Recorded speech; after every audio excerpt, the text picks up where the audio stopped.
Reuben S. Vanderpool's daughter laughed as spontaneously as any girl might have done. G. Selden laughed with her. At any rate, she had not got mad, so far. That was what did it, he went on. When I rode away on my bike, I got thinking about it and could not get it out of my head. The next day I just stopped on the road and got off my wheel, and I says to myself, look here, business is business, if you're traveling in Europe and lunching at Buckingham Palace with the main squeeze. Get busy, what will the boys say if they hear you have missed a chance like this? You hit the pike for Stornham Castle, or whatever it's called, and take your nerve with you. She cannot do more than have you fired out, and you have been fired before and got your breath after it. So I turned round and made time, and that was how I happened on your avenue. And perhaps it was because I was feeling a bit rattled I lost my hold when the chain broke and pitched over on my head. There, I have got it off my chest. I was thinking I should have to explain somehow. Something akin to her feeling of affection for the nice, long-legged Westerner she had seen rambling in Bond Street touched Betty again. The Delkoff was the center of G. Selden's world, as the flowers were of Kedger's, as the little Ohm was of Mrs. Weldon's. Were you going to try to sell me a typewriter? She asked. Well, G. Selden admitted, I did not know but what there might be use for one, writing business letters on a big place like this. Straight, I will not say I was not going to try pretty hard. It may look like gall, but you see a fellow has to rush things or he will never get there. A chap like me has to get there somehow. She was silent a few moments, and looked as if she was thinking something over. Her silence and this look on her face actually caused to dawn in the breast of Selden a gleam of daring hope. He looked round at her with a faint rising of color. Say, Miss Vanderpool, say he began, and then broke off. Yes, said Betty, still thinking. See, could you use one anywhere, he said. I do not want to rush things too much, but could you? Is it easy to learn to use it? Easy, his head lifted from his pillow. It's as easy as falling off a log. A baby in a perambulator could learn to tick off orders for its bottle.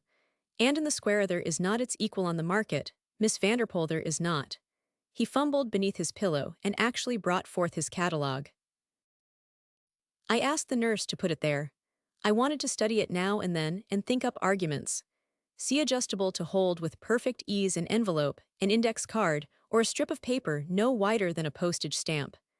Unsurpassed paper feed, practical ribbon mechanism perfect and permanent alignment. As Mount Dunstan had taken the book, Betty Vanderpool took it.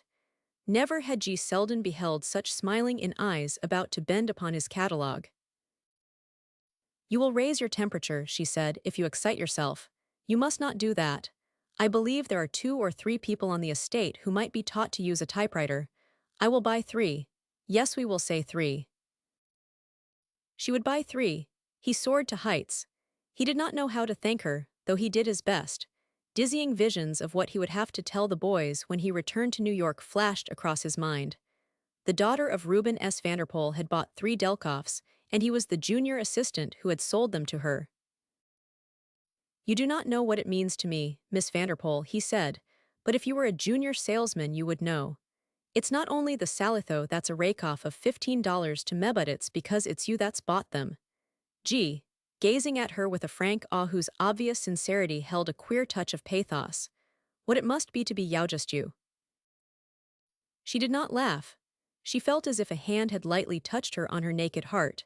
She had thought of it so often, had been bewildered restlessly by it, as a mere child-thigh's difference in human lot-thigh's chance. Was it chance which had placed her entity in the center of Bettina Vanderpool's world, instead of in that of some little cash girl with hair raked back from a sallow face, who stared at her, as she passed in a shopper, in that of the young Frenchwoman whose life was spent in serving her, in caring for delicate dresses, and keeping guard over ornaments whose price would have given to her own humbleness ease for the rest of existence? What did it mean, and what law was laid upon her? What law which could only work through her, and such as she who had been born with almost unearthly power laid in their hands the reins of monstrous wealth, which guided or drove the world? Sometimes fear touched her, as with this light touch in her heart, because she did not know the law and could only pray that her guessing at it might be right. And even as she thought these things, G. Selden went on. You never can know, he said, because you have always been in it. And the rest of the world cannot know because they have never been anywhere near it. He stopped and evidently fell to thinking. Tell me about the rest of the world, said Betty quietly. He laughed again. Why, I was just thinking to myself you did not know a thing about it. And it's queer. It's the rest of us that mounts up when you come to numbers. I guess it would run into millions. I am not thinking of beggars and starving people. I have been rushing the Delkoff too steady to get onto any swell charity organization, so I do not know about them. I am just thinking of the millions of fellows, and women, too, for the matter of that waken up every morning and know they have got to hustle for their 10 per or their 15 per if they can stir it up as thick as that. If it's as much as 50 per, of course, seems like to me, they are on easy street. But sometimes those that's got to 50 per even more have got more things to do with it kids, and more rent and clothes. They have got to get at it just as hard as we have. Why, Miss Vanderpool, how many people do you suppose there are in a million that do not have to worry over their next month's grocery bills and the rent of their flat? I bet there's not 10, and I do not know the 10. He did not state his case uncheerfully. The rest of the world represented to him the normal condition of things. Most married men's a bit afraid to look an honest grocery bill in the face, and they will come in A's regular as spring hats. And I tell you, when a man's got to live on 7 to 5 a month, a thing that will take all the strength and energy out of a $20 bill sorter gets him down on the mat. Like old Mrs. Weldon's, his roughly sketched picture was a graphic one. "'Tain't the working that bothers most of us. We were born to that, and most of us would feel like deadbeats if we were doing nothing. It's the earning less than you can live on, and getting a sort of tired feeling over it. It's the having to make a dollar bill look like two, and watching every other fellow try to do the same thing, and not often make the trip. There's millions of us, just millions, every one of us with his Delkoff, to sell." His figure of speech pleased him, and he chuckled at his own cleverness and thinking of it, and talking about it, and under his vesthaff afraid that he cannot make it. And what you say in the morning when you open your eyes and stretch yourself is, "Hully gee, I have got to sell a Delkoff today, and suppose I should not, and could not hold down my job. I began it over my feeding bottle. So did all the people I know. That's what gave me a sort of a jolt just now when I looked at you and thought about you being beyond what it meant." When their conversation ended, she had a much more intimate knowledge of New York than she had ever had before, and she felt it a rich possession. She had heard of the hall bedroom previously, and she had seen from the outside the quick lunch counter, but G. Selden unconsciously escorted her inside and threw upon faces and lives the glare of a flashlight. "There was a thing I have been thinking I would ask you, Miss Vanderpool," he said just before she left him. "I would like you to tell me, if you please. It's like this. You see, those two fellows treated me as fine as silk. I mean Lord Mount Dunstan and Mr. Penzance. I never expected it. I never saw a lord before, much less spoke to one, but I can tell you that one's just about all right, Mount Dunstan. And the other one, the old vicar, I've never taken to anyone since I was born like I took to him. The way he puts on his eyeglasses and looks at you, sorter kind and curious about you at the same time, and his voice and his way of saying his word swell, they just got measure. And they both of 'em did say they would like to see me again. Now do you think, Miss Vanderpool, it would look too fresh if I was to write a polite note and ask if either of them could make it convenient to come and take a look at me, if it would not be too much trouble? I do not want to be too fresh, and perhaps they would not come anyhow, and if it is, please will not you tell me, Miss Vanderpool?" Betty thought of Mount Dunstan as he had stood and talked to her in the deepening afternoon sun. She did not know much of him, but she thought, having heard G. Selden's story of the lunch, that he would come. She had never seen Mr. Penzance, but she knew she should like to see him. "I think you might write the note," she said. "I believe they would come to see you." "Do you?" With eager pleasure. "Then I will do it. I would give a good deal to see them again. I tell you, they are just it, both of them." Chapter 27. Life. Mount Dunstan, walking through the park next morning on his way to the vicarage, just after post time, met Mr. Penzance himself coming to make an equally early call at the Mount. Each of them had a letter in his hand, and each met the other's glance with a smile. G. Selden, Mount Dunstan said, and yours? G. Selden also, answered the vicar. Poor young fellow, what a luck, and yet is it a luck, he says not. He tells me it is not, said Mount Dunstan, and I agree with him. Mr. Penzance read his letter aloud. Dear Sir, this is to notify you that owing to my bike going back on me when going downhill, I met with an accident in Stornham Park. Was cut about the head and leg broken. Little Willie being far from home and mother, you can see what sort of fix he would been in if it had not been for the kindness of Reuben S. Vanderpoel's daughters Miss Bettina and her sister Lady Anstruthers. The way they have had me taken care of has been great. I have been under a nurse and doctor same as if I was Albert Edward with appendicitis. I apologize if that's not spelt right. Dear Sir, this is to say that I asked Miss Vanderpoel if I should be butting in too much if I dropped a line to ask if you could spare the time to call and see me. It would be considered a favor and appreciated by G. Selden. Delkoff Typewriter Co. Broadway. P.S. Have already sold 3 Delkoffs to Miss Vanderpoel. Upon my word, Mr. Penzance commented, and his amiable fervor quite glowed. I like that queer young fellow, I like him. He does not wish to butt in too much. Now there is rudimentary delicacy in that. And what a humorous, forceful figure of speech. Some budding animala goat, I seem to see, preferably forcing its way into a group or closed circle of persons. His gleeful analysis of the phrase had such evident charm for him that Mount Dunstan broke into a shout of laughter, even as G. Selden had done at the adroit mention of Weber Fields. Shall we ride over together to see him this morning? An hour with G. Selden, surrounded by the atmosphere of Reuben S. Vanderpoel, would be a cheering thing, he said. It would, Mr. Penzance answered. Let us go by all means. We should not, I suppose, with keen delight be butting in upon Lady Anstruthers too early. He was quite enraptured with his own aptness. Like G. Selden, I should not like to butt in, he added. The scent and warmth and glow of a glorious morning filled the hour, combining themselves with a certain normal human gaiety which surrounded the mere thought of G. Selden. They were good things for Mount Dunstan. Life was strong and young in him, and he had laughed a big young laugh, which had, perhaps tended to the waking in him of the feeling he was suddenly conscious of that a 6-mile ride over a white, tree-dappled, sunlit road would be pleasant enough. And after all, if at the end of the gallop one came again upon that other in whom life was strong and young, and bloomed on rose-cheek and was the far fire in the blue deeps of lovely eyes, and the slim straightness of the fair body, why would it not be, in a way, all to the good? He had thought of her on more than one day, and felt that he wanted to see her again. Let us go, he answered Penzance. One can call on an invalid at any time. Lady Anstruthers will forgive us. In less than an hour's time they were on their way. They laughed and talked as they rode, their horses' hoofs striking out a cheerful ringing accompaniment to their voices. There is nothing more exhilarating than the hollow, regular ring and click-clack of good hoofs going well over a fine old Roman road in the morning sunlight. They talked of the junior assistant salesman and of Miss Vanderpoel. Penzance was much pleased by the prospect of seeing this delightful and unusual girl. He had heard stories of her, as had Lord Westholt. He knew of old Doby's pipe, and of Mrs.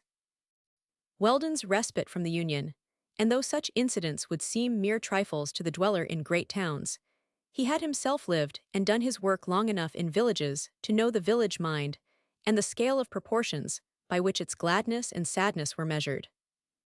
He knew more of all this than Mount Dunstan could, since Mount Dunstan's existence had isolated itself from rather gloomy choice. But as he rode, Mount Dunstan knew that he liked to hear these things. There was the suggestion of new life and new thought in them, and such suggestion was good for any man or woman, either who had fallen into living in a dull, narrow groove. It is the new life in her which strikes me, he said. She has brought wealth with her, and wealth is power to do the good or evil that grows in a man's soul. But she has brought something more. She might have come here and brought all the sumptuousness of a fashionable young beauty, who drove through the village and drew people to their windows, and made clodhoppers scratch their heads and pull their forelocks, and children bob curtsies and stare. She might have come and gone and left a mind-dazzling memory and nothing else. A few sovereigns tossed here, and there would have earned her a reputation but, by G. To quote Seldench has begun living with them, as if her ancestors had done it for 600 years. And what I see is that if she had come without a penny in her pocket she would have done the same thing. He paused a pondering moment, and then drew a sharp breath which was an exclamation in itself. She's life, he said. She's life itself. Good God! What a thing it is for a man or woman to be life instead of a mass of tissue and muscle and nerve, dragged about by the mere mechanism of living. Penzance had listened seriously. What you say is very suggestive, he commented. It strikes me as true, too. You have seen something of her also, at least more than I have. I did not think these things when I saw her, though I suppose I felt them unconsciously. I have reached this way of summing her up by processes of exclusion and inclusion. One hears of her, as you know yourself, and one thinks her over. You have thought her over. A lot, rather grumpily. A beautiful female creature inevitably gives an unbeautiful male creature something to think of if he is not otherwise actively employed. I am not. She has become a sort of dawning relief to my hopeless humors. Being a low and unworthy beast, I am sometimes resentful enough of the unfairness of things. She has too much. When they rode through Stornham village, they saw signs of work already done and work still in hand. There were no broken windows or palings or hanging wicket gates. Cottage gardens had been put in order, and there were evidences of such cheering touches as new bits of window curtain and strong-looking young plants blooming between them. So many small, but necessary, things had been done that the whole village wore the aspect of a place which had taken heart and was facing existence in a hopeful spirit. A year ago Mount Dunstan and his vicar riding through, it had been struck by its neglected and dispirited look. As they entered the hall of the court, Miss Vanderpool was descending the staircase. She was laughing a little to herself, and she looked pleased when she saw them. "It is good of you to come," she said, as they crossed the hall to the drawing-room. "But I told him I really thought you would. I have just been talking to him, and he was a little uncertain as to whether he had assumed too much." "As to whether he had buted in," said Mr. Penzance, "I think he must have said that. He 999. He also was afraid that he might have been too fresh," answered Betty. "On our part," said Mr. Penzance, with gentle glee, "we hesitated a moment in fear lest we also might appear to be butting in." Then they all laughed together. They were laughing when Lady Anstruthers entered, and she herself joined them. But to Mount Dunstan, who felt her to be somehow a touching little person, there was manifest a tenderness in her feeling for G. Selden. For that matter, however, there was something already beginning to be rather affectionate in the attitude of each of them. They went upstairs to find him lying in state upon a big sofa placed near a window, and his joy at the sight of them was a genuine, human thing. In fact, he had pondered a good deal in secret on the possibility of these swell people thinking he had more than his share of gall to expect them to remember him after he passed on his junior assistant salesman's way. Reuben S. Vanderpool's daughters were of the highest of his 400, but they were Americans, and Americans were not as a rule so stuck on themselves as the English. And here these two swells came as friendly as you please, and that nice old chap that was a vicar, smiling and giving him the glad hand. Betty and Mount Dunstan left Mr. Penzance talking to the convalescent after a short time. Mount Dunstan had asked to be shown the gardens. He wanted to see the wonderful things he had heard had been already done to them. They went down the stairs together and passed through the drawing-room into the pleasure grounds. The once neglected lawns had already been mown and rolled, clipped and trimmed, until they spread before the eye huge measures of green velvet. Even the beds girdling and adorning them were brilliant with flowers. "Kedgers," said Betty, waving her hand. "In my ignorance I thought we must wait for blossoms until next year, but it appears that wonders can be brought all ready to bloom for one from nursery gardens, and can be made to grow with carrion daring and passionate affection." I have seen Kedgers turn pale with anguish as he hung over a bed of transplanted things which seemed to droop too long. They droop just at first, you know, and then they slowly lift their heads slowly, as if to listen to a voice calling. Once I sat for quite a long time before a rose, watching it. When I saw it begin to listen, I felt a little trembling pass over my body. I seemed to be so strangely near to such a strange thing. It was life coming back in answer to what we cannot hear. She had begun lightly, and then her voice had changed. It was very quiet at the end of her speaking. Mount Dunstan simply repeated her last words. To what we cannot hear. One feels it so much in a garden, she said. I have never lived in a garden of my own. This is not mine, but I have been living in it with kedgers. One is so close to life in it, stirring in the brown earth, the piercing through of green spears, that breaking of buds and pouring forth of scent. Why should not one tremble if one thinks? I have stood in a potting shed and watched kedgers fill a shallow box with damp, rich mold and scatter over it a thin layer of infinitesimal seeds. Then he moistens them and carries them reverently to his altars in a greenhouse. The ledges in kedgers' greenhouses are altars. I think he offers prayers before them. Why not? I should. And when one comes to see them, the moist seeds are swelled to fullness, and when one comes again, they are bursting.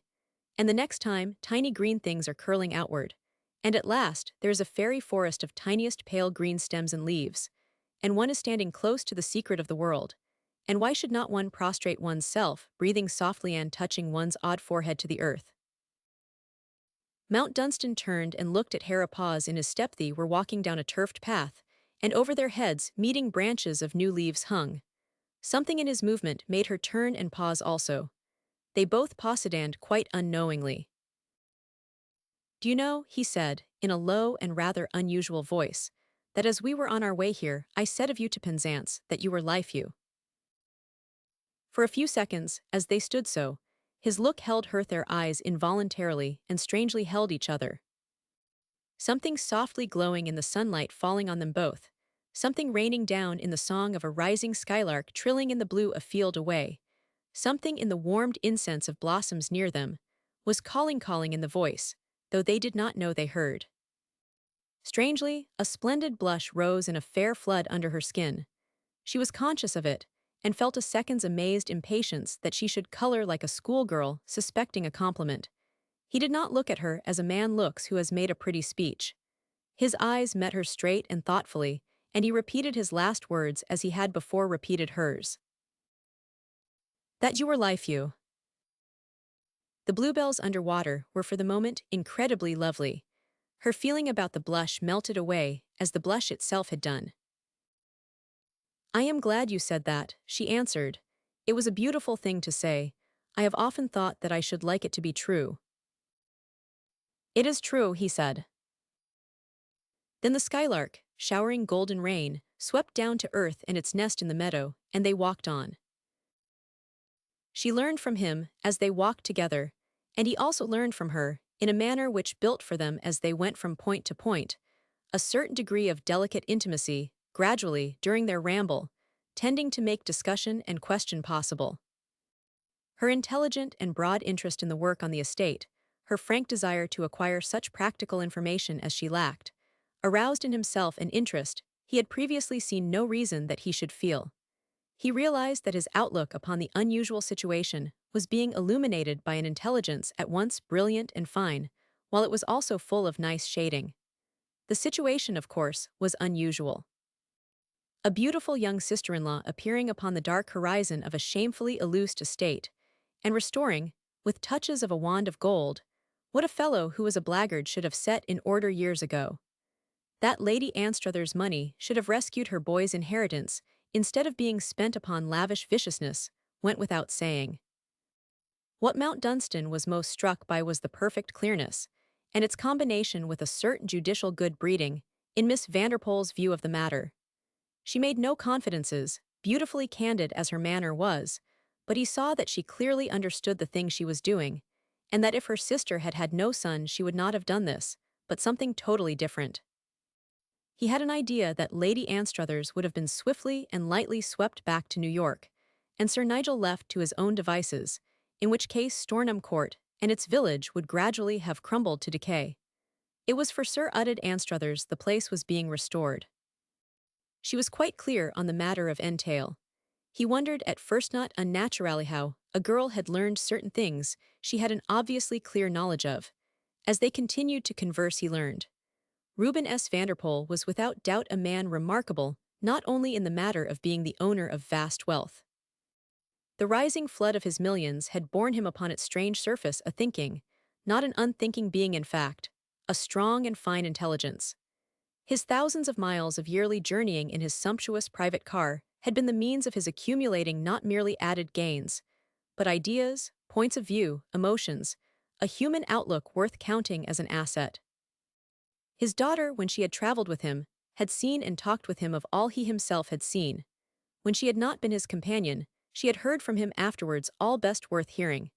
She had become without any special process familiar with the technicalities of huge business schemes, with law and commerce and political situations. Even her childish interest in the world of enterprise and labor had been passionate. So she had acquired inevitably, while almost unconsciously, a remarkable education. If he had not been himself, he might easily have grown tired of a little girl constantly wanting to hear things, constantly asking questions, she said. But he did not get tired. We invented a special knock on the door of his private room. It said, "May I come in, father?" If he was busy, he answered with one knock on his desk, and I went away. If he had time to talk, he called out, "Come, Betty," and I went to him. I used to sit upon the floor and lean against his knee. He had a beautiful way of stroking my hair or my hand as he talked. He trusted me. He told me of great things even before he had talked of them to men. He knew I would never speak of what was said between us in his room. That was part of his trust. He said once that it was a part of the evolution of race, that men had begun to expect of women what in past ages they really only expected of each other. Mount Dunstan hesitated before speaking. "You mean absolute faith apart from affection?" "Yes, the power to be quite silent, even when one is tempted to speak, if to speak might betray what it is wiser to keep to one's self, because it is another man's affair. The kind of thing which is good faith among businessmen. It applies to small things as much as to large, and to other things than business." Mount Dunstan, recalling his own childhood and his own father, felt again the pressure of the remote mental suggestion that she had had too much. A childhood and girlhood like this, the affection and companionship of a man of large and ordered intelligence, of clear and judicial outlook upon an immense area of life, and experience. There was no cause for wonder that her young womanhood was all it presented to himself, as well as to others. Recognizing the shadow of resentment in his thought, he swept it away, an inward sense making it clear to him that if their positions had been reversed, she would have been more generous than himself. He pulled himself together with an unconscious movement of his shoulders. Here was the day of early June, the gold of the sun in its morning, the green shadows, the turf they walked on together, the skylark rising again from the meadow and showering down its song. Why think of anything else? What a line that was which swept from her chin down her long slim throat to its hollow. The color between the velvet of her close-set lashes, the remembrance of her curious, splendid blush made the man's lost, and unlived youth come back to him. What did it matter whether she was American or English? What did it matter whether she was insolently rich or beggarly poor? He would let himself go and forget all but the pleasure of the sight and hearing of her. So as they went, they found themselves laughing together and talking without restraint. They went through the flower and kitchen gardens. They saw the once fallen wall rebuilt now with the old brick. They visited the greenhouses and came upon Kedgers entranced with business, but enraptured at being called upon to show his treasures. His eyes, turning magnetized upon Betty, revealed the story of his soul. Mount Dunstan remarked that when he spoke to her of his flowers, it was as if there existed between them the sympathy which might be engendered between two who had sat up together, night after night, with delicate children. "He's stronger today, miss," he said, as they paused before a new wonderful bloom. "What he's getting now is good for him. I had to change his food, miss, but this seems all right. His color's better."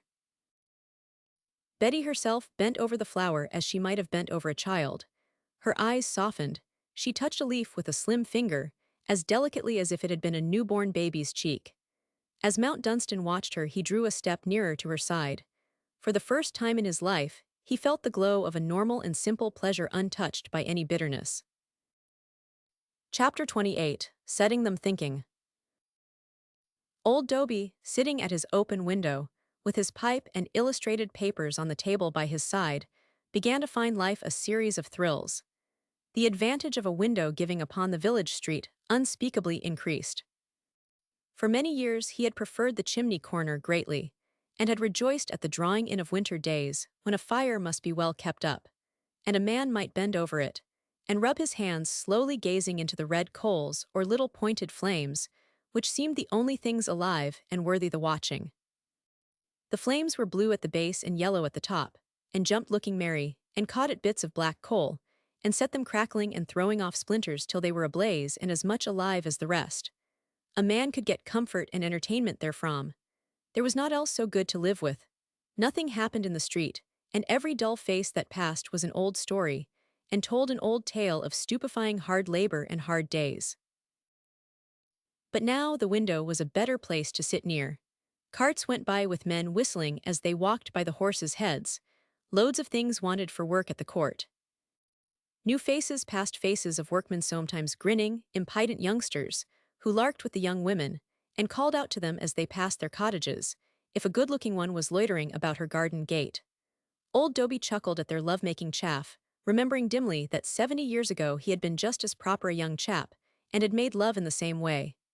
Lord, Lord, yes, he had been a bold young chap as ever winked an eye. Then, too, there were the vans, heavy-loaded and closed and coming along slowly. Every few days, at first, there had come a van from London, going to the court, of course, and to sit there and hear the women talk about what might be in them, and to try to guess oneself, that was a rare pastime. Fine things going to the court, these dace furniture and grandeur filling up the shabby or empty old rooms, and making them look like other big house same as Westerbridge even, so the women said. The women were always talking and getting bits of news somehow, and were beginning to be worth listening to, because they had something more interesting to talk about than children's worn-out shoes and whooping cough. Dobie heard everything first from them. Dang the women, they always knowed things fust. It was them as knowed about the smart carriages as began to roll through the one village street.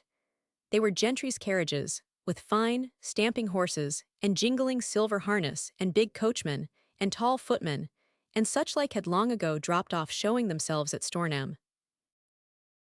But now the gentry has heard about Miss Vanderpoel, and what's being done at the court, and they know what it means, said young Mrs. Dobie, and they want to see her and find out what she's like.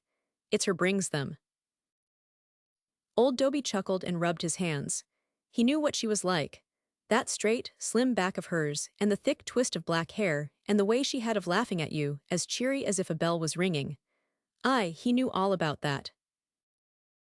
When they see her once, they will come agin for sure, he quavered shrilly, and day by day he watched for the grand carriages with vivid eagerness. If a day or two passed without his seeing one, he grew fretful and was injured, feeling that his beauty was being neglected. None today, nor yet yesterday, he would cackle. What be they folk a-doing? Old Mrs. Weldon, having heard of the pipe and come to see it, had struck up an acquaintance with him, and dropped in almost every day to talk and sit at his window. She was a young thing, by comparison, and could bring him lively news, and indeed so stir him up with her gossip that he was in danger of becoming a young thing himself.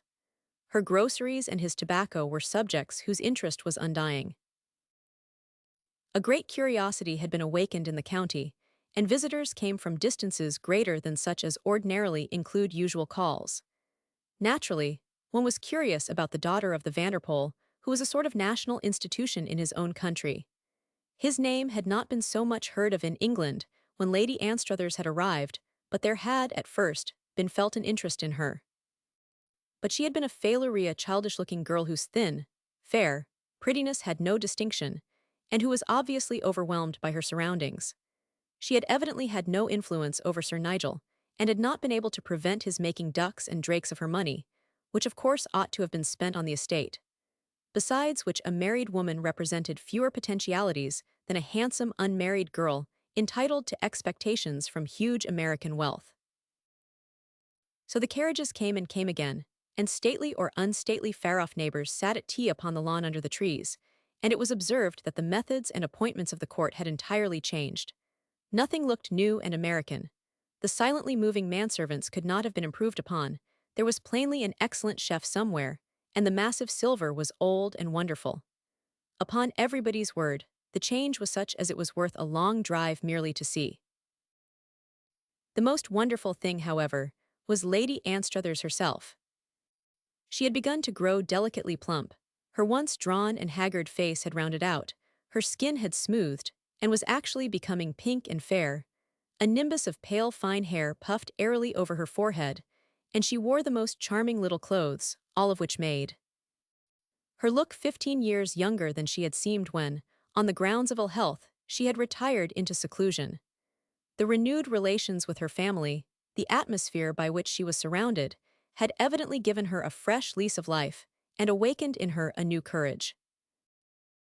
When the summer epidemic of garden parties broke forth, old Dobie gleefully beheld, day after day, the court carriage drive by bearing her ladyship, and her sister attired in fairest shades and tints, same as if they was flowers.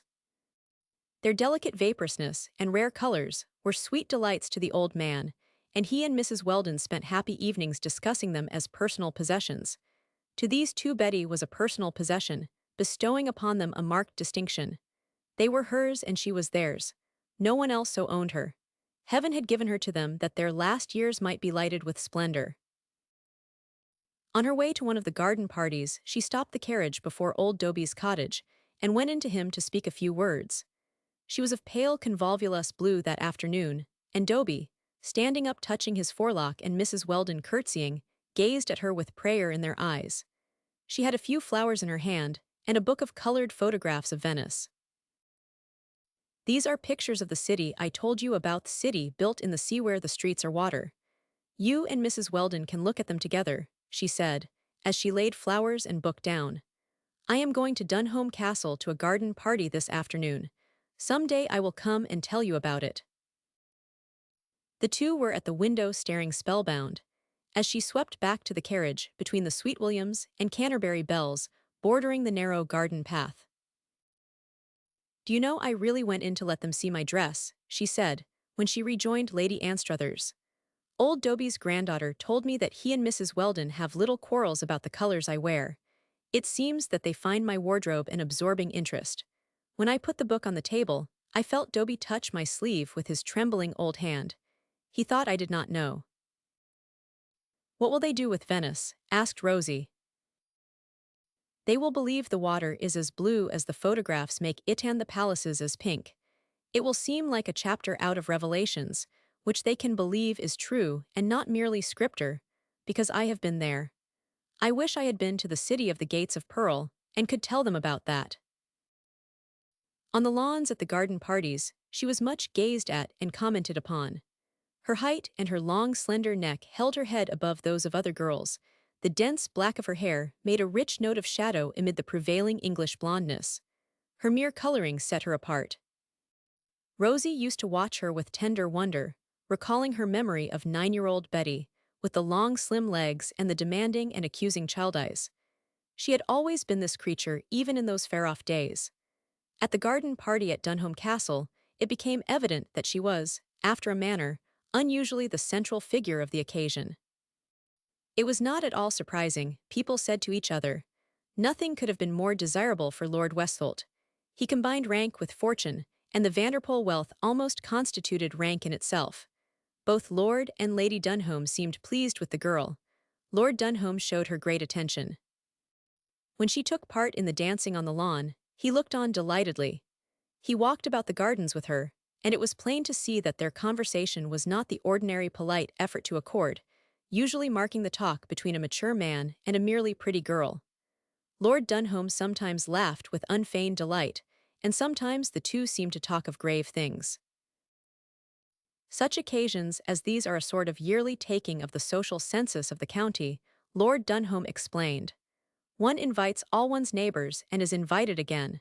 It is a friendly duty one owes. I do not see Lord Mount Dunstan, Betty answered. Is he here? She had never denied to herself her interest in Mount Dunstan, and she had looked for him. Lord Dunholm hesitated a second, as his son had done at Miss Vanderpoel's mention of the tabooed name. But being an older man, he felt more at liberty to speak, and gave her a rather long, kind look. My dear young lady, he said, did you expect to see him here? Yes, I think I did, Betty replied with slow softness. I believe I rather hoped I should. Indeed, you are interested in him. I know him very little, but I am interested. I will tell you why. She paused by a seat beneath a tree, and they sat down together. She gave, with a few swift, vivid touches, a sketch of the red-haired second-class passenger on the Meridiana, of whom she had only thought that he was an unhappy, rough-looking young man, until the brief moment in which they had stood face to face, each comprehending that the other was to be relied on if the worst should come to the worst. She had understood his prompt disappearance from the scene, and had liked it. When she related the incident of her meeting with him when she thought him a mere keeper on his own lands, Lord Dunholm listened, with a changed and thoughtful expression. The effect produced upon her imagination by what she had seen, her silent wandering through the sad beauty of the wronged place, led by the man who tried stiffly to bear himself as a servant, his unintended self-revelations, her clear, well-argued point of view charmed him. She had seen the thing set apart from its county scandal, and so had read possibilities others had been blind to. He was immensely touched by certain things she said about the first man. He is one of them, she said. They find their way in the nth eye find their way. But just now he thinks there is none. He is standing in the dark where the roads meet. You think he will find his way, Lord Dunholm said. Why do you think so? Because I know he will, she answered. But I cannot tell you why I know. What you have said has been interesting to me, because of the light your own thought threw upon what you saw. It has not been Mount Dunstan I have been caring for, but for the light you saw him in. You met him without prejudice, and you carried the light in your hand. You always carry a light, my impression is, very quietly. Some women do. The prejudice you speak of must be a bitter thing for a proud man to bear. Is it a just prejudice? What has he done? Lord Dunholm was gravely silent for a few moments. It is an extraordinary thing to reflect. His words came slowly that it may not be a just prejudice. I do not know that he has done anything but seem rather sulky, and be the son of his father, and the brother of his brother. And go to America, said Betty. He could have avoided doing that, but he cannot be called to account for his relations. If that is all, the prejudice is not just. No, it is not, said Lord Dunholm, and one feels rather awkward at having shared it. You have set me thinking again, Miss Vanderpool. Chapter 29. The Thread of G. Selden.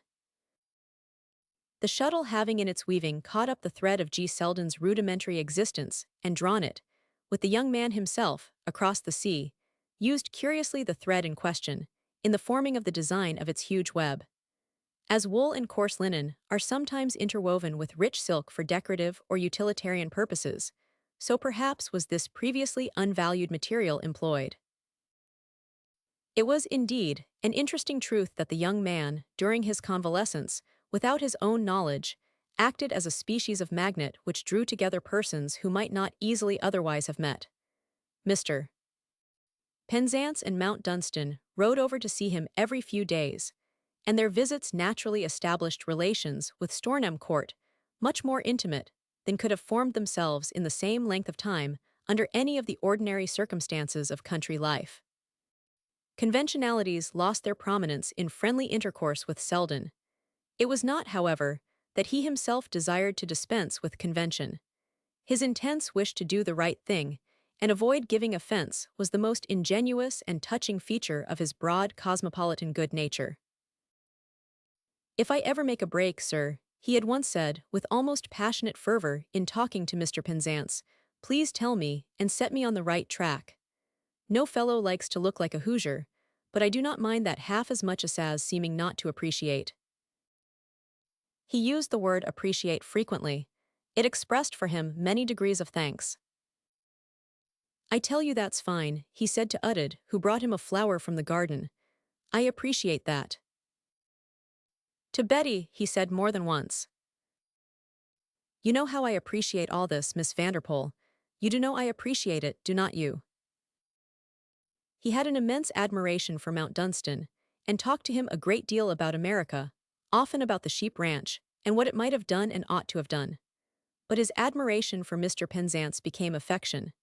To him he talked oftener about England, and listened to the vicar's scholarly stories of its history, its past glories and its present ones, as he might have listened at 14 to stories from the Arabian Nights. These two being frequently absorbed in conversation, Mount Dunstan was rather thrown upon Betty's hands. When they strolled together about the place or sat under the deep shade of green trees, they talked not only of England and America, but of divers things which increased their knowledge of each other. It is points of view which reveal qualities, tendencies, and innate differences or accordances of thought, and the points of view of each interested the other. Mr. Selden is asking Mr. Penzance questions about English history, Betty said, on one of the afternoons in which they sat in the shade. I need not ask you questions. You are English history. And you are American history, Mount Dunstan answered. I suppose I am. At one of their chance meetings, Miss Vanderpoel had told Lord Dunholm and Lord Westholt something of the story of G. Selden. The novelty of it had delighted and amused them. Lord Dunholm had, at points, been touched as Penzance had been. Westholt had felt that he must ride over to Stornham to see the convalescent. He wanted to learn some New York slang. He would take lessons from Selden, and he would also buy a Delkoff Delkoffs, if that would be better. He knew a hard-working fellow who ought to have a typewriter. Heath ought to have one, he had said to his father. Heath was the house steward. Think of the letters the poor chap has to write to tradespeople to order things, and unorder them, and blackguard the shopkeepers when they are not satisfactory. Invest in one for Heath, father. It is by no means a bad idea, Lord Dunholm reflected. Time would be saved by the use of it, I have no doubt. It saves time in any department where it can be used, Betty had answered. 3 are now in use at Stornham, and I am going to present one to Kedgers. This is a testimonial I am offering. 3 weeks ago I began to use the Delkoff. Since then I have used no other. If you use them, you will introduce them to the county. She understood the feeling of the junior assistant when he found himself in the presence of possible purchasers. Her blood tingled slightly. She wished she had brought a catalogue. We will come to Stornham to see the catalogue, Lord Dunholm promised. Perhaps you will read it aloud to us, Westholt suggested gleefully. G. Selden knows it by heart, and will repeat it to you with running comments. Do you know, I shall be very glad if you decide to buy 1 or 2 or 3, with an uplift of the Irish blue eyes to Lord Dunholm. The blood of the first Reuben Vanderpoel stirs in my veins so I have begun to be fond of G. Selden. Therefore it occurred that on the afternoon referred to Lady Anstruthers, appeared crossing the sward with 2 male visitors in her wake. Lord Dunholm and Lord Westholt, said Betty, rising. For this meeting between the men Selden was, without doubt, responsible. While his father talked to Mount Dunstan, Westholt explained that they had come athirst for the catalogue. Presently Betty took him to the sheltered corner of the lawn, where the convalescent sat with Mr. Penzance. But for a short time, Lord Dunholm remained to converse with Mount Dunstan. In a way the situation was delicate. To encounter by chance a neighbor whom one for reasons not seen since his childhood, and to be equal to passing over and gracefully obliterating the intervening years, makes demand even upon finished tact. Lord Dunholm's world had been a large one, and he had acquired experience tending to the development of the most perfect methods. If G. Selden had chanced to be the magnet which had decided his course this special afternoon, Miss Vanderpoel, it was who had stirred in him sufficient interest in Mount Dunstan to cause him to use the best of these methods when he found himself face to face with him. He beautifully eliminated the years. He eliminated all but the facts that the young man's father and himself had been acquaintances in youth, that he remembered Mount Dunstan himself as a child, that he had heard with interest of his visit to America. Whatsoever the young man felt, he made no sign which presented obstacles. He accepted the eliminations with outward composure. He was a powerful-looking fellow, with a fine way of carrying his shoulders, and an eye which might be able to light savagely, but just now, at least, he showed nothing of the sulkiness he was accused of. Lord Dunholm progressed admirably with him. He soon found that he need not be upon any strain with regard to the eliminations. The man himself could eliminate, which was an assistance. They talked together, when they turned to follow the others to the retreat of G. Selden. Have you bought a Delkoff? Lord Dunholm inquired. If I could have afforded it, I should have bought one. I think that we have come here with the intention of buying 3. We did not know we required them until Miss Vanderpool recited half a page of the catalog to us. 3 will mean a rake off of $15 to G. Selden, said Mount Dunstan. It was, he saw, necessary that he should explain the meaning of a rake off, and he did so to his companion's entertainment. The afternoon was a satisfactory one. They were all kind to G. Selden, and he on his part was an aid to them. In his innocence he steered 3 of them, at least, through narrow places into an open sea of easy intercourse. This was a good beginning. The junior assistant was recovering rapidly and looked remarkably well. The doctor had told him that he might try to use his leg. The inside cabin of the cheap liner and little old New York were looming up before him. But what luck he had had, and what a holiday! It had been enough to set a fellow up for 10 years' work. It would set up the boys merely to be told about it. He did not know what he had ever done to deserve such luck as had happened to him. For the rest of his life, he would be waving the Union Jack alongside of the Stars and Stripes. Mr. Penzance, it was who suggested that he should try the strength of the leg now. Yes, Mount Dunstan said, let me help you. As he rose to go to him, Westholt good-naturedly got up also.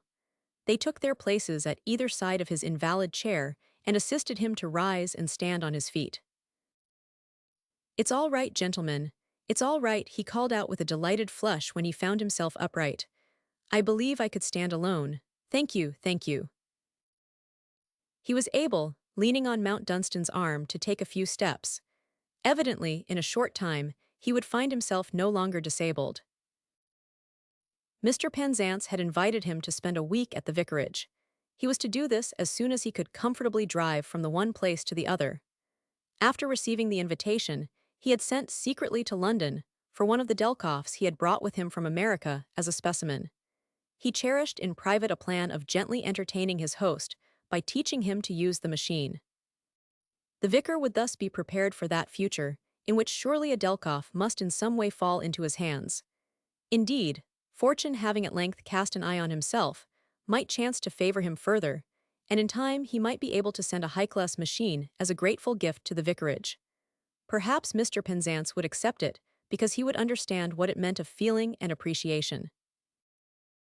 During the afternoon, Lord Dunholm managed to talk a good deal with Mount Dunstan. There was no air of intention in his manner, nevertheless intention was concealed beneath its courteous amiability. He wanted to get at the man. Before they parted, he felt he had, perhaps, learned things opening up new points of view. In the smoking room at Dunholm, that night, he and his son talked of their chance encounter. It seemed possible that mistakes had been made about Mount Dunstan. One did not form a definite idea of a man's character in the course of an afternoon, but he himself had been impressed by a conviction that there had been mistakes. We are rather a stiff-necked lot in the country when we allow ourselves to be taken possession of by an idea, Westholt commented. I am not at all proud of the way in which we have taken things for granted, was his father's summing up. It is, perhaps, worth observing, taking his cigar from his mouth and smiling at the end of it, as he removed the ash, that, but for Miss Vanderpool and G. Selden, we might never have had an opportunity of facing the fact that we may not have been giving fair play. And one has prided one's self on one's fair play. Chapter 30, A Return. At the close of a long, warm afternoon, Betty Vanderpool came out upon the square stone terrace overlooking the gardens, and that part of the park which, enclosing them, caused them, as they melted into its greenness, to lose all limitations and appear to be only a more blooming bit of the landscape. Upon the garden Betty's eyes dwelt, as she stood still for some minutes taking in their effect thoughtfully. Kedgers had certainly accomplished much. His closet-trimmed lawns did him credit, his flower beds were flushed and azured, purpled and snowed with bloom. Sweet tall spires, hung with blue or white or rosy flower bells, lifted their heads above the color of lower growths. Only the fervent affection, the fasting and prayer of a Kedgers could have done such wonders with new things and old. The old ones he had cherished and allured into a renewal of existence, new ones he had so coaxed out of their earthen pots into the soil, luxuriously prepared for their reception, and had afterwards so nourished and bedewed with soft waterings, so supported, watched over, and adored that they had been almost unconscious of their transplanting. Without assistance, he could have done nothing, but he had been given a sufficient number of undergardeners, and had even managed to inspire them with something of his own ambition and solicitude. The result was before Betty's eyes in an aspect which, to such as knew the gardens well, the Dunhomes, for instance, was astonishing in its success. "I have had privileges, miss, and so have the flowers," Kedgers had said warmly, when Miss Vanderpool had reported to him, for his encouragement, Dunhome Castle's praise. "Not one of 'em has ever had to wait for his food and drink, nor to complain of his bed not being what he was accustomed to. They have not had to wait for rain, for we have given it to 'em from watering cans, and thank goodness, the season's been kind to 'em." Betty, descending the terrace steps, wandered down the paths between the flower beds, glancing about her as she went. The air of neglect and desolation had been swept away. Buttle and Tim Soames had been given as many privileges as Kedgers. The chief points impressed upon them had been that the work must be done, not only thoroughly, but quickly. As many additional workmen as they required, as much solid material as they needed, but there must be a dispatch which at first it staggered them to contemplate. They had not known such methods before. They had been accustomed to work under money limitation throughout their lives, and when work must be done with insufficient aid, it must be done slowly. Economy had been the chief factor in all calculations, speed had not entered into them, so leisureliness had become a fixed habit. But it seemed American to sweep leisureliness away into space with a free gesture. "It must be done quickly," Miss Vanderpool had said. "If 10 men cannot do it quickly enough, you must have 20 or as many more as are needed. It is time which must be saved just now." Time more than money, it appeared. Buttle's experience had been that you might take time if you did not charge for it. When time began to mean money, that was a different matter. If you did work by the job, you might drive in a few nails, loiter and return without haste. If you worked by the hour, your absence would be inquired into. In the present case, no one could loiter. That was realized early. The tall girl, with the deep, straight look at you, made you realize that without spoken words. She expected energy something like her own.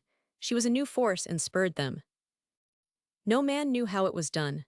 But when she appeared among Themeven in the afternoon lookin that womany, holding up her thin dress over lace petticoats, the like of which had not been seen before, she looked on with just the same straight, expecting eyes.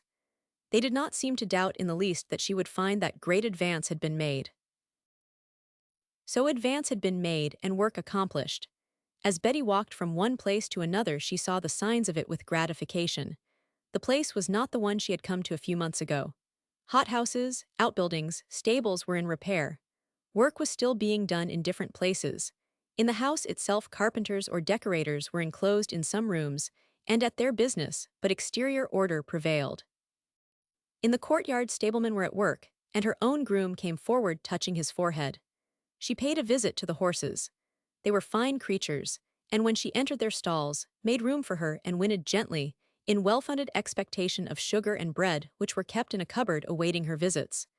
She smoothed velvet noses and patted satin sides, talking to Mason a little before she went her way. Then she strolled into the park. The park was always a pleasure. She was in a thoughtful mood, and the soft green-shadowed silence lured her. The summer wind hushed the branches as it lightly waved them. The brown earth of the avenue was sun-dappled. There were bird notes and calls to be heard here and there and everywhere, if one only arrested one's attention a moment to listen. And she was in a listening and dreaming mood, one of the moods in which bird, leaf and wind, sun, shade, and scent of growing things have part. And yet her thoughts were of mundane things. It was on this avenue that G. Selden had met with his accident. He was still at Dunstan Vicarage, and yesterday Mount Dunstan, in calling, had told them that Mr. Penzance was applying himself with delighted interest to a study of the manipulation of the Delkoff. The thought of Mount Dunstan brought with it the thought of her father. This was because there was frequently in her mind a connection between the two. How would the man of schemes of wealth and power almost unbounded regard the man born with a load about his neck shin to earth by it, standing in the midst of his hungering and thirsting possessions, his hands empty of what would feed them and restore their strength? Would he see any solution of the problem? She could imagine his looking at the situation through his gaze at the man, and considering both in his summing up. circumstances, and the man, she had heard him say, but always the man first. Being no visionary, he did not underestimate the power of circumstance. This Betty had learned from him, and what could practically be done with circumstance such as this? The question had begun to recur to her. What could she herself have done in the care of Rosie and Stornham, if chance had not placed in her hand the strongest lever? What she had accomplished had been easy. All that had been required had been the qualities which control of the lever might itself tend to create in one. Given be mere chance, imagination, and initiative, the moving of the lever did the rest. If chance had not been on one's side, what then? And where was this man's chance? She had said to Rosie, in speaking of the wealth of America, sometimes one is tired of it. And Rosie had reminded her that there were those who were not tired of it, who could bear some of the burden of it, if it might be laid on their own shoulders. The great, beautiful, blind-faced house, awaiting its slow doom in the midst of its lonely, unfed lands, what could save it, and all it represented of race and name, and the stately history of men, but the power one professed to call base and sordid mere money. She felt a sudden impatience at herself for having said she was tired of it. That was a folly which took upon itself the aspect of an affectation. And if a man could not earn money or go forth to rob richer neighbors of it, as in the good old marauding days, accept it if it were offered to him as a gift, what could he do? Nothing. If he had been born a village laborer, he could have earned by the work of his hands enough to keep his cottage roof over him, and have held up his head among his fellows. But for such as himself, there was no mere labor which would avail. He had not that rough, honest resource. Only the decent living and orderly management of the generations behind him would have left to him fairly his own chance to hold with dignity the place in the world into which fate had thrust him at the outset, a blind, newborn thing of whom no permission had been asked. If I broke stones upon the highway for 12 hours a day, I might earn 2 shillings, he had said to Betty on the previous day. I could break stones well, holding out a big arm, but 14 shillings a week will do no more than buy bread and bacon for a stonebreaker. He was ordinarily rather silent and stiff in his conversational attitude towards his own affairs. Betty sometimes wondered how she herself knew so much about them, how it happened that her thoughts so often dwelt upon them. The explanation she had once made to herself had been half irony, half serious reflection. It is a result of the first Reuben Vanderpoel. It is because I am of the fighting commercial stock, and when I see a business problem, I cannot leave it alone, even when it is no affair of mine. As an exposition of the type of the commercial fighting stock, she presented, as she paused beneath overshadowing trees, an aspect beautifully suggesting a far different thing. She stood all white from slim shoe to tilted parasol, and either the result of her inspection of the work done by her order, or a combination of her summer day mood with her feeling for the problem, had given her a special radiance.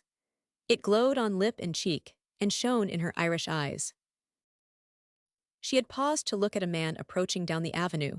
He was not a laborer, and she did not know him. Men who were not laborers usually rode or drove, and this one was walking.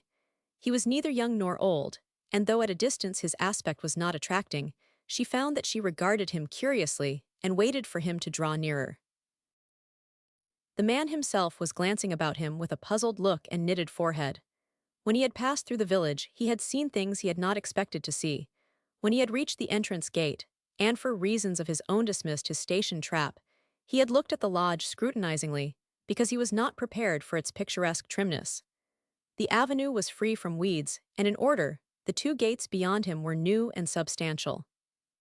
As he went on his way and reached the first, he saw at about 100 yards distance a tall girl in white standing watching him.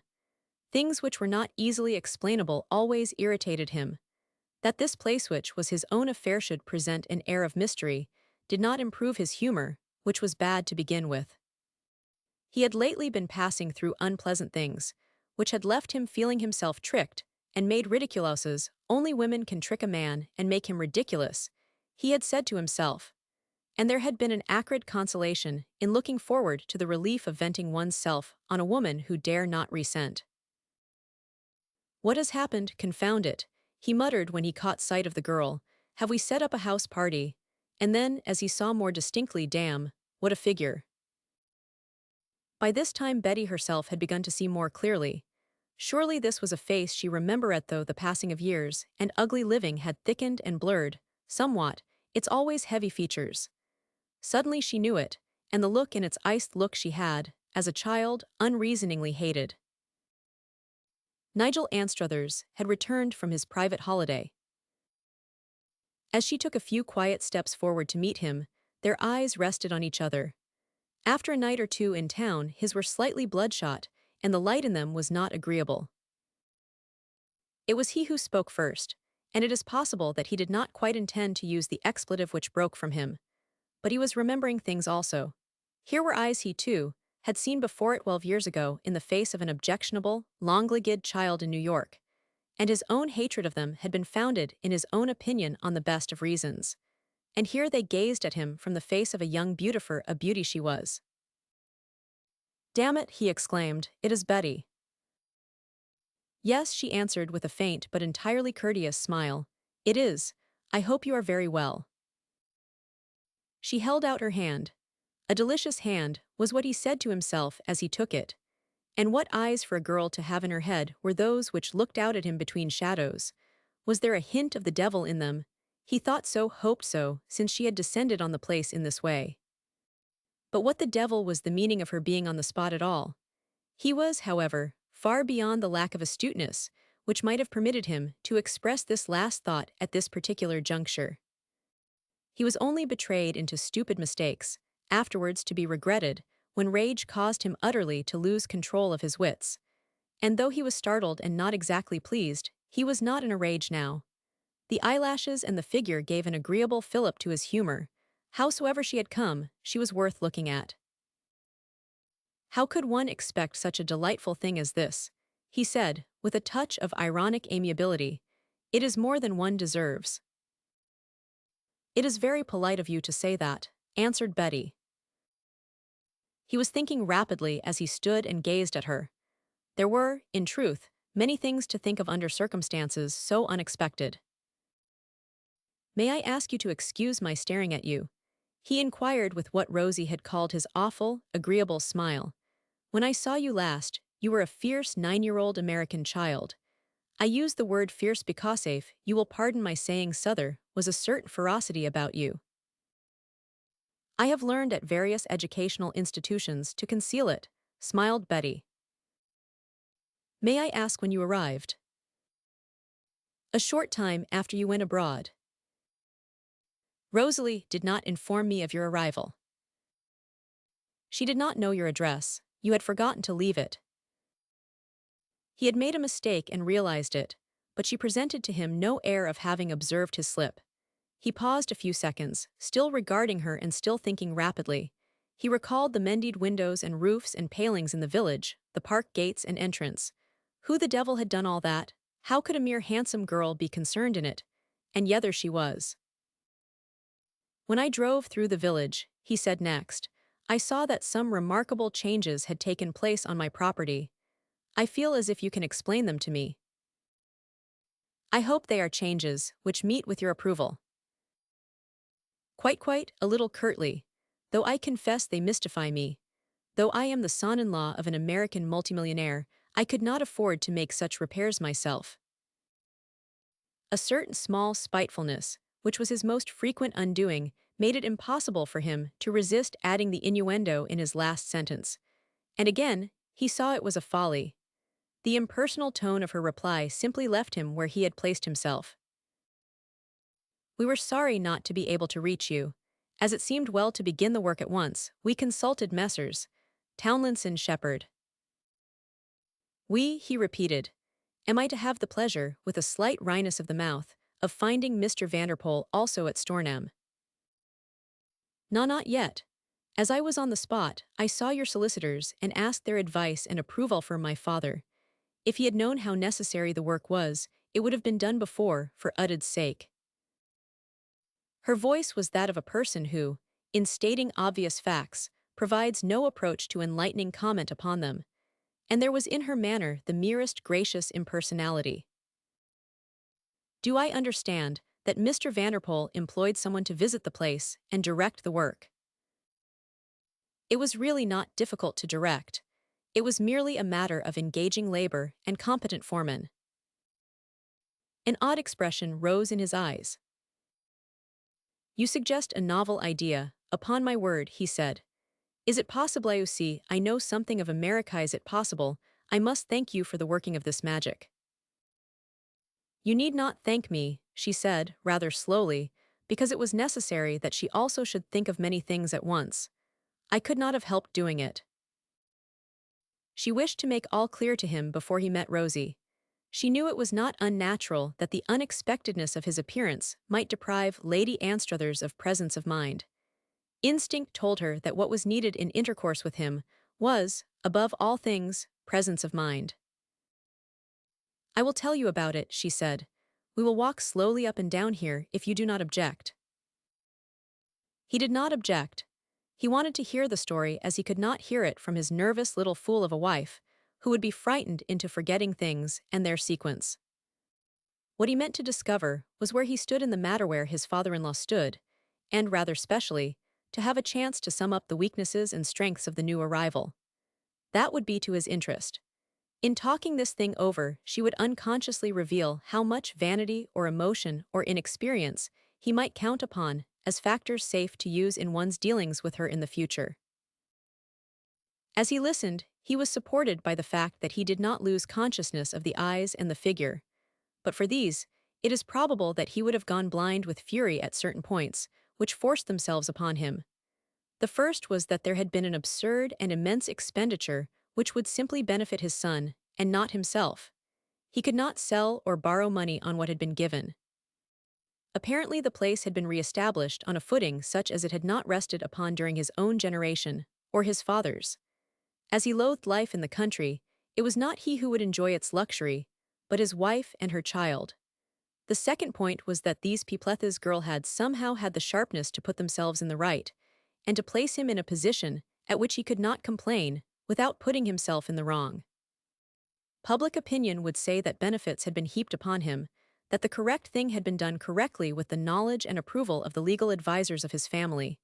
It had been a masterly thing, that visit to Townlinson Shepherd. He was obliged to aid his self-control by a glance at the eyelashes. She was a new sort of girl, this Betty, whose childhood he had loathed, and to his jaded taste, novelty appealed enormously. Her attraction for him was also added to by the fact that he was not at all sure that there was not combined with it a pungent spice of the old detestation. He was repelled as well as allured. She represented things which he hated. First, the mere material power, which no man can bully, whatsoever his humor. It was the power he most longed for, and as he could not hope to possess it, most sneered at and raged against. Also, as she talked, it was plain that her habit of self-control and her sense of resource would be difficult to deal with. He was a survival of the type of man whose simple creed was that women should not possess resources, as when they possessed them, they could rarely be made to behave themselves. But while he thought these things, he walked by her side and both listened and talked, smiling the agreeable smile. You will pardon my dull bewilderment, he said. It is not unnatural, is it, in a mere outsider? And Betty, with the beautiful impersonal smile, said, We felt it so unfortunate that even your solicitors did not know your address. When at length they turned and strolled towards the house, a carriage was drawing up before the door, and at the sight of it, Betty saw her companion slightly lift his eyebrows. Lady Anstruthers had been out and was returning. The groom got down from the box, and two manservants appeared upon the steps. Lady Anstruthers descended, laughing a little as she talked to Udded, who had been with her. She was dressed in clear, pale gray, and the soft rose lining of her parasol warmed the color of her skin. Sir Nigel paused a second and put up his glass. Is that my wife? He said. Really, she quite recalls New York. The agreeable smile was on his lips as he hastened forward. He always more or less enjoyed coming upon Rosalie suddenly. The obvious result was a pleasing tribute to his power. Betty, following him, saw what occurred. Udded saw him first and spoke quick and low. Mother, he said. The tone of his voice was evidently enough. Lady Anstruthers turned with an unmistakable start. The rose lining of her parasol ceased to warm her color. In fact, the parasol itself stepped aside, and she stood with a blank, stiff, white face. "My dear Rosalie," said Sir Nigel, going towards her, "you do not look very glad to see me." He bent and kissed her quite with the air of a devoted husband. Knowing what the caress meant, and seeing Rosie's face as she submitted to it, Betty felt rather cold. After the conjugal greeting, he turned to Udded. "You look remarkably well," he said. Betty came forward. "We met in the park, Rosie," she explained. "We have been talking to each other for half an hour." The atmosphere which had surrounded her during the last 3 months had done much for Lady Anstruther's nerves. She had the power to recover herself. Sir Nigel himself saw this when she spoke. "I was startled because I was not expecting to see you," she said. "I thought you were still on the Riviera. I hope you had a pleasant journey home." "I had an extraordinarily pleasant surprise in finding your sister here," he answered. And they went into the house. In descending the staircase on his way to the drawing-room before dinner, Sir Nigel glanced about him with interested curiosity. If the village had been put in order, something more had been done here. Remembering the worn rugs and the bald-headed tiger, he lifted his brows. To leave one's house in a state of resigned dilapidation, and return to find it filled with all such things as comfort combined with excellent taste might demand, was an enlivening experience here, would have been so under some circumstances. As matters stood, perhaps, he might have felt better pleased if things had been less well done. But they were very well done. They had managed to put themselves in the right in this also. The rich sobriety of color and form left no opening for supercilious comment, which was a neat weapon it was annoying to be robbed of. The drawing-room was fresh, brightly charming, and full of flowers. Betty was standing before an open window with her sister. His wife's shoulders, he observed at once, had absolutely begun to suggest contours. At all events, her bones no longer stuck out. But one did not look at one's wife's shoulders when one could turn from them to a fairness of velvet and ivory. "You know," he said, approaching them, "I find all this very amazing. I have been looking out of my window onto the gardens." "It is Betty who has done it all," said Rosie. "I did not suspect you of doing it, my dear Rosalie," smiling. "When I saw Betty standing in the avenue, I knew at once that it was she who had mended the chimney-pots in the village and rehung the gates." For the present, at least, it was evident that he meant to be sufficiently amiable. At the dinner table, he was conversational and asked many questions, professing a natural interest in what had been done. It was not difficult to talk to a girl whose eyes and shoulders combined themselves with a quick wit and a power to attract which he reluctantly owned he had never seen equaled. His reluctance arose from the fact that such a power complicated matters. He must be on the defensive until he knew what she was going to do, what he must do himself, and what results were probable or possible. He had spent his life in intrigue of one order or another. He enjoyed outwitting people, and rather preferred to attain an end by devious paths. He began every acquaintance on the defensive. His argument was that you never knew how things would turn out. Consequently, it was as well to conduct one's self at the outset with the discreet forethought of a man in the presence of an enemy. He did not know how things would turn out in Betty's case, and it was a little confusing to find one's self watching her with a sense of excitement. He would have preferred to be coolto be cold, and he realized that he could not keep his eyes off her. "I remember, with regret," he said to her later in the evening, "that when you were a child we were enemies." "I am afraid we were," was Betty's impartial answer. "I am sure it was my fault," he said. "Pray forget it. Since you have accomplished such wonders, will you not, in the morning, take me about the place and explain to me how it has been done?" When Betty went to her room, she dismissed her maid as soon as possible, and sat for some time alone and waiting. She had had no opportunity to speak to Rosie in private, and she was sure she would come to her. In the course of half an hour, she heard a knock at the door. Yes, it was Rosie, and her newly-born color had fled and left her looking dragged again. She came forward and dropped into a low chair near Betty, letting her face fall into her hands. "I am very sorry, Betty," she half whispered, "but it is no use." "What is no use?" Betty asked. Nothing is any use. All these years have made me such a coward.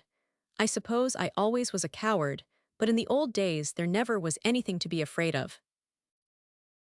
What are you most afraid of now? I do not know. That is the worst. I am afraid of him, just of himself, off the look in his eyes, off what he may be planning quietly. My strength dies away when he comes near me. What has he said to you? She asked. He came into my dressing room and sat and talked. He looked about from one thing to another and pretended to admire it all and congratulated me. But though he did not sneer at what he saw, his eyes were sneering at me. He talked about you. He said that you were a very clever woman.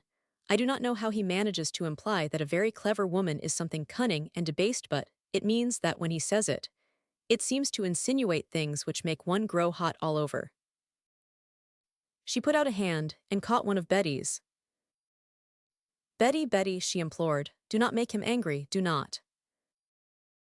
I am not going to begin by making him angry, Betty said, and I do not think he will try to make me angry at first. No, he will not, cried Rosalie. And do you remember what I told you when first we talked about him? And do you remember, was Betty's answer, what I said to you when I first met you in the park? If we were to cable to New York this moment, we could receive an answer in a few hours. He would not let us do it, said Rosie. He would stop us in some way, as he stopped my letters to mother, as he stopped me when I tried to run away. Oh, Betty, I know him and you do not. I shall know him better every day. That is what I must do. I must learn to know him. He said something more to you than you have told me, Rosie. What was it? He waited until Detcham left me, Lady Anstruthers confessed, more than half reluctantly. And then he got up to go away, and stood with his hands resting on the chairback, and spoke to me in a low, queer voice. He said, do not try to play any tricks on me, my good girl, and do not let your sister try to play any. You would both have reason to regret it. She was a half-hypnotized thing, and Betty, watching her with curious but tender eyes, recognized the abnormality. Ah, if I am a clever woman, she said, he is a clever man. He is beginning to see that his power is slipping away. That was what G. Selden would call bluff. Chapter 31. No, she would not. Sir Nigel did not invite Rosalie to accompany them. When the next morning, after breakfast, he reminded Betty of his suggestion of the night before, that she should walk over the place with him, and show him what had been done. He preferred to make his study of his sister-in-law undisturbed. There was no detail whose significance he missed as they went about together. He had keen eyes, and was a quite sufficiently practical person on such matters as concerned his own interests. In this case, it was to his interest to make up his mind as to what he might gain or lose by the appearance of his wife's family. He did not mean to lose if it could be helped anything either of personal importance or material benefit, and it could only be helped by his comprehending clearly what he had to deal with. Betty was, at present, the chief factor in the situation, and he was sufficiently astute to see that she might not be easy to read. His personal theories concerning women presented to him 2 or 3 effective ways of managing them. You made love to them, you flattered them either subtly or grossly, you roughly or smoothly bullied them, or you harrowed them with haughty indifference if your lovemaking had produced its proper effect when it was necessary to lure or drive or trick them into submission. Women should be made useful in one way or another. Little fool as she was, Rosalie had been useful. He had, after all was said and done, had some comparatively easy years as the result of her existence. But she had not been useful enough, and there had even been moments when he had wondered if he had made a mistake in separating her entirely from her family. There might have been more to be gained if he had allowed them to visit her and had played the part of a devoted husband in their presence. A great bore, of course, but they could not have spent their entire lives at Stornham. 12 years ago, however, he had known very little of Americans, and he had lost his temper. He was really very fond of his temper, and rather enjoyed referring to it with tolerant regret as being a bad one, and beyond his control with a manner which suggested that the attribute was the inevitable result of strength of character and masculine spirit.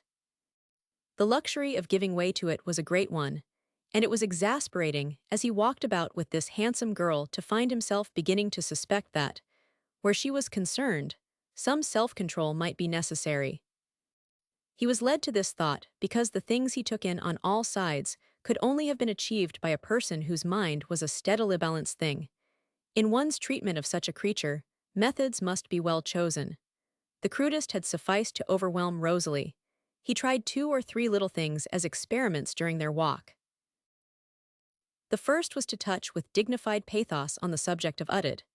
Betty, he intimated gently, could imagine what a man's grief and disappointment might be on finding his son and heir deformed in such a manner. The delicate reserve with which he managed to convey his fear that Rosalie's own uncontrolled hysteric attacks had been the cause of the misfortune was very well done. She had, of course, been very young and much spoiled, and had not learned self-restraint, poor girl. It was at this point that Betty first realized a certain hideous thing. She must actually remain silent. There would be at the outset many times when she could only protect her sister by refraining from either denial or argument. If she turned upon him now with refutation, it was Rosie who would be called upon to bear the consequences. He would go at once to Rosie, and she herself would have done what she had said she would not. Dosh would have brought trouble upon the poor girl before she was strong enough to bear it. She suspected also that his intention was to discover how much she had heard, and if she might be goaded into betraying her attitude in the matter. But she was not to be so goaded. He watched her closely, and her very color itself seemed to be under her own control. He had expected if she had heard hysteric, garbled stories from his wife to see a flame of scarlet leap up on the cheek he was admiring. There was no such leap, which was baffling in itself. Could it be that experience had taught Rosalie the discretion of keeping her mouth shut? "I am very fond of Udid," was the sole comment he was granted. "We made friends from the first. As he grows older and stronger, his misfortune may be less apparent. He will be a very clever man. He will be a very clever man, if he is at all like." He checked himself with a slight movement of his shoulders. "I was going to say a thing utterly banal. I beg your pardon. I forgot for the moment that I was not talking to an English girl." It was so stupid that she turned and looked at him, smiling faintly, but her answer was quite mild and soft. "Do not deprive me of compliments because I am a mere American," she said. "I am very fond of them and respond at once." "You are very daring," he said, looking straight into her eyes, deliciously so. "American women always are, I think." "The young devil," he was saying internally. "The beautiful young devil, she throws one off the track." He found himself more and more attracted and exasperated as they made their rounds. It was his sense of being attracted which was the cause of his exasperation. A girl who could stir one like this would be a dangerous enemy. Even as a friend she would not be safe, because one faced the absurd peril of losing one's head a little, and forgetting the precautions. One should never lose sight of where a woman was concerned at the precautions, which provided for one's holding a good taut rein in one's own hands. They went from gardens to greenhouses, from greenhouses to stables, and he was on the watch for the moment when she would reveal some little feminine pose or vanity. But this morning, at least, she laid none bare. She did not strike him as a being of angelic perfections, but she was very modern and not likely to show easily any openings in her armor. "Of course, I continue to be amazed," he commented, "though one ought not to be amazed at anything which evolves from your extraordinary country. In spite of your impersonal air, I shall persist in regarding you as my benefactor. But to be frank, I always told Rosalie that if she would write to your father he would certainly put things in order." "She did write once, you will remember," answered Betty. "Did she?" with courteous vagueness. "Really, I am afraid I did not hear of it. My poor wife has her own little ideas about the disposal of her income." And Betty knew that she was expected to believe that Rosie had hoarded the money sent to restore the place, and from sheer weak miserliness had allowed her son's heritage to fall to ruin. And but for Rosie's sake, she might have stopped upon the path and looking at him squarely have said, "You are lying to me, and I know the truth." He continued to converse amiably. "Of course, it is you one must thank, not only for rousing in the poor girl some interest in her personal appearance, but also some interest in her neighbors. Some women, after they marry and pass girlhood, seem to release their hold on all desire to attract or retain friends. For years Rosalie has given herself up to a chronic semi-invalidism. When the mistress of a house is always depressed and languid and does not return visits, neighbors become discouraged and drop off, as it were. If his wife had told stories to gain her sympathy, his companion would be sure to lose her temper and show her hand. If he could make her openly lose her temper, he would have made an advance. One can quite understand that, she said. It is a great happiness to me to see Rosie gaining ground every day. She has taken me out with her a good many times, and people are beginning to realize that she likes to see them at Stornham. You are very delightful, he said, with your she has taken me out. When I glanced at the magnificent array of cards on the salver in the hall, I realized a number of things, and quite vulgarly lost my breath. The Dunholms have been very amiable in recalling our existence, but charming Americansoff your order raros amiable emotions. I am very amiable myself, said Betty. It was he who flushed now. He was losing patience at feeling himself held with such lightness at arm's length, and at being, in spite of himself, somehow compelled to continue to assume a jocular courtesy. No, you are not, he answered. Not, repeated Betty, with an incredulous lifting of her brows. You are charming and clever, but I rather suspect you of being a vixen. At all events, you are a spirited young woman, and quick-witted enough to understand the attraction you must have for the sordid herd. And then he became aware if not of an opening in her armor at least of a joint in it, for he saw, near her ear, a deepening warmth. That was it. She was quick-witted, and she hid somewhere a hot pride. I confess, however, he proceeded cheerfully, that notwithstanding my own experience of the habits of the sordid herd, I saw one card I was surprised to find, though really shrugging his shoulders I ought to have been less surprised to find it than to find any other. But it was bold. I suppose the fellow is desperate. You're speaking of, suggested Betty. Of Mount Dunstan, hang it all, it was bold, as if in half-amused disgust. As she had walked through the garden paths, Betty had at intervals bent and gathered a flower, until she held in one hand a loose, fair sheaf. At this moment, she stooped to break off a spire of pale blue campanula, and she was with a shock struck with a consciousness that she bent, because she must because to do so, was a refugia concealment of something she must hide. It had come upon her without a second's warning. Sir Nigel was right. She was a vixena virago. She was in such a rage that her heart sprang up and down, and her cheek and eyes were on fire. Her long-trained control of herself was gone, and her shock was a lightning-swift awakening to the fact that she felt all this must hide her face because it was this one man, just this one, and no other, who was being dragged into this thing with insult. It was an awakening, and she broke off, rather slowly, one with 3 of 4 campanula stems before she stood upright again. As for Nigel, Anstruthers went on talking in his low-pitched, disgusted voice. Surely he might count himself out of the running. There will be a good deal of running, my dear Betty. You fair Americans have learned that by this time. But that a man who has not even a decent name to offer, who is blackballed by his countess, should coolly present himself as a pretendant, is an insolence he should be kicked for. Betty arranged her campanulas carefully. There was no exterior reason why she should draw sword in Lord Mount Dunstan's defense. He had certainly not seemed to expect anything intimately interested from her. His manner she had generally felt to be rather restrained. But one could, in a measure, express one's self. Whatsoever the running, she remarked, no pretendant has complimented me by presenting himself. So Farrand Lord Mount Dunstan is physically an unusually strong man. You mean it would be difficult to kick him? Is this partisanship? I hope not. Am I to understand, he added with deliberation, that Rosalie has received him here? Yes. And that you have received him, also as you have received Lord Westholt? Quite. Then I must discuss the matter with Rosalie. It is not to be discussed with you. You mean that you will exercise your authority in the matter? In England, my dear girl, the master of a house is still sometimes guilty of exercising authority in matters which concern the reputation of his female relatives. In the absence of your father, I shall not allow you, while you are under my roof, to endanger your name in any degree. I am, at least, your brother by marriage. I intend to protect you." "Thank you," said Betty. "You are young and extremely handsome, you will have an enormous fortune, and you have evidently had your own way all your life. A girl, such as you are, may either make a magnificent marriage or a ridiculous and humiliating one. Neither American young women nor English young men are as disinterested as they were some years ago. Each has begun to learn what the other has to give."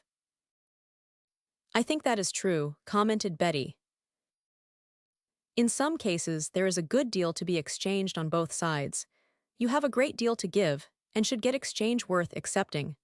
A beggared estate and a tainted title are not good enough." "That is businesslike," Betty made comment again.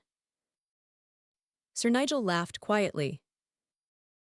"The fact is, I hope you will not misunderstand my saying idiot. Do not strike me as being unbusinesslike, yourself." "I am not," answered Betty. "I thought not," rather narrowing his eyes as he watched her, because he believed that she must involuntarily show her hand if he irritated her sufficiently. "You do not impress me as being one of the girls who make unsuccessful marriages. You are a modern New York Butenot, an early Victorian sentimentalist." He did not despair of results from his process of irritation. To gently but steadily convey to a beautiful and spirited young creature that no man could approach her without ulterior motive was rather a good idea. If one could make it clear with a casual air of sensibly taking it for granted that the natural power of youth, wit, and beauty were rendered impotent by a greatness of fortune, whose proportions obliterated all else.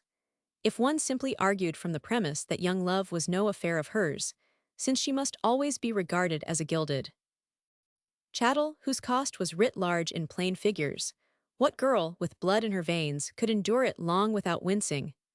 This girl had undue, and as he regarded such matters, unseemly control over her temper and her nerves, but she had blood enough in her veins, and presently she would say or do something which would give him a lead. "When you marry," he began. She lifted her head delicately, but ended the sentence for him with eyes which were actually not unsmiling. "When I marry, I shall ask something in exchange for what I have to give. If the exchange is to be equal, you must ask a great deal," he answered. "That is why you must be protected from such fellows as Mount Dunstan." "If it becomes necessary, perhaps I shall be able to protect myself," she said. "Ah, regretfully, I am afraid I have annoyed Yuan that you need protection more than you suspect." If she were flesh and blood, she could scarcely resist resenting the implication contained in this. But resist it she did, and with a cool little smile which stirred him to sudden, if irritated, admiration. She paused a second, and used the touch of gentle regret herself. "You have wounded my vanity, by intimating that my admirers do not love me for myself alone." He paused also, and narrowing his eyes again, looked straight between her lashes. "They ought to love you for yourself alone," he said, in a low voice. "You are a deucedly attractive girl." "Oh, Betty," Rosie had pleaded, "do not make him angry, don't make him angry." So Betty lifted her shoulders slightly without comment. "Shall we go back to the house now?" she said. "Rosalie will naturally be anxious to hear that what has been done in your absence has met with your approval." In what manner his approval was expressed to Rosalie, Betty did not hear this morning at least. Externally cool though she had appeared, the process had not been without its results, and she felt that she would prefer to be alone. "I must write some letters to catch the next steamer," she said, as she went upstairs.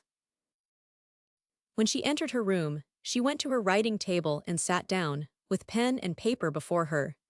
She drew the paper towards her and took up the pen, but the next moment she laid it down and gave a slight push to the paper. As she did so, she realized that her hand trembled. "I must not let myself form the habit of falling into rage, sir. I shall not be able to keep still some day, when I ought to do it," she whispered. "I am in a fury of fury," and for a moment she covered her face. She was a strong girl, but a girl, notwithstanding her powers. What she suddenly saw was that, as if by one movement of some powerful unseen hand, Rosie, who had been the center of all things, had been swept out of her thought. Her anger at the injustice done to Rosie had been as nothing before the fire which had flamed in her at the insult flung at the other, and all that was undue and unbalanced. One might as well look the thing straightly in the face. Her old child hatred of Nigel Anstruthers had sprung up again in tenfold strength. There was, it was true, something abominable about him, something which made his words more abominable than they would have been if another man had uttered them but, though it was inevitable that his method should rouse one, where those of one's own blood were concerned, it was not enough to fill one with raging flame when his malignity was dealing with those who were almost strangers. Mount Dunstan was almost a stranger had met Lord Westholt oftener. Would she have felt the same hot beat of the blood, if Lord Westholt had been concerned? No, she answered herself frankly, she would not. Chapter 32, A Great Ball. A certain great ball, given yearly at Dunholm Castle, was one of the most notable social features of the county. It took place when the house was full of its most interestingly distinguished guests, and though other balls might be given at other times, this one was marked by a degree of greater state. On several occasions the chief guests had been great personages indeed, and to be bidden to meet them implied a selection flattering in itself. One's invitation must convey by inference that one was either brilliant, beautiful, or admirable, if not important. Nigel Anstruthers had never appeared at what the uninvited were wont, with derisive smiles, to call the great panjandrum function which was an ironic designation not employed by such persons as received cards bidding them to the festivity. Stornham Court was not popular in the county. No one had yearned for the society of the Dowager Lady Anstruthers, even in her youth, and a not too well-favored young man with an ill-favored temper, noticeably on the lookout for grievances, is not an addition to one's circle. At 19 Nigel had discovered the older Lord Mount Dunstan and his son Tenham to be congenial acquaintances, and had been so often absent from home that his neighbors would have found social intercourse with him difficult, even if desirable. Accordingly, when the county paper recorded the splendors of the great panjandrum function which, it by no means mentioned by that named list of among those present, had not so far contained the name of Sir Nigel Anstruthers. So, on a morning a few days after his return, the master of Stornham turned over a card of invitation and read it several times before speaking. "I suppose you know what this means," he said at last to Rosalie, who was alone with him. "It means that we are invited to Dunholm Castle for the ball, does not it?" Her husband tossed the card aside on the table. "It means that Betty will be invited to every house where there is a son who must be disposed of profitably. She is invited because she is beautiful and clever. She would be invited if she had no money at all," said Rosie daringly. She was actually growing daring, she thought sometimes. It would not have been possible to say anything like this a few months ago. "Do not make silly mistakes," said Nigel. "There are a good many handsome girls who receive comparatively little attention, but the hounds of war are let loose when one of your swollen American fortunes appears. The obviousness of it virtuously makes me sick. It's as vulgar as New York." What befell next brought to Sir Nigel a shock of curious enlightenment, but no one was more amazed than Rosie herself. She felt, when she heard her own voice, as if she must be rather mad. "I would rather," she said quite distinctly, "that you did not speak to me of New York in that way." "What?" said Anstruthers, staring at her with contempt which was derision. "It is my home," she answered. "It is not proper that I should hear it spoken of slightingly." "Your home, it has not taken the slightest notice of you for 12 years. Your people dropped you as if you were a hot potato. They have taken me up again," still in amazement at her own boldness, but somehow learning something as she went on. He walked over to her side and stood before her. "Look here, Rosalie," he said. "You have been taking lessons from your sister. She is a beauty and young and you are not. People will stand things from her they will not take from you. I would stand some things myself, because it rather amuses a man to see a fine girl peacocking. It's merely ridiculous in you, and I will not stand it not a bit of it." It was not specially fortunate for him that the door opened as he was speaking, and Betty came in with her own invitation in her hand. He was quick enough, however, to turn to greet her with a shrug of his shoulders. "I am being favored with a little scene by my wife," he explained. "She is capable of getting up excellent little scenes, but I dare say she does not show you that side of her temper." Betty took a comfortable chintz-covered, easy chair. Her expression was evasively speculative. "Was it a scene I interrupted?" she said. "Then I must not go away and leave you to finish it. You were saying that you would not stand something. What does a man do when he will not stand a thing? It always sounds so final and applingas if you were threatening horrible things such as, perhaps, were a resource in feudal times. What is the resource in these dull days of law and order and policemen? Is this American chaff?" He was disagreeably conscious that he was not wholly successful in his effort to be lofty. The frankness of Betty's smile was quite without prejudice. "Dear me, no," she said. "It is only the unpicturesque result of an unfeminine knowledge of the law. And I was thinking how one is limit-danned, yet how things are simplified after all."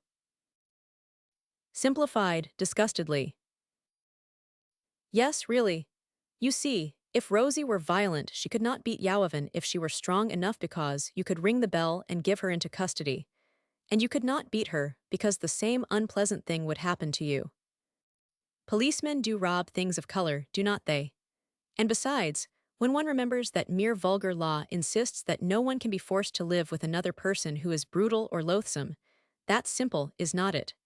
You could go away from Rosie, with sweet clearness, at any moment you wish it as far away as you liked. You seem to forget, still feeling that convincing loftiness was not easy, that when a man leaves his wife, or she deserts him, it is she who is likely to be called upon to bear the onus of public opinion. Would she be called upon to bear it under all circumstances? Damned clever woman as you are, you know that she would, as well as I know it. He made an abrupt gesture with his hand. You know that what I say is true. Women who take to their heels are deucedly unpopular in England. I have not been long in England, but I have been struck by the prevalence of a sort of constitutional British sense of fair play among the people who really count. The Dunholms, for instance, have it markedly. In America, it is the men who force women to take to their heels who are deucedly unpopular. The American sense of fair play is their most English quality.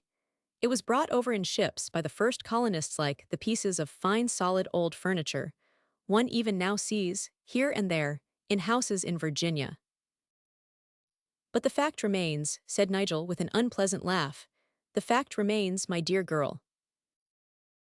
"The fact that does remain," said Betty, not unpleasantly at all, and still with her gentle air of mere unprejudiced speculation, "is that, if a man or woman is properly ill-treated properly not in any amateurish way they reach the point of not caring in the least nothing matters, but that they must get away from the horror of the unbearable thing, never to see or hear of it again, is heaven enough to make anything else a thing to smile at. But one could settle the other point by experimenting. Suppose you run away from Rosie, and then we can see if she is cut by the county." His laugh was unpleasant again. "So long as you are with her, she will not be cut. There are a number of penniless young men of family in this, as well as the adjoining, counties. Do you think Mount Dunstan would cut her?" She looked down at the carpet thoughtfully a moment, and then lifted her eyes. "I do not think so," she answered, "but I will ask him." He was startled by a sudden feeling that she might be capable of it. "Oh, come now," he said, "that goes beyond a joke. You will not do any such absurd thing. One does not want one's domestic difficulties discussed by one's neighbors." Betty opened coolly surprised eyes. "I did not understand it was a personal matter," she remarked. "Where do the domestic difficulties come in?" He stared at her a few seconds with the look she did not like, which was less likable at the moment, because it combined itself with other things. "Hang it," he muttered. "I wish I could keep my temper as you can keep yours," and he turned on his heel and left the room. Rosie had not spoken. She had sat with her hands in her lap, looking out of the window. She had at first had a moment of terror. She had indeed once uttered in her soul the abject cry, "Do not make him angry, Betty-o, do not, do not." And suddenly it had been stilled, and she had listened. This was because she realized that Nigel himself was listening. That made her see what she had not dared to allow herself to see before. These trite things were true. There were laws to protect one. If Betty had not been dealing with mere truths, Nigel would have stopped her. He had been supercilious, but he could not contradict her. "Betty," she said, when her sister came to her, "you said that to show me things as well as to show them to him. I knew you did and listened to every word. It was good for me to hear you." "Clear-cut, unadorned facts are like bullets," said Betty. "They reach home if one's aim is good. The shiftiest people cannot evade them." A certain thing became evident to Betty during the time which elapsed between the arrival of the invitations and the great ball. Despite an obvious intention to assume an amiable pose for the time being, Sir Nigel could not conceal a not quite unexplainable antipathy to one individual. This individual was Mount Dunstan, whom it did not seem easy for him to leave alone.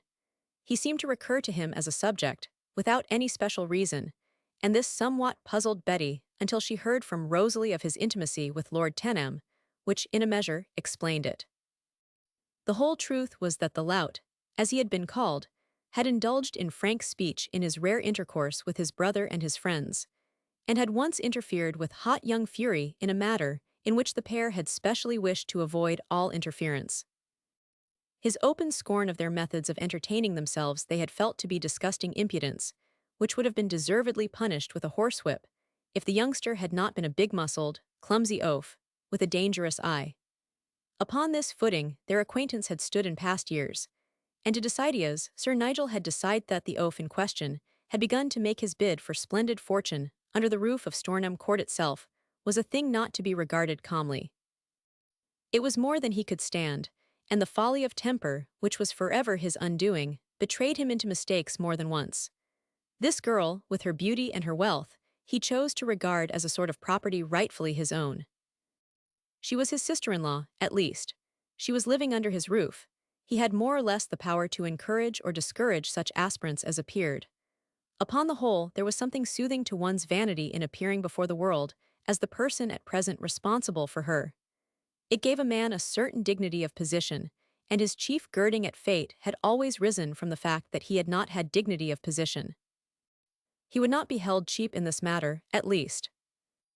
But sometimes, as he looked at the girl, he turned hot and sick, as it was driven home to him that he was no longer young, that he had never been good-looking, and that he had cut the ground from under his feet 12 years ago, when he had married Rosalie. If he could have waited, if he could have done several other things, perhaps the clever acting of a part, and his power of domination might have given him a chance.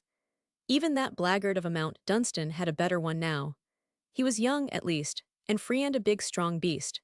He was forced, with bitter reluctance, to admit that he himself was not even particularly strong. Off late, he had felt it hideously. So he detested Mount Dunstan the more for increasing reasons, as he thought the matter over. It would seem, perhaps, but a subtle pleasure to the normal mind. But to him, there was pleasure support aggrandizement in referring to the ill case of the Mount Dunstan estate, in relating illustrative anecdotes, in dwelling upon the hopelessness of the outlook, and the notable unpopularity of the man himself. A confiding young lady from the States was required, he said on one occasion, but it would be necessary that she should be a young person of much simplicity, who would not be alarmed or chilled by the obvious. No one would realize this more clearly than Mount Dunstan himself. He said it coldly and casually, as if it were the simplest matter of fact. If the fellow had been making himself agreeable to Betty, it was as well that certain points should be as it were inadvertently brought before her. Miss Vanderpoel was really rather fine, people said to each other afterwards, when she entered the ballroom at Dunholm Castle with her brother-in-law. She bore herself as composedly as if she had been escorted by the most admirable and dignified of conservative relatives, instead of by a man who was more definitely disliked and disapproved of than any other man in the county whom decent people were likely to meet. Yet, she was far too clever a girl not to realize the situation clearly, they said to each other. She had arrived in England to find her sister a neglected wreck, her fortune squandered, and her existence stripped bare of even such things as one felt to be the mere decencies. There was but one thing to be deduced from the facts which had stared her in the face. But of her deductions she had said nothing whatever, which was, of course, remarkable in a young person. It may be mentioned that perhaps there had been those who would not have been reluctant to hear what she must have had to say, and who had even possibly given her a delicate lead. But the lead had never been taken. One lady had even remarked that on her part, she felt that a too great reserve verged upon secretiveness, which was not a desirable girlish quality. Of course, the situation had been so much discussed that people were naturally on the lookout for the arrival of the Stornham party, as it was known that Sir Nigel had returned home, and would be likely to present himself with his wife and sister-in-law. There was not a dowager present who did not know how and where he had reprehensibly spent the last months. It served him quite right that the Spanish dancing person had coolly left him in the lurch for a younger and more attractive, as well as a richer man. If it were not for Miss Vanderpool, one need not pretend that one knew nothing about the affair. In fact, if it had not been for Miss Vanderpool, he would not have received an invitation and poor Lady Anstruthers would be sitting at home, still the forlorn little frump, and invalid she had so wonderfully ceased to be since her sister had taken her in hand. She was absolutely growing even pretty and young, and her clothes were really beautiful. The whole thing was amazing. Betty, as well as Rosalie and Nigel, knew that many people turned undisguisedly to look at Themeven to watch them as they came into the splendid ballroom. It was a splendid ballroom and a stately one, and Lord Dunholm and Lord Westholt shared a certain thought when they met her, which was that hers was distinctly the proud young brilliance of presence which figured most perfectly against its background. Much as people wanted to look at Sir Nigel, their eyes were drawn from him to Miss Vanderpool. After all, it was she who made him an object of interest. One wanted to know what she would do with him, how she would carry him off. How much did she know of the distaste people felt for him, since she would not talk or encourage talk? The Dunholms could not have invited her and her sister, and have ignored him. But did she not guess that they would have ignored him if they could? And was there not natural embarrassment in feeling forced to appear in pomp, as it were, under his escort? But no embarrassment was perceptible. Her manner committed her to no recognition of a shadow of a flaw in the character of her companion. It even carried a certain conviction with it, and the lookers-in felt the impossibility of suggesting any such flaw by their own manner. For this evening, at least, the man must actually be treated as if he were an entirely unobjectionable person. It appeared as if that was what the girl wanted and intended should happen. This was what Nigel himself had begun to perceive, but he did not put it pleasantly. Deucedly clever girl as she was, he said to himself, she saw that it would be more agreeable to have no nonsense talked and no ruffling of tempers. He had always been able to convey to people that the ruffling of his temper was a thing to be avoided, and perhaps she had already been sharp enough to realize this was a fact to be counted with. She was sharp enough, he said to himself, to see anything. The function was a superb one. The house was superb, the rooms of entertainment were in every proportion perfect, and were quite renowned for the beauty of the space they offered. The people themselves were, through centuries of dignified living, so placed that intercourse with their kind was an easy and delightful thing. They need never doubt either their own effect or the effect of their hospitalities. Sir Nigel saw about him all the people who held enviable place in the county. Some of them he had never known, some of them had long ceased to recall his existence. There were those among them who lifted lorgnettes or stuck monocles into their eyes as he passed, asking each other in politely subdued tones who the man was who seemed to be in attendance on Miss Vanderpool. Nigel knew this and girded at it internally, while he made the most of his suave smile. The distinguished personage who was the chief guest was to be seen at the upper end of the room talking to a tall man with broad shoulders, who was plainly interesting him for the moment. As the Stornham party passed on, this person, making his bow, retired, and as he turned towards them, Sir Nigel recognizing him, the agreeable smile was for the moment lost. How in the name of heaven did Mount Dunstan come here? Broke from him with involuntary heat. Would it be rash to conclude, said Betty, as she returned the bow of a very grand old lady in black velvet and an imposing tiara, that he came in response to invitation. The very grand old lady seemed pleased to see her, and with a royal little sign, called her to her side. As Betty Vanderpool was a great success with the Mrs. Weldons and old Dobies of village life, She was also a success among grand old ladies. When she stood before them, there was a delicate submission in her air, which was suggestive of obedience to the dignity of their years and state. Strongly conservative, and rather feudal old persons were much pleased by this. In the present irreverent iconoclasm of modern times, it was most agreeable to talk to a handsome creature who was as beautifully attentive as if she had been a specially perfect young lady-in-waiting. This one even patted Betty's hand a little when she took it. She was a great county potentate, who was known as Lady Allanby of Dolher House, being one of the most ancient and interesting in England. "I am glad to see you here tonight," she said. "You are looking very nice, but you cannot help that." Betty asked permission to present her sister and brother-in-law. Lady Allanby was polite to both of them, but she gave Nigel a rather sharp glance through her gold pince-nez as she greeted him. "Janie and Mary," she said to the two girls nearest her, "I dare say you will kindly change your chairs and let Lady Anstruthers and Miss Vanderpool sit next to me."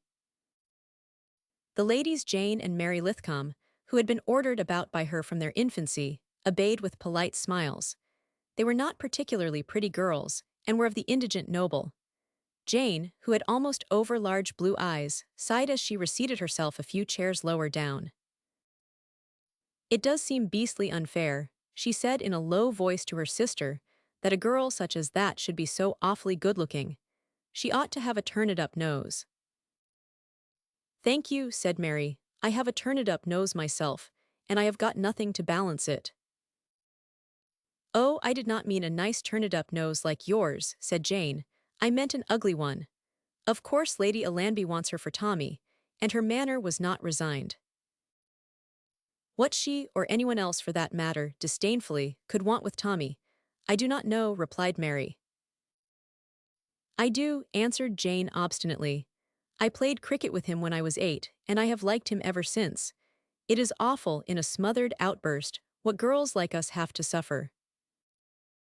Lady Mary turned to look at her curiously.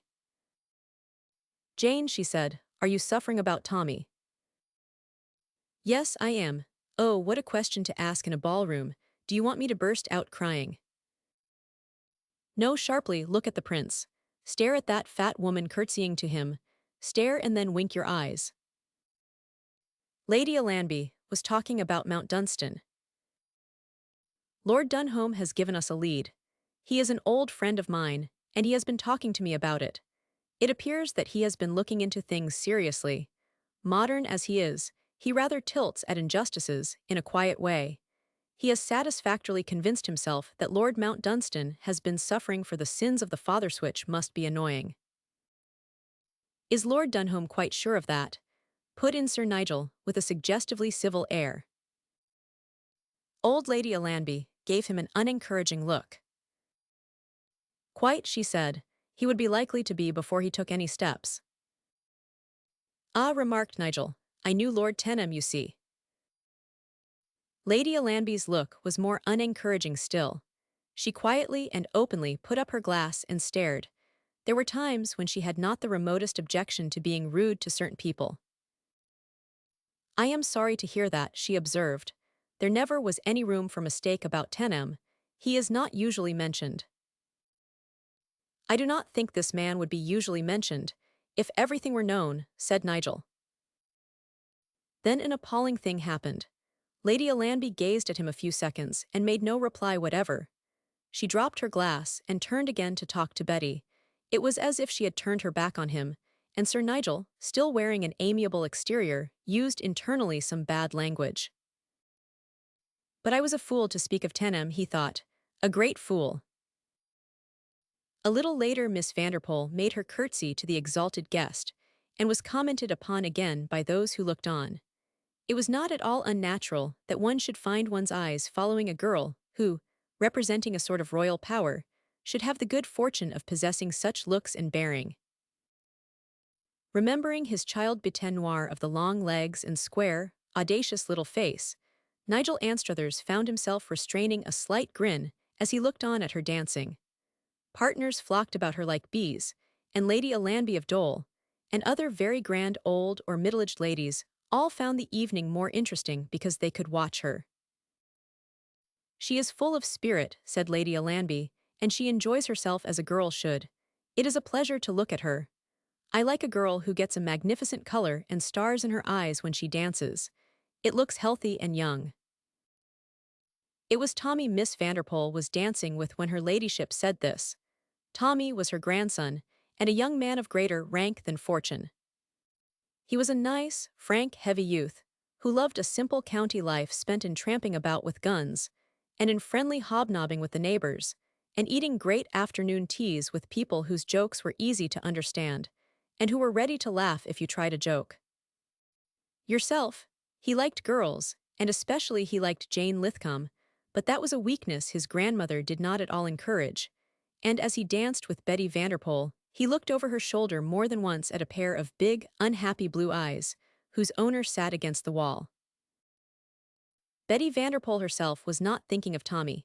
In fact, during this brilliant evening she faced still further developments of her own strange case. Certain new things were happening to her. When she had entered the ballroom, she had known at once who the man was who stood before the royal guest had known before he bowed low and withdrew, and her recognition had brought with it a shock of joy. For a few moments her throat felt hot and pulsing. It was true things which concerned him concerned her. All that happened to him suddenly became her affair, as if in some way they were of the same blood. Nigel's slighting of him had infuriated her. That Lord Dunholm had offered him friendship and hospitality was a thing which seemed done to herself, and filled her with gratitude and affection. That he should be at this place, on this special occasion, swept away dark things from his path. It was as if it were stated without words that a conservative man of the world, who knew things as they were, having means of reaching truths, vouched for him and placed his dignity and firmness at his side. And there was the gladness at the sight of him. It was an overpoweringly strong thing. She had never known anything like it. She had not seen him since Nigel's return, and here he was, and she knew that her life quickened in her because they were together in the same room. He had come to them and said a few courteous words, but he had soon gone away. At first she wondered if it was because of Nigel, who at the time was making himself rather ostentatiously amiable to her. Afterwards she saw him dancing, talking, being presented to people, being, with a tactful easiness, taken care of by his host and hostess, and Lord Westholt. She was struck by the graceful magic with which this tactful ease surrounded him without any obviousness. The Dunholms had given a lead, as Lady Alanby had said, and the rest were following it and ignoring intervals with reposeful readiness. It was wonderfully well done. Apparently there had been no past at all. All began with this large young man who, despite his Viking type, really looked particularly well in evening dress. Lady Alanby held him by her chair for some time, openly enjoying her talk with him, and calling up Tommy that they might make friends. After a while Betty said to herself he would come and ask for a dance. But he did not come, and she danced with one man after another. Westholt came to her several times and had more dances than one. Why did the other not come? Several times they whirled past each other, and when it occurred they looked both feeling it in accidentinto each other's eyes. The strong and strange think that which moves on its way as do birth and death, and the rising and setting of the sun had begun to move in them.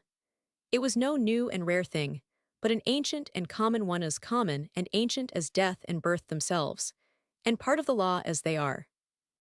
As it comes to royal persons to whom one makes obeisance at their mere passing by, as it comes to scullery maids in royal kitchens, and grooms in royal stables, as it comes to ladies-in-waiting and the women who serve them, so it had come to these two who had been drawn near to each other from the opposite sides of the earth, and each started at the touch of it, and withdrew a pace in bewilderment and some fear.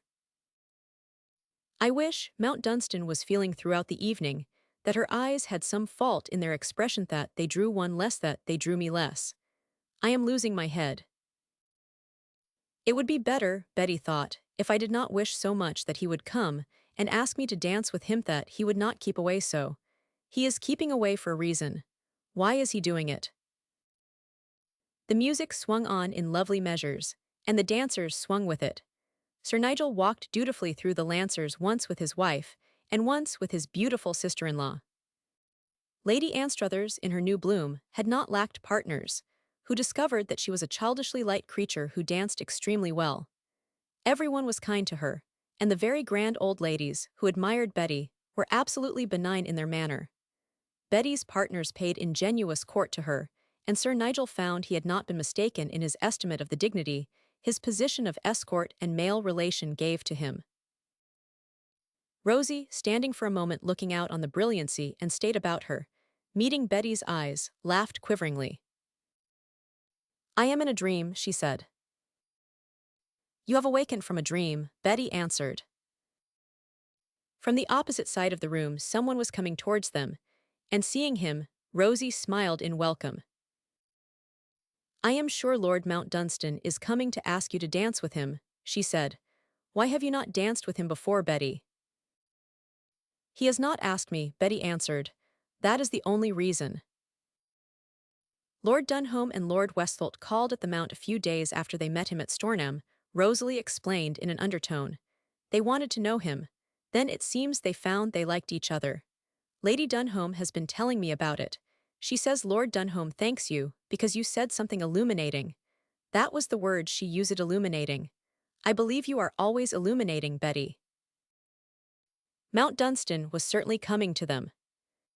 How broad his shoulders looked in his close-fitting black coat, how well built his whole strong body was, and how steadily he held his eyes. Here and there one sees a man or woman who is, through some trick of fate, by nature a compelling thing unconsciously demanding that one should submit to some domineering attraction. One does not call it domineering, but it is so. This special creature is charged unfairly with more than his or her single share of force. Betty Vanderpoel thought this out as this other one came to her. He did not use the ballroom formula when he spoke to her. He said in rather a low voice, "Will you dance with me?" "Yes," she answered. Lord Dunholm and his wife agreed afterwards that so noticeable a pair had never before danced together in their ballroom. Certainly, no pair had ever been watched with quite the same interested curiosity. Some onlookers thought it singular that they should dance together at all. Some pleased themselves by reflecting on the fact that no other two could have represented with such picturesqueness the opposite poles of fate and circumstance. No one attempted to deny that they were an extraordinarily striking-looking couple, and that one's eyes followed them in spite of oneself. Taken together, they produce an effect that is somehow rather amazing, old Lady Allamby commented. He is a magnificently built man, you know, and she is a magnificently built girl. Everybody should look like that. My impression would be that Adam and Eve did, but for the fact that neither of them had any particular character. That affair of the apple was so silly. Eve has always struck me as being the kind of woman who, if she lived today, would run up stupid bills at her dressmaker's and be afraid to tell her husband. That wonderful black head of Miss Vanderpoel's looks very nice poised near Mount Dunstan's dark red one. I am glad to be dancing with him, Betty was thinking. I am glad to be near him.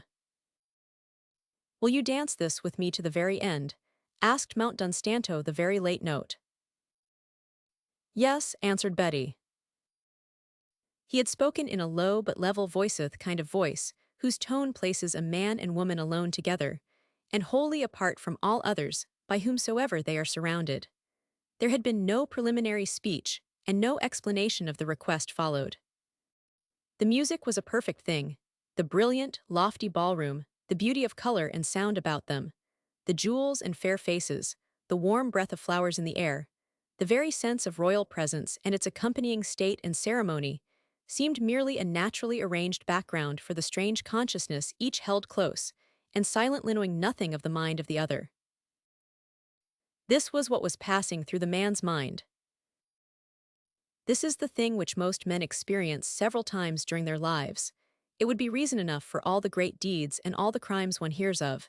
It is an enormous kind of anguish and a fearful kind of joy. It is scarcely to be borne, and yet, at this moment, I could kill myself and her at the thought of losing it. If I had begun earlier, would it have been easier? No, it would not. With me it is bound to go hard. At 20 I should probably not have been able to keep myself from shouting it aloud, and I should not have known that it was only the working of the law. Only, good God, what a fool I am.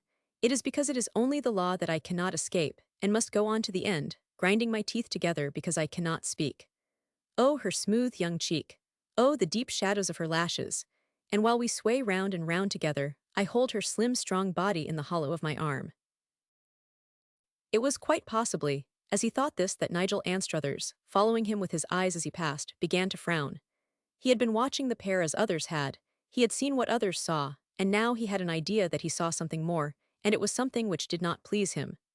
The instinct of the male bestirred itself the curious instinct of resentment against another man, any other man. And in this case, Mount Dunstan was not any other man, but one for whom his antipathy was personal. "I will not have that," he said to himself. "I will not have it." The music rose and swelled, and then sank into soft breathing, as they moved in harmony together, gliding and swirling as they threaded their way among other couples who swirled and glided also, some of them light and smiling, some exchanging lotan speech, perhaps saying words which, unheard by others, touched on deep things. The exalted guest fell into momentary silence as he looked on, being a man much attracted by physical fineness and temperamental power and charm. A girl like that would bring a great deal to a man, and to the country he belonged to. A great race might be founded on such superbness of physique and health and beauty. Combined with abnormal resources, certainly no more could be asked. He expressed something of the kind to Lord Dunholm, who stood near him in attendance. To herself Betty was saying, "That was a strange thing he asked me. It is curious that we say so little. I should never know much about him. I have no intelligence where he is concernedly a strong, stupid feeling, which is not like a feeling of my own. I am no longer Betty Vanderpoland. I wish to go on dancing with him in, and on to the last note," as he said. She felt a little hot wave run over her cheek uncomfortably, and the next instant, the big arm tightened its clasp of her for just 1 second, not more than one. She did not know that he, himself, had seen the sudden ripple of red color, and that the equally sudden contraction of the arm had been as unexpected to him and as involuntary as the quick wave itself. It had horrified and made him angry. He looked the next instant entirely stiff and cold. He did not know it happened, Betty resolved. "The music is going to stop," said Mount Dunstan. "I know the waltz. We can get once round the room again before the final chord." It was to be the last note of the very last, but he said it quite rigidly, and Betty laughed. "Quite the last," she answered. The music hastened a little, and their gliding whirl became more rapid, a little faster still, a running sweep of notes, a big, terminating harmony, and the thing was over. "Thank you," said Mount Dunstan. "One will have it to remember," and his tone was slightly sardonic. "Yes," Betty acquiesced politely. "Oh, not you, only one. I have never waltzed before." Betty turned to look at him curiously. "Under circumstances such as these," he explained, "I learned to dance at a particularly hideous boys' school in France. I abhorred it. And the trend of my life has made it quite easy for me to keep my 12-year-old vow that I would never dance after I left the place, unless I wanted to do it, and that, especially, nothing should make me waltz until certain agreeable conditions were fulfilled. Waltzing I approved off out of hideous schools. I was a pig-headed, objectionable child. I detested myself even then." Betty's composure returned to her. "I am trusting," she remarked, "that I may secretly regard myself as one of the agreeable conditions to be fulfilled. Do not dispel my hopes roughly." "I will not," he answered. "You are in fact several of them." "One breathes with much greater freedom," she responded. This sort of cool nonsense was safe. It dispelled feelings of tenseness and carried them to the place where Sir Nigel and Lady Anstruthers awaited them. A slight stir was beginning to be felt throughout the ballroom. The royal guest was retiring, and soon the rest began to melt away. The Anstruthers, who had a long return drive before them, were among those who went first. When Lady Anstruthers and her sister returned from the cloakroom, they found Sir Nigel standing near Mount Dunstan, who was going also, and talking to him in an amiably detached manner. Mount Dunstan himself did not look amiable or seem to be saying much, but Sir Nigel showed no signs of being disturbed. "Now that you have ceased to forswear the world," he said, as his wife approached, "I hope we shall see you at Stornham. Your visits must not cease because we cannot offer you G. Selden any longer." He had his own reasons for giving the invitation, several of them, and there was a satisfaction in letting the fellow know, casually, that he was not in the ridiculous position of being unaware of what had occurred during his absence. That there had been visits and also the objectionable episode of the American bounder. That the episode had been objectionable, he knew he had adroitly conveyed by mere tone and manner. Mount Dunstan thanked him in the usual formula, and then spoke to Betty. G. Selden left us tremulous and fevered with ecstatic anticipation. He carried your kind letter to Mr. Vanderpool next to his heart. His brain seemed to whirl at the thought of what the boys would say when he arrived with it in New York.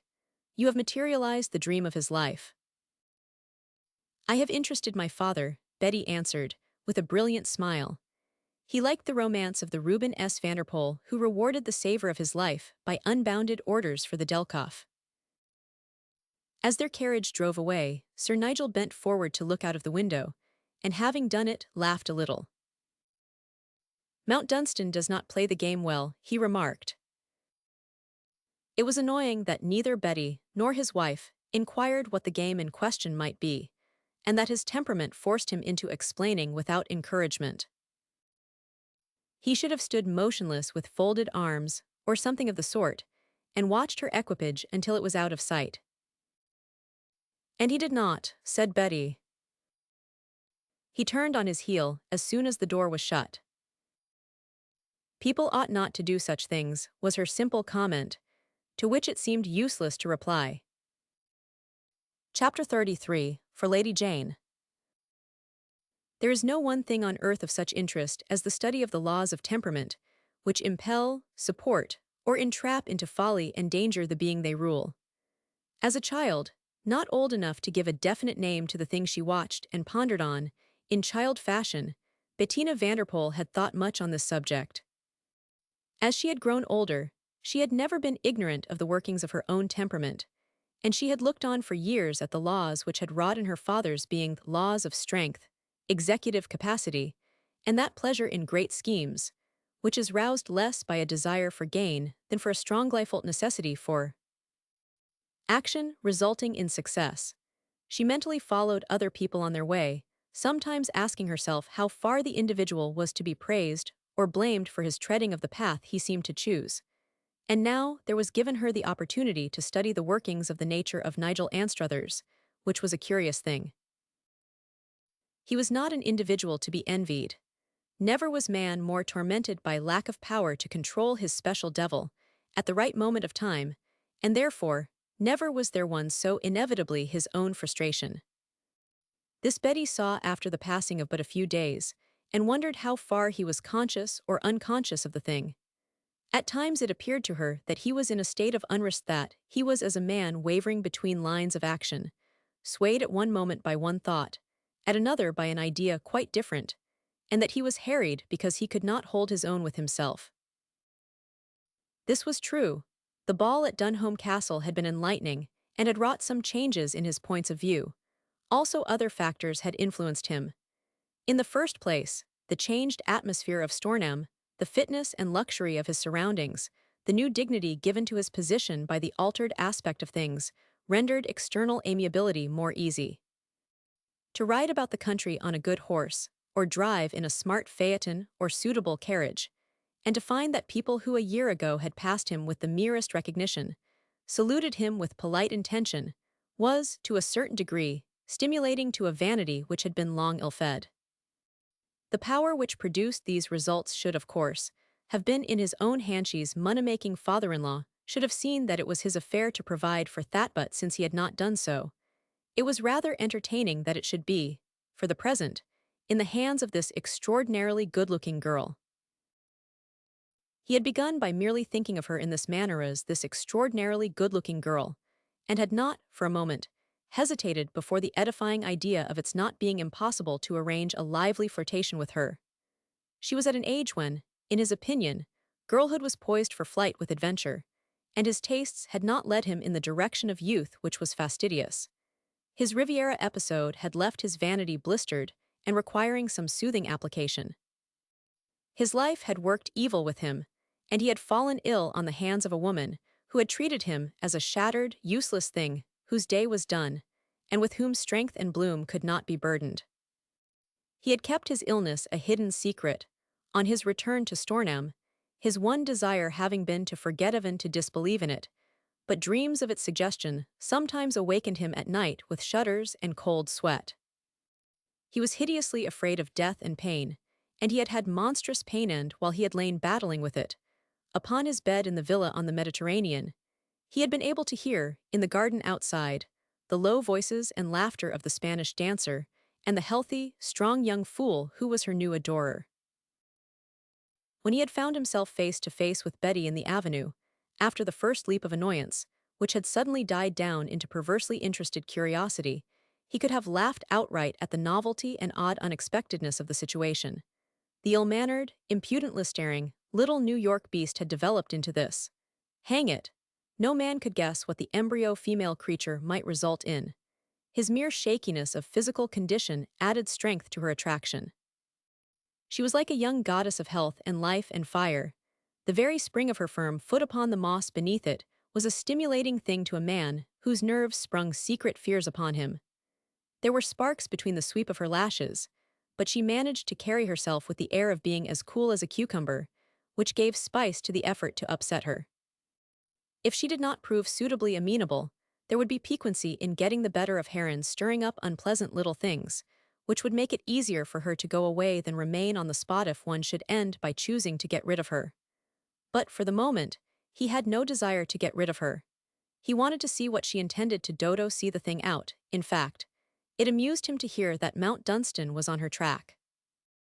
There exists for persons of a certain type a pleasure fulfilled by the mere sense of having got even with an opponent. Throughout his life, he had made a point of getting even with those who had irritatingly crossed his path or much disliked him. The working out of small or large plans to achieve this end had formed one of his most agreeable recreations. He had long owed Mount Dunstan a debt, which he had always meant to pay. He had not intended to forget the episode of the nice little village girl with whom Tenham and himself had been getting along so enormously well, when the raging young ass had found them out, and made an absurdly exaggerated scene, even going so far as threatening to smash the pair of them, marching off to the father and mother, and setting the vicar on, and then scratching together God knows how many enough to pack the lot off to America, where they had since done well. Why should a man forgive another who had made him look like a schoolboy and a fool? So, to find Mount Dunstan rushing down a steep hill into this thing was edifying. You cannot take much out of a man if you never encounter him. If you meet him, you are provided by heaven with opportunities. You can find out what he feels most sharply, and what he will suffer most by being deprived of. His impression was that there was a good deal to be got out of Mount Dunstan. He was an obstinate, haughty devil, and just the fellow to conceal, with a fury of pride, a score of tender places in his hide. At the ball he had seen that the girl's effect had been of a kind which even money and good looks, uncombined with another thing, might not have produced. And she had the other thing whatsoever it might be. He observed the way in which the Dunholms met and greeted her, he marked the glance of the royal personage, and his manner, when after her presentation he conversed with and detained her, he saw the turning of heads and exchange of remarks as she moved through the rooms. Most especially, he took in the bearing of the very grand old ladies, led by Lady Allanby of Dole. Barriers had thrown themselves down. These portentous, rigorous old pussycats admired her, even liked her. Upon my word, he said to himself, she has a way with her, you know. She is a combination of Ethel Newcomb and Becky Sharp, but she is more level-headed than either of them. There's a touch of Trix Esmond, too. The sense of the success which followed her, and the gradually growing excitement of looking on at her light whirls of dance, the carnation of her cheek, and the laughter and pleasure she drew about her, had affected him in a way by which he was secretly a little exhilarated. He was conscious of a rash desire to force his way through these laughing, vaunting young idiots, juggle or snatch their dances away from them, and seize on the girl himself. He had not for so long a time been impelled by such agreeable folly that he had sometimes felt the stab of the thought that he was past it. That it should rise in him again made him feel young. There was nothing which so irritated him against Mount Dunstan as his own rebelling recognition of the man's youth, the strength of his fine body, his high-held head and clear eye. These things and others it was which swayed him, as was plain to Betty in the time which followed, to many changes of mood. Are you sorry for a man who is ill and depressed? He asked one day, or do you despise him? I am sorry. Then be sorry for me. He had come out of the house to her, as she sat on the lawn, under a broad, level-branched tree, and had thrown himself upon a rug with his hands clasped behind his head. Are you ill? When I was on the Riviera, I had a fall. He lied simply.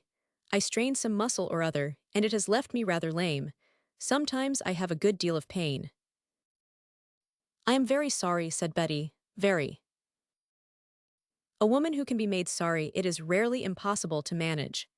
To dwell with pathetic patience on your grievances, if she is weak and unintelligent, to deplore, with honest regret, your faults and blunders, if she is strong, are not bad ideas. He looked at her reflectively. Yes, you are capable of being sorry, he decided. For a few moments of silence, his eyes rested upon the view spread before him. To give the expression of dignified reflection was not a bad idea either. Do you know, he said at length, that you produce an extraordinary effect upon me, Betty. She was occupying herself by adding a few stitches to one of Rosie's ancient strips of embroidery, and as she answered, she laid it flat upon her knee to consider its effect. Good or bad? She inquired with delicate abstraction. He turned his face towards her again this time quickly. Both, he answered, both.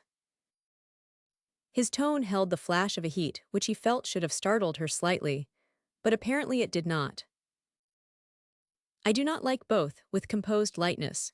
If you had said that you felt yourself develop angelic qualities when you were near me, I should feel flattered and swell with pride. But both leaves me unsatisfied. It interferes with the happy little conceit that one is an all-pervading, beneficent power. One likes to contemplate a large picture of one's self not plain, but Coloretta's a wholesale reformer. I see, thank you, stiffly and flushing. You do not believe me. Her effect upon him was such that, for the moment, he found himself choosing to believe that he was in earnest. His desire to impress her with his mood had actually led to this result. She ought to have been rather moved, a little fluttered, perhaps, at hearing that she disturbed his equilibrium. You set yourself against me, as a child, Betty, he said. And you set yourself against me now. You will not give me fair play. You might give me fair play. He dropped his voice at the last sentence and knew it was well done. A touch of hopelessness is not often lost on a woman. What would you consider fair play? She inquired. It would be fair to listen to me without prejudice. Let me explain how it has happened that I have appeared to you. Blackguard, I have no doubt you would call it and a fool. He threw out his hand, in an impatient gesture impatient of himself his fadeth tricks of bad fortune, which it implied had made of him a more erring mortal than he would have been if left to himself, and treated decently. Do not put it so strongly, with conservative politeness. I do not refuse to admit that I am handicapped by a devil of a temperament. That is an inherited thing. Ah, said Betty, one of the temperaments one reads about for which no one is to be blamed but one's deceased relatives. After all, that is comparatively easy to deal with. One can just go on doing what one wants to don't, then condemn one's grandparents severely. A repellent quality in her which had also the trick of transforming itself into an exasperating attraction was that she deprived him of the luxury he had been most tenacious of throughout his existence. If the injustice of fate has failed to bestow upon a man fortune, good looks or brilliance, his exercise of the power to disturb, to enrage those who dare not resent, to wound and take the nonsense out of those about him, will, at all events, preclude the possibility of his being passed over as a factor not to be considered. If to charm and bestow gives the sense of power, to thwart and humiliate may be found not wholly unsatisfying. But in her case, the inadequacy of the usual methods had forced itself upon him. It was as if the dart being aimed at her, she caught it in her hand in its flight, broke off its point, and threw it lightly aside without comment. Most women cannot resist the temptation to answer a speech containing a sting or a reproach. It was part of her abnormality that she could let such things go by in a detached silence, which did not express even the germ of comment or opinion upon them. This, he said, was the result of her beastly sense of security, which, in its turn, was the result of the atmosphere of wealth she had breathed since her birth. There had been no obstacle which could not be removed for her, no law of limitation had laid its rein on her neck. She had not been taught by her existence the importance of propitiating opinion. Under such conditions, how was fear to be learned? She had not learned it. But for the devil in the blue between her lashes, he realized that he should have broken loose long ago. I suppose I deserved that for making a stupid appeal to sympathy, he remarked. I will not do it again. If she had been the woman who can be gently goaded into reply, she would have made answer to this. But she allowed the observation to pass, giving it free flight into space, where it lost itself after the annoying manner of its kind. Have you any objection to telling me why you decided to come to England this year? He inquired, with a casual air, after the pause which she did not fill in. The bluntness of the question did not seem to disturb her. She was not sorry, in fact, that he had asked it. She let her work lie upon her knee and leaned back in her low garden chair, her hands resting upon its wicker arms. She turned on him a clear, unprejudiced gaze. I came to see Rosie. I have always been very fond of her. I did not believe that she had forgotten how much we had loved her or how much she had loved us. I knew that if I could see her again, I should understand why she had seemed to forget us. And when you saw her, you, of course, decided that I had behaved, to quote my own words, like a blackguard and a fool. It is, of course, very rude to say you have behaved like a fool. But if you will excuse my saying so, that is what has impressed me very much. Do not you know, with a moderation, which singularly drove itself home, that if you had been kind to her and had made her happy, you could have had anything you wished for without trouble. This was one of the unadorned facts which are like bullets. Disgustedly, he found himself veering towards an outlook which forced him to admit that there was probably truth in what she said, and he knew he heard more truth as she went on. She would have wanted only what you wanted, and she would not have asked much in return. She would not have asked as much as I should. What you did was not businesslike. She paused a moment to give thought to it. You paid too high a price for the luxury of indulging the inherited temperament. Your luxury was not to control it, but it was a bad investment. The figure of speech is rather commercial, coldly. It is curious that most things are, as a rule. There is always the parallel of profit and loss whether one sees it or not. The profits are happiness and friendship, enjoyment of life and approbation. If the inherited temperament supplies one with all one wants of such things, it cannot be called a loss, of course.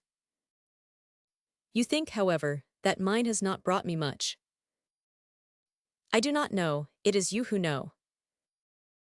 Well, viciously, there has been a sort of luxury in it, in lashing out with one's heels, and smashing things, and in knowing that people prefer to keep clear. She lifted her shoulders a little. Then perhaps it has paid. No, suddenly and fiercely, damn it, it has not. And she actually made no reply to that. What do you mean to do? He questioned as bluntly as before. He knew she would understand what he meant.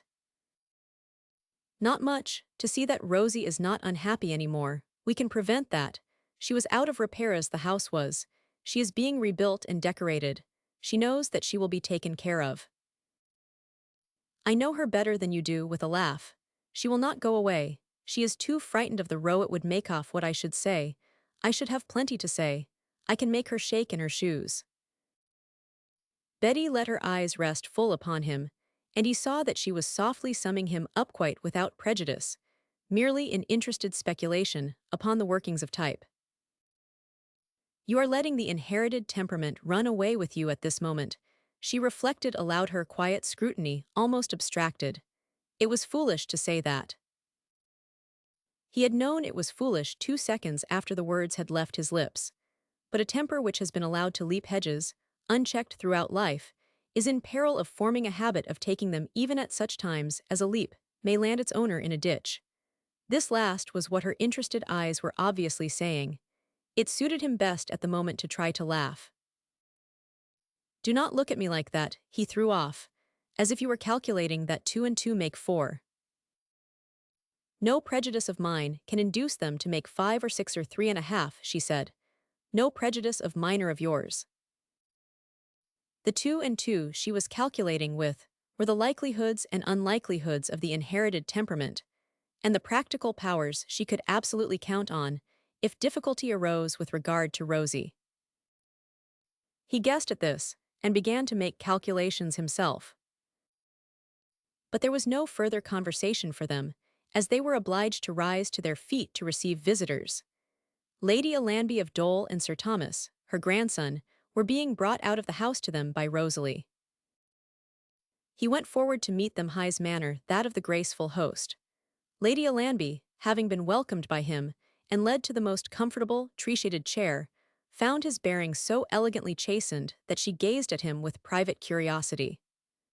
To her farseeing and highly experienced old mind, it seemed the bearing of a man who was up to something.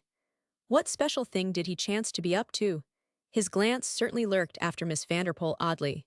Was he falling in unholy love with the girl, under his stupid little wife's very nose?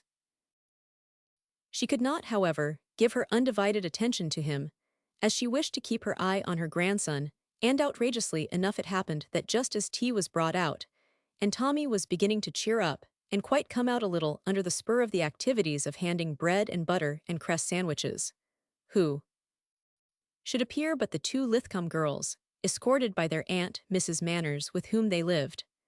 As they were orphans without money, if the Manners, who were rather well off, had not taken them in, they would have had to go to the workhouse, or into genteel amateur shops, as they were not clever enough for governesses. Mary, with her turned-up nose, looked just about as usual, but Jane had a new frock on which was exactly the color of the big, appealing eyes, with their trick of following people about. She looked a little pale and pathetic, which somehow gave her a specious air of being pretty, which she really was not at all. The swaying young thinness of those very slight girls, whose soft summer muslins make them look like delicate bags, tied in the middle with fluttering ribbons, has almost invariably a foolish attraction for burly young men whose characters are chiefly marked by lack of forethought, and Lady Alanby saw Tommy's robust young body give a sort of jerk, as the party of 3 was brought across the grass. After it he pulled himself together hastily, and looked stiff and pink, shaking hands as if his elbow joint was out of order, being at once too loose and too rigid. He began to be clumsy with the bread and butter, and ceasing his talk with Miss Vanderpool, fell into silence. Why should he go on talking, he thought. Miss Vanderpool was a cracking, handsome girl, but she was too clever for him, and he had to think of all sorts of new things to say when he talked to her. And well, a fellow could never imagine himself stretched out on the grass, puffing happily away at a pipe, with a girl like that sitting near him, smelling the hot turf smelling almost like hay, the hot blue sky curving overhead, and both the girl and himself perfectly happy-chock full of joy though neither of them were saying anything at all. You could imagine it with some girls. You did imagine it when you wakened early on a summer morning, and lay in luxurious stillness listening to the birds singing like mad. Lady Jane was a nicely behaved girl, and she tried to keep her following blue eyes fixed on the grass, or on Lady Anstruthers, or Miss Vanderpool, but there was something like a string, which sometimes pulled them in another direction, and once when this had happened quite against her wilsh, was terrified to find Lady Alanby's glass lifted and fixed upon her. As Lady Alanby's opinion of Mrs. Manners was but a poor one, and as Mrs. Manners was stricken dumb by her combined dislike and awe of Lady Alanby, a slight stiffness might have settled upon the gathering if Betty had not made an effort. She applied herself to Lady Alanby and Mrs. Manners at once, and ended by making them talk to each other. When they left the tea table under the trees to look at the gardens, she walked between them, playing upon the primeval horticultural passions which dominate the existence of all respectable and normal country ladies, until the gulf between them was temporarily bridged. This being achieved, she adroitly passed them over to Lady Anstruthers, who, Nigel observed with some curiosity, accepted the casual responsibility without manifest discomfiture. To the aching Tommy, the manner in which, a few minutes later, he found himself standing alone with Jane Lithcom in a path of clipped laurels was almost bewilderingly simple. At the end of the laurel walk was a pretty peep of the country, and Miss Vanderpool had brought him to see it. Nigel Anstruthers had been loitering behind with Jane and Mary. As Miss Vanderpool turned with him into the path, She stooped and picked a blossom from a clump of speedwell growing at the foot of a bit of wall. Lady Jane's eyes are just the color of this flower, she said. Yes, they are, he answered, glancing down at the lovely little blue thing as she held it in her hand. And then, with a thump of the heart, most people do not think she is pretty, but I quite desperately I do. His mood had become rash. So do I, Betty Vanderpool answered. Then the others joined them, and Miss Vanderpool paused to talk a little, and when they went on she was with Mary and Nigel Anstruthers, and he was with Jane, walking slowly, and somehow the others melted away, turning in a perfectly natural manner into a side path. Their own slow pace became slower. In fact, in a few moments they were standing quite still between the green walls. Jane turned a little aside and picked off some small leaves, nervously. He saw the muslin on her chest lift quiveringly. "Oh, little Jane," he said in a big, shaky whisper. The following eyes incontinently brimmed over. Some shining drops fell on the softness of the blue muslin. "Oh, Tommy, giving up, it's no use a talking at all. You must not think anything," he falteringly commanded, drawing nearer, because it was impossible not to do it. What he really meant, though he did not know how decorously to say it, was that she must not think that he could be moved by any tall beauty, towards the splendor of whose possessions his revered grandmother might be driving him. "I am not thinking anything," cried Jane in answer, "but she is everything and I am nothing. Just look at her and then look at me, Tommy." "I will look at you as long as you will let me," gulped Tommy, and he was boy enough and man enough to put a hand on each of her shoulders and drown his longing in her brimming eyes. Mary and Miss Vanderpool were talking with a curious intimacy in another part of the garden, where they were together alone, Sir Nigel having been reattached to Lady Allanby. "You have known Sir Thomas a long time," Betty had just said. "Since we were children. Jane reminded me at the Dunholm's ball that she had played cricket with him when she was 8. "They have always liked each other," Miss Vanderpool suggested. Mary looked up at her, and the meeting of their eyes was frank to revelation. But for the clear girlish liking for herself she saw in Betty Vanderpool's, Mary would have known her next speech to be of imbecile bluntness. She had heard that Americans often had a queer, delightful understanding of unconventional things. This splendid girl was understanding her. "Oh, you see," she broke out, "you left them together on purpose." "Yes, I 999. And there was a comprehension so deep in her look that Mary knew it was deeper than her own, and somehow founded on some subtler feeling than her own. When two people want so much, care so much to be together, Miss Vanderpool added quite slowly, even as if the words rather forced themselves from her, "It seems as if the whole world ought to help theme everything in the world, very wind, and rain, and sun, and star, so things have no right to keep them apart." Mary stared at her, moved and fascinated. She scarcely knew that she caught at her hand. "I have never been in the state that Jane is," she poured forth, "and I cannot understand how she can be such a fool, but we care about each other more than most girls do perhaps, because we have had no people. And it's the kind of thing there is no use talking against, it seems. It's killing the youngness in her. If it ends miserably, it will be as if she had had an illness, and got up from it a faded, Domfer spinster with a stretch of hideous years to live. Her blue eyes will look like boiled gooseberries, because she will have cried all the color out of them. Oh, you understand, I see you do." Before she had finished, both Miss Vanderpool's hands were holding hers. I do," she said. And she did, as a year ago she had not known she could. "Is it Lady Allanby?" she ventured. "Yes, Tommy will be helplessly poor if she does not leave him her money, and she will not if he makes her angry. She is very determined. She will leave it to an awful cousin if she gets in a rage, and Tommy is not clever. He could never earn his living. Neither could Jane. They could never marry. You cannot defy relatives and marry on nothing unless you are a character in a book." "Has she liked Lady Jane in the past?" Miss Vanderpool asked, as if she was, mentally, rapidly going over the ground, that she might quite comprehend everything. "Yes, she used to make rather a pet of her. She did not like me. She was taken by Jane's meek, attentive, obedient ways. Jane was born a sweet little affectionate worm. Lady Allanby cannot hate her, even now. she just pushes her out of her path. Because, said Betty Vanderpool.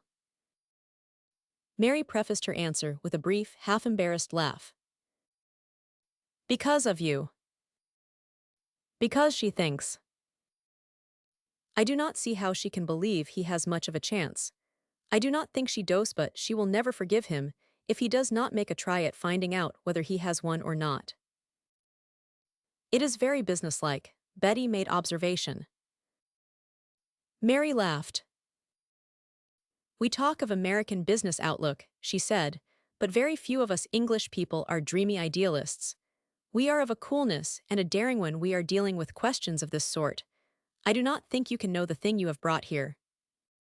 You descend on a dull country place, with your money and your looks, and you simply stay and amuse yourself by doing extraordinary things, as if there was no London waiting for you. Everyone knows this will not last. Next season you will be presented, and have a huge success. You will be whirled about in a vortex, and people will sit on the edge, and cast big strong lines, baited with the most glittering things they can get together. You will not be able to get away. Lady Alanby knows there would be no chance for Tommy then.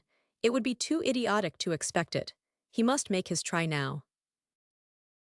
Their eyes met again, and Miss Vanderpool looked neither shocked nor angry, but an odd small shadow swept across her face. Mary, of course, did not know that she was thinking of the thing she had realized so often that it was not easy to detach one's self from the fact that one was Reuben S. Vanderpool's daughter. As a result of it, here one was indecently and unwillingly disturbing the lives of innocent, unassuming lovers.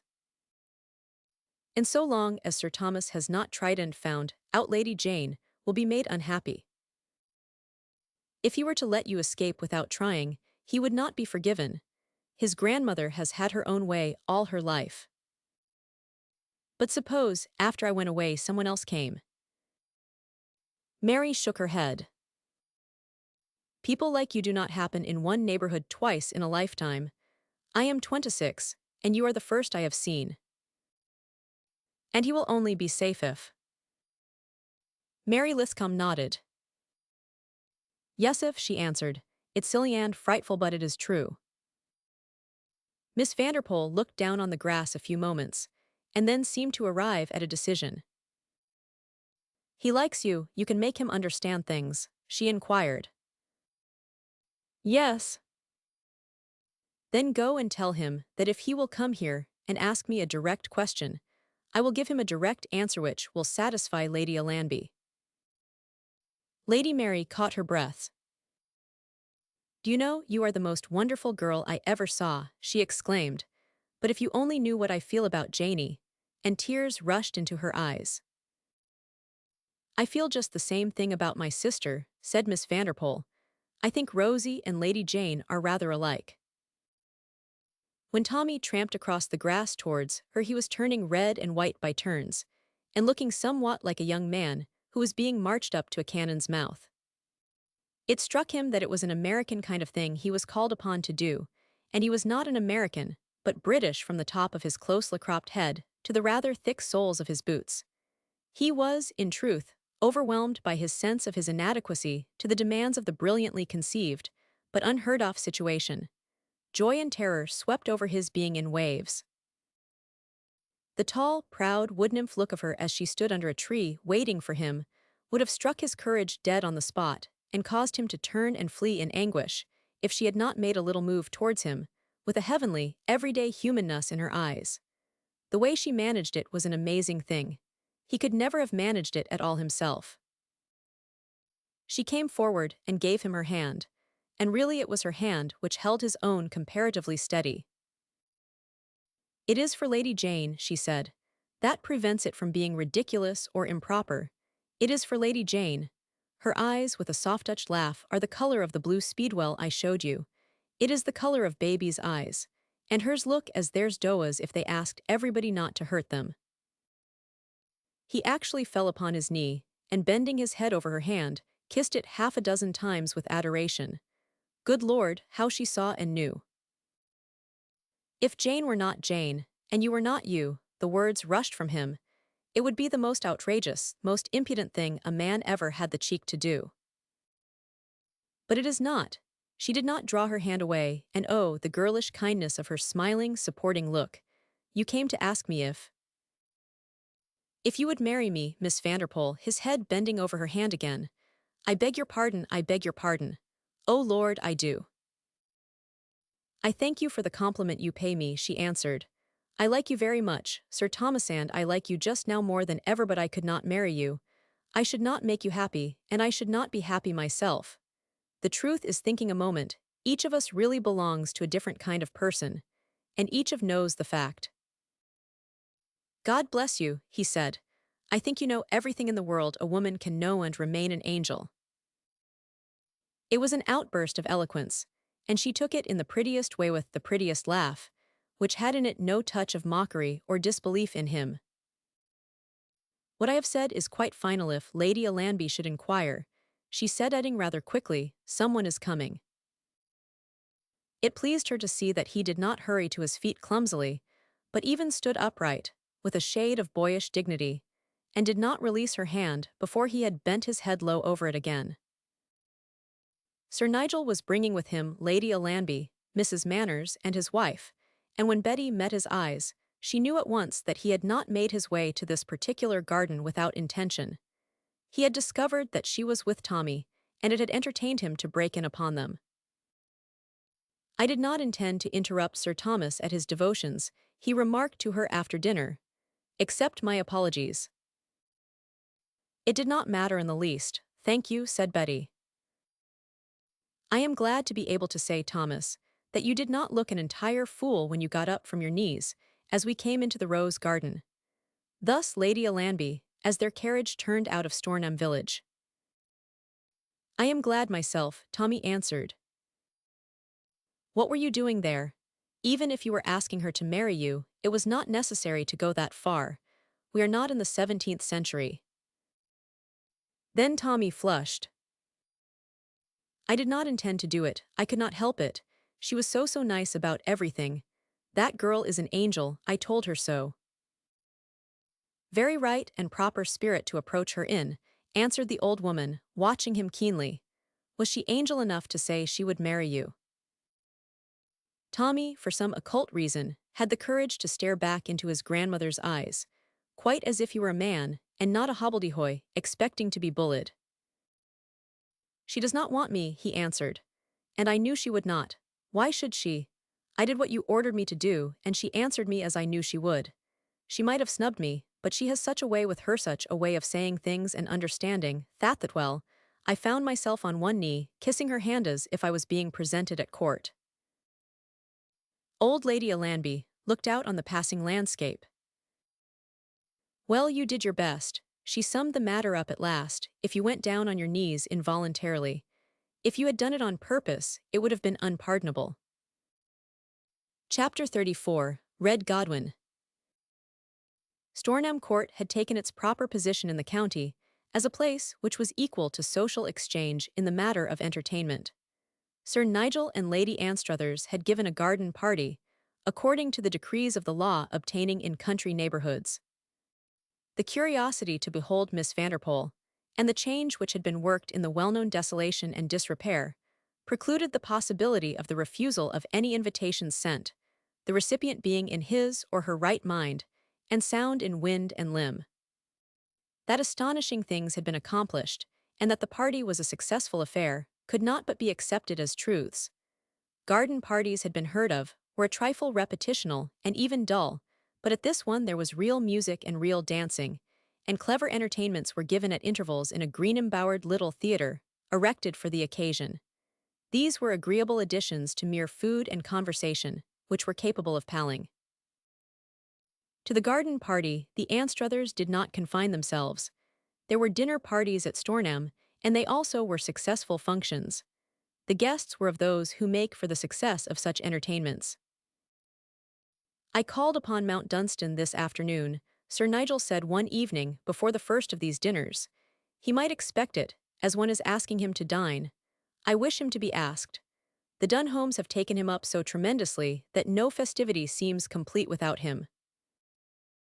He had been invited to the garden party, and had appeared, but Betty had seen little of him, It is easy to see little of a guest at an out-after festivity. In assisting Rosalie to attend to her visitors, she had been much occupied, but she had known that she might have seen more of him if he had intended that it should be so. He did not for reasons of his own intend that it should be so, and this she became aware of. So she walked, played in the bowling green, danced and talked with Westholt, Tommy Allanby and others. He does not want to talk to me. He will not if he can avoid it, was what she said to herself. She saw that he rather sought out Mary Lithcom, who was not accustomed to receiving special attention. The two walked together, danced together, and in adjoining chairs watched the performance in the embowered theatre. Lady Mary enjoyed her companion very much, but she wondered why he had attached himself to her. Betty Vanderpoel asked herself what they talked to each other about, and did not suspect the truth, which was that they talked a good deal of herself. "Have you seen much of Miss Vanderpoel?" Lady Mary had begun by asking. "I have seen her a good deal, as no doubt you have." Lady Mary's plain face expressed a somewhat touched reflectiveness. "Do you know," she said, "that the garden parties have been a different thing this whole summer, just because one always knew one would see her at them." A short laugh from Mount Dunstan. "Jane and I have gone to every garden party within 20 miles, ever since we left the schoolroom, and we are very tired of them, but this year we have quite cheered up. When we are dressing to go to something dull, we say to each other, well, at any rate, Miss Vanderpoel will be there, and we shall see what she has on, and how her things are made, and that's something besides the fun of watching people make up to her, and hearing them talk about the men who want to marry her, and wonder which one she will take. She will not take anyone in this place," the nice turned-up nose slightly suggesting a derisive sniff. "Who is there who is suitable?" Mount Dunstan laughed shortly again. "How do you know I am not an aspirant myself?" he said. He had a mirthless sense of enjoyment in his own brazenness. Only he himself knew how brazen the speech was. Lady Mary looked at him with entire composure. "I am quite sure you are not an aspirant for anybody, and I happen to know that you dislike moneyed international marriages. You are so obviously British that, even if I had not been told that, I should know it was true. Miss Vanderpoel herself knows it is true." "Does she?" "Lady Allanby spoke of it to Sir Nigel, and I heard Sir Nigel tell her." Exactly the kind of unnecessary thing he would be likely to repeat. He cast the subject aside as if it were a worthless superfluity and went on. "When you say there is no one suitable, you surely forget Lord Westholt." "Yes, it's true I forgot him for the moment, but with a laugh one rather feels as if she would require a royal duke or something of that sort." "You think she expects that kind of thing, rather indifferently." She does not think of the subject. She simply thinks of other things off Lady Anstruthers and Udded, of the work at Stornham and the village life, which gives her new emotions and interest. She also thinks about being nice to people. She is nicer than any girl I know. You feel, however, she has a right to expect it, still without more than a casual air of interest. "Well, what do you feel yourself?" said Lady Mary. "Women who look like Theightvan when they are not millionairesses usually marry whom they choose. I do not believe that the two beautiful Miss Gunnings rolled into one would have made anything as undeniable as she is. One has seen portraits of them. Look at her as she stands there talking to Tommy and Lord Dunholm." Internally Mount Dunstan was saying, "I am looking at her, thank you," and setting his teeth a little. But Lady Mary was launched upon a subject which swept her along with it, and she so to speak ground the thing in. "Look at the turn of her head. Look at her mouth and chin, and her eyes with the lashes sweeping over them when she looks down. You must have noticed the effect when she lifts them suddenly to look at you. It's so odd and lovely that it almost makes you jump," ended Mount Dunstan dryly. She did not laugh, and in fact, her expression became rather sympathetically serious. "Ah," she said, "I believe you feel a sort of rebellion against the unfairness of the way things are dealt out. It does seem unfair, of course. It would be perfectly disgraceful if she were different. I had moments of almost hating her, until one day not long ago, she did something so bewitchingly kind and understanding of other people's feelings that I gave up. It was clever, too, with a laugh, clever and daring. If she were a young man, she would make a dashing soldier. She did not give him the details of the story, but went on to say in effect what she had said to Betty herself of the inevitable incidentalness of her stay in the country. If she had not evidently come to Stornham this year with a purpose, she would have spent the season in London and done the usual thing. Americans were generally presented promptly if they had any position, sometimes when they had not. Lady Alanby had heard that the fact that she was with her sister had awakened curiosity, and people were talking about her. Lady Alanby said, in that dry way of hers, that the arrival of an unmarried American fortune in England was becoming rather like the visit of an unmarried royalty. People ask each other what it means and begin to arrange for it. So far, only the women have come, but Lady Alanby says that is because the men have had no time to do anything but stay at home and make the fortunes. She believes that in another generation there will be a male leisure class, and then it will swoop down too and marry people. She was very sharp and amusing about it. She said it would help them to rid themselves of a plethora of wealth and keep them from bursting. She was an amiable, if unsentimental person, Mary Lithcommand was, quite without ill nature, expressing the consensus of public opinion. These young women came to the country with something practical to exchange in these days, and as there were men who had certain equivalents to offer, so also there were men who had none, and whom decency should cause to stand aside. Mount Dunstan knew that when she had said, "Who is there who is suitable?" any shadow of a thought of himself as being in the running had not crossed her mind. And this was not only for the reasons she had had the ready composure to name, but for one less conquerable. Later, having left Mary Lithcom, he decided to take a turn by himself. He had done his duty as a masculine guest. He had conversed with young women and old ones, had danced, visited gardens and greenhouses, and taken his part in all things. Also he had, in fact, reached a point when a few minutes of solitude seemed a good thing. He found himself turning into the clipped laurel walk, where Tommy Alanby had stood with Jane Lithcom, and he went to the end of it and stood looking out on the view. Look at the turn of her head, Lady Mary had said. Look at her mouth and chin. And he had been looking at them the whole afternoon, not because he had intended to do so, but because it was not possible to prevent himself from doing it. This was one of the ironies of fate. Orthodox doctrine might suggest that it was to teach him that his past rebellion had been undue. Orthodox doctrine was ever ready with these soothing little explanations. He had raged and sulked at destiny, and now he had been given something to rage for. No one knows anything about it until it takes him by the throat, he was thinking, and until it happens to a man he has no right to complain. I was not starving before. I was not hungering and thirsting in sight of food and water. I suppose one of the most awful things in the world is to feel this and know it is no use.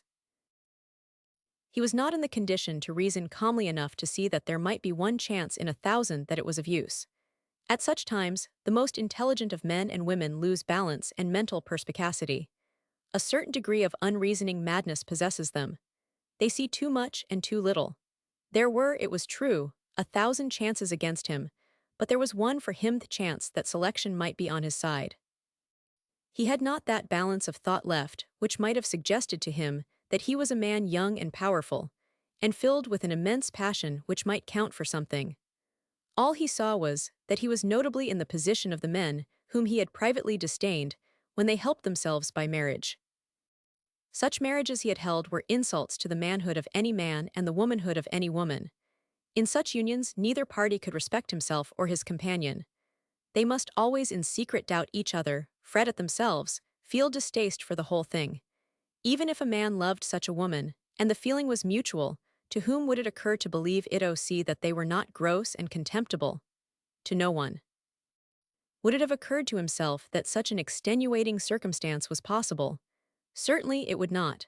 Pig-headed pride and obstinacy it might be, but he could not yet face even the mere thought of Itvin if his whole position had not been grotesque.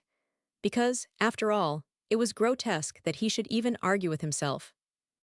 She before his eyes and the eyes of all others most desirable of women, people dinning it in one's ears that she was surrounded by besiegers who waited for her to hold out her scepter, and Hewell, what was he? Not that his mental attitude was that of a meek and humble lover who felt himself unworthy and prostrated himself before her shrine with prayers, was, on the contrary, a stout and obstinate Briton finding his stubbornly held beliefs made as naught by a certain obsession and intolerable longing which wakened with him in the morning, which sank into troubled sleep with him at night, longing to see her, to speak to her, to stand near her, to breathe the air of her. And possessed by thistful of the overpowering strength of it was, a man likely to go to a woman and say, "Give your life and desirableness to me, and incidentally support me, feed me, clothe me, keep the roof over my head, as if I were an impotent beggar." "No, by God," he said, "if she thinks of me at all it shall be as a man. No, by God, I will not sink to that." A moving touch of color caught his eye. It was the rose of a parasol seen above the laurel hedge, as someone turned into the walk. He knew the color of it and expected to see other parasols and hear voices. But there was no sound, and unaccompanied, the wonderful rosy thing moved towards him. "The usual things are happening to me," was his thought as it advanced. "I am hot and cold, and just now my heart leaped like a rabbit. It would be wise to walk off, but I shall not do it. I shall stay here, because I am no longer a reasoning being. I suppose that a horse who refuses to back out of his stall when his stable is on fire feels something of the same thing." When she saw him, she made an involuntary-looking pause, and then, recovering herself, came forward. "I seem to have come in search of you," she said. "You ought to be showing someone the view really, and so ought one. Shall we show it to each other?" was his reply. "Yes," and she sat down on the stone seat which had been placed for the comfort of view lovers. "I am a little tired just enough to feel that to slink away for a moment alone would be agreeable. It is slinking to leave Rosalie to battle with half the county, but I shall only stay a few minutes." She sat still and gazed at the beautiful lands spread before her, but there was no stillness in her mind, neither was there stillness in his. He did not look at the view, but at her, and he was asking himself what he should be saying to her if he were such a man as Westholt. Though he had boldness enough, he knew that no man, though he is free to speak the best and most passionate thoughts of his soul, could be sure that he would gain what he desired. The good fortune of Westholt, or of any other, could but give him one man's fair chance. But having that chance, he knew he should not relinquish it soon. There swept back into his mind the story of the marriage of his ancestor, Red Godwin, and he laughed low in spite of himself. Miss Vanderpool looked up at him quickly. "Please tell me about it, if it is very amusing," she said. "I wonder if it will amuse you," was his answer. "Do you like savage romance?" "Very much." It might seem apropos Doreen, but he did not care in the least. He wanted to hear what she would say. "An ancestor of many assert Red Godwin was a barbarian immensely to my taste. He became enamored of rumors of the beauty of the daughter and heiress of his bitterest enemy. In his day, when one wanted a thing, one rode forth with axe and spear to fight for it." "A simple and alluring method," commented Betty. "What was her name?" She leaned in light ease against the stone back of her seat. The rose light cast by her parasol faintly flushed her. The silence of their retreat seemed accentuated by its background of music from the gardens. They smiled a second bravely into each other's eyes, then their glances became entangled, as they had done for a moment when they had stood together in Mount Dunstan Park. For one moment, each had been held prisoner, then it was for longer. Alleys of the sea blue eyes. Betty tried to release herself, but could not. "Sometimes the sea is gray," she said. His own eyes were still in hers. Hers were the color of the sea on a day when the sun shines on it, and there are large fleece-white clouds floating in the blue above. They sparkled and were often like bluebells under water. "Bluebells under water sounds entrancing," said Betty. He caught his breath slightly. "They were entrancing," he said. "That was evidently the devil of it saving your presence." "I have never objected to the devil," said Betty. "He is an energetic, hard-working creature and paints himself an honest black. Please tell me the rest." "Red Godwin went forth, and after a bloody fight took his enemy's castle. If we still lived in like simple, honest times, I should take Dunholm Castle in the same way. He also took Alleys of the Eyes and bore her away captive. From such incidents developed the germs of the desire for female suffrage, Miss Vanderpoel observed gently. The interest of the story lies in the fact that apparently the savage was either epicure or sentimentalist, or both. He did not treat the Lady 99. He shut her in a tower chamber overlooking his courtyard, and after allowing her 3 days to weep, he began his barbarian wooing. Arraying himself in splendor, he ordered her to appear before him. He sat upon the dais in his banquet hall, his retainers gathered about him, a great feast spread. In archaic English, we are told that the board groaned beneath the weight of golden trenchers and flagons. Minstrels played and sang, while he displayed all his splendor. They do it yet, said Miss Vanderpoel, in London and New York and other places. The next day, attended by his followers, he took her with him to ride over his lands. When she returned to her tower chamber, she had learned how powerful and great a chieftain he was. She lay softly and was attended by many maidens, but she had no entertainment but to look out upon the great green court. There he arranged games and trials of strength and skill, and she saw him bigger, stronger, and more splendid than any other man. He did not even lift his eyes to her window. He also sent her daily a rich gift. How long did this go on? 3 months. At the end of that time, he commanded her presence again in his banquet hall. He told her the gates were opened, the drawbridge down, and an escort waiting to take her back to her father's lands, if she would. What did she do? She looked at him long and long. She turned proudly away, and the sea-blue eyes were heavy and stormy tears, which seeing. Ah, he saw them, from Miss Vanderpoel. Yes, and seizing her in his arms caught her to his breast, calling for a priest to make them one within the hour. I am quoting the Chronicle. I was 15 when I read it first. It is spirited, said Betty, and Red Godwin was almost modern in his methods. While professing composure and lightness of mood, the spell which works between two creatures of opposite sex, when in such case wrought in them and made them feel awkward and stiff. When each is held apart from the other by fate, or will, or circumstance, the spell is a stupefying thing, deadening even the clearness of sight and wit. I must slink back now, Betty said, rising. Will you slink back with me to give me countenance? I have greatly liked Red Godwin. So it occurred that, when Nigel Anstruthers saw them again, it was as they crossed the lawn together, and people looked up from ices and cups of tea to follow their slow progress with questioning or approving eyes. Chapter 35, The Tidal Wave. There was only one man to speak to, and it being the nature of the beast so, he harshly put it to himself to be absolutely impelled to speech at such times. Mount Dunstan laid bare his breast to him, tearing aside all the coverings pride would have folded about him. The man was, of course, Penzance, and the laying bare was done the evening after the story of Red Godwin had been told in the Laurel Walk. They had driven home together in a profound silence, the elder man as deep in thought as the younger one. Penzance was thinking that there was a calmness in having reached 60, and in knowing that the pain and hunger of earlier years would not tear one again. And yet, he himself was not untorn by that which shook the man for whom his affection had grown year by year. It was evidently very bad indeed.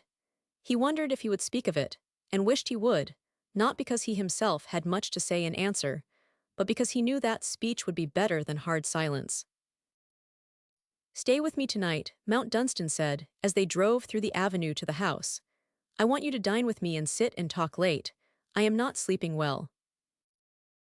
They often dined together, and the vicar not infrequently slept at the Mount for mere companionship's sake. Sometimes they read, sometimes went over accounts, planned economies, and balanced expenditures. A chamber still called the chaplain's room was always kept in readiness. It had been used in long past days, when a household chaplain had sat below the salt and left his patron's table before the sweets were served. They dined together this night almost as silently as they had driven homeward, and after the meal they went and sat alone in the library. The huge room was never more than dimly lighted, and the far-off corners seemed more darkling than usual in the insufficient illumination of the far from brilliant lamps. Mount Dunstan, after standing upon the hearth for a few minutes smoking a pipe, which would have compared ill with old Dobie's Sunday splendor, left his coffee cup upon the mantel, and began to tramp up and down out of the dim light into the shadows, back out of the shadows into the poor light. "You know," he said, "what I think about most thinks you know what I feel. I think I do. You know what I feel about Englishmen who brand themselves as half-men and marked merchandise by selling themselves and their houses and their blood to foreign women who can buy them. You know how savage I have been at the mere thought of it, and how I have sworn." "Yes, I know what you have sworn," said Mr. Penzance. It struck him that Mount Dunstan shook and tossed his head, rather like a bull about to charge an enemy. "You know how I have felt myself perfectly within my rights when I blackguarded such men, and sneered at such women, taking it for granted that each was merchandise of his or her kind and beneath contempt. I am not a foul-mouthed man, but I have used gross words and rough ones to describe them. I have heard you." Mount Dunstan threw back his head with a big, harsh laugh. He came out of the shadow and stood still.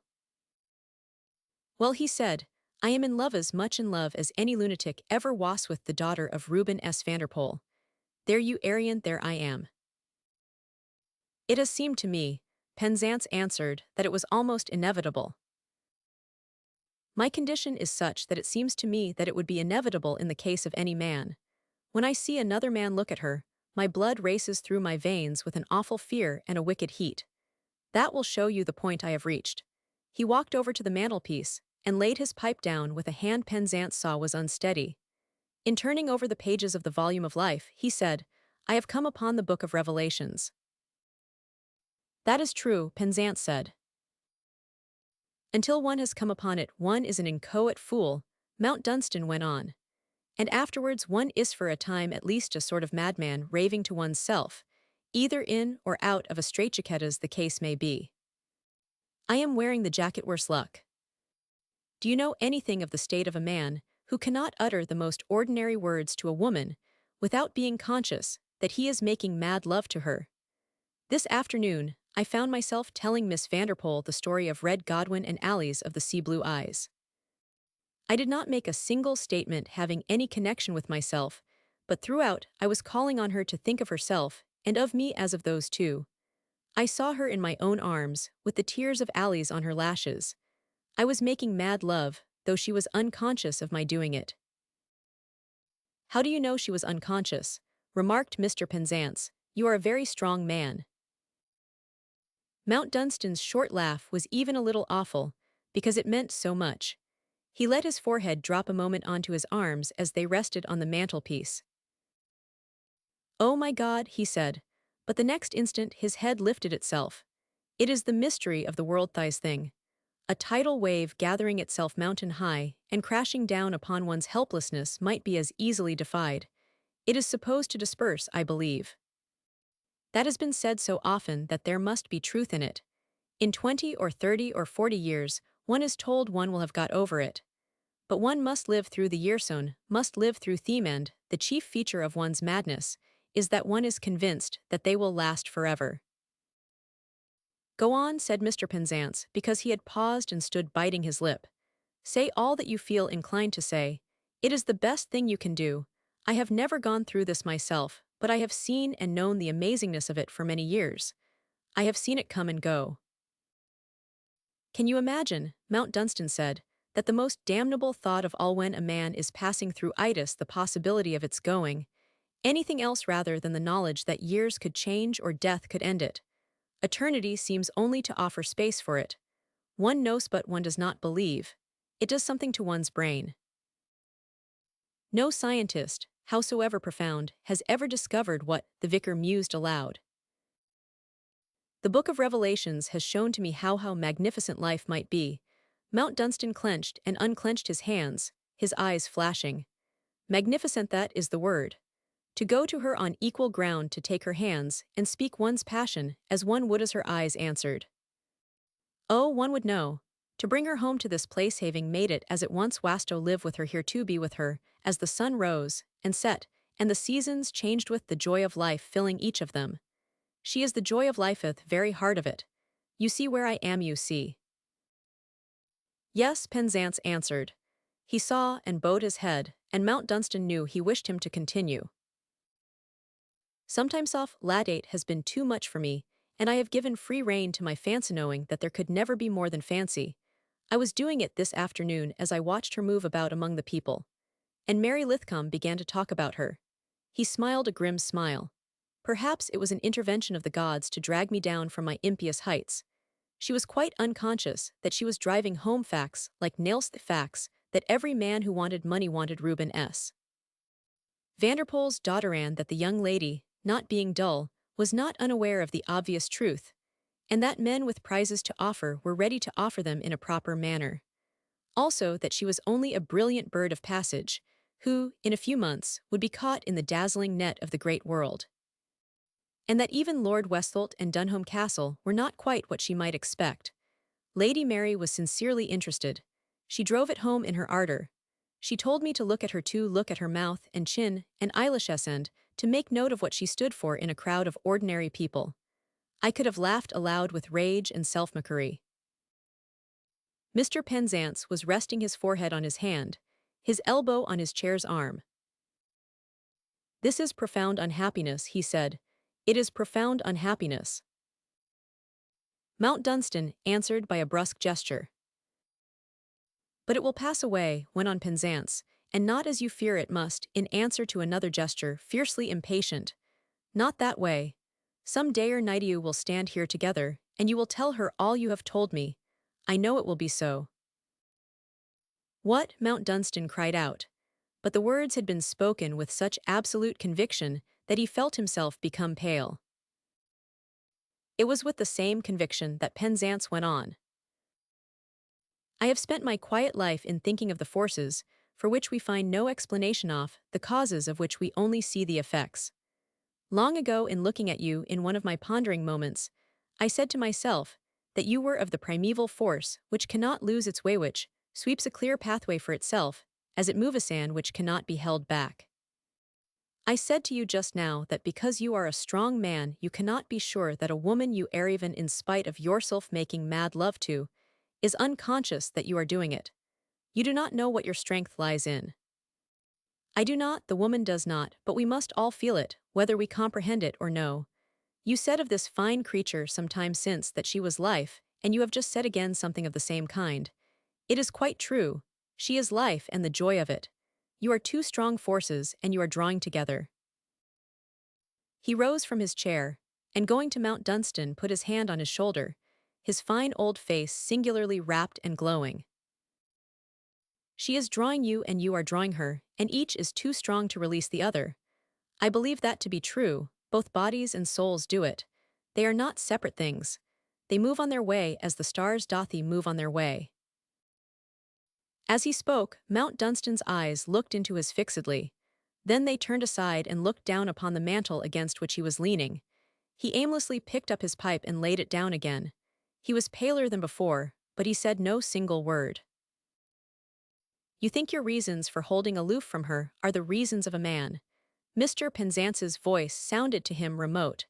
They are the reasons of a man's pride, but that is not the strongest thing in the world. It only imagines it is.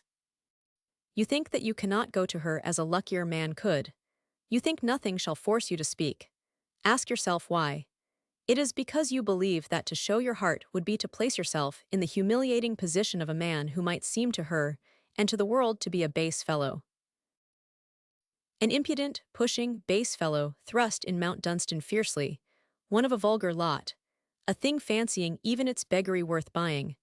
What has a man whose very name is hung with tattered ugliness to offer? Penzance's hand was still on his shoulder, and his look at him was long. His very pride, he said at last, his very obstinacy and haughty, stubborn determination. Those broken because the other feeling is the stronger and overcomes him utterly. A flush leaped to Mount Dunstan's forehead. He set both elbows on the mantel and let his forehead fall on his clenched fists, and the savage Briton rose in him. No, he said passionately, by God, no. You say that, said the older man, because you have not yet reached the end of your tether. Unhappy as you are not unhappy enough. Of the two, you love yourself the more your pride and your stubbornness. Yes, between his teeth. I suppose I retain yet a sort of respect and affection for my pride. May God leave it to me. Penzance felt himself curiously exalted. He knew himself unreasoningly passing through an oddly unpractical, uplifted moment, in whose impelling he singularly believed. You are drawing her, and she is drawing you, he said. Perhaps you drew each other across seas. You will stand here together, and you will tell her of Thyssen this very spot. Mount Dunstan changed his position and laughed roughly, as if to rouse himself. He threw out his arm in a big, uneasy gesture, taking in the room. Oh come, he said, you talk like a seer, look about you, look, I am to bring her here. If it is the primeval thing she will not care, why should she? She, bring a life like hers to this. Or perhaps you mean that her own wealth might make her surroundings becoming that a man would endure that. If it is the primeval thing, you would not care. You would have forgotten that you two had ever lived an hour apart. He spoke with a deep, moved gravity almost, as if he were speaking of the first Titan building of the earth. Mount Dunstan, staring at his delicate, insistent, elderly face, tried to laugh again and failed because the effort seemed actually irreverent. It was a singular hypnotic moment, indeed. He himself was hypnotized. A flashlight of new vision blazed before him and left him dumb. He took up his pipe hurriedly, and with still unsteady fingers began to refill it. When it was filled, he lighted it, and then without a word of answer left the hearth and began to tramp up and down the room again out of the dim light into the shadows, back out of the shadows, and into the dim light again, his brow working and his teeth holding hard his amber mouthpiece. The morning awakening of a normal, healthy human creature should be a joyous thing. After the soul's long hours of release from the burden of the body, its long hours spent on can only say in awe at the mystery of it, away in flight perhaps on broad, tireless wings, beating softly in fair, far skies, breathing pure life to be brought back to renew the strength of each dawning day. After these hours of quiescence of limb and nerve and brain, the morning life returning should unseal for the body clear eyes of peace at least. In time to come this will be so, when the soul's wings are stronger, the body more attuned to infinite law, and the race a greater power, but as yet it often seems as though the winged thing came back a lagging and reluctant rebel against its fate, and the chain which draws it back a prisoner to its toil. It had seemed so often to Mount Dunstan oftener than not. Youth should not know such awakening, he was well aware, but he had known it sometimes even when he had been a child, and since his return from his ill-starred struggle in America, the dull and reluctant facing of the day had become a habit. Yet on the morning after his talk with his friend, the curious, uplifted, unpractical talk, which had seemed to hypnotize him, he knew, when he opened his eyes to the light that he had awakened, as a man should awake with an unreasoning sense of pleasure in the life and health of his own body, as he stretched mighty limbs, strong after the night's rest, and feeling that there was work to be done. It was all unreasoning. There was no more to be done than on those other days which he had wakened to with bitterness, because they seemed useless and empty of any worth, but this morning the mere light of the sun was of use. The rustle of the small breeze in the leaves, the soft floating past of the white clouds, the mere fact that the great blind-faced, stately house was his own, that he could tramp far over lands which were his heritage, unfed though they might be, and that the very rustics who would pass him in the lanes were, so to speak, his own people, that he had name, life, even the common thing of hunger for his morning food, it was all of use. An alluring picture of a certain deep, clear bathing pool in the park rose before him. It had not called to him for many a day, and now he saw its dark blueness gleam between flags and green rushes in its encircling thickness of shrubs and trees. He sprang from his bed, and in a few minutes was striding across the grass of the park, his towels over his arm, his head thrown back as he drank in the freshness of the morning-scented air. It was scented with dew and grass and the breath of waking trees and growing things. Early twitters and thrills were to be heard here and there, insisting on morning joyfulness. Rabbits frisked about among the fine-grassed hummocks of their warren, and as he passed, scuttled back into their holes, with a whisking of short white tails, at which he laughed with friendly amusement. Cropping stags lifted their antlered heads, and fawns with dappled sides and immense lustrous eyes gazed at him without actual fear, even while they sidled closer to their mothers. A skylark springing suddenly from the grass a few yards from his feet made him stop short once and stand looking upward and listening. Who could pass by a skylark at 5 o'clock on a summer's morning? Little, heavenly light-heart circling and wheeling, showering down diamonds, showering down pearls, from its tiny pulsating, trilling throat. Do you know why they sing like that? It is because all but the joy of things has been kept hidden from them. They knew nothing but life and flight and mating and the gold of the sun. So they sing, that she had once said.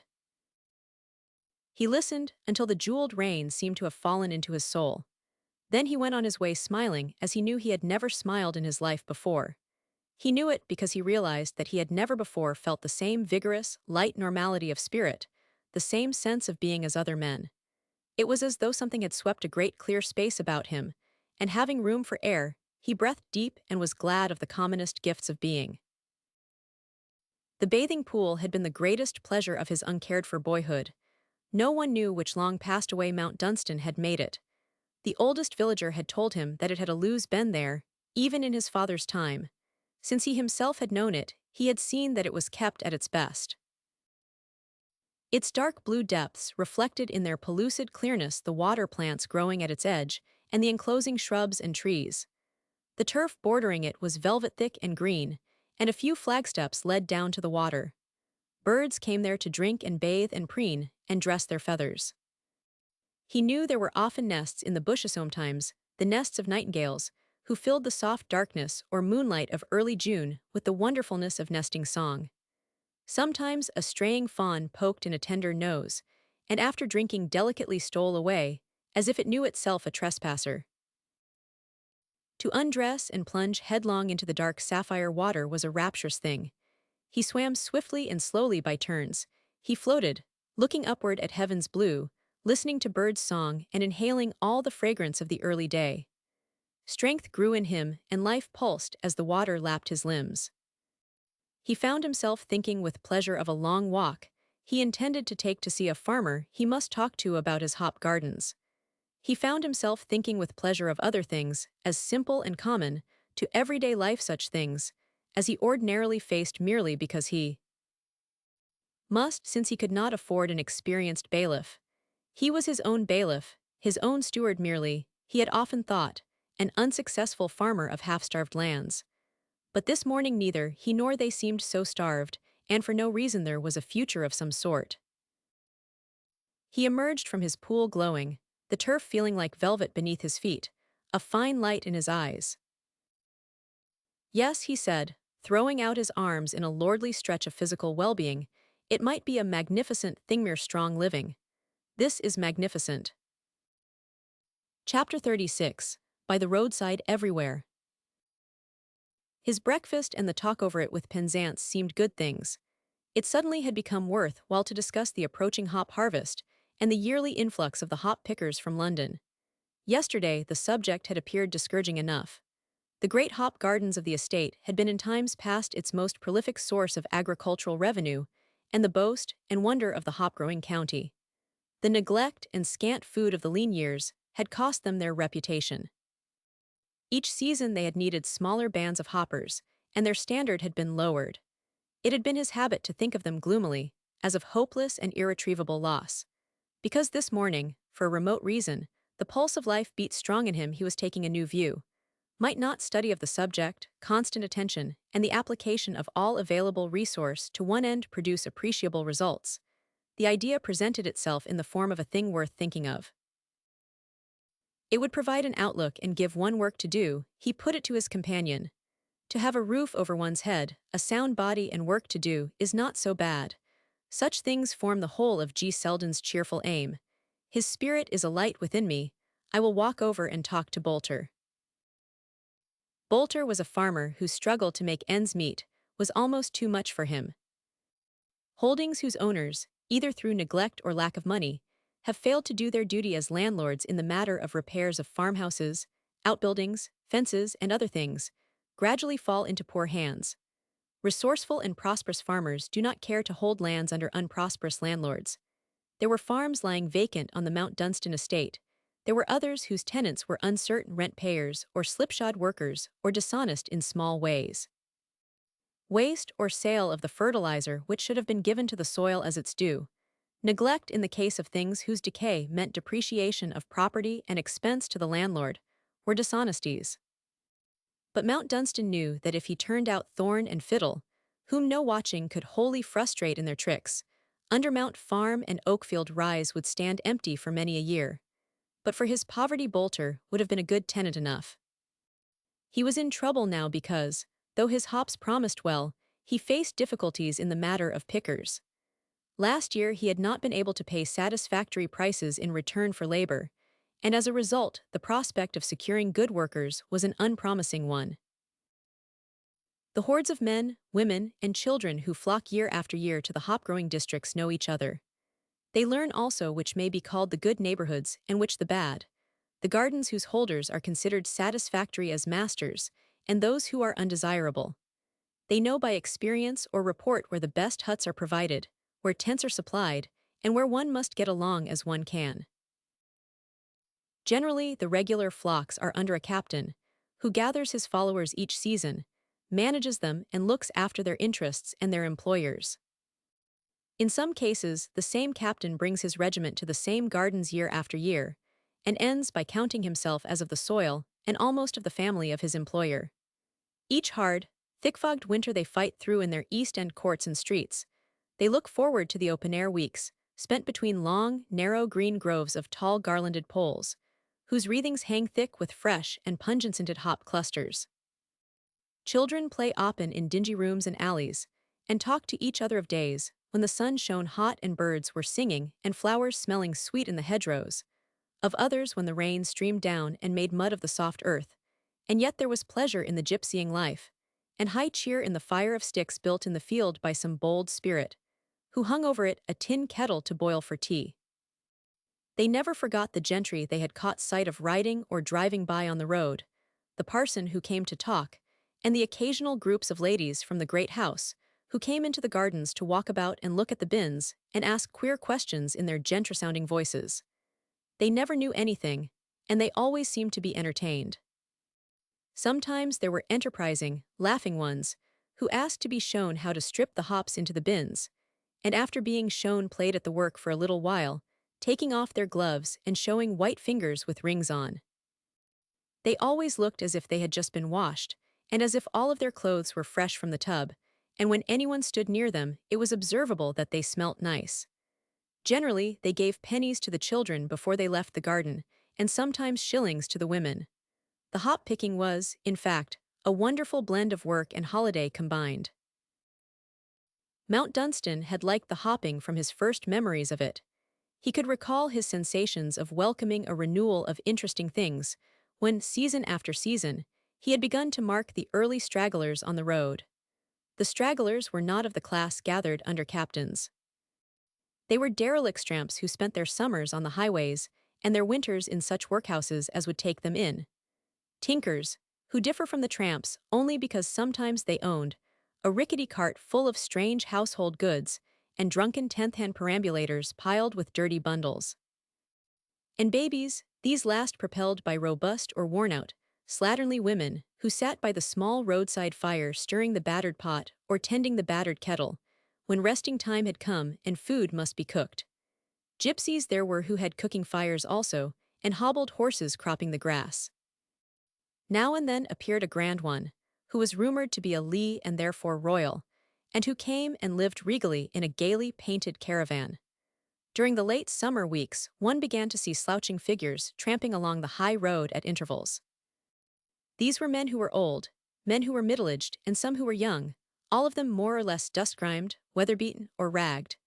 Occasionally one was to be seen in heavy beery slumber under the hedgerow, or lying on the grass smoking lazily, or with painful thrift cobbling up a hole in a garment. Such as these were drifting in early that they might be on the ground when pickers were wanted. They were the forerunners of the regular army. On his walk to West Ways, the farm Bolter lived on, Mount Dunstan passed 2 or 3 of these strays. They were the usual flotsam and jetsam, but on the roadside near a hop garden, he came upon a group of an aspect so unusual that it attracted his attention. Its unusualness consisted in its air of exceeding bustling cheerfulness. It was a domestic group of the most luckless type, and ragged, dirty, and worn by an evidently long tramp, might well have been expected to look forlorn, discouraged, and out of spirits. A slouching father of 5 children, one plainly but a few weeks old, and slung in a dirty shawl at its mother's breast. An unhealthy-looking slattern mother, 2 ancient perambulators, one piled with dingy bundles and cooking utensils, the 7-year-old eldest girl unpacking things, and keeping an eye at the same time on the 2 youngest, who were neither of them old enough to be steady on their feet, the 6-year-old gleefully aiding the slouching father to build the wayside fire. The mother sat upon the grass nursing her baby and staring about her, with an expression at once stupefied and illuminated by some temporary bliss. Even the slouching father was grinning, as if good luck had befallen him, and the 2 youngest were tumbling about with squeals of good cheer. This was not the humor in which such a group usually dropped wearily on the grass at the wayside to eat its meager and uninviting meal and rest its dragging limbs. As he drew near, Mount Dunstan saw that at the woman's side there stood a basket full of food and a can full of milk. Ordinarily he would have passed on, but perhaps because of the human glow the morning had brought him, he stopped and spoke. "Have you come for the hopping?" he asked. The man touched his forehead, apparently not conscious that the grin was yet on his face. "Yes, sir," he answered. "How far have you walked?" "A good 50 miles since we started, sir. It took us a good bit. We was pretty done up when we stopped here, but we have 'ad a wonderful piece of good luck," and his grin broadened immensely. "I am glad to hear that," said Mount Dunstan. The good luck was plainly of a nature to have excited them greatly. Chance good luck did not happen to people like themselves. They were in the state of mind which in their class can only be relieved by talk. The woman broke in, her weak mouth and chin quite unsteady. "Seems like it cannot be true, sir," she said. "I would only just come out of the Union after this one, signifying the new baby at her breast. I was not fit to drag along day after day. We 'ad to stop ere 'cause I was near fainting away." She looked fair white when she sat down, put in the man, like she was goin' off. "And that very minute," said the woman, "a young lady came by on 'orseback, and the minute she sees me she stops her 'orse and gets down. I never seen nothing like the quick way she done it," said the husband. "Sharp, like she was a soldier under order. Down and give the bridle to the groom and comes over. And kneels down, the woman took him up, right by me and says, 'What's the matter? What can I do?' And finds out in 2 minutes and sends to the farm for some brandy and all this basketful of stuff, jerking her head towards the treasure at her side. And gives I am, with another jerk towards her mate, money enough to 'elp us along till I am fair on my feet. That quick it was that quick, passing her hand over her forehead, as if it was not for the basket, with a nervous, half-hysteric giggle, I would not believe but what it was a dream I would not. She was a very kind young lady," said Mount Dunstan, "and you were in luck." He gave a few coppers to the children and strode on his way. The glow was hot in his heart, and he held his head high. "She has gone by," he said. "She has gone by." He knew he should find her at Westway's farm, and he did so. Slim and straight as a young birch tree, and elate with her ride in the morning air, she stood silhouetted in her black habit against the ancient whitewashed brick porch as she talked to Bolter. "I have been drinking a glass of milk and asking questions about hops," she said, giving him her hand bare of glove. "Until this year I have never seen a hop garden or a hop picker." After the exchange of a few words Bolter respectfully melted away, and left them together. "It was such a wonderful day that I wanted to be out under the sky for a long time to ride a long way," she explained. "I have been looking at hop gardens as I rode. I have watched them all the summer from the time when there was only a little thing with 2 or 3 pale green leaves looking imploringly all the way up to the top of each immensely tall hop pole, from its place in the earth at the bottom of it as if it was saying over and over again, under its breath, 'Can I get up there? Can I get up? Can I do it in time? Can I do it in time?' Yes, that was what they were saying, the little bold things. I have watched them ever since, putting out tendrils and taking hold of the poles and pulling and climbing like little acrobats, and curling round and unfolding leaves and more leaves, until at last they threw them out as if they were beginning to boast that they could climb up into the blue of the sky if the summer were long enough. And now, look at them. Her hand waved towards the great gardens. Forests of them, cool green pathways and avenues with leaf canopies over them. You have seen it all, he said. You do see things, do not you? A few hundred yards down the road I passed something you had seen. I knew it was you who had seen it, though the poor wretches had not heard your name. She hesitated a moment, then stooped down and took up in her hand a bit of pebbled earth from the pathway. There was storm in the blue of her eyes as she held it out for him to look at as it lay on the bare rose flesh of her palm. See, she said, see, it is like that what we give. It is like that, and she tossed the earth away. It does not seem like that to those others. No, thank God, it does not. But to oneself it is the mere luxury of self-indulgence, and the realization of it sometimes tempts one to be even a trifle morbid. Do not you see? A sudden thrill in her voice startled him. They are on the roadside everywhere all over the world. Yes, all over the world. Once when I was a child of 10, I read a magazine article about the suffering millions and the monstrously rich, who were obviously to blame for every starved sob and cry. It almost drove me out of my childish senses.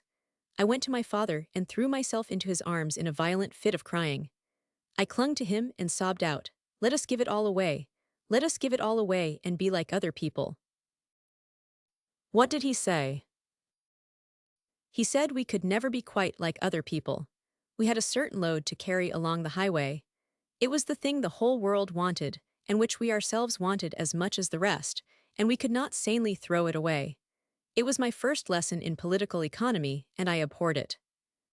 I was a passionate child and beat furiously against the stone walls enclosing present suffering. It was horrible to know that they could not be torn down.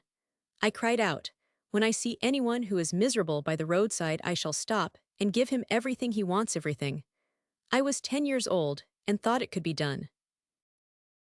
But you stop by the roadside even now. Yes, that one can do. You are two strong creatures and you draw each other, Penzance had said. Perhaps you drew each other across seas. Who knows? Coming to West Ways on a chance errand he had, as it were, found her awaiting him on the threshold. On her part she had certainly not anticipated seeing him there, but when one rides far afield in the sun, there are roads towards which one turns as if answering a summoning call, and as her horse had obeyed a certain touch of the rein at a certain point, her cheek had felt momentarily hot. Until later, when the picking had fairly begun, the kilns would not be at work, but there was some interest even now in going over the ground for the first time. I have never been inside an oast house, she said. Bolter is going to show me his and explain technicalities. May I come with you? He asked. There was a change in him. Something had lighted in his eyes since the day before when he had told her his story of Red Godwin. She wondered what it was. They went together over the place, escorted by Bolter. They looked into the great circular ovens, on whose floors the hops would be laid for drying. They mounted ladder-like steps to the upper room where, when dried, the same hops would lie in soft, light piles, until pushed with wooden shovels into the long pokes to be pressed and packed into a solid marketable mass. Bolter was allowed to explain the technicalities, but it was plain that Mount Dunstan was familiar with all of them, and it was he who, with a sentence here and there, gave her the color of things. When it is being done there is nearly always outside a touch of the sharp sweetness of early autumn. He said the sun slanting through the little window falls on the pale yellow heaps, and there is a pungent scent of hops in the air which is rather intoxicating. I am coming later to see the entire process, she answered. It was a mere matter of seeing common things together and exchanging common speech concerning them, but each was so strongly conscious of the other that no sentence could seem wholly impersonal. There are times when the whole world is personal to a mood whose intensity seems a reason for all things. Words are of small moment when the mere sound of a voice makes an unreasonable joy. There was that touch of sharp autumn sweetness in the air yesterday morning, she said. And the chaplets of briony berries that look as if they had been thrown over the hedges are beginning to change to scarlet here and there. The wild rose haws are reddening, and so are the clusters of berries on the thorn trees and bushes. There are millions of them, Mount Dunstan said, and in a few weeks' time they will look like bunches of crimson coral. When the sun shines on them, they will be wonderful to see. What was there in such speeches as these to draw any two nearer and nearer to each other, as they walked side by side to fill the morning air with an intensity of life, to seem to cause the world to drop away and become as nothing? As they had been isolated during their waltz in the crowded ballroom at Dunholm Castle, so they were isolated now. When they stood in the narrow green groves of the hop garden, talking simply of the placing of the bins and the stripping and measuring of the vines, there might have been no human thing within 100 miles within 1,000. For the first time his height and strength conveyed to her an impression of physical beauty. His walk and bearing gave her pleasure. When he turned his red-brown eyes upon her suddenly, she was conscious that she liked their color, their shape, the power of the look in them. On his part, He for the 20th time found himself newly moved by the dower nature had bestowed on her. Had the world ever held before a woman creature so much to be longed for abnormal wealth, New York and Fifth Avenue notwithstanding, a man could only think of folding arms round her and whispering in her lovely ear follies, oaths, prayers, gratitude. And yet, as they went about together, there was growing in Betty Vanderpoel's mind a certain realization. It grew in spite of the recognition of the change in him, new thing lighted in his eyes.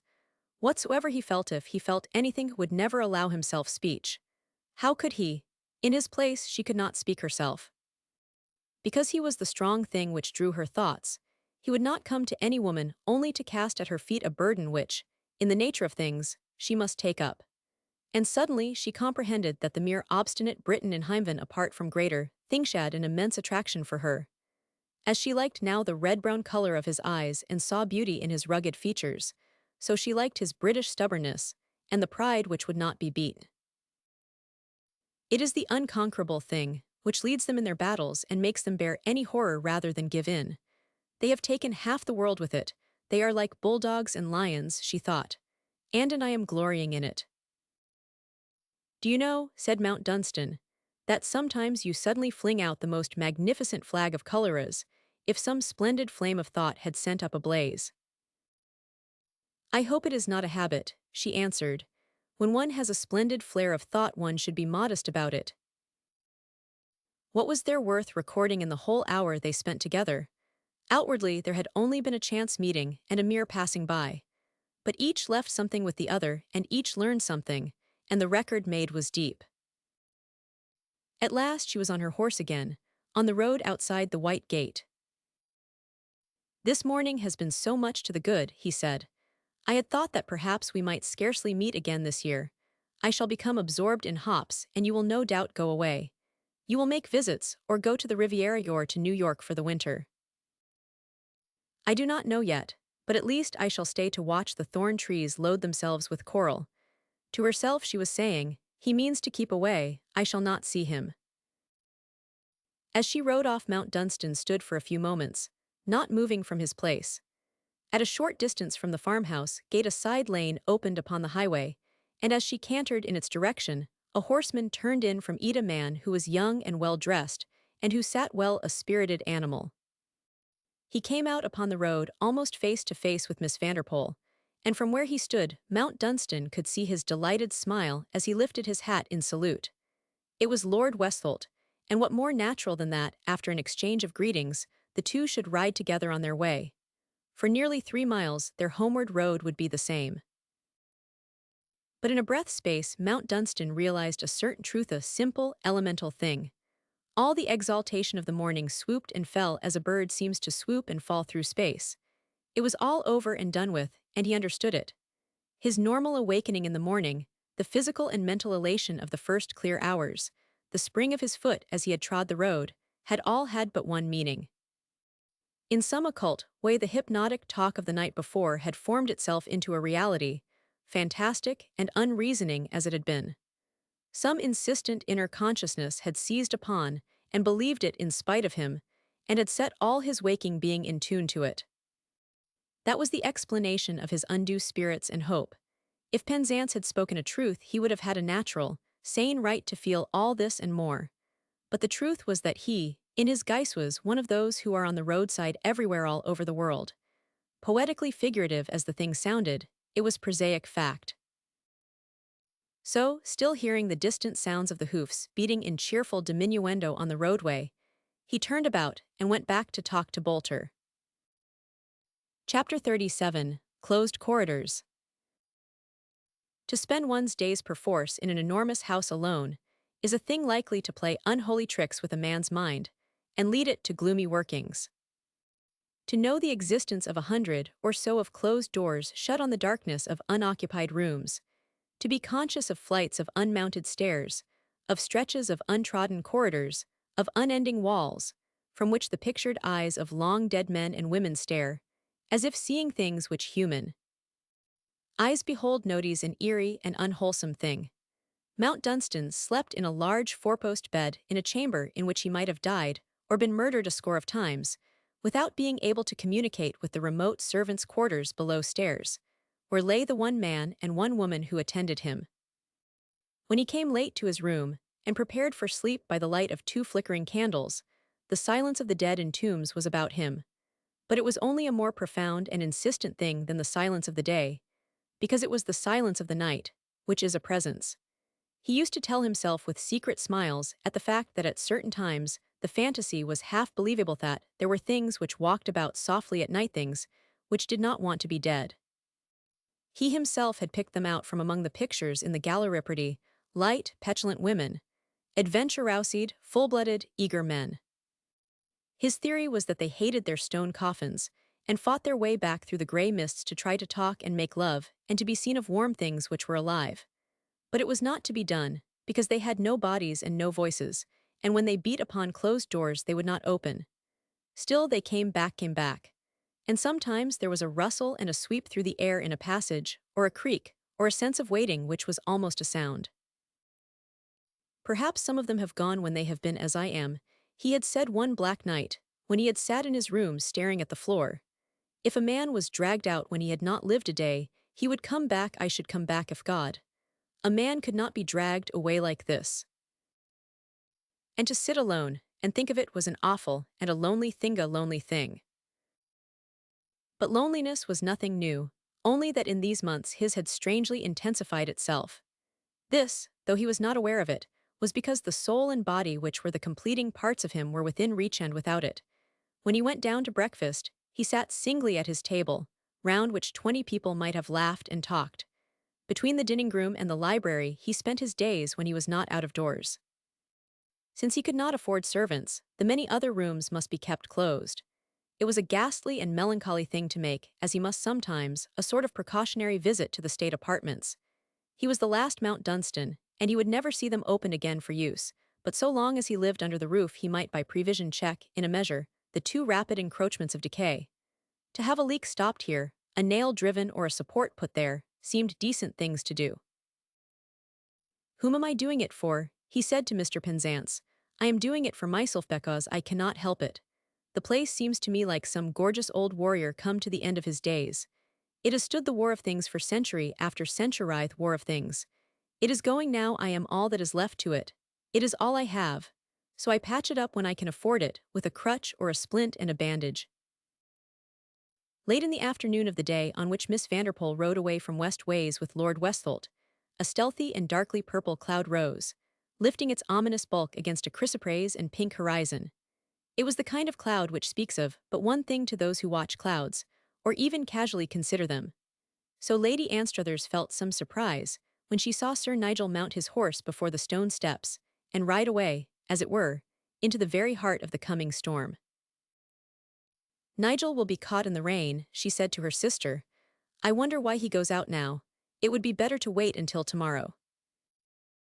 But Sir Nigel did not think so. He had calculated matters with some nicety. He was not exactly on such terms with Mount Dunstan as would make a casual call seem an entirely natural thing, and he wished to drop in upon him for a casual call, and in an unpremeditated manner. He meant to reach the Mount about the time the storm broke, under which circumstance nothing could bear more lightly an air of being unpremeditated than to take refuge in a chance passing. Mount Dunstan was in the library. He had sat smoking his pipe while he watched the purple cloud roll up and spread itself, blotting out the chrysoprase and pink and blue, and when the branches of the trees began to toss about he had looked on with pleasure as the rush of big raindrops came down and pelted things. It was a fine storm, and there were some imposing claps of thunder and jagged flashes of lightning. As one splendid rattle shook the air he was surprised to hear a summons at the great hall door. Who on earth could be turning up at this time? His man Reeve announced the arrival a few moments later, and it was Sir Nigel Anstruthers. He had, he explained, been riding through the village when the deluge descended, and it had occurred to him to turn in at the park gates and ask a temporary shelter. Mount Dunstan received him with sufficient courtesy. His appearance was not a thing to rejoice over, but it could be endured. Whiskey and soda and a smoke would serve to pass the hour, if the storm lasted so long. Conversation was not the easiest thing in the world under the circumstances, but Sir Nigel led the way steadily after he had taken his seat and accepted the hospitalities offered. What a place it was thys! He had been struck for the 100th time with the impressiveness of the mass of it, the sweep of the park, and the splendid grouping of the timber, as he had ridden up the avenue. There was no other place like it in the county. Was there another like it in England? Not in its case, I hope, Mount Dunstan said. There were a few seconds of silence. The rain poured down in splashing sheets and was swept in rattling gusts against the window panes. What the place needs is an heiress, Anstruthers observed in the tone of a practical man. I believe I have heard that your views of things are such that she should preferably not be an American. Mount Dunstan did not smile, though he slightly showed his teeth. When I am driven to the wall, he answered, I may not be fastidious as to nationality. Nigel Anstruthers' manner was not a bad one. He chose that tone of casual openness which, while it does not wholly commit itself, may be regarded as suggestive of the amiable half-confidence of speeches made as man to man. My own opportunity of studying the genus American heiress within my own gates is a first-class one. I find that it knows what it wants, and that its intention is to get it. A short laugh broke from him as he flicked the ash from his cigar on to the small bronze receptacle at his elbow. It is not many years since it would have been difficult for a girl to be frank enough to say, when I marry I shall ask something in exchange for what I have to give. There are not many who have as much to give, said Mount Dunstan coolly. True, with a slight shrug. You are thinking that men are glad enough to take a girl like Thatvin, one who has not a shape like Diana's and eyes like the sea. Yes, by George, softly, and narrowing his lids, she is a handsome creature. Mount Dunstan did not attempt to refute the statement, and Anstruthers laughed low again. It is an asset she knows the value of quite clearly. That is the interesting part of it. She has inherited the farcing commercial mind. She does not object to admitting it. She educated herself in delightful cold blood that she might be prepared for the largest prize appearing upon the horizon.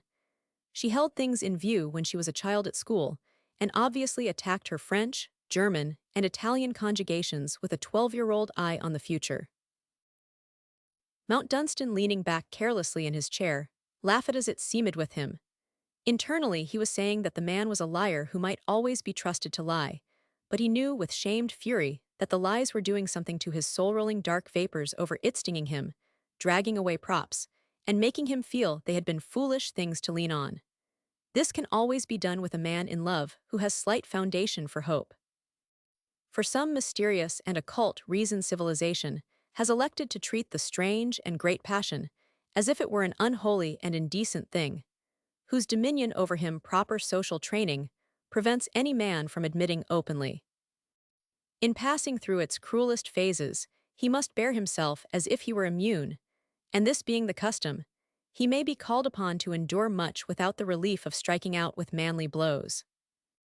An enemy guessing his case and possessing the infernal gift whose joy is to dishearten and do hurt with courteous despitefulness, may plant a poisoned arrow here and there with neatness and fine touch, while his bound victim can, with decency, neither start, nor utter brave howls, nor guard himself, but must sit still and listen, hospitably supplying smoke and drink, and being careful not to make an ass of himself.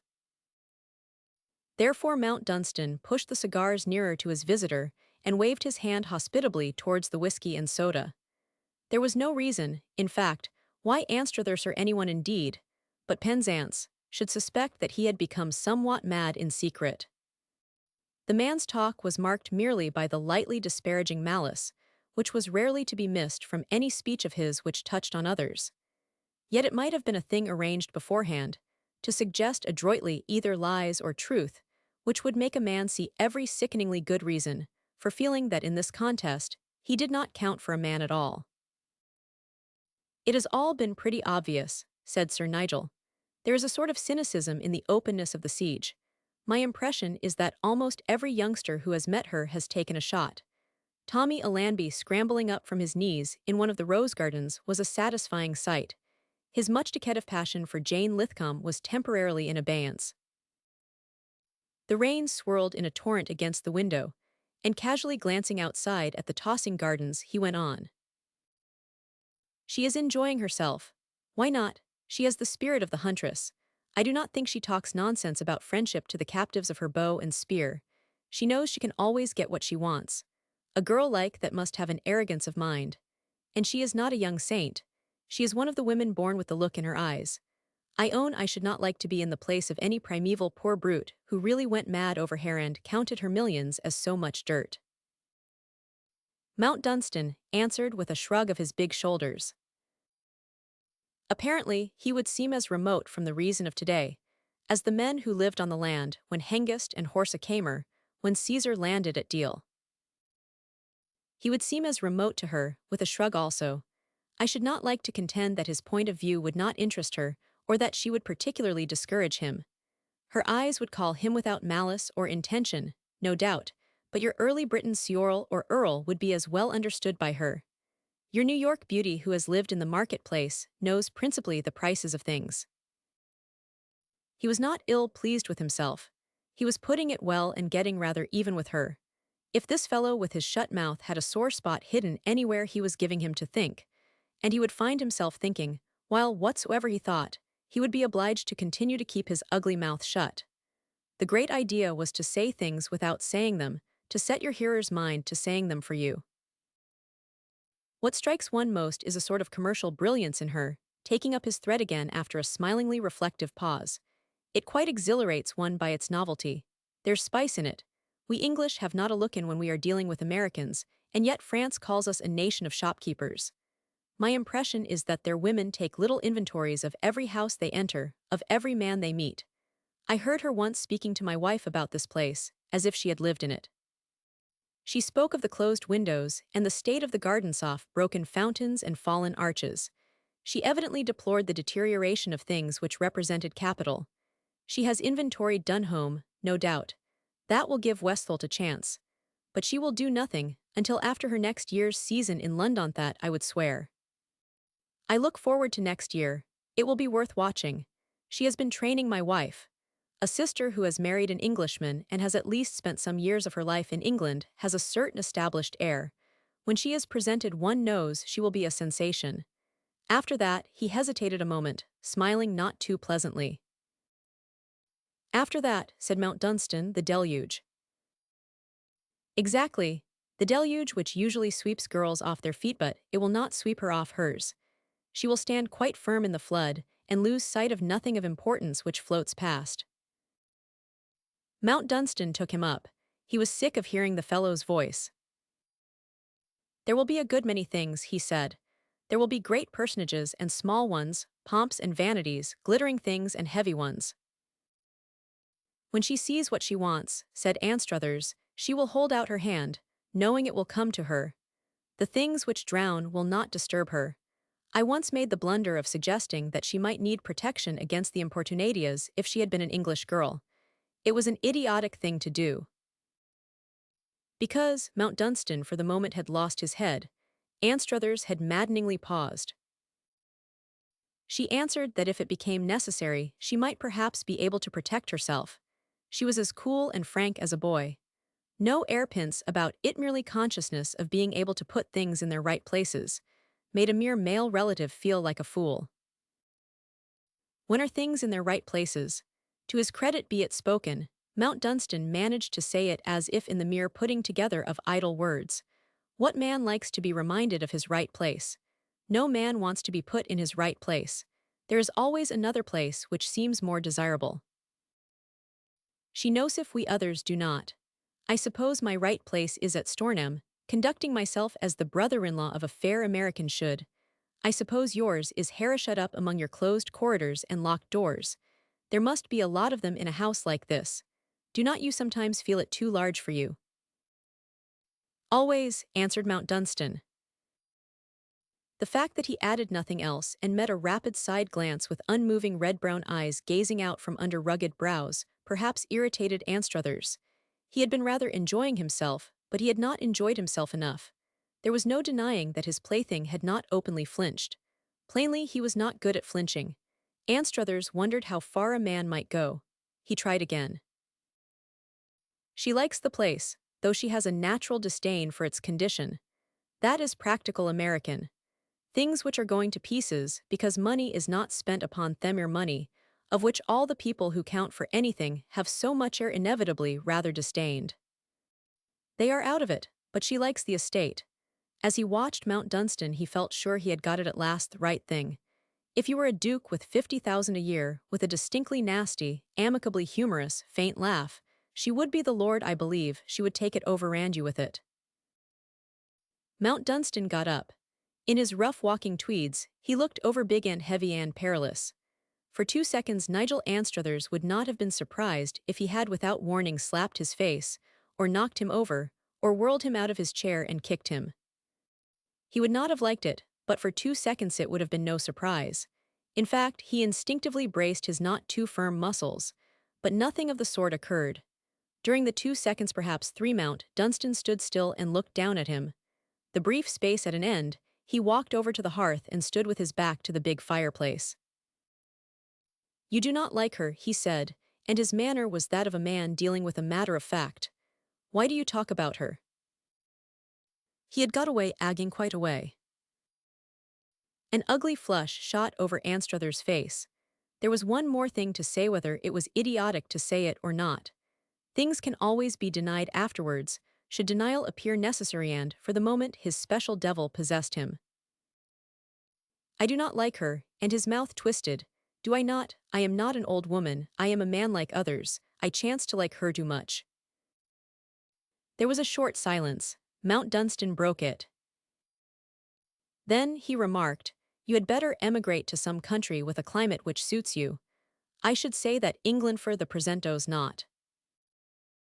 I shall stay where I am, answered Anstruthers with a slight hoarseness of voice, which made it necessary for him to clear his throat. I shall stay where she is.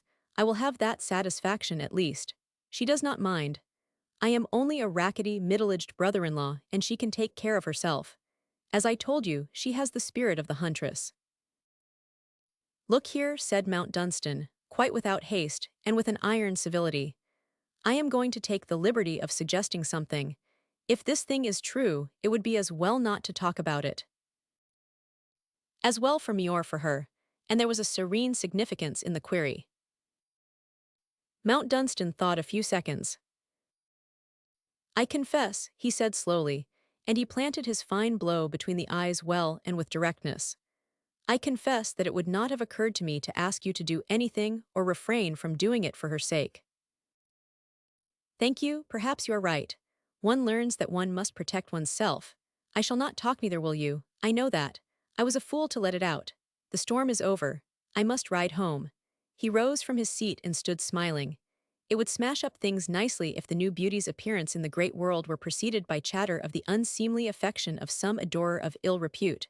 Unfairly enough, it is always the woman who is hurt. Unless, said Mount Dunstan civilly, there should arise the poor, primeval brute, in his Neolithic wrath, to seize on the man to blame, and break every bone and sinew in his damned body. The newspapers would enjoy that more than she would, answered Sir Nigel. She does not like the newspapers. They are too ready to disparage the multimillionaire and cackle about members of his family. The unhidden hatred which still professed to hide itself in the depths of their pupils, as they regarded each other, had its birth in a passion as elemental as the quakings of the earth, or the rage of two lions in a desert, lashing their flanks in the blazing sun. It was well that at this moment they should part ways. Sir Nigel's horse being brought, he went on the way which was his. It was a mistake to say what I did, he said before going. I ought to have held my tongue, but I am under the same roof with her. At any rate, that is a privilege no other man shares with me. He rode off smartly, his horse's hoofs splashing in the rain pools left in the avenue after the storm. He was not so sure after all that he had made a mistake, and for the moment, he was not in the mood to care whether he had made one or not. His agreeable smile showed itself as he thought of the obstinate, proud brute he had left behind, sitting alone among his shut doors and closed corridors. They had not shaken hands either at meeting or parting. Queer thing it was, kind of enmity, a man could feel for another when he was upset by a woman. It was amusing enough that it should be she who was upsetting him, after all these years. Impudent little Betty, with the ferocious manner. Chapter 38, at Shandy's. On a late summer evening in New York, the atmosphere surrounding a certain corner table at Shandy's cheap restaurant in 14th Street was stirred by a sense of excitement. The corner table in question was the favorite meeting place of a group of young men of the Selden type, who usually took possession of it at dinner time. Having decided that Shandy's supplied more decent food for 50 cents, or even for 25, than was to be found at other places of its order. Shandy's was about all right, they said to each other, and patronized it accordingly, 3 or 4 of them generally dining together, with a friendly and adroit manipulation of portions and half-portions which enabled them to add variety to their bill of fare. The street outside was lighted. The tide of passers-by was less full and more leisurely in its movements than it was during the seething, working hours of daylight, but the electric cars swung past each other with whiz and clang of bell almost unceasingly, their sound being swelled, at short intervals, by the roar and rumbling rattle of the trains dashing by on the elevated railroad. This, however, to the frequenters of Shandy's, was the usual accompaniment of everyday New York life, and was regarded as a rather cheerful sort of thing. This evening the 4 claimants of the favorite corner table had met together earlier than usual. Jem Belter, who hammered a typewriter at Schwab's brewery, Tom Weatherby, who was in a downtown office, Bert Johnson, who was out for the Delkoff, and Nick Baumgarten, who, having for some time beaten certain streets as assistant salesman for the same illustrious machine, had been recently elevated to a territory of his own, and was therefore in high spirits. Say, he said, let's give him a fine dinner, we can make it between us. Beefsteak and mushrooms and potatoes hashed brown, he likes them. Good old G.S. I shall be right glad to see him. Hope foreign travel has not given him the swell head. Do not believe it's hurt him a bit. His letter did not sound like it. Little Georgie ain't a fool, said Jem Belter. Tom Weatherby was looking over the letter referred to. It had been written to the 4 conjointly, towards the termination of Selden's visit to Mr. Penzance. The young man was not an ardent or fluent correspondent, but Tom Weatherby was chuckling as he read the epistle. Say, boys, he said, this big thing he's keeping back to tell us when he sees us is all right, but what takes me is old George paying a visit to a parson. He ain't no Young Men's Christian Association. Bert Johnson leaned forward and looked at the address on the letter paper. Mount Dunstan Vicarage, he read aloud. That looks pretty swell, does not it? With a laugh. Say, fellows, you know Jepson at the office, the chap that prides himself on reading such a lot. He said it reminded him of the names of places in English novels. That Johnny's the biggest snob you ever set your tooth into. When I told him about the Lord fellow that owns the castle, and that George seemed to have seen him, he nearly fell over himself. Never had any use for George before, but just you watch him make up to him when he sees him next. People were dropping in and taking seats at the tables. They were all of one class, young men who lived in hall bedrooms, young women who worked in shops or offices, a couple here and there, who, living far uptown, had come to Shandy's to dinner, that they might go to cheap seats in some theater afterwards. In the latter case, the girls wore their best hats, had bright eyes, and cheeks lightly flushed by their sense of festivity. 2 or 3 were very pretty in their thin summer dresses and flowered or feathered headgear, tilted at picturesque angles over their thick hair. When each one entered the eyes of the young men at the corner, table followed her with curiosity and interest, but the glances at her escort were always of a disparaging nature. "There's a beaut," said Nick Baumgarten. "Get on to that pink stuff on her hat, will you? She done it because it's just the color of her cheeks." They all looked, and the girl was aware of it, and began to laugh and talk coquettishly to the young man who was her companion.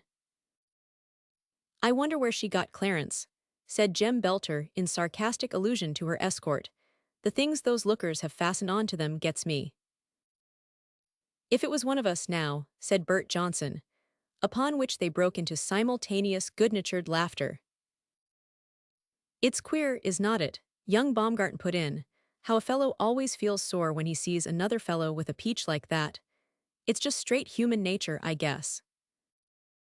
The door swung open to admit a newcomer, at the sight of whom Jem Belter exclaimed joyously, "Good old Georgie. Here he is, fellows. Get on to his glad rags." Glad rags is supposed to buoyantly describe such attire, as, by its freshness or elegance of style, is rendered a suitable adornment for festive occasions or loftier leisure moments.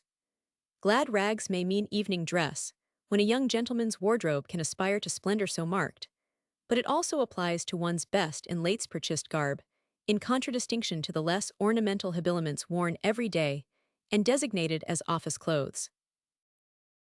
J.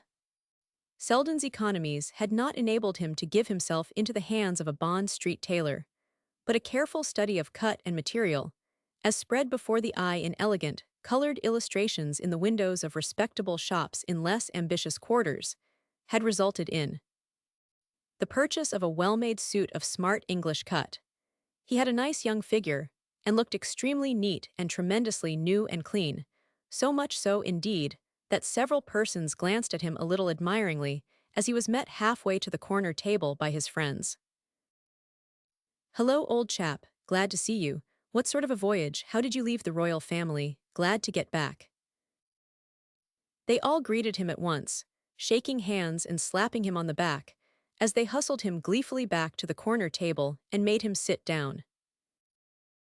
"Say, garçon," said Nick Baumgarten to their favorite waiter, who came at once in answer to his summons, "let's have a porterhouse steak, half the size of this table, and with plenty of mushrooms and potatoes hashed brown. Here's Mr. Selden just returned from visiting at Windsor Castle, and if we do not treat him well, he will look down on us." G. Selden grinned. "How have you been getting on, Sam?" he said, nodding cheerfully to the man. They were old and tried friends. Sam knew all about the days when a fellow could not come into Shandy's at all, or must satisfy his strong young hunger with a bowl of soup or coffee and a roll. Sam did his best for them in the matter of the size of portions, and they did their good-natured utmost for him in the affair of the pooled tip. "Been getting on as well as can be expected," Sam grinned back. "Hope you had a fine time, Mr. Selden." "Fine, I should smile. Fine was not in it," answered Selden, "but I am looking forward to a Shandy porterhouse steak, all the same." "Did they give you a better one in the Strand?" asked Baumgarten, in what he believed to be a correct Cockney accent. "You bet they did not," said Selden. "Shandy's takes a lot of beating, that last is English." The people at the other tables cast involuntary glances at them. Their eager, hearty young pleasure in the festivity of the occasion was a healthy thing to see. As they sat round the corner table, they produced the effect of gathering close about G. Selden. They concentrated their combined attention upon him, Belter and Johnson leaning forward on their folded arms, to watch him as he talked.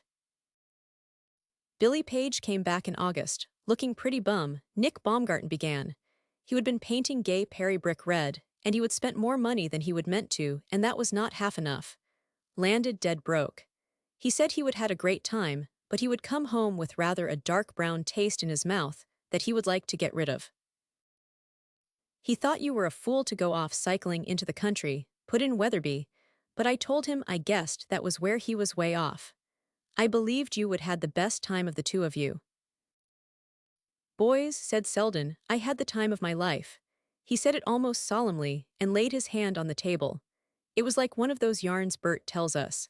Half the time I did not believe it, and half the time I was ashamed of myself to think it was all happening to me and none of your fellows were in it. Oh well, said Jem Belter, luck chases some fellows anyhow. Look at Nick there. Well, Selden summed the whole thing up. I just fell into it where it was so deep that I had to strike out all I knew how to keep from drowning. Tell us the whole thing, Nick Baumgarten put in, from beginning to end. Your letter did not give anything away.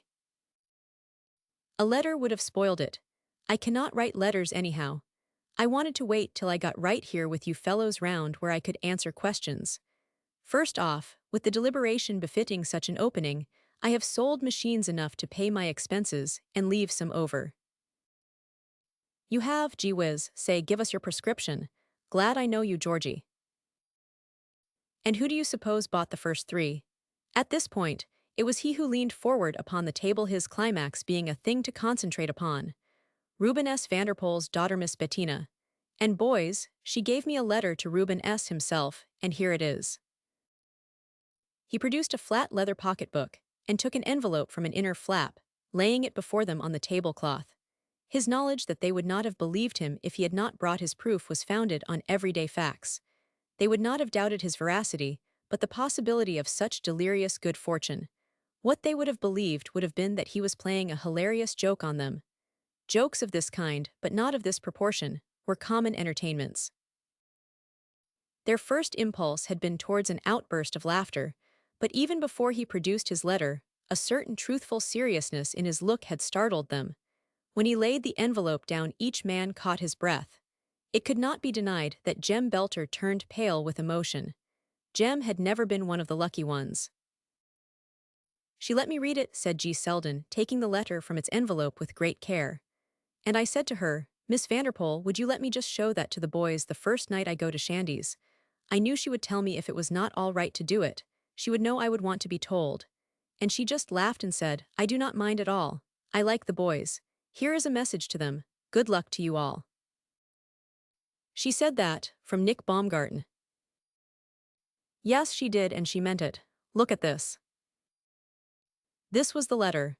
It was quite short and written in a clear, definite hand. Dear Father, this will be brought to you by Mr. G. Selden, of whom I have written to you. Please be good to him. Affectionately, Betty. Each young man read it in turn. None of them said anything just at first. A kind of awe had descended upon them, not in the least awe of Vanderpoel, who, with other multimillionaires, were served up each week with cheerful neighborly comment or equally neighborly disrespect. In huge Sunday papers read throughout the land, but awe of the unearthly luck which had fallen without warning to good old G.S., who lived like the rest of them in a hall bedroom on 10 per, earned by tramping the streets for the Delkoff. That girl, said G. Selden gravely, that girl is a winner from Winnersville. I take off my hat to her. If it's the scheme that some people's got to have millions and others have got to sell Delkoffs, that girl's one of those that's entitled to the millions. It's all right, she should have 'em. There's no kick coming from me. Nick Baumgart was the first to resume wholly normal condition of mind.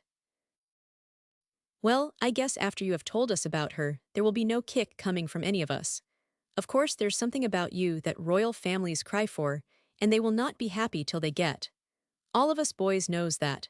But what we want to find out is how you worked it so that they saw the kind of pearl-studded hairpin you were. Worked it? Selden answered. I did not work it. I have got a good bit of nerve, but I never should have had enough to invent what happened just happened. I broke my leg falling off my bike, and fell right into a whole bunch of Themurals and Countesses and Viscounts and Vanderpoels. And it was Miss Vanderpoel who saw me first lying on the ground. And I was in Stornham Court, where Lady Anstruther's lives end. She used to be Miss Rosalie Vanderpoel. Boys, said Bert Johnson, with friendly disgust, he's been up to his neck in M. Cheer up, the worst is yet to come, chaffed Tom Weatherby. Never had such a dinner taken place at the corner table, or in fact at any other table at Shandy's. Sam brought beefsteaks, which were princely, mushrooms, and hashed brown potatoes in portions whose generosity reached the heart. Sam was on good terms with Shandy's carver, and had worked upon his nobler feelings. Steins of lager beer were ventured upon. There was hearty satisfying of fine hungers.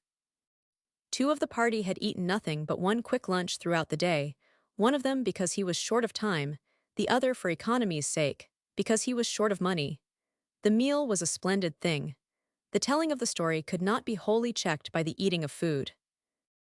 It advanced between mouthfuls, questions being asked, and details given in answers. Shandies became more crowded as the hour advanced. People all over the room cast interested looks at the party at the corner table, enjoying itself so hugely. Groups sitting at the tables nearest to it found themselves excited by the things they heard. "That young fellow in the new suit has just come back from Europe," said a man to his wife and daughter. "He seems to have had a good time." "Papa," the daughter leaned forward and spoke in a low voice. "I heard him say Lord Mount Dunstan said Lady Anstruthers and Miss Vanderpool were at the garden party. Who do you suppose he is?" "Well, he's a nice young fellow, and he has English clothes on, but he does not look like one of the 400. Will you have pie or vanilla ice cream, Bessie?" Bessie, who chose vanilla ice cream, lost all knowledge of its flavor in her absorption in the conversation at the next table, which she could not have avoided hearing, even if she had wished.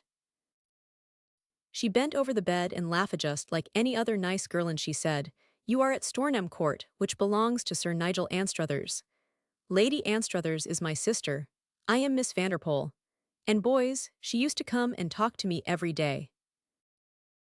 "George," said Nick Baumgarten, "you take about 7 to 5 bottles of Warner's Safe Cure and rub yourself all over with St. Jacob's oil. Luck like that ain't healthy." Mr. Vanderpool, sitting in his study, wore the interestedly grave look of a man thinking of absorbing things.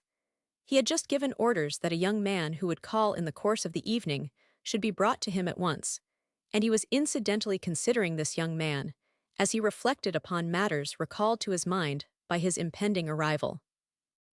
They were matters he had thought of with gradually increasing seriousness for some months, and they had at first been the result of the letters from Stornham which each steamer day brought. They had been of immense interest to him, these letters. He would have found them absorbing as a study, even if he had not deeply loved Betty. He read in them things she did not state in words, and they set him thinking. He was not suspected by men like himself of concealing an imagination beneath the trained steadiness of his exterior, but he possessed more than the world knew, and it singularly combined itself with powers of logical deduction. If he had been with his daughter, he would have seen, day by day, where her thoughts were leading her, and in what direction she was developing, but at a distance of 3,000 miles, he found himself asking questions and endeavoring to reach conclusions. His affection for Betty was the central emotion of his existence. He had never told himself that he had outgrown the kind and pretty creature he had married in his early youth, and certainly his tender care for her and pleasure in her simple goodness had never wavered. But Betty had given him a companionship which had counted greatly in the sum of his happiness. Because imagination was not suspected in him, no one knew what she stood for in his life. He had no son. He stood at the head of a great house, so to speak, the American parallel of what a great house is in non-republican countries. The power of it counted for great things, not in America alone, but throughout the world. As international intimacies increased, the influence of such houses might end in aiding in the making of history. Enormous, constantly increasing wealth and huge financial schemes could not confine their influence, but must reach far. The man whose hand held the lever controlling them was doing well when he thought of them gravely. Such a man had to do with more than his own mere life and living. This man had confronted many problems as the years had passed. He had seen men like himself die, leaving behind them the force they had controlled, and he had seen this force controlled no longer let loose upon the world, sometimes a power of evil, sometimes scattering itself aimlessly into nothingness and folly, which wrought harm. He was not an ambitious man, but perhaps because he was not only a man of thought, but a Vanderpool of the blood of the first Rubenthes were things he did not contemplate without restlessness. When Rosie had gone away and seemed lost to them, he had been glad when he had seen Betty growing, day by day, into a strong thing. Feminine though she was, she sometimes suggested to him the son who might have been his, but was not. As the closeness of their companionship increased with her years, his admiration for her grew with his love. Power left in her hands must work for the advancement of things, and would not be idly disseminated if no antagonistic influence wrought against her. He had found himself reflecting that, after all was said, The marriage of such a girl had a sort of parallel in that of some young royal creature, whose union might make or mar things, which must be considered.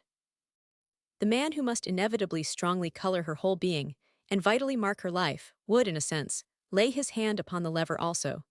If he brought sorrow and disorder with him, the lever would not move steadily. Fortunes such as his grow rapidly, and he was a richer man by millions than he had been when Rosalie had married Nigel Anstruthers. The memory of that marriage had been a painful thing to him, even before he had known the whole truth of its results. The man had been a common adventurer and scoundrel, despite the facts of good birth and the air of decent breeding.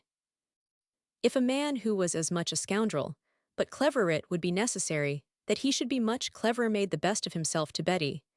It was folly to think one could guess what a woman or a man, either, for that matter, would love.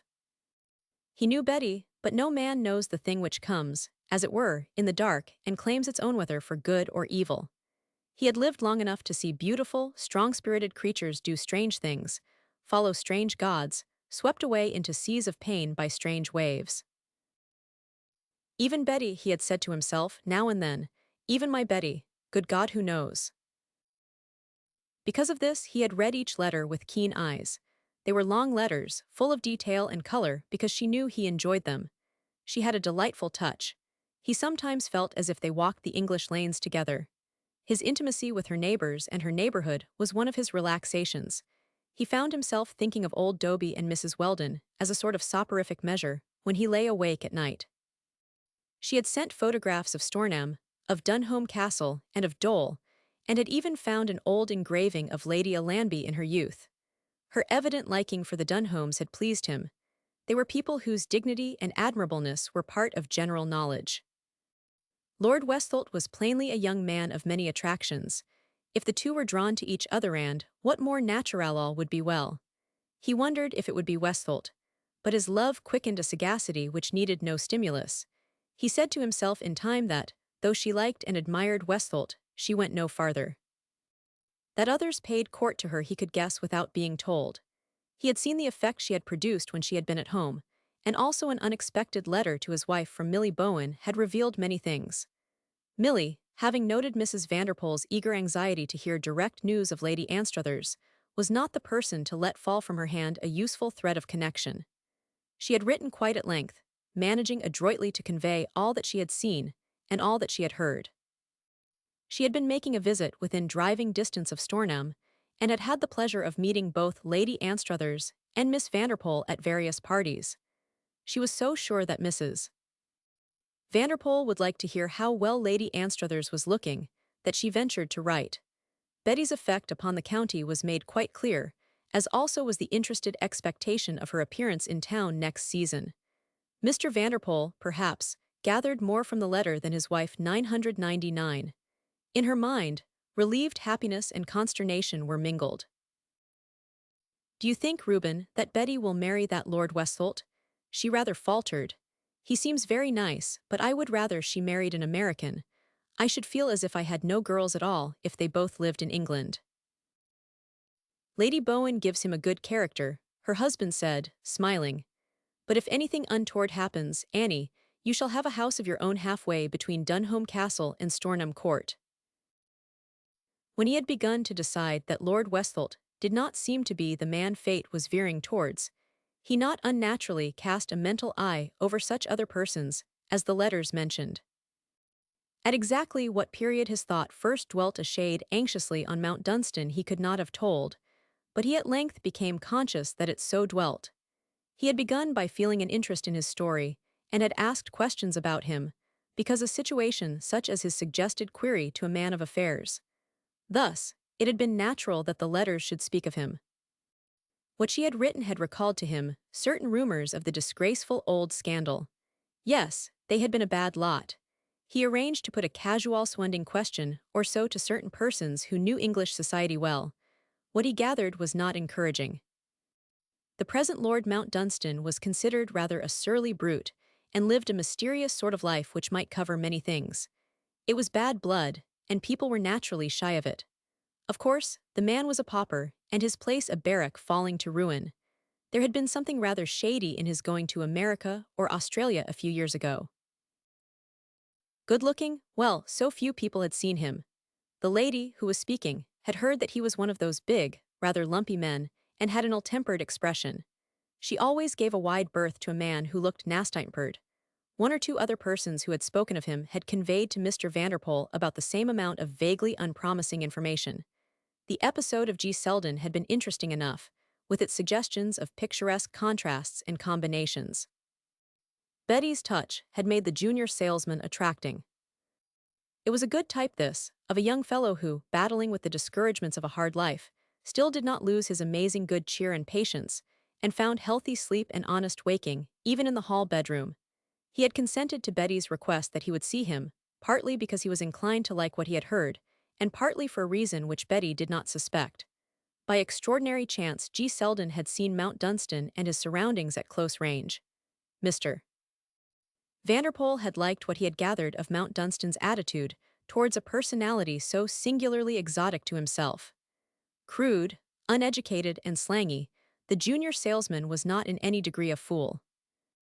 To an American father with a daughter like Betty, the summing up of a normal, nice-natured, common young denizen of the United States, fresh from contact with the effete, might be subtly instructive and well worth hearing if it was unconsciously expressed. Mr. Vanderpoel thought he knew how, after he had overcome his visitor's first awkwardness if he chanced to be self-conscious, could lead him to talk. What he hoped to do was to make him forget himself and begin to talk to him as he had talked to Betty, to ingenuously reveal impressions and points of view. Young men of his clean, rudimentary type were very definite about the things they liked and disliked, and could be trusted to reveal admiration, or lack of it, without absolute intention or actual statement. Being elemental and undismayed, they saw things cleared of the mists of social prejudice and modification. Yes, he felt he should be glad to hear of Lord Mount Dunstan, and the Mount Dunstan estate from G. Selden in a happy moment of unawareness. Why was it that it happened to be Mount Dunstan he was desirous to hear of? Well, the absolute reason for that he could not have explained, either. He had asked himself questions on the subject more than once. There was no well-funded reason, perhaps. If Betty's letters had spoken of Mount Dunstan and his home, they had also described Lord Westholt and Dunholm Castle. Of these two men she had certainly spoken more fully than of others. Of Mount Dunstan she had had more to relate through the incident of G. Selden. He smiled as he realized the importance of the figure of G. Selden. It was Selden and his broken leg the two men had ridden over from Mount Dunstan to visit. But for Selden, Betty might not have met Mount Dunstan again. He was reason enough for all she had said. And yet, perhaps between Betty and himself there existed the thing which impresses and communicates without words. Perhaps because their affection was unusual, they realized each other's emotions. The half-defined anxiety he felt now was not a new thing, but he confessed to himself that it had been spurred a little by the letter the last steamer had brought him. It was not Lord Westholt, it definitely appeared. He had asked her to be his wife, and she had declined his proposal. "I could not have liked a man any more without being in love with him," she wrote. "I like him more than I can say, so much, indeed, that I feel a little depressed by my certainty that I do not love him." If she had loved him, the whole matter would have been simplified. If the other man had drawn her, the thing would not be simple. Her father foresaw all the complications, and he did not want complications for Betty. Yet emotions were perverse and irresistible things, and the stronger the creature swayed by them, the more enormous their power. But as he sat in his easy chair and thought over it all, the one feeling predominant in his mind was that nothing mattered but Bet, nothing really mattered but Betty. In the meantime, G. Selden was walking up Fifth Avenue, at once touched and exhilarated by the stir about him and his sense of homecoming. It was pretty good to be in little old New York again. The hurried pace of the life about him stimulated his young blood. There were no streetcars in Fifth Avenue, but there were carriages, wagons, carts, motors, all pantingly hurried, and fretting and struggling when the crowded state of the thoroughfare held them back. The beautifully dressed women in the carriages wore no light air of being at leisure. It was evident that they were going to keep engagements, to do things, to achieve objects. Something doing was his cheerful self-congratulatory thought. He had spent his life in the midst of it, he liked it, and it welcomed him back. The appointment he was on his way to keep thrilled him into an uplifted mood. Once or twice, a half-nervous chuckle broke from him as he tried to realize that he had been given the chance which a year ago had seemed so impossible that its mere incredibleness had made it a natural subject for jokes. He was going to call on Reuben S. Vanderpoel, and he was going because Reuben S. had made an appointment with him. He wore his London suit of clothes, and he felt that he looked pretty decent. He could only do his best in the matter of bearing. He always thought that, so long as a fellow did not get chesty and kept his head from swelling, he was all right. Of course he had never been in one of these swell Fifth Avenue houses, and he felt a bit nervous, but Miss Vanderpoel would have told her father what sort of fellow he was, and her father was likely to be something like herself. The house, which had been built since Lady Anstruther's marriage, was well uptown and was big and imposing. When a manservant opened the front door, the square hall looked very splendid to Selden. It was full of light, and of rich furniture, which was like the stuff he had seen in one or two special shop windows in Fifth Avenue places, where they sold magnificent gilded or carven coffers and vases, pieces of tapestry and marvelous embroideries, antiquities from foreign palaces. Though it was quite different, it was as swell in its way as the house at Mount Dunstan, and there were gleams of pictures on the walls that looked fine and no mistake. He was expected. The man led him across the hall to Mr. Vanderpoel's room. After he had announced his name, he closed the door quietly and went away. Mr. Vanderpoel rose from an armchair to come forward to meet his visitor. He was tall and straight. Betty had inherited her slender height from him. His well-balanced face suggested the relationship between them. He had a steady mouth, and eyes which looked as if they saw much and far. "I am glad to see you, Mr. Selden," he said, shaking hands with him. "You have seen my daughters and can tell me how they are. Miss Vanderpoel has written to me of you several times." He asked him to sit down, and as he took his chair, Selden felt that he had been right in telling himself that Reuben S. Vanderpoel would be somehow like his girl. She was a girl, and he was an elderly man of business, but they were like each other. There was the same kind of straight way of doing things, and the same straight-seeing look in both of them. It was queer how natural things seemed, when they really happened to a fellow. Here he was sitting in a big leather chair, and opposite to him in its fellow sat Reuben S. Vanderpoel, looking at him with friendly eyes.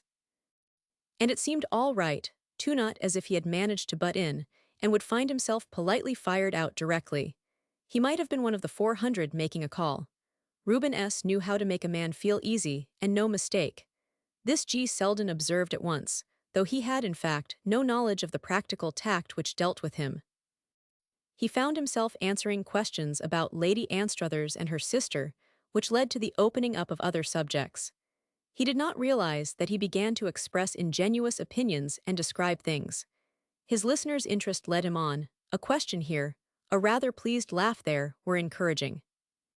He had enjoyed himself so much during his stay in England, and had felt his experiences so greatly to be rejoiced over, that they were easy to talk of at any time. In fact, it was even a trifle difficult not to talk of them, but, stimulated by the look which rested on him, by the deft word and ready smile, words flowed readily and without the restraint of self-consciousness. "When you think that all of it sort of began with a robin, it's queer enough," he said. "But for that robin I should not be here, sir," with a boyish laugh. And he was an English Rabina little fellow, not half the size of the kind that hops about Central Park. "Let me hear about that," said Mr. Vanderpoel. It was a good story, and he told it well, though in his own junior salesman phrasing. He began with his bicycle ride into the green country, his spin over the fine roads, his rest under the hedge during the shower, and then the song of the robin perched among the fresh wet leafage, his feathers puffed out, his red young satin-glossed breast pulsating and swelling. His words were colloquial enough, but they called up the picture. Everything sort of glittering with the sunshine on the wet drops, and things smelling good, like they do after rain leaves and grass and good earth. I tell you, it made a fellow feel as if the whole world was his brother. And when Mr. Rob lit on that twig and swelled his red breast as if he knew the whole thing was his, and began to let them notes out, calling for his lady friend to come and go halves with him, I just had to laugh and speak to him, and that was when Lord Mount Dunstan heard me and jumped over the hedge. He would been listening, too.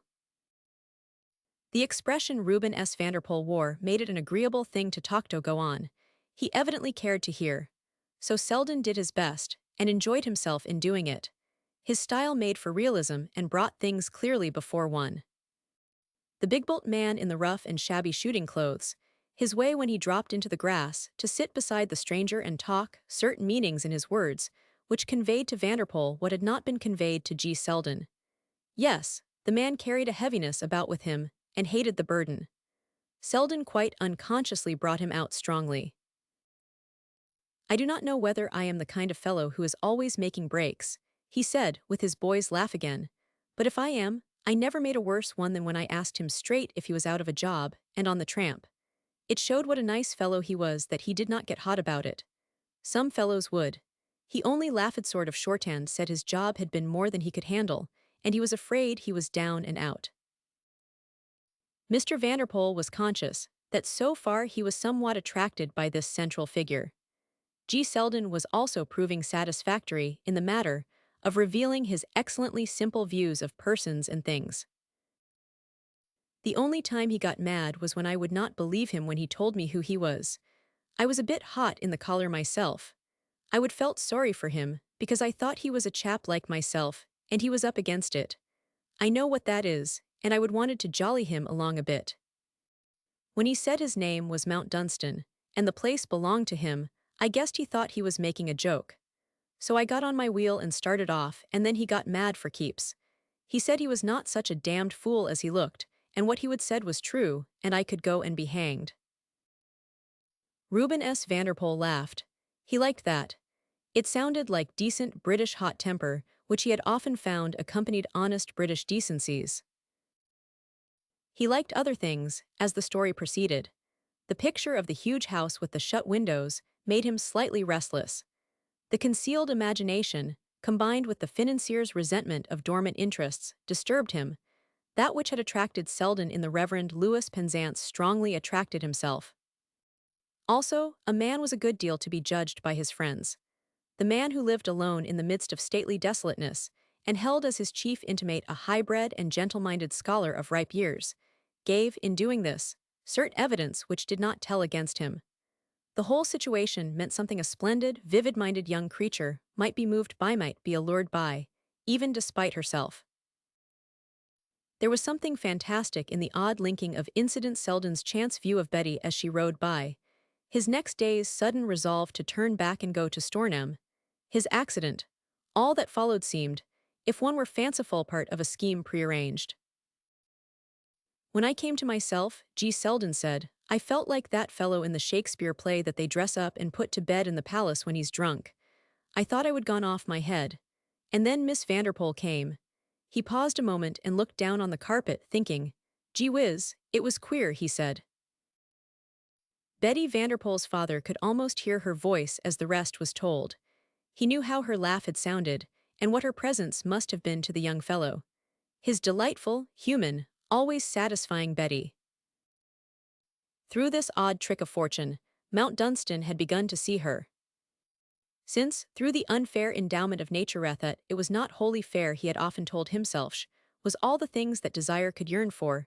There were many chances that when a man saw her he must long to see her again, and there were the same chances that such an one as Mount Dunstan might long also, and if fate was against him, long with a bitter strength. Selden was not aware that he had spoken more fully of Mount Dunstan and his place than of other things. That this had been the case had been because Mr. Vanderpoel had intended it should be so. He had subtly drawn out and encouraged a detailed account of the time spent at Mount Dunstan Vicarage. It was easily encouraged. Selden's affectionate admiration for the vicar led him on to enthusiasm. The quiet house and garden, the old books, the afternoon tea under the copper beech, and the long talks of old things, which had been so new to the young New Yorker, had plainly made a mark upon his life, not likely to be erased even by the rush of after years. "The way he knew history was what got me," he said, "and the way you got interested in it when he talked. It was not just history, like you learn at school and forget and never see the use of anyhow. It was things about men, just like yourself, hustling for a living in their way, just as we are hustling in Broadway. Most of it was fighting, and there are mounds scattered about that are the remains of their forts and camps. Roman camps, some of them," he took me to see them. He had a little old pony chaise we trundled about in, and he would draw up and we would sit and talk. There were men here on this very spot, he would say, looking out for attack, eating, drinking, cooking their food, polishing their weapons, laughing and shouting. Men Selden, 55 years before Christ was born, and sometimes the New Testament times seem to us so far away that they are half a dream. That was the kind of thing he would say, and I would sometimes feel as if I heard the Romans shouting. The country about there was full of queer places, and both he and Lord Dunstan knew more about them than I know about 23rd Street. You saw Lord Mount Dunstan often, Mr. Vanderpoel suggested. Every day, sir, and the more I saw him, the more I got to like him. He's all right, but it's hard luck to be fixed as he is, that stone-cold truth. What's a man to do? The money he ought to have to keep up his place was spent before he was born. His father and his eldest brother were a bum lot, and his grandfather and great-grandfather were fools. He cannot sell the place, and he would not if he could. Mr. Penzance was so fond of him that sometimes he would say things, but hastily. Perhaps I am talking too much. You happen to be talking about questions I have been greatly interested in. I have thought a good deal at times of the position of the holders of large estates they cannot afford to keep up. This special instance is a case in point. G. Selden felt himself in luck again. Reuben S., quite evidently, found his subject worthy of undivided attention. Selden had not heartily liked Lord Mount Dunstan, and lived in the atmosphere surrounding him, looking about him with sharp young New York eyes, without learning a good deal. He had seen the practical hardship of the situation, and laid it bare. What Mr. Penzance says is that he's like the men that built things in the beginning, fought for them, fought Romans and Saxons, and Normans, perhaps the whole lot at different times. I used to like to get Mr. Penzance to tell stories about the Mount Dunstans. They were splendid. It must be pretty fine to look back about 1,000 years and know your folks have been something. All the same, it's pretty fierce to have to stand alone at the end of it, not able to help yourself, because some of your relations were crazy fools. I do not wonder he feels mad. Does he? Mr. Vanderpoel inquired. He's straight, said G. Selden sympathetically. He's all right. But only money can help him, and he's got none, so he has to stand and stare at things falling to pieces. And well, I tell you, Mr. Vanderpoel, he loves that place, crazy about it. And he's proud. I do not mean he's got the swell head, because he hasn't, but he's just proud. Now, for instance, he has not any use for men like himself that marry just for money. He's seen a lot of it, and it's made him sick. He's not that kind. He had been asked, and had answered a good many questions before he went away, but each had dropped into the talk so incidentally that he had not recognized them as queries. He did not know that Lord Mount Dunstan stood out a clearly defined figure in Mr. Vanderpoel's mind, a figure to be reflected upon, and one not without its attraction. Miss Vanderpoel tells me, Mr. Vanderpoel said, when the interview was drawing to a close, that you are an agent for the Delkoff typewriter. G. Selden flushed slightly. Yes, sir, he answered, but I did not. I hear that 3 machines are in use on the Stornham estate, and that they have proved satisfactory. It's a good machine, said G. Selden, his flush a little deeper. Mr. Vanderpoel smiled. You are a businesslike young man, he said, and I have no doubt you have a catalogue in your pocket. G. Selden was a businesslike young man. He gave Mr. Vanderpoel one serious look, and the catalogue was drawn forth. It would not be business, sir, for me to be caught out without it, he said. I should not leave it behind if I went to a funeral. A man's got to run no risks. I should like to look at it. The thing had happened. It was not a dream. Reuben S. Vanderpoel, clothed and in his right mind, had, without pressure being exerted upon him, expressed his desire to look at the catalogue, to examine it, have it explained to him at length. He listened attentively, while G. Selden did his best. He asked a question now and then, or made a comment. His manner was that of a thoroughly composed man of business, but he was remembering what Betty had told him of the 10 per, and a number of other things. He saw the flush come and go under the still boyish skin. He observed that G. Selden's hand was not wholly steady, though he was making an effort not to seem excited. But he was excited. This actually meant these things so unimportant to multimillionaires that he was having his chance, and his young fortunes were, perhaps, in the balance. Yes, said Reuben S. when he had finished. It seems a good, up-to-date machine. It's the best on the market, said G. Selden, out and out the best. I understand you are only junior salesman. Yes, sir, 10 per and $5 on every machine I sell. If I had a territory, I should get 10.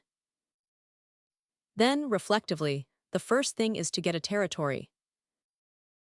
Perhaps I shall get one in time, if I keep at it, said Selden courageously.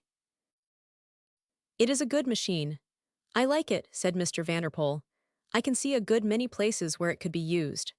Perhaps, if you make it known at your office that when you are given a good territory, I shall give preference to the Delkoff over other typewriting machines, it might. A light broke out upon G. Selden's countenance, light radiant and magnificent. He caught his breath. A desire to shout or yell to whoop, as when in the society of the boys, was barely conquered in time. Mr. Vanderpoel, he said, standing up, I Mr. Vanderpoel, sir, I feel as if I was having a pipe dream. I am not, am I? No, answered Mr. Vanderpoel, you are not. I like you, Mr. Selden. My daughter liked you. I do not mean to lose sight of you. We will begin, however, with the territory and the Delkoff. I do not think there will be any difficulty about it. 10 minutes later, G. Selden was walking down Fifth Avenue, wondering if there was any chance of his being arrested by a policeman upon the charge that he was reeling, instead of walking steadily. He hoped he should get back to the hall bedroom safely. Nick Baumgarten and Jem Bolter both roomed in the house with him. He could tell them both. It was Jem who had made up the yarn about one of them saving Reuben S. Vanderpoel's life. There had been no life-saving, but the thing had come true. But if it had not been for Lord Mount Dunstan, he said, thinking it over excitedly, I should never have seen Miss Vanderpoel, and if it had not been for Miss Vanderpoel, I should never have got next to Reuben S. in my life. Both sides of the Atlantic Ocean got busy to do a good turn to little Willie. Hully G. In his study, Mr. Vanderpoel was rereading Betty's letters. He felt that he had gained a certain knowledge of Lord Mount Dunstan. Chapter 39, On the Marshes. The marshes stretched mellow in the autumn sun. Sheep wandered about, nibbling contentedly or lay down to rest in groups.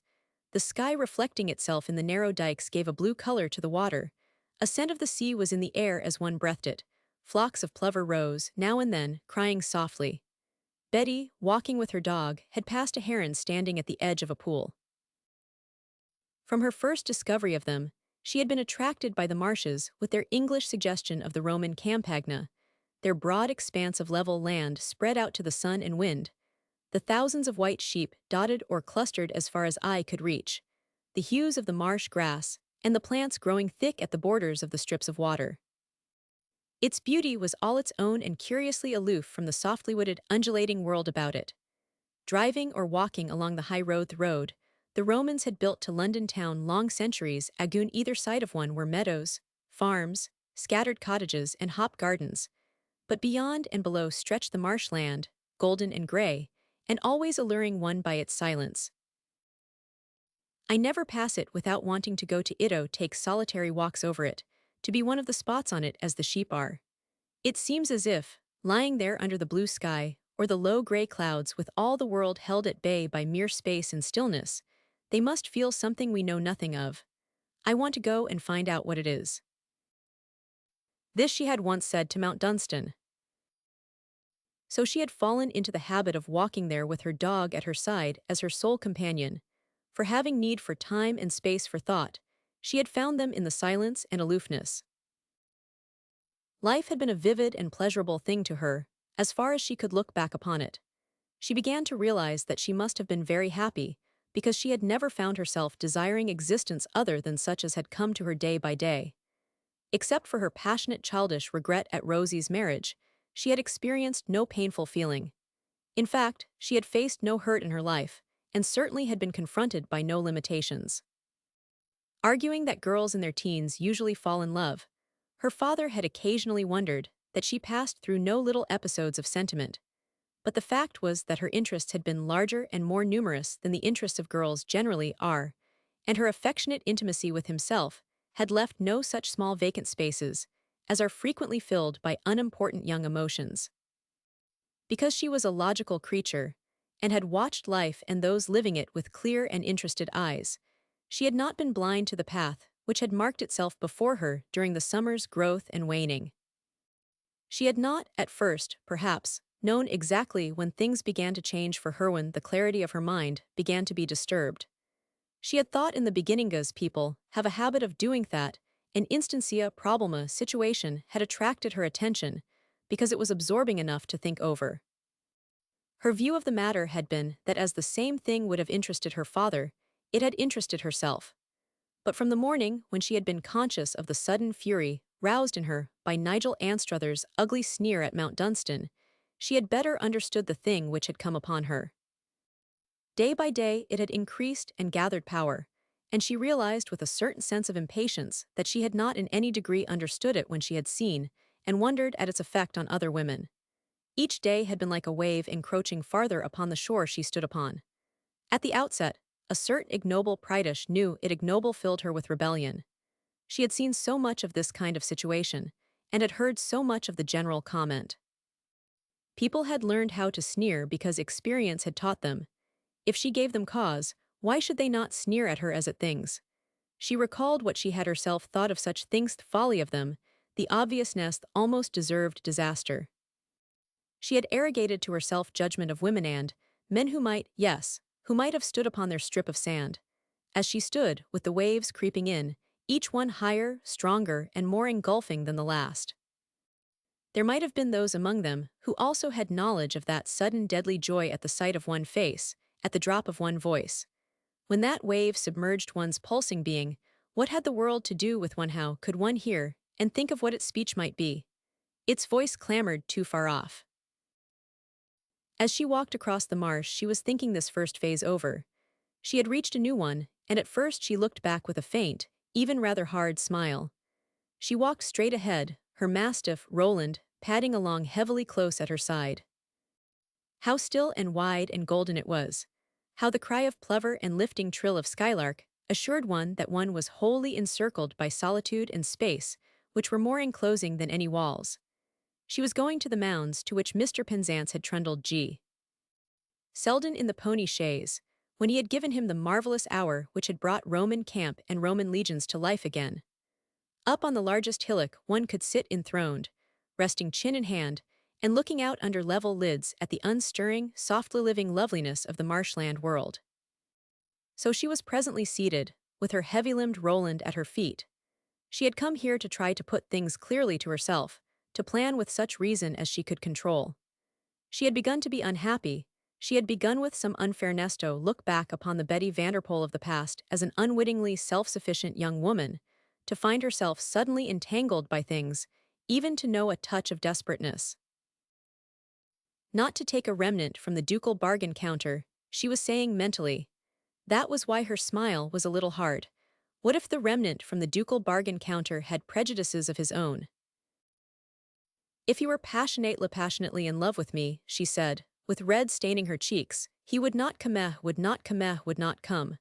And because of that he is more to memoir, and more he will become every day, and the more strongly he will hold me. And there we stand. Roland lifted his fine head from his paws, and holding it erect on a stiff, strong neck, stared at her in obvious inquiry. She put out her hand and tenderly patted him.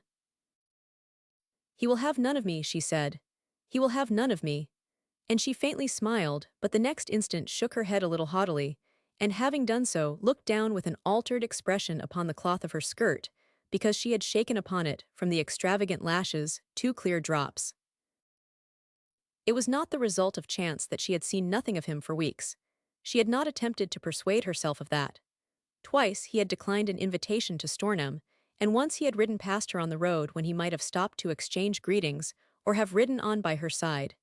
He did not mean to seem to desire, ever so lightly, to be counted as in the lists. Whether he was drawn by any liking for her or not, it was plain he had determined on this. If she were to go away now, they would never meet again. Their ways in this world would part forever. She would not know how long it took to break him utterly if such a man could be broken. If no magic change took place in his fortunescence, and what change could come, the decay about him would spread day by day. Stone walls last a long time, so the house would stand while every beauty and stateliness within it fell into ruin. Gardens would become wildernesses, terraces and fountains crumble and be overgrown, walls that were today leaning would fall with time. The years would pass, and his youth with them. He would gradually change into an old man, while he watched the things he loved with passion die slowly and hard. How strange it was that lives should touch and pass on the ocean of time, and nothing should result nothing at all. When she went on her way, it would be as if a ship loaded with every aid of food and treasure had passed a boat in which a strong man tossed, starving to death, and had not even run up a flag. But one cannot run up a flag, she said, stroking Roland. One cannot, there we stand. To her recognition of this deadlock of fate, there had been adding the growing disturbance caused by yet another thing which was increasingly troubling, increasingly difficult to face. Gradually, and at first with wonderful naturalness of bearing, Nigel Anstruthers had managed to create for himself a singular place in her everyday life. It had begun with a certain personalness in his attitude, a personalness which was a thing to dislike, but almost impossible openly to resent. Certainly, as a self-invited guest in his house, she could scarcely protest against the amiability of his demeanor and his exterior courtesy and attentiveness of manner in his conduct towards her. She had tried to sweep away the objectionable quality in his bearing, by frankness, by indifference, by entire lack of response, but she had remained conscious of its increasing as a spider's web might increase as the spider spun it quietly over one, throwing out threads so impalpable that one could not brush them away because they were too slight to be seen. She was aware that in the first years of his married life, he had alternately resented the scarcity of the invitations sent them and rudely refused such as were received. Since he had returned to find her at Stornham, he had insisted that no invitations should be declined, and had escorted his wife and herself wherever they went. What could have been conventionally more proper, what more improper, than that he should have persistently have remained at home? And yet there came a time when, as they three drove together at night in the closed carriage, Betty was conscious that, as he sat opposite to her in the dark when he spoke, when he touched her in arranging the robe over her, or opening or shutting the window, he subtly but persistently conveyed that the personalness of his voice, look, and physical nearness was a sort of hideous confidence between them which they were cleverly concealing from Rosalie and the outside world. When she rode about the country, he had a way of appearing at some turning and making himself her companion, riding too closely at her side, and assuming a noticeable air of being engaged in meaningly confidential talk. Once, when he had been leaning towards her with an audaciously tender manner, they had been passed by the Dunholm carriage, and Lady Dunholm and the friend driving with her had evidently tried not to look surprised. Lady Alanby, meeting them in the same way at another time, had put up her glasses and stared in open disapproval. She might admire a strikingly handsome American girl, but her favor would not last through any such vulgar silliness as flirtations with disgraceful brothers-in-law.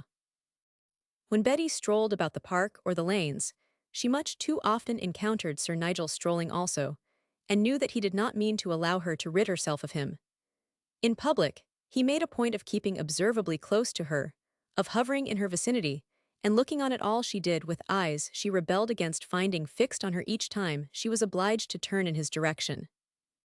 He had a fashion of coming to her side and speaking in a dropped voice, which excluded others, as a favored lover might. She had seen both men and women glance at her, in half-embarrassment at their sudden sense of finding themselves slightly de trop. She had said aloud to him on one such occasion, and she had said it with smiling casualness for the benefit of Lady Alanby, to whom she had been talking. "Do not alarm me by dropping your voice, Nigel. I am easily frightened, and Lady Alanby will think we are conspirators." For an instant he was taken by surprise. He had been pleased to believe that there was no way in which she could defend herself, unless she would condescend to something stupidly like a scene. He flushed and drew himself up. "I beg your pardon, my dear Betty," he said, and walked away with the manner of an offended adorer, leaving her to realize an odiously unpleasant truth which, is that there are incidents only made more inexplicable by an effort to explain. She saw also that he was quite aware of this, and that his offended departure was a brilliant inspiration, and had left her, as it were, in the lurch. To have said to Lady Alanby, "My brother-in-law, in whose house I am merely staying for my sister's sake, is trying to lead you to believe that I allow him to make love to me," would have suggested either folly or insanity on her own part. As it was after a glance at Sir Nigel's stiffly retreating back, Lady Alanby merely looked away with a wholly uninviting expression. When Betty spoke to him afterwards, haughtily and with determination, he laughed. "My dearest girl," he said, "if I watch you with interest and drop my voice when I get a chance to speak to you, I only do what every other man does, and I do it because you are an alluring young woman which no one is more perfectly aware of than yourself. Your pretense that you do not know you are alluring is the most captivating thing about you. And what do you think of doing if I continue to offend you? Do you propose to desert us to leave poor Rosalie to sink back again into the bundle of old clothes she was when you came? For heaven's sake, do not do that." All that his words suggested took form before her vividly. How well he understood what he was saying, but she answered him bravely. "No, I do not mean to do that." He watched her for a few seconds. There was curiosity in his eyes. "Do not make the mistake of imagining that I will let my wife go with you to America," he said next. "She is as far off from that as she was when I brought her to Stornham. I have told her so. A man cannot tie his wife to the bedpost in these days, but he can make her efforts to leave him so decidedly unpleasant that decent women prefer to stay at home and take what is coming. I have seen that often enough to bank on it, if I may quote your American friends. Do you remember my once saying," Betty remarked, "that when a woman has been properly ill-treated the time comes when nothing matters nothing but release from the life she loathes?" "Yes," he answered, "and to you nothing would matter but excuse my saying it your own damnable, headstrong pride. But Rosalie is different. Everything matters to her, and you will find it so, my dear girl." And that this was at least half true was brought home to her by the fact that late the same night Rosie came to her white with crying. "It is not your fault, Betty," she said. "Do not think that I think it is your fault, but he has been in my room in one of those humors when he seems like a devil. He thinks you will go back to America and try to take me with you. But Betty, you must not think about me. It will be better for you to go. I have seen you again. I have had you for a time. You will be safer at home with father and mother." Betty laid a hand on her shoulder and looked at her fixedly. "What is it, Rosie?" she said. "What is it he does to you that makes you like this?" "I do not know but that he makes me feel that there is nothing but evil and lies in the world, and nothing can help one against them. Those things he says about every own men and women things one cannot repeat make me sick. And when I try to deny them, he laughs." "Does he say things about me?" Betty inquired very quietly, and suddenly Rosalie threw her arms round her. "Betty, darling," she cried, "go home. You must not stay here." "When I go, you will go with me," Betty answered. "I am not going back to mother without you." She made a collection of many facts before their interview was at an end, and they parted for the night. Among the first was that Nigel had prepared for certain possibilities, as wise holders of a fortress prepare for siege. A rather long sitting alone over whiskey and soda had, without making him loquacious, heated his blood in such a manner as led him to be less subtle than usual. Drink did not make him drunk but malignant, and when a man is in the malignant mood, he forgets his cleverness. So he revealed more than he absolutely intended. It was to be gathered that he did not mean to permit his wife to leave him, even for a visit. He would not allow himself to be made ridiculous by such a thing. A man who could not control his wife was a fool and deserved to be a laughingstock. As Udded and his future inheritance seemed to have become of interest to his grandfather, and were to be well nursed and taken care of, his intention was that the boy should remain under his own supervision. He could amuse himself well enough at Stornham, now that it had been put in order, if it was kept up properly, and he filled it with people who did not bore him. There were people who did not bore him, plenty of them. Rosalie would stay where she was and receive his guests. If she imagined that the little episode of F. Folliot had been entirely dormant, she was mistaken. He knew where the man was, and exactly how serious it would be to him if scandal was stirred up. He had been at some trouble to find out. The fellow had recently had the luck to fall into a very fine living. It had been bestowed on him by the old Duke of Broadmorlands, who was the most straight-laced old boy in England. He had become so in his disgust at the light behavior of the wife he had divorced in his early manhood.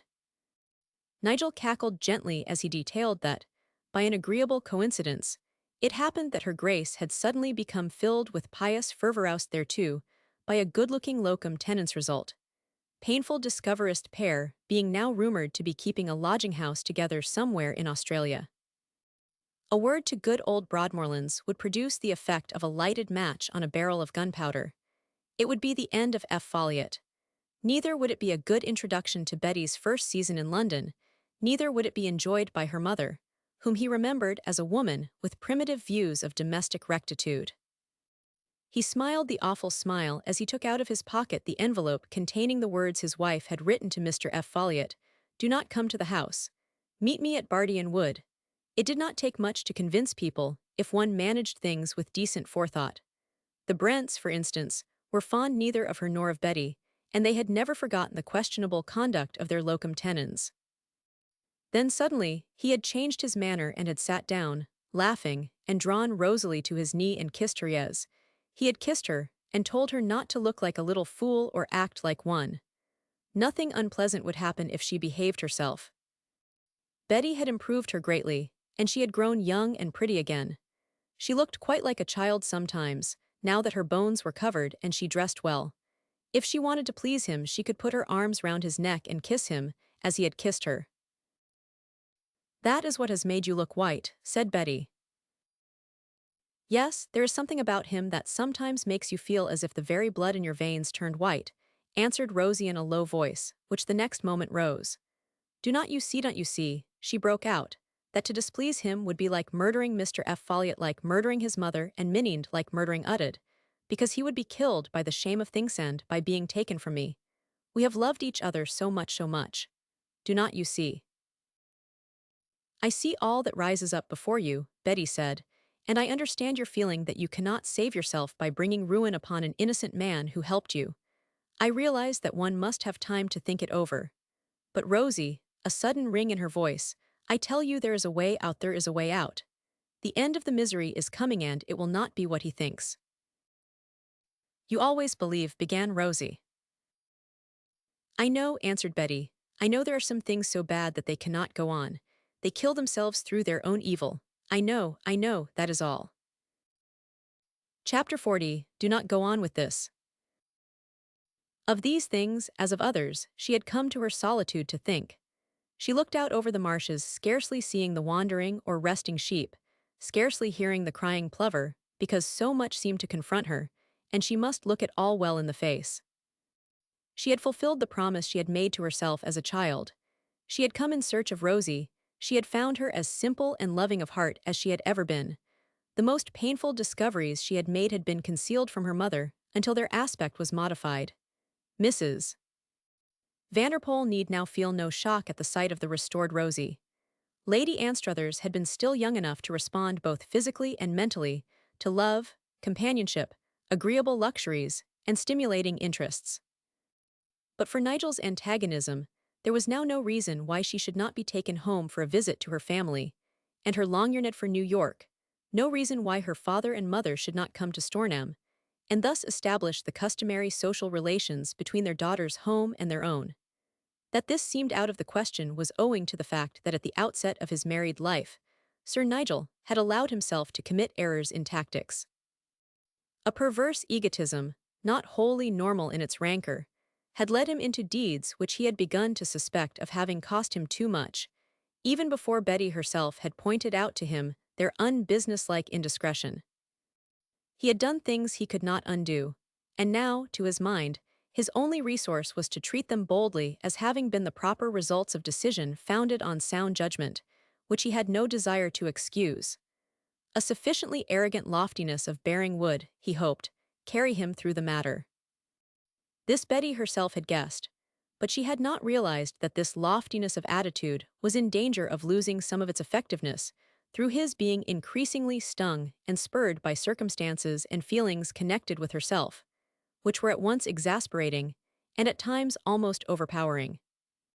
When, in his mingled dislike and admiration, he had begun to study his sister-in-law, and the half-amused weaving of the small plots which would make things sufficiently unpleasant to be used as factors in her removal from the scene, if necessary, he had not calculated, ever so remotely, on the chance of that madness besetting him, which usually besets men only in their youth. He had imagined no other results to himself than a subtly exciting private entertainment, such as would give spice to the dullness of virtuous life in the country. But despite himself and his intentions, he had found the situation alter. His first uncertainty of himself had arisen at the Dunhome ball, when he had suddenly realized that he was detesting men who, being young and free, were at liberty to pay gallant court to the new beauty. Perhaps the most disturbing thing to him had been his consciousness of his sudden leap of antagonism towards Mount Dunstan, who, despite his obvious lack of chance, somehow especially roused in him the rage of warring male instinct. There had been admissions he had been forced, at length, to make to himself. You could not, it appeared, live in the house with a splendid creature like this one with her brilliant eyes, her beauty of line and movement before you every hour, her bloom, her proud fineness holding themselves wholly in their own keeping without there being the devil to pay. Lately he had sometimes gone hot and cold in realizing that, having once told himself that he might choose to decide to get rid of her, he now knew that the mere thought of her sailing away of her own choice was maddening to him. There was the devil to pay. It sometimes brought back to him that hideous shakiness of nerve which had been a feature of his illness when he had been on the Riviera with Teresita. Of all this Betty only knew the outward signs which, taken at their exterior significance, were detestable enough, and drove her hard as she mentally dwelt on them in connection with other things. How easy, if she stood alone, to defy his evil insolence to do its worst, and leaving the place at an hour's notice, to sail away to protection, or, if she chose to remain in England, to surround herself with a bodyguard of the people in whose eyes his disrepute relegated a man such as Nigel Anstruthers to powerless nonentity. Alone, she could have smiled and turned her back upon him. But she was here to take care of Rosie. She occupied a position something like that of a woman who remains with a man and endures outrage because she cannot leave her child. That thought, in itself, brought Udded to her mind. There was Udded to be considered as well as his mother. Udded's love for and faith in her were deep and passionate things. He fed on her tenderness for him, and had grown stronger because he spent hours of each day talking, reading, and driving with her. The simple truth was that neither she nor Rosalie could desert Udded, and so long as Nigel managed cleverly enough, the law would give the boy to his father. You are obliged to prove things, you know, in a court of law, he had said, as if with casual amiability on a certain occasion. Proving things is the devil. People lose their tempers and rush into rows which end in lawsuits, and then find they can prove nothing. If I were a villain, slightly showing his teeth in an agreeable Smillingstead of a man of blameless life, I should go in only for that branch of my profession which could be exercised without leaving stupid evidence behind. Since his return to Stornham, the outward decorum of his own conduct had entertained him, and he had kept it up with an increasing appreciation of its usefulness in the present situation. Whatsoever happened in the end, it was the part of discretion to present to the rural world about him an appearance of upright behavior. He had even found it amusing to go to church, and also to occasionally make amiable calls at the vicarage. It was not difficult, at such times, to refer delicately to his regret that domestic discomfort had led him into the error of remaining much away from Stornham. He knew that he had been even rather touching in his expression of interest in the future of his son, and the necessity of the boy's being protected from uncontrolled hysteric influences. And, in the years of Rosalie's unprotected wretchedness, he had taken excellent care that no stupid evidence should be exposed to view. Of all this Betty was thinking, and summing up definitely, point after point. Where was the wise and practical course of defense? The most unthinkable thing was that one could find one's self in a position in which action seemed inhibited. What could one do? To send for her father would surely end the matter, but at what cost to Rosie, to Udded, to F. Folliot, before whom the fair path to dignified security had so newly opened itself. What would be the effect of sudden confusion, anguish, and public humiliation upon Rosalie's carefully rebuilt health and strength upon her mother's new hope and happiness? At moments it seemed as if almost all that had been done might be undone. She was beset by such a moment now, and felt for the time, at least, like a creature tied hand and foot while in full strength. Certainly she was not prepared for the event which happened. Roland stiffened his ears, and beginning a rumbling growl, ended it suddenly, realizing it an unnecessary precaution. He knew the man walking up the incline of the mound from the side behind them. So did Betty know him. It was Sir Nigel, looking rather glowering and pale and walking slowly. He had discovered where she had meant to take refuge, and had probably ridden to some point where he could leave his horse and follow her at the expense of taking a short cut which saved walking. As he climbed the mound to join her, Betty rose to her feet. "My dear girl," he said, "do not get up as if you meant to go away. It has cost me some exertion to find you." "It will not cost you any exertion to lose me," was her light answer. "I am going away." He had reached her, and stood still before her with scarcely a yard's distance between them. He was slightly out of breath, and even a trifle 553. He leaned on his stick, and his look at her combined leaping bad temper with something deeper. "Look here," he broke out, "why do you make such a point of treating me like the devil?" Betty felt her heart give a hastened beat, not of fear but of repulsion. This was the mood and manner which subjugated Rosalie. He had so raised his voice that two men in the distance, who might be either laborers or sportsmen, hearing its high tone, glanced curiously towards them. "Why do you ask me a question which is totally absurd?" she said. "It is not absurd," he answered. "I am speaking of facts, and I intend to come to some understanding about them." For reply, after meeting his look a few seconds, she simply turned her back and began to walk away. He followed and overtook her. "I shall go with you, and I shall say what I want to say," he persisted. "If you hasten your pace, I shall hasten mine. I cannot exactly see you running away from me across the marsh, screaming. You would not care to be rescued by those men over there who are watching us. I should explain myself to them in terms neither you nor Rosalie would enjoy. There, I knew Rosalie's name would pull you up. Good God, I wish I were a weak fool with a magnificent creature protecting me at all risks." If she had not had blood and fire in her veins, she might have found it easy to answer calmly. But she had both, and both leaped and beat furiously for a few seconds. It was only human that it should be so. But she was more than a passionate girl of high and trenchant spirit, and she had learned, even in the days at the French school, what he had never been able to learn in his life: self-control. She held herself in as she would have held in a horse of too great fire and action.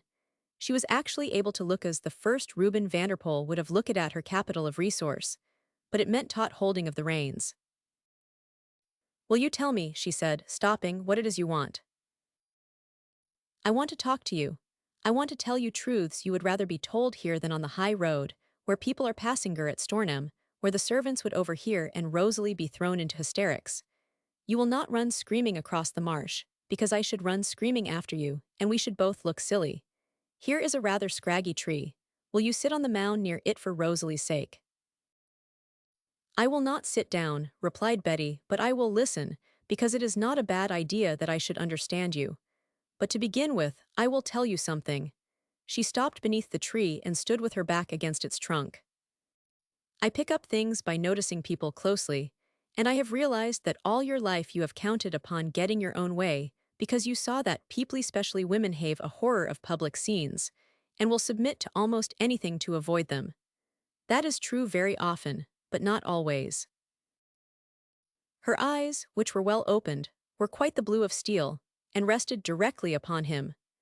"I, for instance, would let you make a scene with me anywhere you chose in Bond Street, in Piccadilly, and the steps of Buckingham Palace.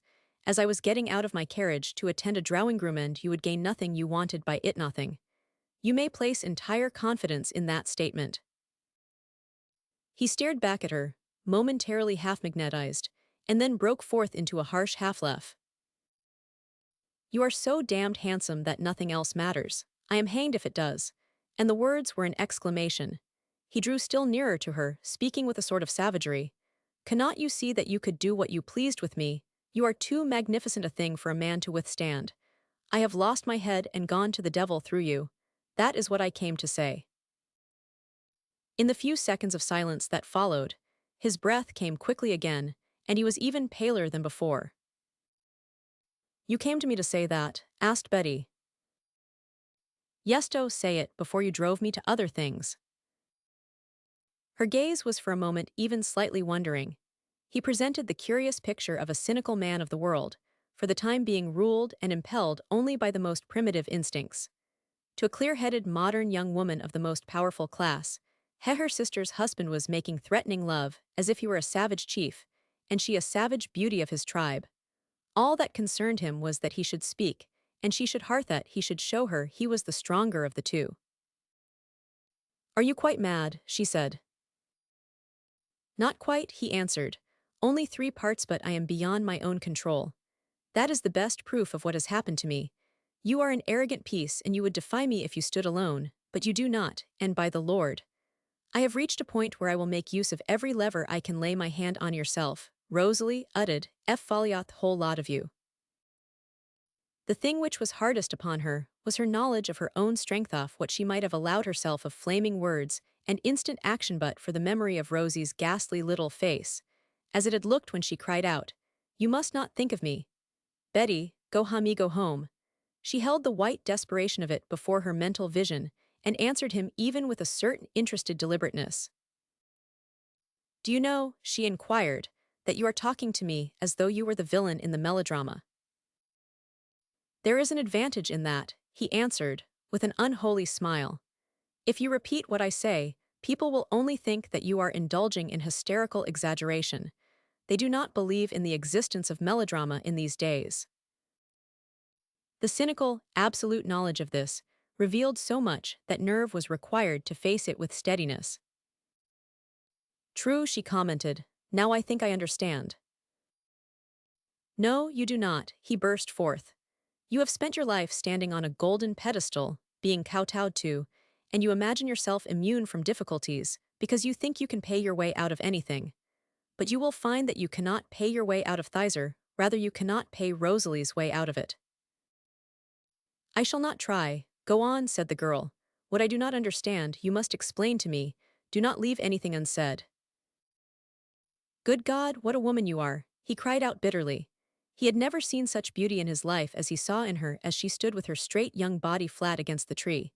It was not a matter of deep color of eye or high spirit of profile but of something which burned him. Still as she was, she looked like a flame. She made him feel old and body-worn, and all the more senselessly furious. "I believe you hate me," he raged, "and I may thank my wife for that." Then he lost himself entirely. "Why cannot you behave well to me? If you will behave well to me, Rosalie shall go her own way. If you even looked at me as you look at other men but you do not. There is always something under your lashes which watches me as if I were a wild beast you were studying. Do not fancy yourself a dompteuse. I am not your man. I swear to you that you do not know what you are dealing with. I swear to you that if you play this game with me, I will drag you two down if I drag myself with you. I have nothing much to lose. You and your sister have everything." "Go on," Betty said briefly. "Go on, yes, I will go on. Rosalie and Folliot I hold in the hollow of my hand. As for Yaudo, you know that people are beginning to discuss you. Gossip is easily stirred in the country, where people are so bored that they chatter in self-defense. I have been considered a bad lot. I have become curiously attached to my sister-in-law. I am seen hanging about her, hanging over her as we ride or walk alone together. An American young woman is not like an English girl she is used to seeing the marriage ceremony juggled with. There's a trifle of prejudice against such young women when they are too rich and too handsome. Do not look at me like that." He burst forth, with maddened sharpness, "I will not have it." The girl was regarding him, with the expression he most resented, the reflection of a normal person watching an abnormal one, and studying his abnormality. "Do you know that you are raving?" she said with quiet curiosity. "Raving." Suddenly he sat down on the low mound near him, and as he touched his forehead with his handkerchief, she saw that his hand actually shook. "Yes," he answered, panting, "but where my ravings? They mean what they say." You do yourself an injury when you give way to them steadily, even with a touch of slow significancia physical injury. I have noticed that more than once. He sprang to his feet again. Every drop of blood left his face. For a second he looked as if he would strike her. His arm actually flung itself out and fell.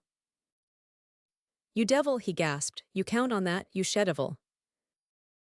She left her tree and stood before him.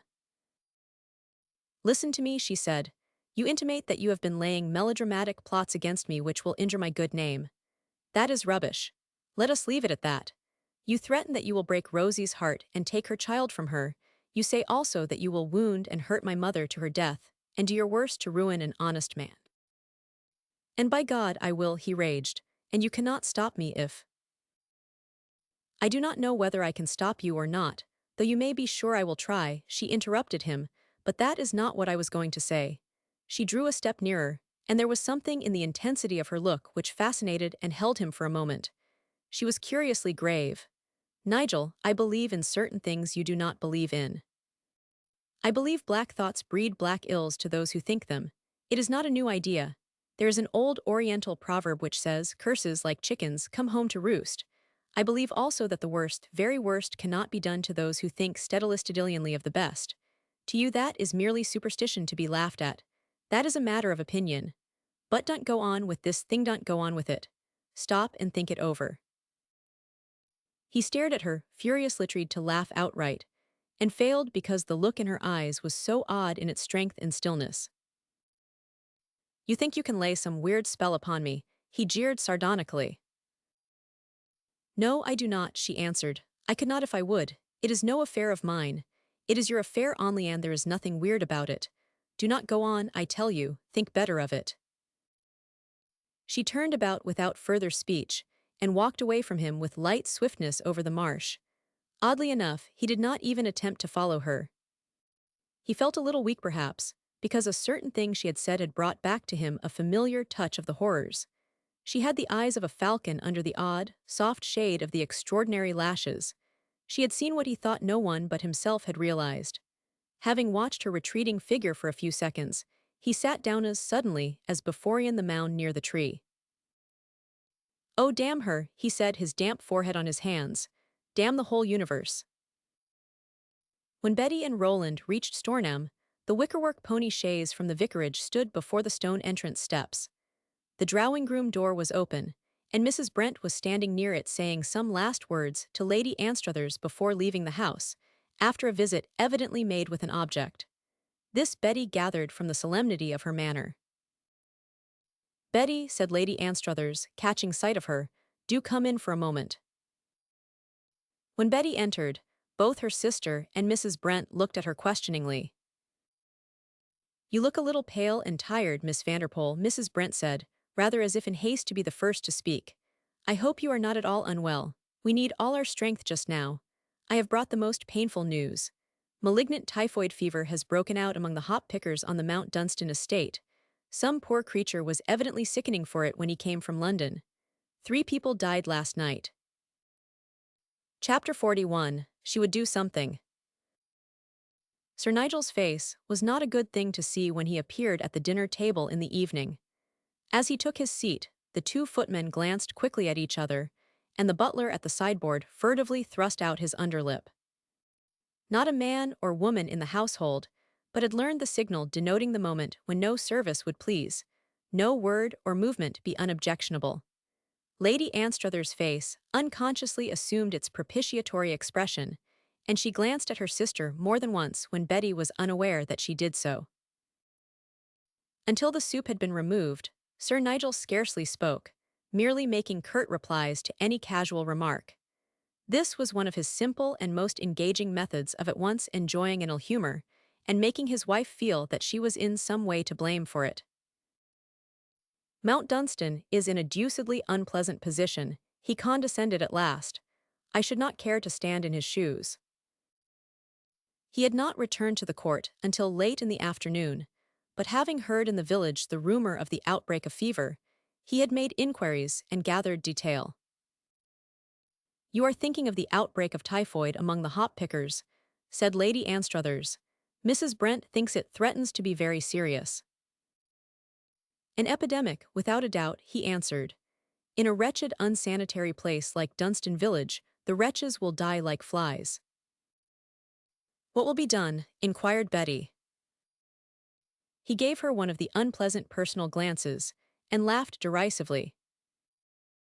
Done, the county authorities, who call themselves guardians, will be frightened to death and will potter about and fuss like old women, and profess to examine and protect and lay restrictions, but everyone will manage to keep at a discreet distance, and the thing will run riot and do its worst. As far as one can see, there seems no reason why the whole place should not be swept away. No doubt Mount Dunstan has wisely taken to his heels already. I think that, on the contrary, there would be much doubt of that, Betty said. He would stay and do what he could. Sir Nigel shrugged his shoulders. Would he? I think you will find he would not. Mrs. Brent tells me, Rosalie broke in somewhat hurriedly, that the huts for the Hoppers are in the worst possible condition. They are so dilapidated that the rain pours into them. There is no proper shelter for the people who are ill, and Lord Mount Dunstan cannot afford to take care of them. But he will, broke forth Betty. Her head lifted itself, and she spoke almost as if through her small, shut teeth. A wave of intense belief, high, proud, and obstinate, swept through her. It was a feeling so strong and vibrant that she felt as if Mount Dunstan himself must be reached and upborne by Idas if he himself must hear her. Rosalie looked at her half-startled, and for the moment held fascinated by the sudden force rising in her and by the splendid spark of light under her lids. She was reminded of the fierce little Betty of long ago, with her delicate, indomitable small face, and the spirit which even at 9 years old had somehow seemed so strong and straightly keen of sight that one had known it might always be trusted. Actually, in one way she had not changed. She saw the truth of things. The next instant, however, inadvertently glancing towards her husband, she caught her breath quickly. Across his heavy-featured face had shot the sudden gleam of a new expression. It was as if he had at the moment recognized something which filled him with a rush of fury he himself was not prepared for, that he did not wish it to be seen she knew by his manner. There was a brief silence in which it passed away. He spoke after it, with disagreeable precision. He has had an enormous effect on youth at man, he said to Betty. He spoke clearly so that she might have the pleasure of being certain that the manservants heard. They were close to the table, handing fruit professing to be automatons, eyes down, faces expressing nothing, but as quick of hearing as it is said that blind men are. He knew that if he had been in her place, and a thing as insultingly significant had been said to him, he should promptly have hurled the nearest object plate, wineglass, or decanter in the face of the speaker. He knew, too, that women cannot hurl projectiles without looking like viragos and fools. The weak-life feminine might burst into tears or into a silly rage and leave the table. There was a distinct breath space of pause, and Betty, cutting a cluster from a bunch of hothouse grapes presented by the footman at her side, answered as clearly as he had spoken himself. He is strong enough to produce an effect on anyone, she said. I think you feel that yourself. He is a man who will not be beaten in the end. Fortune will give him some good thing. He is a fellow who knows well enough on which hand of him good things lie, he said. He will take all that offers itself. Why not? Betty said impartially. There must be no riding or driving in the neighborhood of the place, he said next. I will have no risks run. He turned and addressed the butler. Jennings, tell the servants that those are my orders. He sat over his wine but a short time that evening, and when he joined his wife and sister-in-law in the drawing-room, he went at once to Betty. In fact, he was in the condition when a man cannot keep away from a woman, but must invent some reason for reaching her whether it is fatuous or plausible. What I said to Jennings was an order to you as well as to the people below stairs. I know you are particularly fond of riding in the direction of Mount Dunstan. You are in my care so long as you are in my house. Orders are not necessary, Betty replied. The day is past when one rushed to smooth pillows and give the wrong medicine when one's friends were 99. If one is not a properly trained nurse, it is wiser not to risk being very much in the way. He spoke over her shoulder, dropping his voice, though Lady Anstruthers sat apart, appearing to read. Do not think I am fool enough not to understand. You have yourself under magnificent control, but a woman passionately in love cannot keep a certain look out of her eyes. He was standing on the hearth. Betty swung herself lightly round, facing him squarely. Her full look was splendid. If it is there, let it stay, she said. I would not keep it out of my eyes if I could, and you are right, I could not if I would if it is there. If it I let it stay. The daring, throbbing, human truth of her made his brain whirl. To a man young and clean and fit to count as in the lists, to have heard her say the thing of a rival would have been hard enough. But base, degenerate, and of the world behind her day, to hear it while frenzied for her was intolerable. And it was Mount Dunstan she bore herself so highly for. Whether melodrama is out of date or not, there are occasionally some fine melodramatic touches in the enmities of today. You think you will reach him, he persisted. You think you will help him in some way. You will not let the thing alone. Excuse my mentioning that whatsoever I take the liberty of doing will encroach on no right of yours, she said. But alone in her room, after she went upstairs, the face reflecting itself in the mirror was pale and its black brows were drawn together. She sat down at the dressing table and, seeing the paled face, drew the black brows closer, confronting a complicating truth. If I were free to take Rosalie and Udded home tomorrow, she thought, I could not bear to go. I should suffer too much. She was suffering now. The strong longing in her heart was like a physical pain. No word or look of this one man had given her proof that his thoughts turned to her, and yet it was intolerable that in his hour of stress and need they were as wholly apart as if worlds rolled between them. At any dire moment, it was mere nature that she should give herself in help and support. If on the night at sea, when they had first spoken to each other, the ship had gone down, she knew that they too, strangers though they were, would have worked side by side among the frantic people, and have been among the last to take to the boats. How did she know? Only because, he being he and she being she, it must have been so in accordance with the laws ruling entities. And now he stood facing a calamity almost as terribly, and she with full hands sat still. She had seen the hop pickers' huts, and had recognized their condition. Mere brick sheds in which the pickers slept upon bundles of hay or straw in their best days. In their decay they did not even provide shelter. In fine, whether the hop gatherers slept well enough in them, cooking their food in gypsy fashion in the open. When the rain descended, it must run down walls and drip through the holes in the roofs in streams which would soak clothes and bedding. The worst that Nigel and Mrs. Brent had implied was true. Illness of any order, under such circumstances, would have small chance of recovery, but malignant typhoid without shelter, without proper nourishment or nursing, had not one chance in a million. And Hethi's one man stood alone in the midst of the tragedy, responsible and helpless. He would feel himself responsible as she herself would, if she were in his place. She was conscious that suddenly the event of the afternoon interview upon the marshes had receded until it had become an almost unmeaning incident. What did the degenerate, melodramatic folly matter? She had restlessly left her chair before the dressing table and was walking to and fro. She paused and stood looking down at the carpet, though she scarcely saw it.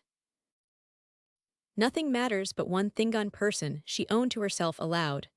I suppose it is always like this. Rosie, Udded, even father and mother everyone seems less near than they were. It is too strong too strong. It is the words dropped slowly from her lips, the strongest thing in the world. She lifted her face and threw out her hands, a lovely young half-sad smile curling the deep corners of her mouth. Sometimes one feels so disdained, she said, so disdained with all one's power. Perhaps I am an unwanted thing. But even in this case there were aids one might make an effort to give. She went to her writing table and sat thinking for some time.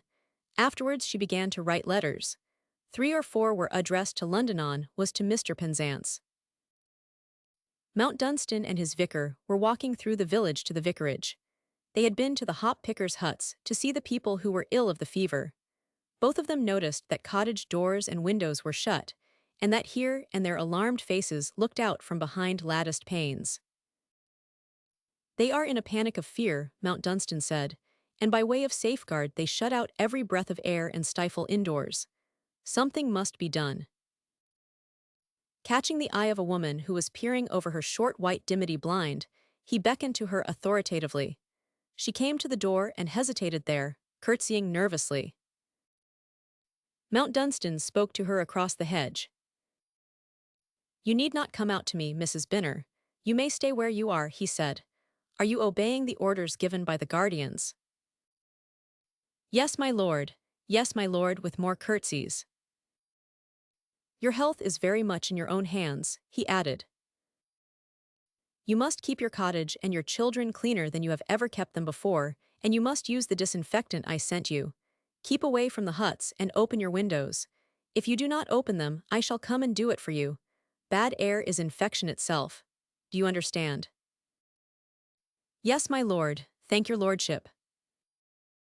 "Go in and open your windows now, and tell your neighbors to do the same. If anyone is ill, let me know at once. The vicar and I will do our best for everyone." By that time curiosity had overcome fear, and other cottage doors had opened. Mount Dunstan passed down the row and said a few words to each woman or man who looked out.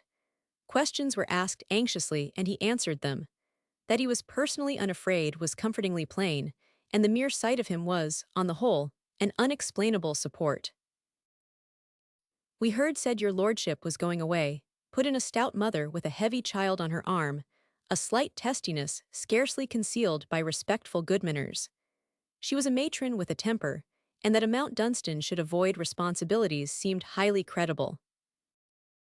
"I shall stay where I am," Mount Dunstan answered. "My place is here." They believed him, Mount Dunstan though he was. It could not be said that they were fond of him, but gradually it had been borne in upon them that his word was to be relied on, though his manner was unalluring, and they knew he was too poor to do his duty by them or his estate. As he walked away with the vicar, windows were opened, and in one or two untidy cottages a sudden flourishing of mops and brooms began. There was dark trouble in Mount Dunstan's face. In the huts they had left 2 men stiff on their straw, and 2 women and a child in a state of collapse. Added to these were others stricken helpless. A number of workers in the hop gardens, on realizing the danger threatening them, had gathered together bundles and children, and leaving the harvest behind, had gone on the tramp again. Those who remained were the weaker or less cautious, or were held by some tie to those who were already ill of the fever. The village doctor was an old man who had spent his blameless life in bringing little cottagers into the world, attending their measles and whooping coughs, and their fathers' and grandfathers' rheumatics. He had never faced a village crisis in the course of his 7 to 5 years, and was aghast and flurried with fright. His methods remained those of his youth, and were marked chiefly by a readiness to prescribe calomel in any emergency. A younger and stronger man was needed, as well as a man of more modern training. But even the most brilliant practitioner of the hour could not have provided shelter and nourishment, and without them, his skill would have counted as nothing. For 3 weeks there had been no rain, which was a condition of the barometer not likely to last. Already gray clouds were gathering and obscuring the blueness of the sky. The vicar glanced upwards anxiously. "When it comes," he said, "there will be a downpour and a persistent one." "Yes," Mount Dunstan answered. He had lain awake thinking throughout the night. How was a man to sleep? It was as Betty Vanderpool had known it would be. He, Hober though he might be as the lord of the land, was the man to face the strait of these poor workers on the land as his own. Some action must be taken. What action? As he walked by his friend's side from the huts where the dead men lay, it revealed itself that he saw his way. They were going to the vicarage to consult a medical book, but on the way there they passed a part of the park where, through a break in the timber, the huge, white, blind-faced house stood on view. Mount Dunstan laid his hand on Mr. Penzance's shoulder and stopped him. "Look there," he said, "there are weather-tight rooms enough." A startled expression showed itself on the vicar's face. "For what?" he exclaimed. "For a hospital. Brusquely I can give them one thing, at least shelter." "It is a very remarkable thing to think of doing," Mr. Penzance said.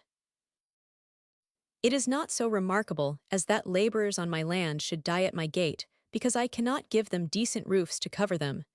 There is a roof that will shield them from the weather. They shall be brought to the mount." The vicar was silent a moment, and a flush of sympathy warmed his face. You are quite right, Fergus, he said, entirely right. Let us go to your study, and plan how it shall be done, Mount Dunstan said. As they walked towards the vicarage, he went on talking. When I lie awake at night, there is one thread which always winds itself through my thoughts whatsoever they are. I do not find that I can disentangle it. It connects itself with Reuben S. Vanderpoel's daughter. You would know that without my telling you, if you had ever struggled with an insane passion. It is not insane, I repeat, put in Penzance unflinchingly. Thank Yah whether you are right or wrong, answered Mount Dunstan, striding by his side. When I am awake, she is as much a part of my existence as my breath itself. When I think things over, I find that I am asking myself if her thoughts would be like mine. She is a creature of action. Last night, as I lay awake, I said to myself, she would do something. What would she do? She would not be held back by fear of comment or convention. She would look about her for the utilizable, and she would find it somewhere and use it. I began to sum up the village resources and found nothing until my thoughts led me to my own house. There it stood empty and useless. If it were hers and she stood in my place, she would make it useful. So I decided. You are quite right, Mr. Penzance said again. They spent an hour in his library at the vicarage, arranging practical methods for transforming the great ballroom into a sort of hospital ward.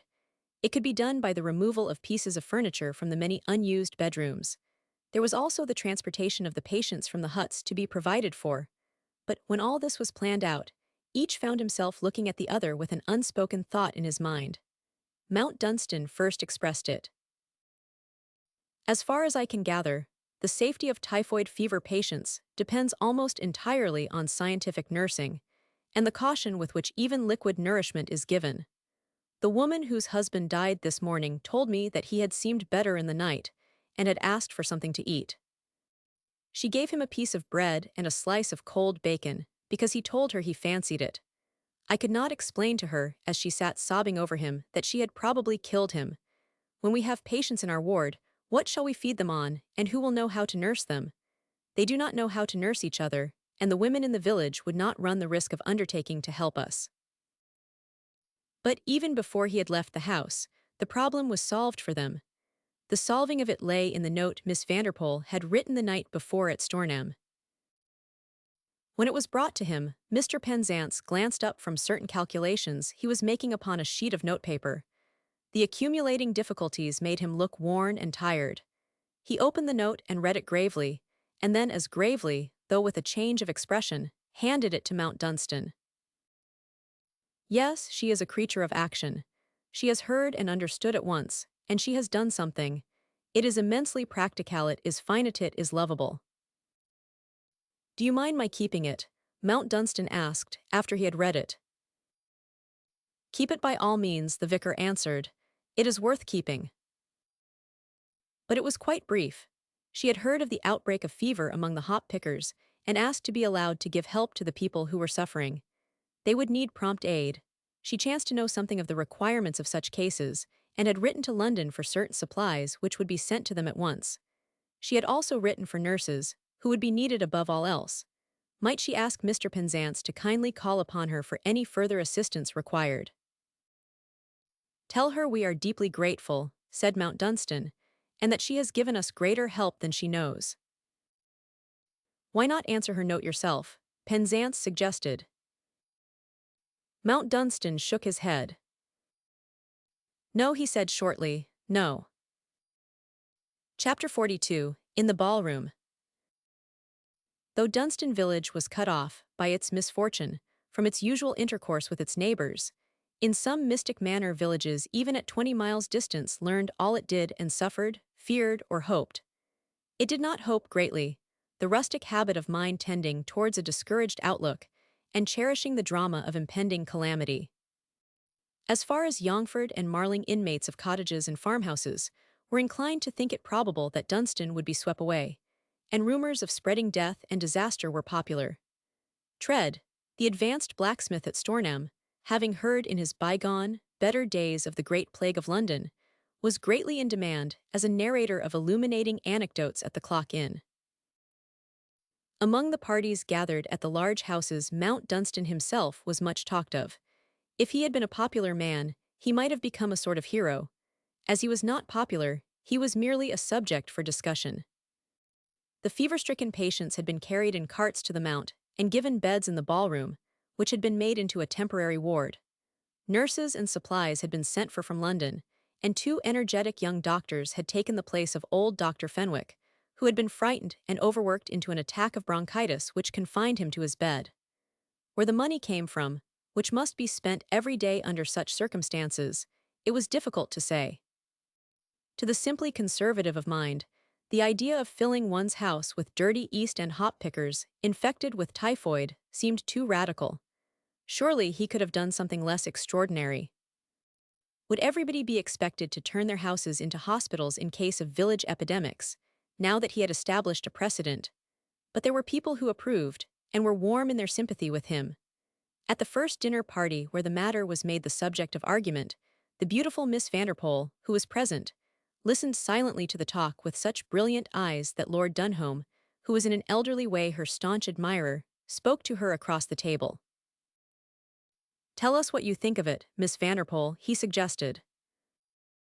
She did not hesitate at all. "I like it," she answered, in her clear, well-heard voice. "I like it better than anything I have ever heard." "So do I," said old Lady Allamby shortly. "I should never have done it myself, but I like it just as you do." "I knew you would, Lady Allamby," said the girl. "And you too, Lord Dunholm." "I like it so much that I shall write and ask if I cannot be of assistance," Lord Dunholm answered. Betty was glad to hear this. Only quickness of thought prevented her from the error of saying, "Thank you," as if the matter were personal to herself. If Mount Dunstan was restive under the obviousness of the fact that help was so sorely needed, he might feel less so if her offer was only one among others. "It seems rather the duty of the neighborhood to show some interest," put in Lady Allamby. "I shall write to him myself. He is evidently of a new order of Mount Dunstan. It's to be hoped he will not take the fever himself, and die of it. He ought to marry some handsome, well-behaved girl and refound the family." Nigel Anstruthers spoke from his side of the table, leaning slightly forward. "He will not if he does not take better care of himself. He passed me on the road 2 days ago, riding like a lunatic. He looks frightfully ill-yellow and drawn and lined. He has not lived the life to prepare him for settling down to a fight with typhoid fever. He would be done for if he caught the infection." "I beg your pardon," said Lord Dunholm, with quiet decision. "Unprejudiced inquiry proves that his life has been entirely respectable. As Lady Allamby says, he seems to be of a new order of Mount Dunstan." "No doubt you are right," said Sir Nigel suavely. "He looked ill, notwithstanding."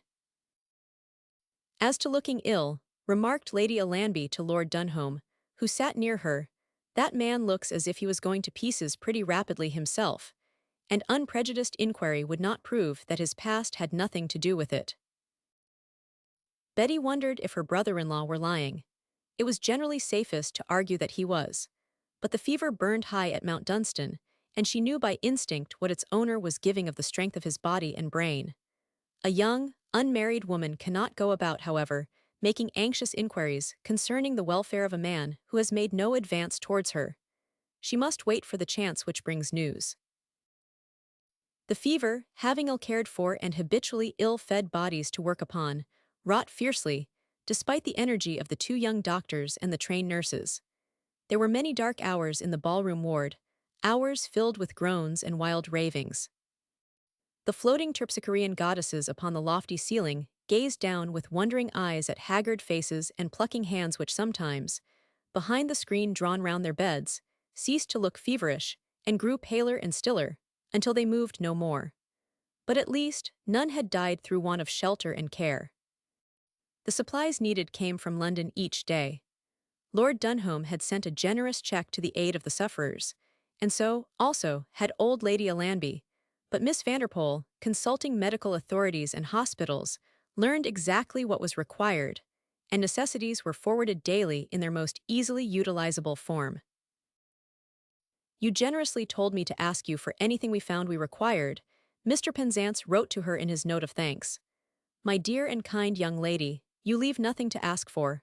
Our doctors, who are young and enthusiastic, are filled with delight in the completeness of the resources placed in their hands. She had, in fact, gone to London to consult an eminent physician, who was an authority of worldwide reputation. Like the head of the legal firm of Townlinson Shepherd, he had experienced a new sensation in the visit paid him by an indubitably modern young beauty, who wasted no word, and whose eyes, while he answered her amazingly clear questions, were as intelligently intent as those of an ardent and serious young medical student. What a surgical nurse she would have made!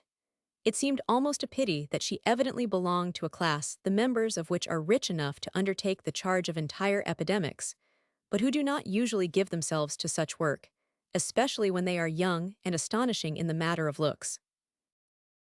In addition to the work they did in the ballroom ward, Mount Dunstan and the vicar found much to do among the villagers. Ignorance and alarm combined to create dangers, even where they might not have been feared. Daily instruction and inspection of the cottages and their inmates was required.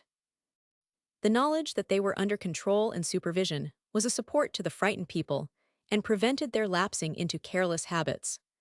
Also, there began to develop among them a secret dependence upon and desire to please his lordship, as the existing circumstances drew him nearer to them, and unconsciously they were attracted and dominated by his strength. The strong man carries his power with him, and when Mount Dunstan entered a cottage and talked to its inmates, the anxious wife or surlily depressed husband was conscious of feeling a certain sense of security. It had been a queer enough thing. This he had done, bundling the infected hoppers out of their leaking huts and carrying them up to the mount itself for shelter and care. At the most, gentlefolk generally gave soup or blankets or hospital tickets and left the rest to luck, but gentry or not, a man who did a thing like that would be likely to do other things if they were needed, and gave folk a feeling of being safer than ordinary soup and blankets and hospital tickets could make them. But where did the money come from? Was asked during the first days. Beds and doctors, nurses and medicine, fine brandy and unlimited fowls for broth did not come up from London without being paid for. Pounds and pounds a day must be paid out to get the things that were delivered regular in hampers and boxes. The women talked to one another over their garden palings, the men argued together over their beer at the public house. Was he running into more debt? But even the village knew that Mount Dunstan credit had been exhausted long ago, and there had been no money at the Mount within the memory of man, so to speak. One morning, the matron with the sharp temper found out the truth, though the outburst of gratitude to Mount Dunstan which resulted in her enlightenment was entirely spontaneous and without intention. Her doubt of his Mount Dunstan blood had grown into a sturdy liking even for his short speech and his often drawn-down brows. "We have got more to thank your lordship for than common help," she said. "God Almighty knows where we would all ha been but for what you have done. Those poor souls you have nursed and fed." "I have not done it," he broke in promptly. "You are mistaken, I could not have done it. How could I?" "Well," exclaimed the matron frankly, "we was wondering where things came from." "You might well wonder. Have any of you seen Lady Anstruther's sister, Miss Vanderpool, ride through the village? She used sometimes to ride this way. If you saw her, you will remember it." The American young lady, in ejaculatory delight. "My word, yes. A fine young woman with black hair, that rich, they say, as millions will not cover it." "They will not," grimly. "Lord Dunholm and Lady Allanby of Dole kindly sent checks to help us, but the American young lady was first on the field. She sent both doctors and nurses, and has supplied us with food and medicine every day. As you say, Mrs. Brown, God Almighty knows what would have become of us, but for what she has done." Mrs. Brown had listened with rather open mouth. She caught her breath heartily, as a sort of approving exclamation. "God bless her," she broke out. "Girls is not generally like that. Their heads is too full of finery. God bless her, 'Merican or no 'Merican, that's what I say." Mount Dunstan's red-brown eyes looked as if she had pleased him. "That's what I say, too," he answered. "God bless her." There was not a day which passed in which he did not involuntarily say the words to himself again and again. She had been wrong when she had said in her musings that they were as far apart as if worlds rolled between them. Something stronger than sight or speech drew them together. The thread which wove itself through his thoughts grew stronger and stronger. The first day her gifts arrived, and he walked about the ballroom ward directing the placing of hospital cots and hospital aids and comforts. The spirit of her thought and intelligence, the individuality and cleverness of all her methods, brought her so vividly before him that it was almost as if she walked by his side, as if they spoke together, as if she said, "I have tried to think of everything. I want you to miss nothing. Have I helped you? Tell me if there is anything more." The thing which moved and stirred him was his knowledge that when he had thought of her she had also been thinking of him, or of what deeply concerned him. When he had said to himself, tossing on his pillow, what would she do? She had been planning in such a way as answered his question. Each morning, when the day's supplies arrived, it was as if he had received a message from her. As the people in the cottages felt the power of his temperament and depended upon him, so also did the patients in the ballroom ward. The feeling had existed from the outset and increased daily. The doctors and nurses told one another that his passing through the room was like the administering of a tonic. Patients who were weak and making no effort were lifted upon the strong wave of his will and carried onward towards the shore of greater courage and strength. Young Dr. Thwaite met him when he came in one morning and spoke in a low voice. "There is a young man behind the screen there who is very low," he said. "He had an internal hemorrhage towards morning and has lost his pluck. He has a wife and 3 children. We have been doing our best for him with hot water bottles and stimulants, but he has not the courage to help us. You have an extraordinary effect on them all, Lord Mount Dunstan. When they are depressed, they always ask when you are coming in, and this man Patton, his name Isha's asked for you several times. Upon my word, I believe you might set him going again." Mount Dunstan walked to the bed, and going behind the screen, stood looking down at the young fellow lying breathing pantingly. His eyes were closed as he labored, and his pinched white nostrils drew themselves in and puffed out at each breath. A nurse on the other side of the cot had just surrounded him with fresh hot water bottles. Suddenly, the sunken eyelids flew open, and the eyes met Mount Dunstan's in imploring anxiousness. "Here I am, Patton," Mount Dunstan said. "You need not speak." But he must speak. Here was the strength his sinking soul had longed for. "Cruel Badgun fastum lord," he panted. Mount Dunstan made a sign to the nurse, who gave him a chair. He sat down close to the bed and took the bloodless hand in his own. "No," he said, "you are not going. You will stay here, I will see to that." The poor fellow smiled wanly. Vague yearnings had led him sometimes, in the past, to wander into chapels or stop and listen to street preachers, and orthodox platitudes came back to him. "God's will," he trailed out. "It's nothing of the sort. It's God's will that you pull yourself together. A man with a wife and 3 children has no right to slip out." A yearning look flickered in the lad's eyes. Was scarcely more than a lad, having married at 17, and had a child each year. "She's a good girl." "Keep that in your mind while you fight this out," said Mount Dunstan. "Say it over to yourself each time you feel yourself letting go. Hold on to it. I am going to fight it out with you. I shall sit here and take care of you all day all night, if necessary. The doctor and the nurse will tell me what to do. Your hand is warmer already. Shut your eyes." He did not leave the bedside until the middle of the night. By that time the worst was over. He had acted throughout the hours under the direction of nurse and doctor. No one but himself had touched the patient. When Patton's eyes were open, they rested on him with a weird, growing belief. He begged his lordship to hold his hand and was uneasy when he laid it down. "Keeps me up," he whispered. "He pours something into them vigor magnetic power life. He's like a charged battery," Dr. Thwaite said to his coworkers. He sat down by Patton just in time. It sets one to thinking. Having saved Patton, he must save others. When a man or woman sank or had increased fever, they believed that he alone could give them help. In delirium, patients cried out for him. He found himself doing hard work, but he did not flinch from it. The adoration for him became a sort of passion. Haggard faces lighted up into life at the sound of his footstep, and heavy heads turned longingly on their pillows as he passed by. In the winter days to come, there would be many an hour's talk in East End courts and alleys of the queer time, when a score or more of them had lain in the great room, with the dancing and floating goddesses looking down at them from the high, painted ceiling, and the swell, who was a lord walking about among them, working for them as the nurses did, and sitting by some of them through awful hours, sometimes holding burning or slackening and chilling hands with a grip, whose steadiness seemed to hold them back from the brink of the abyss they were slipping into. The mere ignorantly childish desire to do his prowess credit, and to play him fair, saved more than one man and woman from going out with the tide. It is the first time in my life that I have fairly counted among men. It's the first time I have known human affection, other than yours, Penzance. They want me, these people, they are better for the sight of me. It is a new experience, and it is good for a man's soul, he said. Chapter 43, His Chance.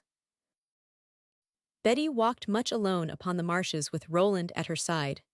At intervals she heard from Mr. Penzance, but his notes were necessarily brief, and at other times she could only rely upon report for news of what was occurring at Mount Dunstan. Lord Mount Dunstan's almost military supervision of, and command over his villagers, had certainly saved them from the horrors of an uncontrollable epidemic. His decision and energy had filled the alarmed guardians with respect, and this respect had begun to be shared by many other persons. A man as prompt in action, and as faithful to such responsibilities as many men might have found plausible reasons enough for shirking, inevitably assumed a certain dignity of aspect, when all was said and done. Lord Dunholm was most clear in his expressions of opinion concerning him. Lady Alanby of Dole made a practice of speaking of him in public frequently, always with admiring approval, and in that final manner of hers, to whose authority her neighbours had so long submitted. It began to be accepted, as a fact that he was a new development of his race as her ladyship had put it, a new order of Mount Dunstan. The story of his power over the stricken people, and of their passionate affection and admiration for him, was one likely to spread far and be immensely popular. The drama of certain incidents appealed greatly to the rustic mind, and by cottage firesides he was represented with rapturous awe, as raising men, women, and children from the dead, by the mere miracle of touch. Mrs. Weldon and old Doby reveled in thrilling, almost biblical, versions of current anecdotes, when Betty paid her visits to them. It's like the scripture, what he done for that young man as the last breath had gone out of him, and him lyin' stiffening fast. Young man, arise, he says, the Lord Almighty calls, you have got a young wife and 3 children to take care of, take up your bed and walk. Not as he wanted him to carry his bed anywheres, but it was a manner of speaking. And up the young man got. In a sensible way, said old Mrs. Weldon frankly, for the Lord to look at it for I must say, miss, if I was struck down for it, though I suppose it's only my sinful ignorance at that there's times when the Lord seems to think no more of sweepin' away a steady 18 shillin' a week, and perhaps 7 in family, and 1 at the breast, and another on the waithin if it was nothin'. But likely enough, 18 shillin' a week in confinements does seem paltry to the maker of even and earth. But to the girl walking over the marshland, the humanness of the things she heard gave to her the sense of nearness of being almost within sight and sound which Mount Dunstan himself had felt, when each day was filled with the result of her thought of the needs of the poor souls thrown by fate into his hands. In these days, after listening to old Mrs. Weldon's anecdotes, through which she gathered the simpler truth of things, Betty was able to construct for herself a less scriptural version of what she had heard. She was glad in his sitting by a bedside and holding a hand which lay in his hot or cold, but always trusting to something which his strong body and strong soul gave without stint. There would be no restraint there. Yes, he was kind with the kindness a woman loves, and which she, of all women, loved most. Sometimes she would sit upon some mound, and while her eyes seemed to rest on the yellowing marsh and its birds and pools, they saw other things, and their color grew deep and dark as the marsh water between the rushes. The time was pressing when a change in her life must come. She frequently asked herself if what she saw in Nigel Anstruther's face was the normal thinking of a sane man, which he himself could control. There had been moments when she had seriously doubted it. He was haggard, aging, and restless. Sometimes heelways as if by chance followed her as she went from one room to another, and would seat himself and fix his miserable eyes upon her for so long a time that it seemed he must be unconscious of what he was doing. Then he would appear suddenly to recollect himself, and would start up with a muttered exclamation, and stalk out of the room. He spent long hours riding or driving alone about the country, or wandering wretchedly through the park and gardens. Once he went up to town, and after a few days' absence, came back looking more haggard than before and wearing a hunted look in his eyes.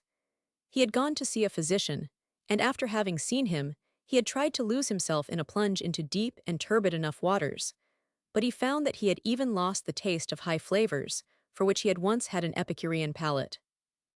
The effort had ended in his being overpowered again by his horrorst horrors, in which he found himself staring at that end of things when no pleasure had spice, no debauchery the sting of life, and men, such as he, stood upon the shore of time shuddering and naked souls, watching the great tide, bearing its treasures, recede forever, and leave them to the cold and hideous dark.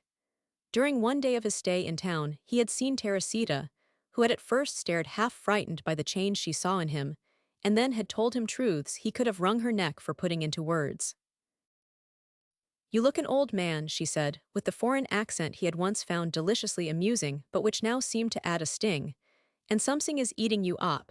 You are mad and loaf with some beautiful one who will not look at you. I have seen it in man's before. It is she who eats you up your evil thinkings of her. It serve you right. Your eyes look mad." He himself, at times, suspected that they did, and cursed himself because he could not keep cool. It was part of his horrors that he knew his internal furies were worse than folly, and yet he could not restrain them.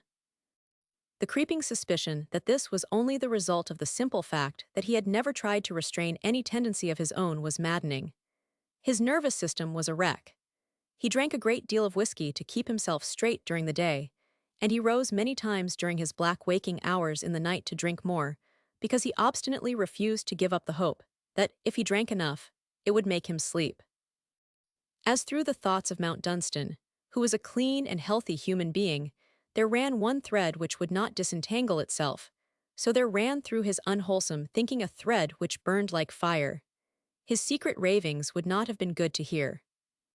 His passion was more than half hatred, and a desire for vengeance, for the chance to reassert his own power, to prove himself master, to get the better in one way or another of this arrogant young outsider and her high-handed pride. The condition of his mind was so far from normal that he failed to see that the things he said to himself, the plans he laid, were grotesque in their folly. The old cruel dominance of the man over the woman thing, which had seemed the mere natural working of the law among men of his race in centuries past, was awake in him, amid the limitations of modern days. "My God," he said to himself more than once, "I would like to have had her in my hands a few 100 years ago. Women were kept in their places then." He was even frenzied enough to think over what he would have done, if such a thing had been off her utter helplessness against that which raged in him off the grey thickness of the walls where he might have held and wrought his will upon hair insult, torment, death. His alcohol-excited brain ran riot, but, when it did its foolish worst, he was baffled by one thing. "Damn her," he found himself crying out. "If I had hung her up and cut her into strips, she would have died staring at me with her big eyes without uttering a sound." There was a long reach between his imaginings and the time he lived in. America had not been discovered in those decent days, and now a man could not beat even his own wife, or spend her money, without being meddled with by fools. He was thinking of a New York young woman of the 19th century who could actually do as she hanged pleased, and who pleased to be damned high and mighty. For that reason in itself, it was incumbent upon a man to get even with her in one way or another. High and mightiness was not the hardest thing to reach. It offered a good aim. His temper when he returned to Stornham was of the order which in past years had set Rosalie and her child shuddering, and had sent the servants about the house with pale or sullen faces. Betty's presence had the odd effect of restraining him, and he even told her so with sneering resentment. "There would be the devil to pay if you were not here," he said. "You keep me in order, by Jove. I cannot work up steam properly when you watch me."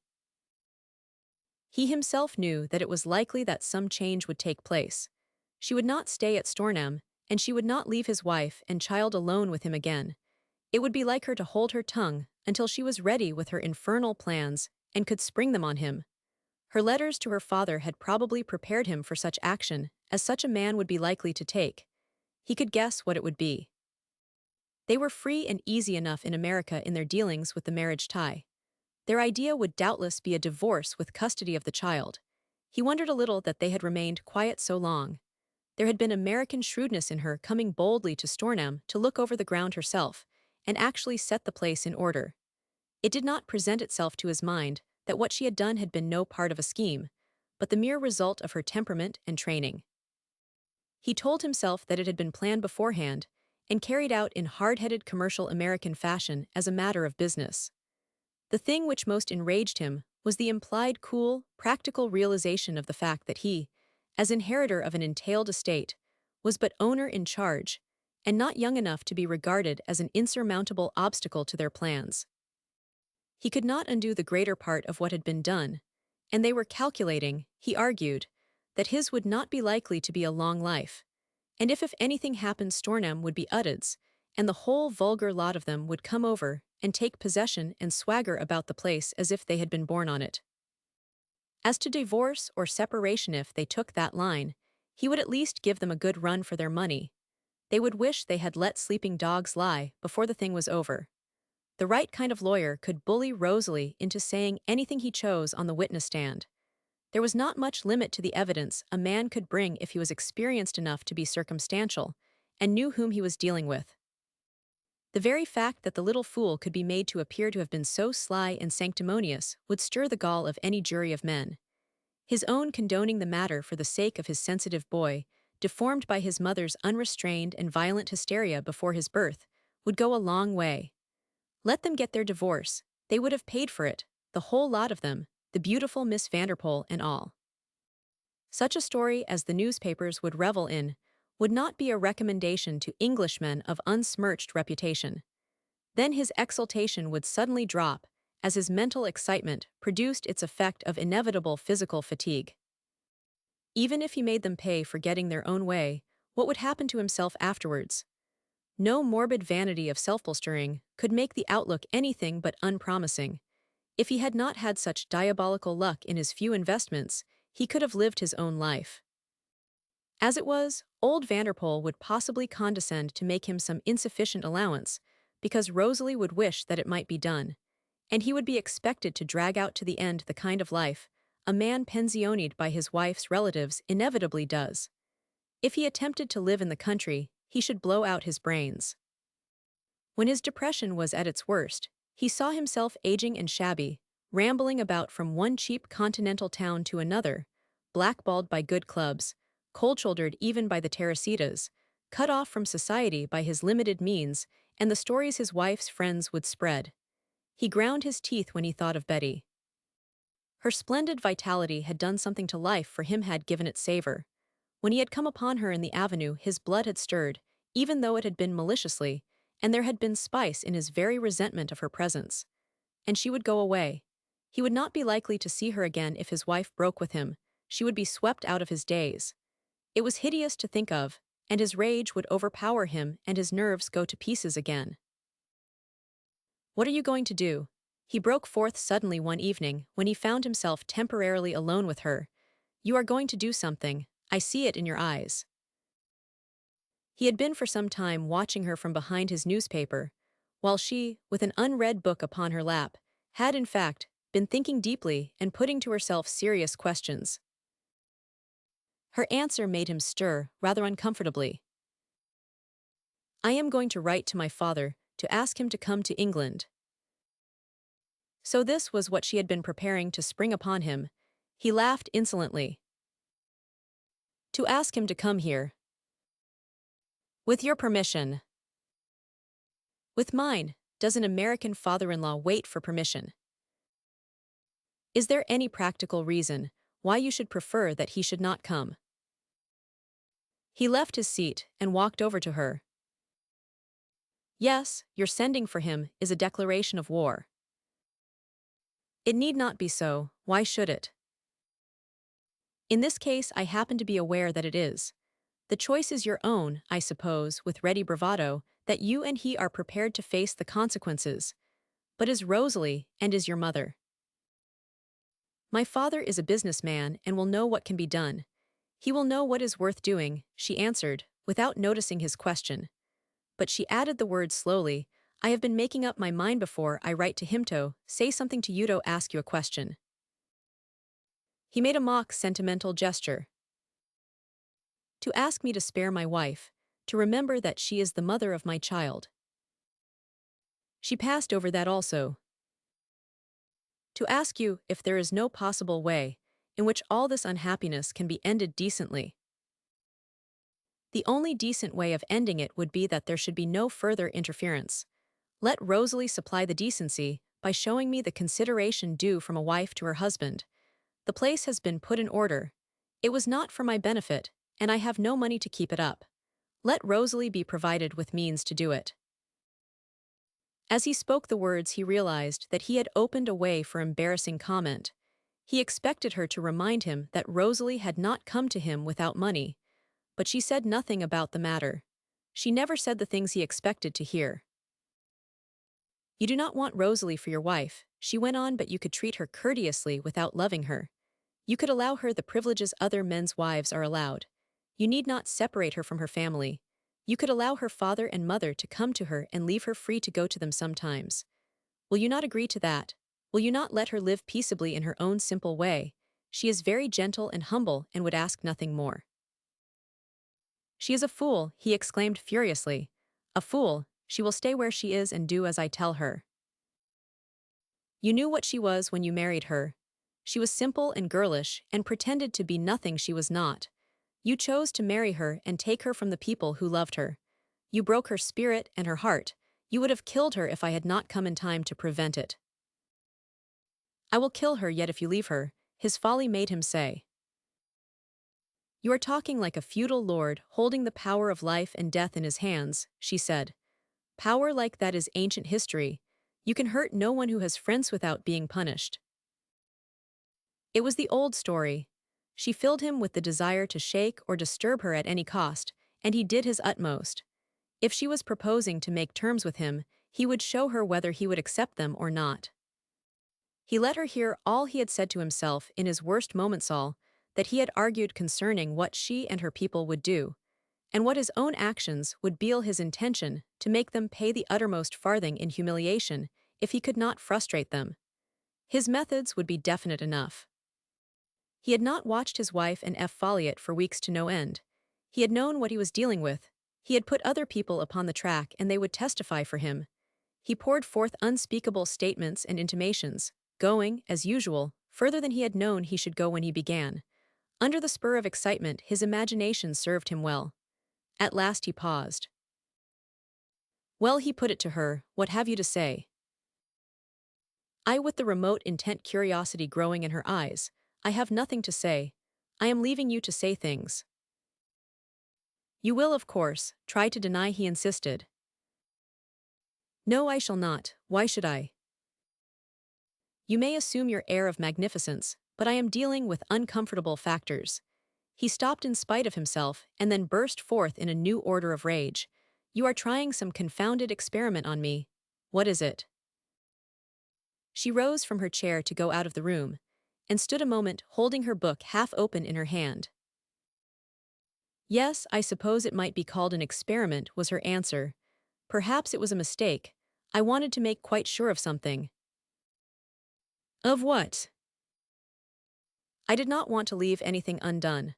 I did not want to believe that any man could exist who had not one touch of decent feeling to redeem him. It did not seem human. White dints showed themselves about his nostrils. Well, you have found one, he cried. You have a lashing tongue, by God, when you choose to let it go. But I could teach you a good many things, my girl, and before I have done you will have learned most of them. But though he threw himself into a chair and laughed aloud as she left him, he knew that his arrogance and bullying were proving poor weapons, though they had done him good service all his life. And he knew, too, that it was mere simple truth that, as a result of the intellectual, ethical vagaries he scathingly derided, had actually been giving him a sort of chance to retrieve himself, and that if he had been another sort of man he might have taken it. Chapter 44, A Footstep. It was cold enough for fires in halls and bedrooms, and Lady Anstruthers often sat over hers and watched the glowing bed of coals with a fixed thoughtfulness of look. She was so sitting when her sister went to her room to talk to her, and she looked up questioningly when the door closed and Betty came towards her. "You have come to tell me something," she said. A slight shade of anxiousness showed itself in her eyes, and Betty sat down by her and took her hand. She had come because what she knew was that Rosalie must be prepared for any step taken, and the time had arrived when she must not be allowed to remain in ignorance, even of things it would be unpleasant to put into words. "Yes," she answered. "I want to talk to you about something I have decided to do. I think I must write to father and ask him to come to us." Rosalie turned white, but though her lips parted as if she were going to speak, she said nothing. "Do not be frightened," Betty said. "I believe it is the only thing to do." I know. Betty went on, holding the hand a little closer. "When I came here you were too weak physically to be able to face even the thought of a struggle. I saw that. I was afraid it must come in the end, but I knew that at that time you could not bear it. It would have killed you and might have killed Mother, if I had not waited. And until you were stronger, I knew I must wait and reason coolly about you about everything." "I used to guess sometimes," said Lady Anstruthers. "I can tell you about it now. You are not as you were then," Betty said. "I did not know Nigel at first, and I felt I ought to see more of him. I wanted to make sure that my child hatred of him did not make me unfair. I even tried to hope that when he came back and found the place in order and things going well, he might recognize the wisdom of behaving with decent kindness to you. If he had done that, I knew father would have provided for you both, though he would not have left him the opportunity to do again what he did before. No businessman would allow such a thing as that. But as time has gone by, I have seen I was mistaken in hoping for a respectable compromise. Even if he were given a free hand, he would not change." And now she hesitated, feeling it difficult to choose such words as would not be too unpleasant. How was she to tell Rosie of the ugly, morbid situation which made ordinary passiveness impossible? "Now there is a reason," she began again. To her surprise and relief, it was Rosalie who ended for her. She spoke with the painful courage which strong affection gives a weak thing. Her face was pale no longer, but slightly reddened, and she lifted the hand which held hers and kissed it. "You shall not say it," she interrupted her. "I will. There is a reason now why you cannot stay here. You shall not stay here. That was why I begged you to go. You must go, even if I stay behind alone." Never had the beautiful Miss Vanderpoel's eyes worn so fully their look of being bluebells under water. That this timid creature should so stand at bay to defend her was more moving than anything else could have been. "Thank you, Rosa, thank you," she answered. "But you shall not be left alone. You must go too. There is no other way. Difficulties will be made for us, but we must face them. Father will see the situation from a practical man's standpoint. Men know the things other men cannot do. Women do not. Generally, they know nothing about the law and can be bullied into feeling that it is dangerous and compromising to inquire into it. Nigel has always seen that it was easy to manage women. A strong businessman who has more exact legal information than he has himself will be a new factor to deal with. And he cannot make objectionable love to him. It is because he knows these things that he says that my sending for father will be a declaration of war." "Did he say that?" a little breathlessly. "Yes, and I told him that it need not be so, but he would not listen." "And you are sure father will come?" "I am sure. In a week or two he will be here." Lady Anstruthers' lips shook. Her eyes lifted themselves to Betty's in a touchingly distressed appeal. Had her momentary courage fled beyond recall? If so, that would be the worst coming to the worst, indeed. Yet it was not ordinary fear which expressed itself in her face, but a deeper piteousness, a sudden hopeless pain, baffling because it seemed a new emotion, or perhaps the upheaval of an old one long and carefully hidden. "You will be brave," Betty appealed to her. "You will not give way, Rosie." "Yes, I must be brave. I am not ill now. I must not fail you. I will not, Betty, but—" She slipped upon the floor and dropped her face upon the girl's knee, sobbing. Betty bent over her, putting her arms round the heaving shoulders and pleading with her to speak. Was there something more to be told, something she did not know? Yes, yes. Oh, I ought to have told you long ago, but I have always been afraid and ashamed. It has made everything so much worse. I was afraid you would not understand and would think me wicked. It was Betty who now lost a shade of color, but she held the slim little body closer and kissed her sister's cheek. What have you been afraid and ashamed to tell me? Do not be ashamed any more. You must not hide anything, no matter what it is, Rosie. I shall understand. I know I must not hide anything, now that all is over and father is coming. It is about Mr. F. Folliot. Mr. F. Folliot, repeated Betty quite softly. Lady Anstruther's face, lifted with desperate effort, was like a weeping child's. So much so in its tear-wet simpleness and utter lack of any effort at concealment, that after one quick look at it, Betty's hastened pulses ceased to beat at double-quick time. Tell me, dear, she almost whispered. Mr. F. Folliot himself does not know, and I could not help it. He was kind to me when I was dying of unkindness. You do not know what it was like to be drowning in loneliness and misery, and to see one good hand stretched out to help you. Before you went away, Betty, I know it was awful because I was married. I began to care for him very much, and I have cared for him ever since. I cannot stop myself caring, even though I am terrified. Betty kissed her again with a passion of tender pity. Poor little, simple Rosie, too. The tide had crept around her also, and had swept her off her feet, tossing her upon its surf like a wisp of seaweed, and bearing her each day farther from firm shore. Do not be terrified, she said. You need only be afraid if you had told him. He will never know, never. Once in the middle of the night, there was anguish in the delicate face, pure anguish. A strange loud cry wakened me, and it was I myself who had cried out because in my sleep it had come home to me that the years would go on, and at last some day he would die and go out of the world, and I should die and go out of the world. And he would never know of and know. Betty's clasp of her loosened, and she sat very still, looking straight before her into some unseen place. Yes, she said involuntarily. Yes, I know. Lady Anstruthers fell back, a little to gaze at her. You know, she breathed Betty. But Betty at first did not speak. Her lovely eyes dwelt on the faraway place. Betty, whispered Rosie, do you know what you have said? The lovely eyes turned slowly towards her, and the soft corners of Betty's mouth deepened in a curious unsteadiness. Yes, I did not intend to say it, but it is true. I know. Do not ask me how. Rosalie flung her arms round her waist, and for a moment hid her face. You, she murmured, but stopped herself almost as she uttered the exclamation. I will not ask you, she said when she spoke again. But now I shall not be so ashamed. You are a beauty and wonderful, and I am not, but if you know, that makes us almost the same. You will understand why I broke down. It was because I could not bear to think of what will happen. I shall be saved and taken home, but Nigel will wreak revenge on him. And I shall be the shame that is put upon him because he was kind. When father comes, it will all begin. She wrung her hands, becoming almost hysterical. Hush, said Betty, hush, a man like that cannot be hurt, even by a man like Nigel. There is a way out, there is.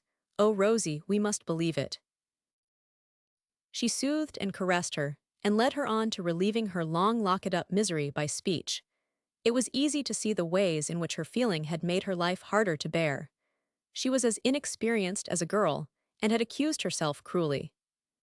When Nigel had tormented her with evil, carefully chosen taunts, she had felt half guilty and had colored scarlet or turned pale, afraid to meet his sneeringly smiling face.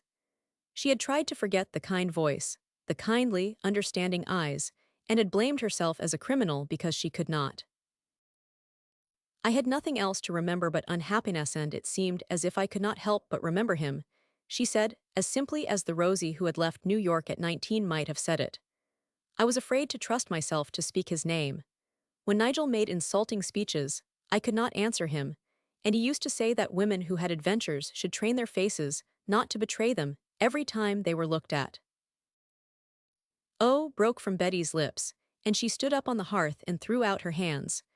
I wish that for one day I might be a man and your brother instead of your sister. Why? Betty smiled strangely, a smile, which was not amused, which was perhaps not a smile at all.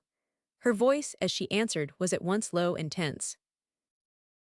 Because then I should know what to do. When a male creature cannot be reached through manhood or decency or shame, there is one way in which he can be punished. A monoreal man should take him by his throat and lash him with a whip while others look on, lash him until he howls aloud like a dog.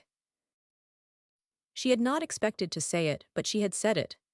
Lady Anstruthers looked at her fascinated, and then she covered her face with her hands, huddling herself in a heap as she knelt on the rug, looking singularly small and frail.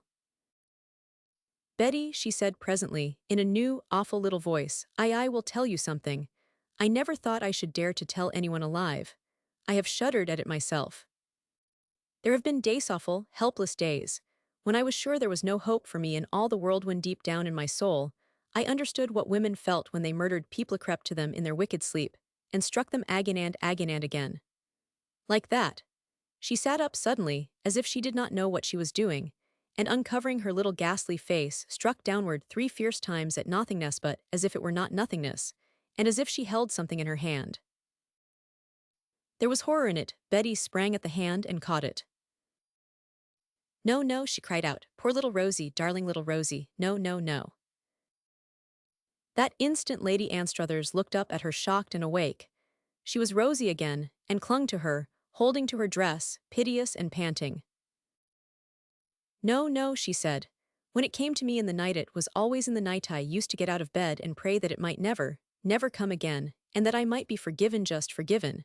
It was too horrible that I should even understand it so well. A woeful, wry little smile twisted her mouth. I was not brave enough to have done it. I could never have done it, Betty, but the thought was there, it was there. I used to think it had made a black mark on my soul. The letter took long to write. It led a consecutive story up to the point where it culminated in a situation which presented itself as no longer to be dealt with by means at hand. Parts of the story previous letters had related, though some of them it had not seemed absolutely necessary to relate in detail. Now they must be made clear, and Betty made them so. Because you trusted me, you made me trust myself, was one of the things she wrote. For some time, I felt that it was best to fight for my own hand without troubling you. I hoped perhaps I might be able to lead things to a decorous sort of issue. I saw that secretly Rosie hoped and prayed that it might be possible. She gave up expecting happiness before she was 20, and mere decent peace would have seemed heaven to her, if she could have been allowed sometimes to see those she loved and longed for. Now that I must give up my hope, which was perhaps a rather foolish one, and now that I cannot remain at Stornham, she would have no defense at all if she were left alone. Her condition would be more hopeless than before, because Nigel would never forget that we had tried to rescue her and had failed. If I were a man, or if I were very much older, I need not be actually driven away. But as it is, I think that you must come and take the matter into your own hands. She had remained in her sister's room until long after midnight, and by the time the American letter was completed and sealed, a pale touch of dawning light was showing itself. She rose, and going to the window drew the blind up and looked out. The looking out made her open the window, and when she had done so, she stood feeling the almost unearthly freshness of the morning about her. The mystery of the first faint light was almost unearthly, too. Trees and shrubs were beginning to take form and outline themselves against the still pallor of the dawn. Before long, the waking of the birds would begin, a brief chirping note here, and there breaking the silence, and warning the world with faint insistence that it had begun to live again, and must bestir itself. She had got out of her bed sometimes on a summer morning to watch the beauty of it, to see the flowers gradually reveal their color to the eye, to hear the warmly nesting things begin their joyous day. There were fewer bird sounds now, and the garden beds were autumnal. But how beautiful it all was! How wonderful life in such a place might be if flowers and birds and sweep of sward, and mass of stately, broad-branched trees were parts of the home one loved and which surely would in its own way love one in return. But soon all this phase of life would be over. Rosalie, once safe at home, would look back, remembering the place with a shudder. As Udded grew older, the passing of years would dim miserable child memories, and when his inheritance fell to him, he might return to see it with happier eyes. She began to picture to herself Rosie's voyage in the ship which would carry her across the Atlantic to her mother, and the scenes connected in her mind only with a girl's happiness. Whatsoever happened before it took place, the voyage would be made in the end, and Rosalie would be like a creature in a dream, a heavenly, unbelievable dream.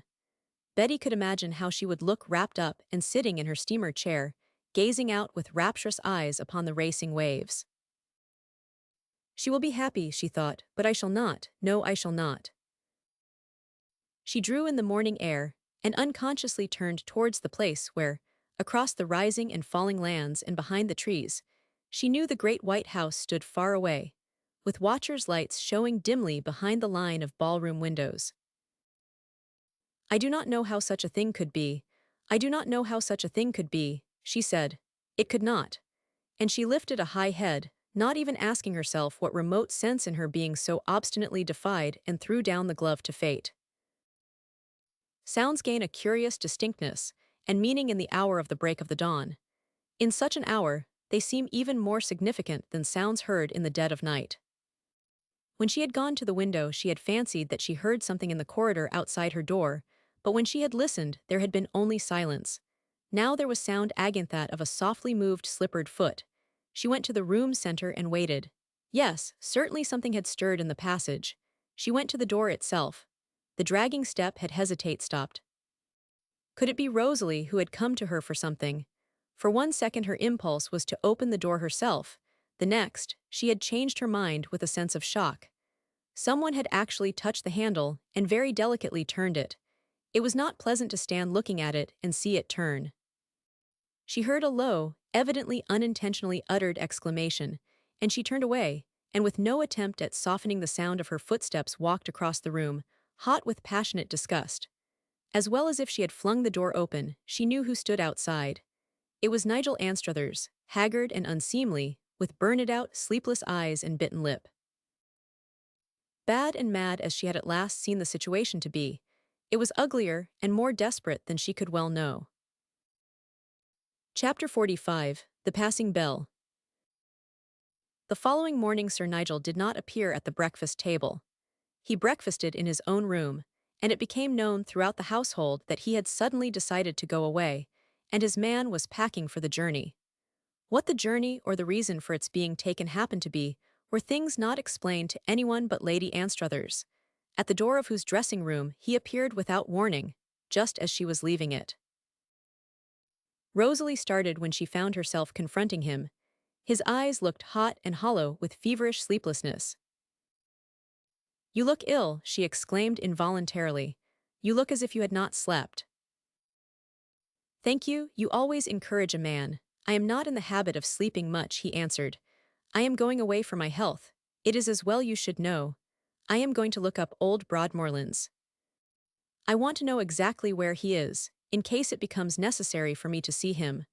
I also require some trifling data connected with F. Folliot. If your father is coming, it will be as well to be able to lay my hands on things. You can explain to Betty. Good morning." He waited for no reply, but wheeled about and left her. Betty herself wore a changed face when she came down. A cloud had passed over her blooming, as clouds pass over a morning sky and dim it. Rosalie asked herself if she had not noticed something like this before. She began to think she had. Yes, she was sure that at intervals there had been moments when she had glanced at the brilliant face with an uneasy and yet half-unrealizing sense of looking at a glowing light temporarily waning. The feeling had been unrealizable, because it was not to be explained. Betty was never ill, she was never low-spirited, she was never out of humor or afraid of things. That was why it was so wonderful to live with her. Beautise, it was true there had been days when the strong, fine light of her had waned. Lady Anstruthers' comprehension of it arose now from her memory of the look she had seen the night before in the eyes which suddenly had gazed straight before her, as into an unknown place. "Yes, I know, I know, I know." And the tone in the girl's voice had been one Rosie had not heard before.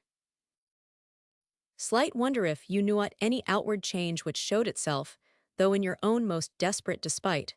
It would be so even with Betty, who, in her sister's eyes, was unlike any other creature. But perhaps it would be better to make no comment. To make comment would be almost like asking the question she had been forbidden to ask. While the servants were in the room during breakfast, they talked of common things, resorting even to the weather and the news of the village. Afterwards, they passed into the morning room together, and Betty put her arm around Rosalie and kissed her. Nigel has suddenly gone away, I hear, she said. Do you know where he has gone? He came to my dressing room to tell me. Betty felt the whole slim body stiffen itself with a determination to seem calm. He said he was going to find out where the old Duke of Broadmorlands was staying at present. There is some forethought in that, was Betty's answer. He is not on such terms with the Duke that he can expect to be received as a casual visitor. It will require apt contrivance to arrange an interview. I wonder if he will be able to accomplish it. Yes, he will, said Lady Anstruthers. I think he can always contrive things like that. She hesitated a moment, and then added, he said also that he wished to find out certain things about Mr. F. Follia trifling data. He called it that he might be able to lay his hands on things if father came. He told me to explain to you. That was intended for a taunt, but it's a warning, Betty said, thinking the thing over. We are rather like ladies left alone to defend a besieged castle. He wished us to feel that. She tightened her enclosing arm. But we stand together. We shall not fail each other. We can face siege until father comes. You wrote to him last night. A long letter, which I wish him to receive before he sails. He might decide to act upon it before leaving New York, to advise with some legal authority he knows and trusts, to prepare our mother in some way to do some wise thing we cannot foresee the value of. He has known the outline of the story, but not exact details, particularly recent ones. I have held back nothing it was necessary he should know. I am going out to post the letter myself. I shall send a cable asking him to prepare to come to us after he has reflected on what I have written. Rosalie was very quiet, but when, having left the room to prepare to go to the village, Betty came back to say a last word, her sister came to her and laid her hand on her arm. I have been so weak and trodden upon for years that it would not be natural for you to quite trust me, she said. But I will not fail you, Betty, I will not. The winter was drawing in. The last autumn days were short and often gray and dreary. The wind had swept the leaves from the trees and scattered them over parklands and lanes, where they lay a mellow-hued, rustling carpet, shifting with each chill breeze that blew. The buried briony garlands clung to the bared hedges, and here and there flared scarlet, still holding their red defiantly until hard frosts should come to shrivel and blacken them. The rare hours of sunshine were amber hours instead of golden. As she passed through the park gate, Betty was thinking of the first morning on which she had walked down the village street, between the irregular rows of red-tiled cottages, with the ragged little enclosing gardens. Then the air and sunshine had been of the just awakening spring. Now the sky was brightly cold, and through the small-paned windows she caught glimpses of fireglow. A bent old man walking very slowly, leaning upon two sticks, had a red-brown woolen muffler wrapped round his neck. Seeing her, he stopped and shuffled the two sticks into one hand that he might leave the other free to touch his wrinkled forehead stiffly, his face stretching into a slow smile as she stopped to speak to him. Good morning, Marlowe, he said. How is the rheumatism today? He was a deaf old man, whose conversation was carried on principally by guesswork, and it was easy for him to gather that, when her ladyship's handsome young sister had given him greeting, she had not forgotten to inquire respecting the rheumatics, which formed the greater part of existence. Mornin', Miss Mornin', he answered in the high, cracked voice of rural ancientry. Winter be nigh, and they damp days be full of rheumatiz. 'Tain't easy to get about on my old legs, but I be main thankful for they warm things you sent, miss. This air, fumbling at his red-brown muffler proudly, 'tees a comfort on windy days, so 'tees, and warmth be a good thing to a man when he be goin' downhill in years. All of you who are not able to earn your own fires shall be warm this winter, her ladyship's handsome sister said, speaking closer to his ear. You shall all be warm. Do not be afraid of the cold days coming. He shuffled his sticks and touched his forehead again, looking up at her admiringly and chuckling. "'T will be a new tale for Stornham village," he cackled. "'T will be a new tale. Thank ye, miss, thank ye." As she nodded smilingly and passed on, she heard him cackling still under his breath as he hobbled on his slow way, comforted and elate. How almost shamefully easy it was. A few loads of coal and faggots here and there, a few blankets and warm garments whose cost counted for so little when one's hands were full, could change a gruesome village winter into a season during which labor stiffened and broken old things, closing their cottage doors, could draw their chairs round the hearth and hover luxuriously over the red glow, which in its comforting fashion of seeming to have understanding of the dull dreams in old eyes, was more to be loved than any human friend. But she had not needed her passing speech with Marlowe to stimulate realization of how much she had learned to care for the mere living among these people, to whom she seemed to have begun to belong, and whose comfortably lighting faces, when they met her, showed that they knew her to be one who might be turned to in any hour of trouble or dismay. The centuries which had trained them to depend upon their betters had taught the slowest of them to judge with keen sight those who were to be trusted, not alone as power and wealth holders, but as creatures humanly upright and merciful with their kind. Workin' folk alloos knows gentry, old Doby had once shrilled to her. Gentry's gentry, and us knows 'em wheresoever they be, better'n they know theirselves, so us do. Yes, they knew, and though they accepted many things as being merely their natural rights, they gave an unsentimental affection and appreciation in return. The patriarchal note in the life was lovable to her. Each creature she passed was a sort of friend who seemed almost of her own blood. It had come to that.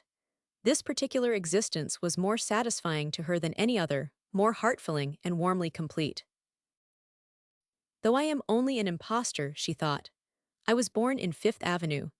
Yet since I have known this, I shall be quite happy in no other place than an English village, with a Norman church tower looking down upon it, and rows of little gardens with spears of white and blue lupins and Canterbury bells standing guard before cottage doors.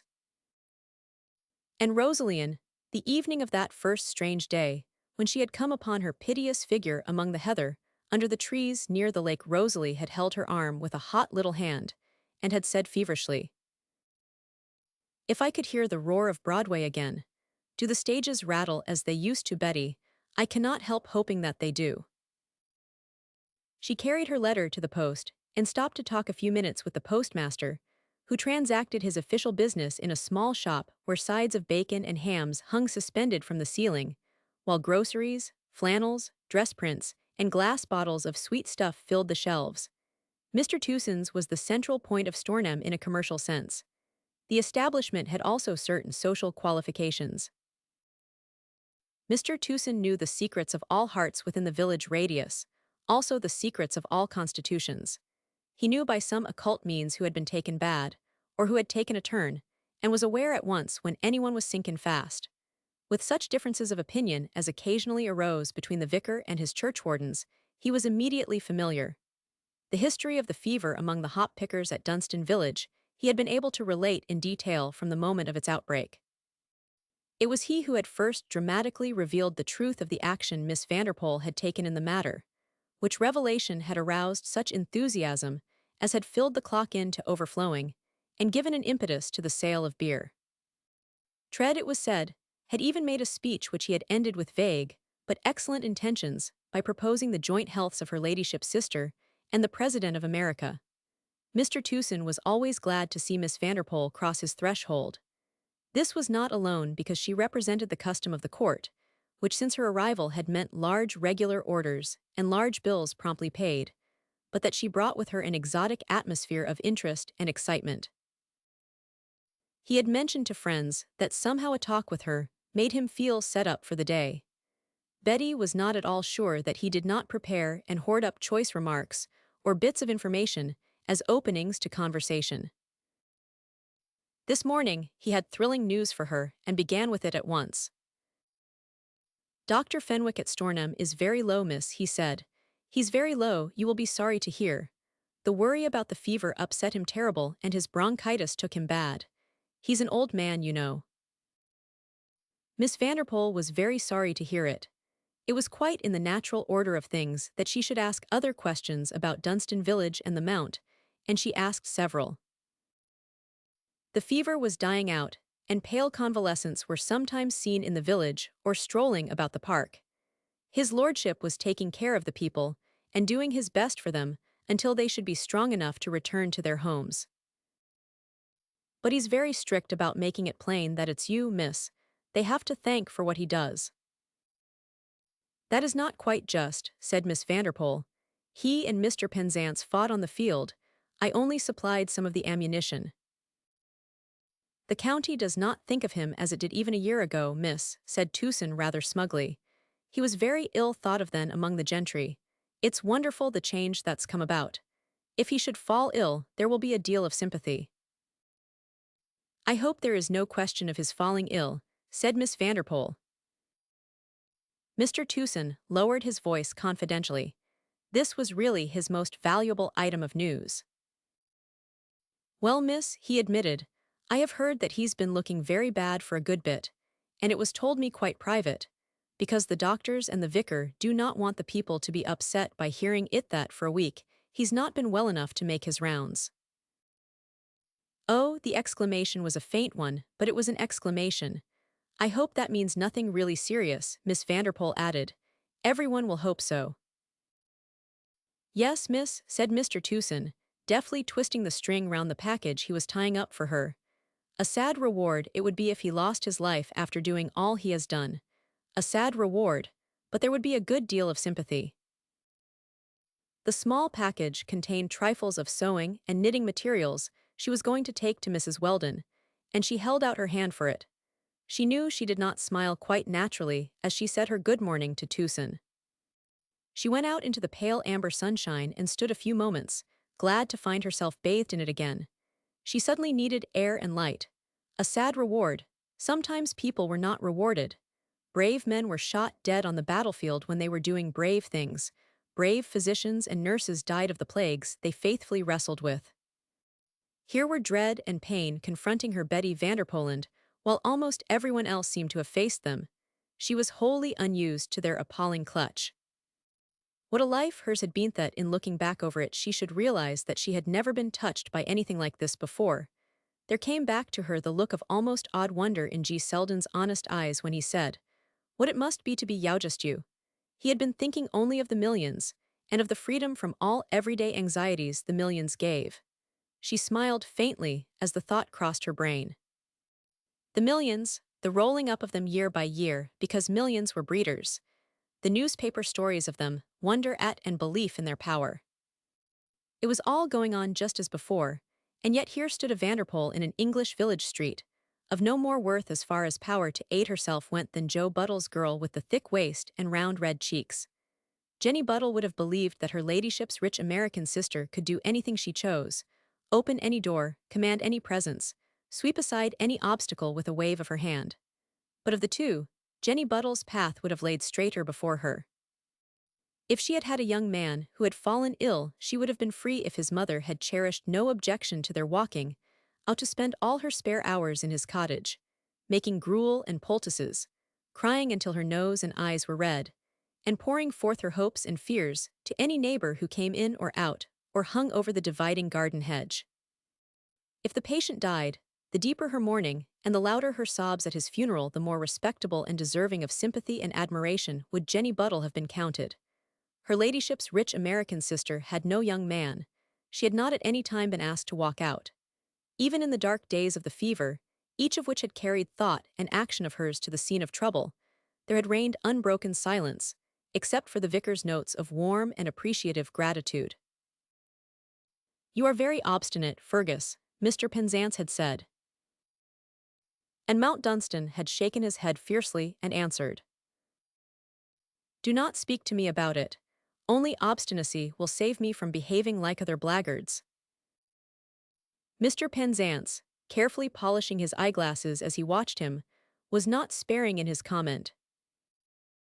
"That is pure folly," he said, "pure bull-necked, stubborn folly charging with its head down. Before it has done with you it will have made you suffer quite enough." "Be sure of that," Mount Dunstan had said, setting his teeth, as he sat in his chair clasping his hands behind his head and glowering into space. Mr. Penzance quietly, speculatively, looked him over, and reflected aloud, or so it sounded. "It is a big-boned and big-muscled characteristic, but there are things which are stronger. Some 1 minute will arrive, just one minute hitch will be stronger. One of those moments when the mysteries of the universe are at work. Do not speak to me like that, I tell you. Mount Dunstan broke out passionately, and he sprang up and marched out of the room like an angry man. Miss Vanderpool did not go to Mrs. Weldon's cottage at once, but walked past its door down the lane, where there were no more cottages, but only hedges and fields on either side of her. Not well enough to make his rounds might mean much or little. It might mean a temporary breakdown from overfatigue or a sickening for deadly illness. She looked at a group of cropping sheep in a field and at a flock of rooks which had just alighted near it with cawing and flapping of wings. She kept her eyes on them merely to steady herself. The thoughts she had brought out with her had grown heavier and were horribly difficult to control. One must not allow one's self to believe the worst while Camion must not allow it. She always held this rule before herself, and now she was not holding it steadily. There was nothing to do. She could write a mere note of inquiry to Mr. Penzance, but that was all. She could only walk up and down the lanes and think whether he lay dying or not. She could do nothing, even if a day came when she knew that a pit had been dug in the clay, and he had been lowered into it with creaking ropes, and the clods shoveled back upon him, where he lay still, never having told her that he was glad that her being had turned to him, and her heart cried aloud his name. She recalled with curious distinctness the effect of the steady toll of the church bell's passing bell. She could hear it as she had heard it the first time it fell upon her ear, and she had inquired what it meant. Why did they call it the passing bell? All had passed before it began to toll, all had passed. If it tolled at Dunstan and the pit was dug in the churchyard before her father came, would he see, the moment they met, that something had befallen her, that the Betty he had known was changed, gone? Yes, he would see. Affection such as his always saw. Then he would sit alone with her in some quiet room and talk to her, and she would tell him the strange thing that had happened. He would understand perhaps better than she. She stopped abruptly in her walk and stood still. The hand holding her package was quite cold. This was what one must not allow oneself. But how the thoughts had raced through her brain! She turned and hastened her steps towards Mrs. Weldon's cottage. In Mrs. Weldon's tiny backyard, there stood a coal lodge suited to the size of the domicile and already stacked with a full winter's supply of coal. Therefore the whelpless and cleanly little grate in the living room was bright with fire.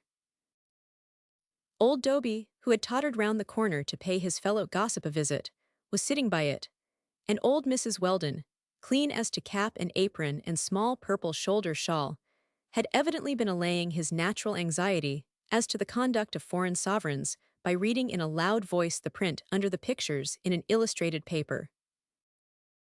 This occupation had, however, been interrupted a few moments before Miss Vanderpool's arrival. Mrs. Bestir, the neighbor in the next cottage, had stepped in with her youngest on her hip and was talking breathlessly. She paused to drop her curtsy as Betty entered, and old Dobie stood up and made his salute with a trembling hand. She will know, he said.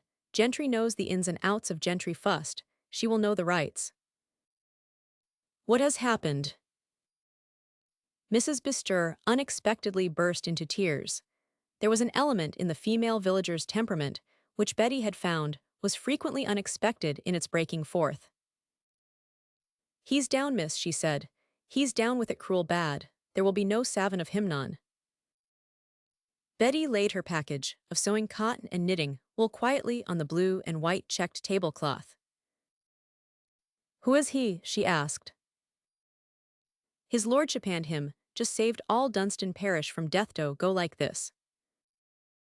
In Stornham village, and in all others of the neighborhood, the feminine attitude towards Mount Dunstan had been one of strongly emotional admiration. The thwarted female longing for Romanceth desire for drama, and a hero had been fed by him. A fine, big young man, one that had been spoke ill of and regarded as an outcast, had suddenly turned the tables on fortune and made himself the central figure of the county, the talk of gentry in their grand houses, of cottage women on their doorsteps, and laborers stopping to speak to each other by the roadside. Magic stories had been told of him, beflowered with dramatic detail. No incident could have been related to his credit which would not have been believed and improved upon. Shut up in his village working among his people and unseen by outsiders, he had become a popular idol. Any scrap of news of him, any rumor, true or untrue, was seized upon and excitedly spread abroad. Therefore Mrs. Bestir wept as she talked, and if the truth must be told, enjoyed the situation. She was the first to tell the story to her ladyship's sister herself, as well as to Mrs. Weldon and old Doby. "It's Tom as brought it in," she said. "He's my brother, miss, and he's one of the ringers. He heard it from Jem Westgate, and he heard it at Toomey's farm. They have been keepin' it hid at the Mount because the people that's ill hangs on his lordship, so that the doctors daren't let them know the truth. They have been told he had to go to London and may come back any day.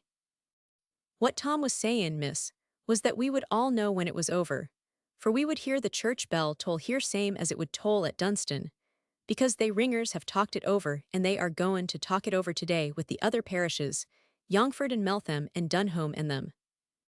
Tom says Stornham ringers met just now at the clock and said that for a man that stood by labouring folk like he has, told they will, and so ought the other parishes, same as if he was royalty, for he's made himself nearer. They will toll the minute they hear it, miss, Lord help us," with a fresh outburst of crying. "It do not seem like it's fair as it should be. When we hear the bell toll, miss." "Do not," said her ladyship's handsome sister suddenly, "please do not say it again." She sat down by the table, and resting her elbows on the blue and white checked cloth, covered her face with her hands. She did not speak at all. In this tiny room, with these two old souls who loved her, she need not explain. She sat quite still, and Mrs. Weldon, after looking at her for a few seconds, was prompted by some sublimely simple intuition, and gently sidled Mrs. Bestir and her youngest into the little kitchen, where the copper was. "Her helpin' him like she did, makes it come near," she whispered. "Dis say it seems as if he was a'most like a relation." Old Doby sat and looked at his goddess. In his slowly moving, old brain stirred far-off memories like long-dead things striving to come to life. He did not know what they were, but they wakened his dim eyes to a new seeing of the slim young shape leaning a little forward, the soft cloud of hair, the fair beauty of the cheek. He had not seen anything like it in his youth. Beauty was youth itself, and so was that which the ringers were so soon to toll for, and for some remote and unformed reason, to his scores of years they were pitiful and should be cheered. He bent forward himself and put out his ancient, veined and knotted, gnarled and trembling hand, to timorously touch the arm of her he worshipped and adored. "God bless ye," he said, his high, cracked voice even more shrill and thin than usual. "God bless ye." And as she let her hand slip down, and turning, gently looked at him, he nodded to her speakingly, because out of the dimness of his being, some part of nature's working had strangely answered and understood. Chapter 46. Listening. On her way back to the court her eyes saw only the white road before her feet as she walked. She did not lift them until she found herself passing the lich gate at the entrance to the churchyard. Then suddenly she looked up at the square grey stone tower where the bells hung, and from which they called the village to church, or chimed for wedding-sir gave slowly forth to the silent air, one heavy, regular stroke after another. She looked and shuddered, and spoke aloud with a curious, passionate imploring, like a child's. "Oh, do not toll, do not toll. You must not, you cannot." Terror had sprung upon her, and her heart was being torn in two in her breast. That was surely what it seemed like, Thai's agonizing ache of fear. Now from hour to hour she would be waiting and listening to each sound borne on the air. Her thought would be a possession she could not escape. When she spoke or was spoken to, she would be listening. When she was silent, every echo would hold terror. When she slept, if sleep should come to her, her hearing would be awake, and she would be listening even then. It was not Betty Vanderpool who was walking along the white road, but another creaturia girl whose brain was full of abnormal thought, and whose whole being made passionate outcry against the thing which was being slowly forced upon her. If the bell tolled suddenly, the whole world would be swept clean of lefempty and clean. If the bell tolled. Before the entrance of the court she saw, as she approached it, the vicarage pony carriage, standing as it had stood on the day she had returned from her walk on the marshes. She felt it quite natural that it should be there. Mrs. Brent always seized upon any fragment of news, and having seized on something now, she had not been able to resist the excitement of bringing it to Lady Anstruthers and her sister. She was in the drawing-room with Rosalie, and was full of her subject and the emotions suitable to the occasion. She had even attained a certain modified dampness of handkerchief. Rosalie's handkerchief, however, was not damp.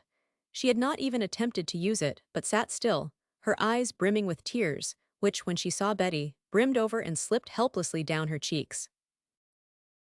"Betty," she exclaimed, and got up and went towards her. "I believe you have heard." "In the village, I heard something, eyes," Betty answered, and after giving greeting to Mrs. Brent, she led her sister back to her chair and sat near her. This thought leaped upon her: was the kind of situation she must be prepared to be equal to.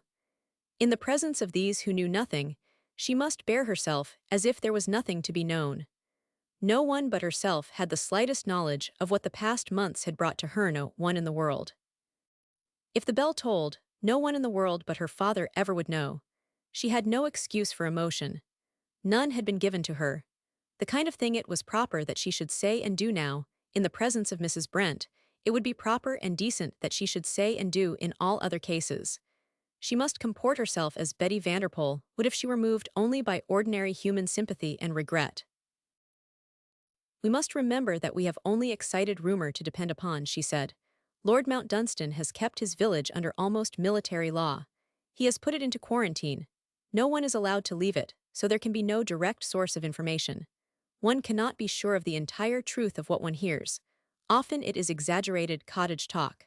The whole neighborhood is wrought up to a fever heat of excited sympathy, and villagers like the drama of things." Mrs. Brent looked at her admiringly, it being her fixed habit to admire Miss Vanderpool, and all such as Providence had set above her. "Oh, how wise you are, Miss Vanderpool," she exclaimed, even devoutly. "It is so nice of you to be calm and logical when everybody else is so upset. You are quite right about villagers enjoying the dramatic side of troubles. They always do. And perhaps things are not so bad as they say. I ought not to have let myself believe the worst.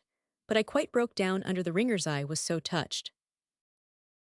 "The ringers," faltered Lady Anstruthers.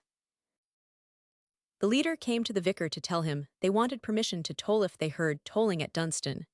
Weaver's family lives within hearing of Dunstan church bells, and one of his boys is to run across the fields and bring the news to Stornham.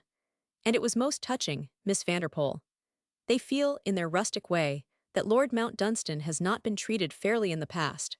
And now he seems to them a hero and a martyr, like a great soldier who has died fighting." "Who may die fighting," broke from Miss Vanderpool sharply. "How may Mrs. Brent corrected herself, though heaven grant he will not. But it was the ringers who made me feel as if all really was over. Thank you, Miss Vanderpool, thank you for being so practical and cool." "It was touching," said Lady Anstruthers, her eyes brimming over again. "And what the villagers feel is true.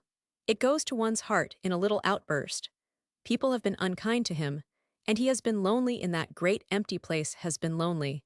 And if he is dying today, he is lonely even as he dies."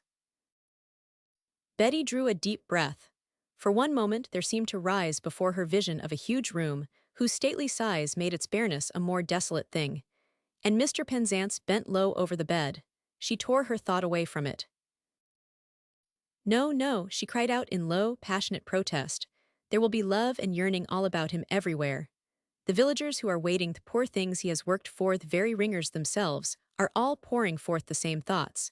He will feel even our sours too. His soul cannot be lonely." A few minutes earlier, Mrs. Brent had been saying to herself inwardly, "She has not much heart after all, you know." Now she looked at her in amazement. The blue bells were under water, in truth drenched and drowned. And yet, as the girl stood up before her, she looked taller, more the magnificent Miss Vanderpool than ever, though she expressed a new meaning. "There is one thing the villagers can do for him," she said. "One thing we can all do. The bell has not tolled yet. There is a service for those who are in peril. If the vicar will call the people to the church, we can all kneel down there and ask to be heard. The vicar will do that, I am sure, and the people will join him with all their hearts." Mrs. Brent was overwhelmed. "Dear, dear Miss Vanderpool," she exclaimed, "that is touching, indeed it is, and so right and so proper. I will drive back to the village at once. The vicar's distress is as great as mine. You think of everything. The service for the sick and dying, how right, how right."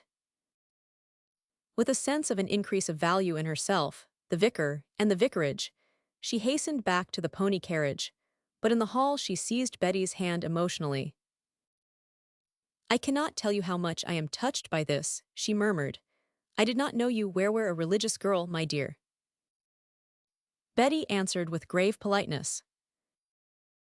"In times of great pain and terror," she said, "I think almost everybody is religious a little. If that is the right word." There was no ringing of the ordinary call to service. In less than an hour's time, people began to come out of their cottages and wend their way towards the church. No one had put on his or her Sunday clothes. The women had hastily rolled down their sleeves, thrown off their aprons, and donned everyday bonnets and shawls. The men were in their corduroys as they had come in from the fields, and the children wore their pinafores. As if by magic, the news had flown from house to house, and each one who had heard it had left his or her work without a moment's hesitation. They said but little as they made their way to the church. Betty, walking with her sister, was struck by the fact that there were more of them than formed the usual Sunday morning congregation. They were doing no perfunctory duty. The men's faces were heavily moved, most of the women wiped their eyes at intervals, and the children looked odd. There was a suggestion of hurried movement in the step of each as if no time must be lost as if they must begin their appeal at once. Betty saw old Dobie tottering along stiffly, with his granddaughter and Mrs. Weldon on either side of him.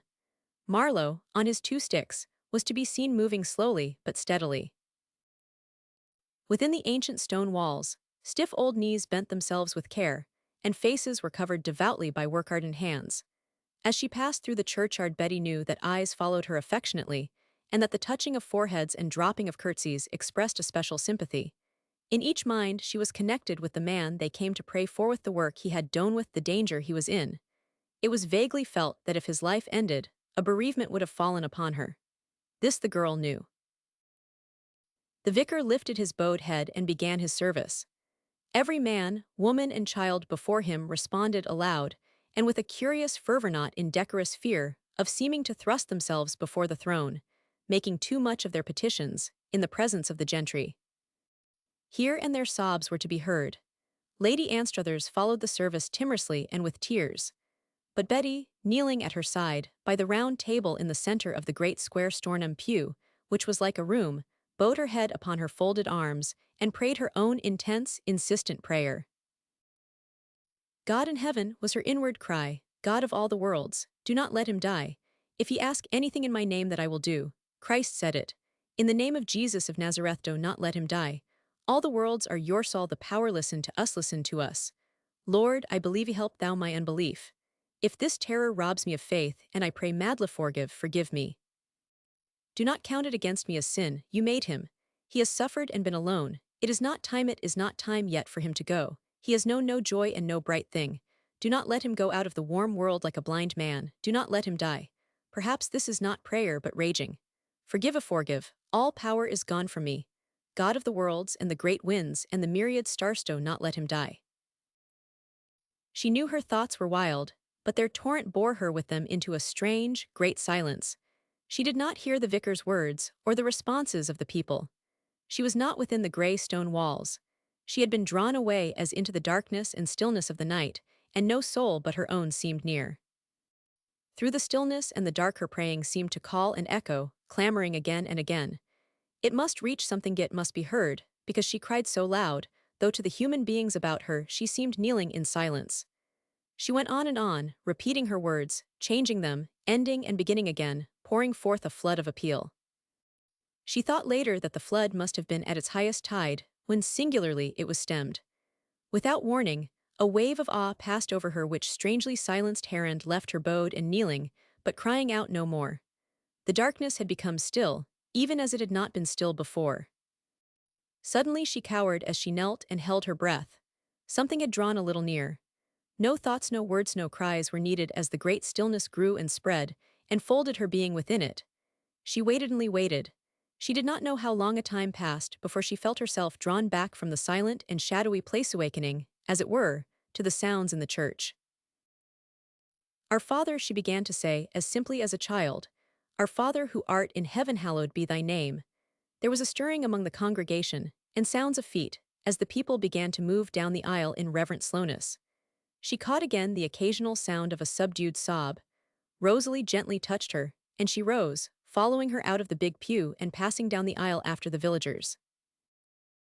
Outside the entrance the people waited as if they wanted to see her again. Foreheads were touched as before and eyes followed her. She was to the general mind the center of the drama, and the Almighty would do well to hear her. She had been doing his work for him same as his lordship. They did not expect her to smile at such a time, when she returned their greetings, and she did not, but they said afterwards, in their cottages, that trouble or not she was a wonder for looks, that she was Miss Vanderpool.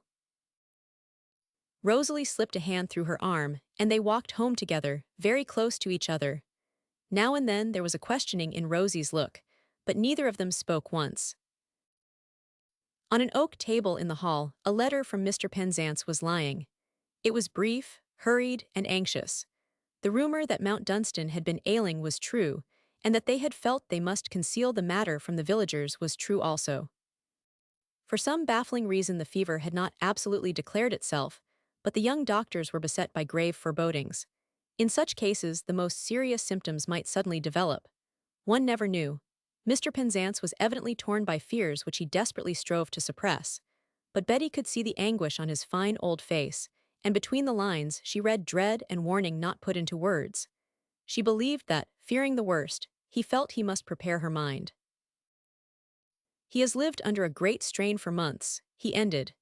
It began long before the outbreak of the fever. I am not strong under my sense of the cruelty of things, and I have never loved him as I love him today. Betty took the letter to her room and read it 2 or 3 times. Because she had asked intelligent questions of the medical authority she had consulted on her visit to London, she knew something of the fever and its habits. Even her unclerical knowledge was such as it was not well to reflect upon. She refolded the letter and laid it aside. I must not think, I must do something.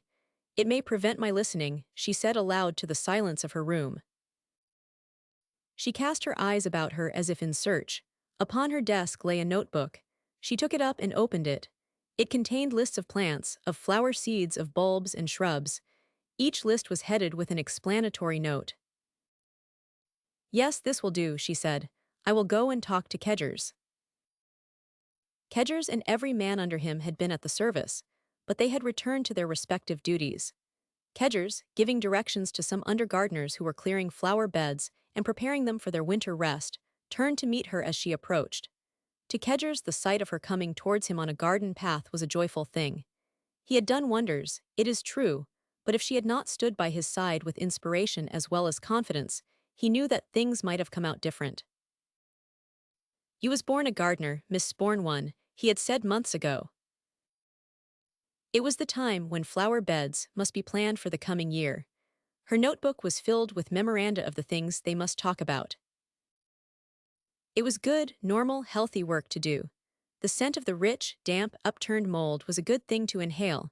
They walked from one end to another, stood before clumps of shrubs, and studied bits of wall. Here a mass of blue might grow, here low things of white and pale yellow. A quickly climbing rose would hang sheets of bloom over this dead tree. This sheltered wall would hold warmth for a Merchel Neal. You must take care of it, even if I am not here next year, Miss Vanderpool said. Kedger's absorbed face changed. Not here, miss, he exclaimed. You not here. Things would not grow, miss. He checked himself, his weather-toughened skin reddening because he was afraid he had perhaps taken a liberty. And then moving his hat uneasily on his head, he took another. But it's true enough, looking down on the gravel walk, we could not expect to keep you. She did not look as if she had noticed the liberty, but she did not look quite like herself, Kedgers thought. If she had been another young lady, and but for his established feeling that she was somehow immune from all ills, he would have thought she had a headache, or was low in her mind. She spent an hour or 2 with him, and together they planned for the changing seasons of the year to come.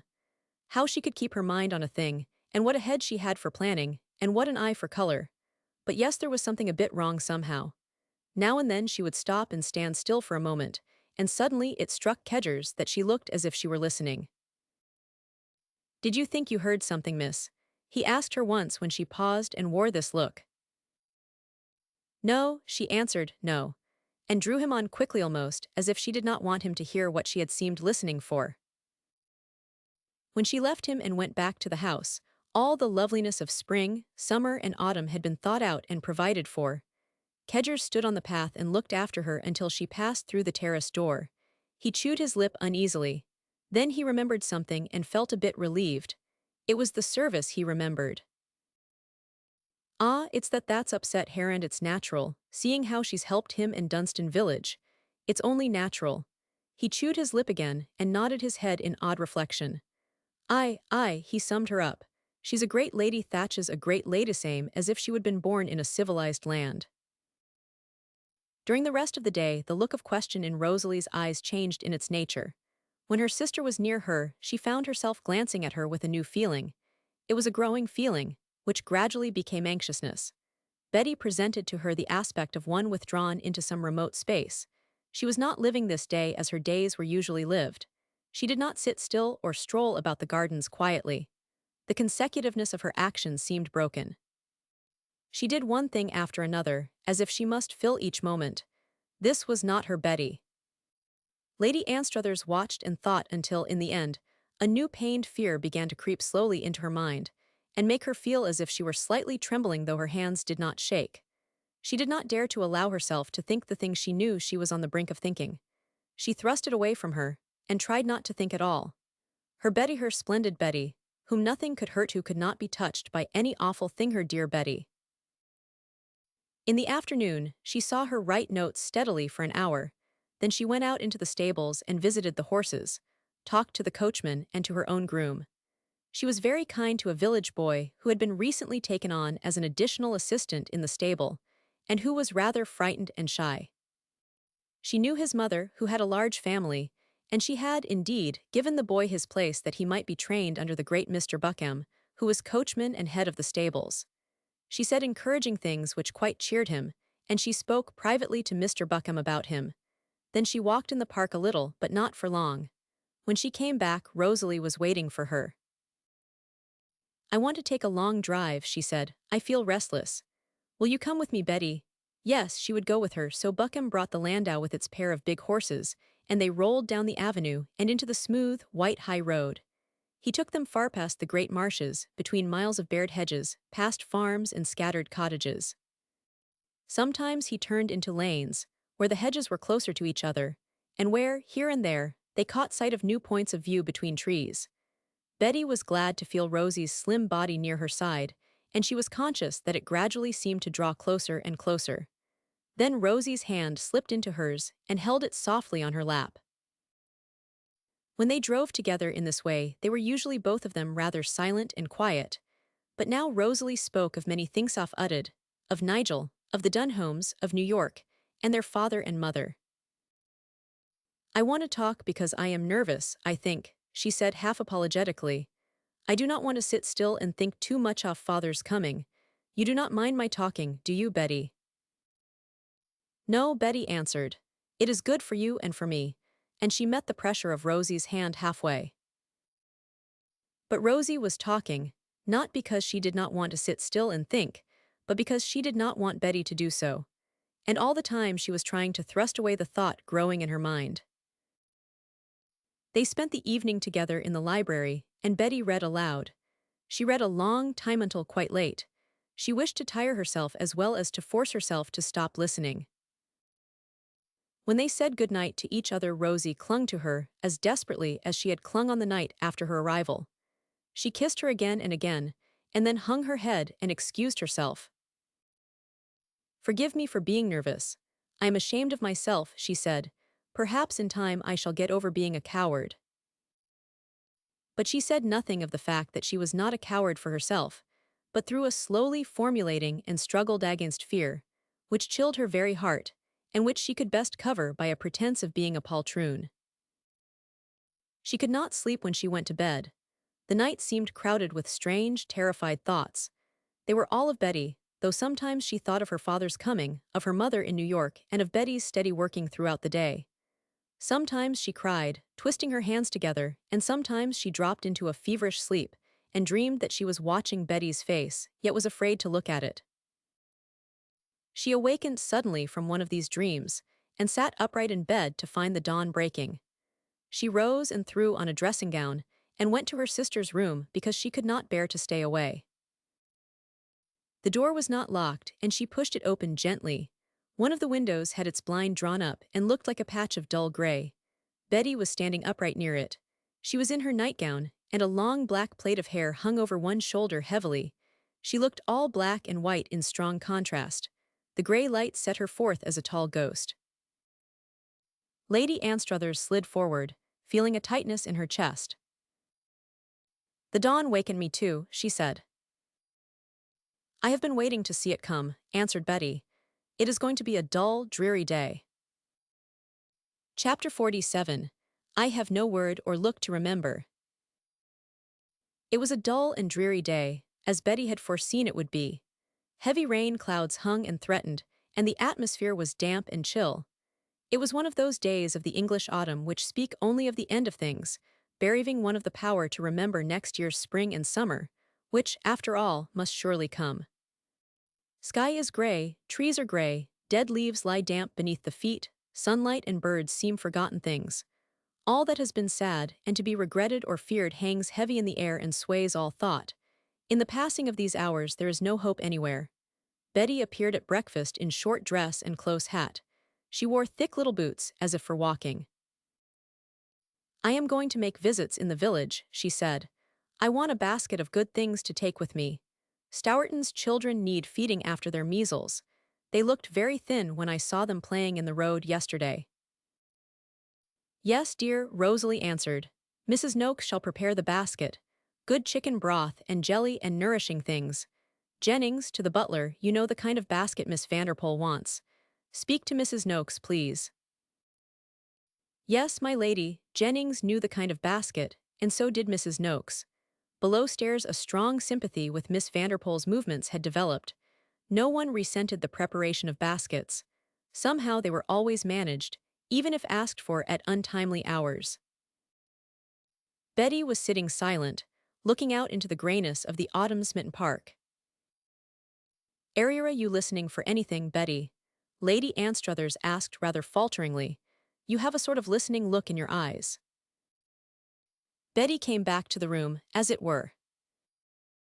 "Have I?" she said. "Yes, I think I was listening for something."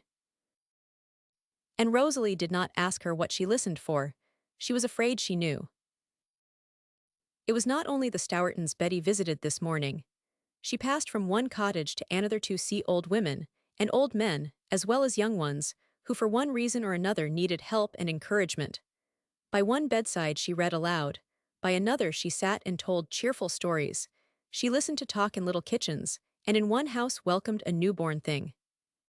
As she walked steadily over Grey Road and down Grey Lanes, damp mist rose and hung about her. And she did not walk alone. Fear walked with her, and anguish, a grey ghost by her side. Once she found herself standing quite still on a side path, covering her face with her hands. She filled every moment of the morning and walked until she was tired. Before she went home she called at the post office, and Mr. Tewson greeted her with a solemn face. He did not wait to be questioned. "There's been no news today, miss, so far," he said. "And that seems as if they might be so given up to hard work at a dreadful time that there's been no chance for anything to get out. When people's hanging over a man's bed at the end, it's as if everything stopped but that's stopping for all time." After luncheon, the rain began to fall softly, slowly, and with a suggestion of endlessness. It was a sort of mist itself, and became a damp shadow among the bare branches of trees, which soon began to drip. "You have been walking about all morning, and you are tired, dear," Lady Anstruthers said to her. "Will not you go to your room and rest, Betty?" Yes, she would go to her room, she said. Some new books had arrived from London this morning, and she would look over them.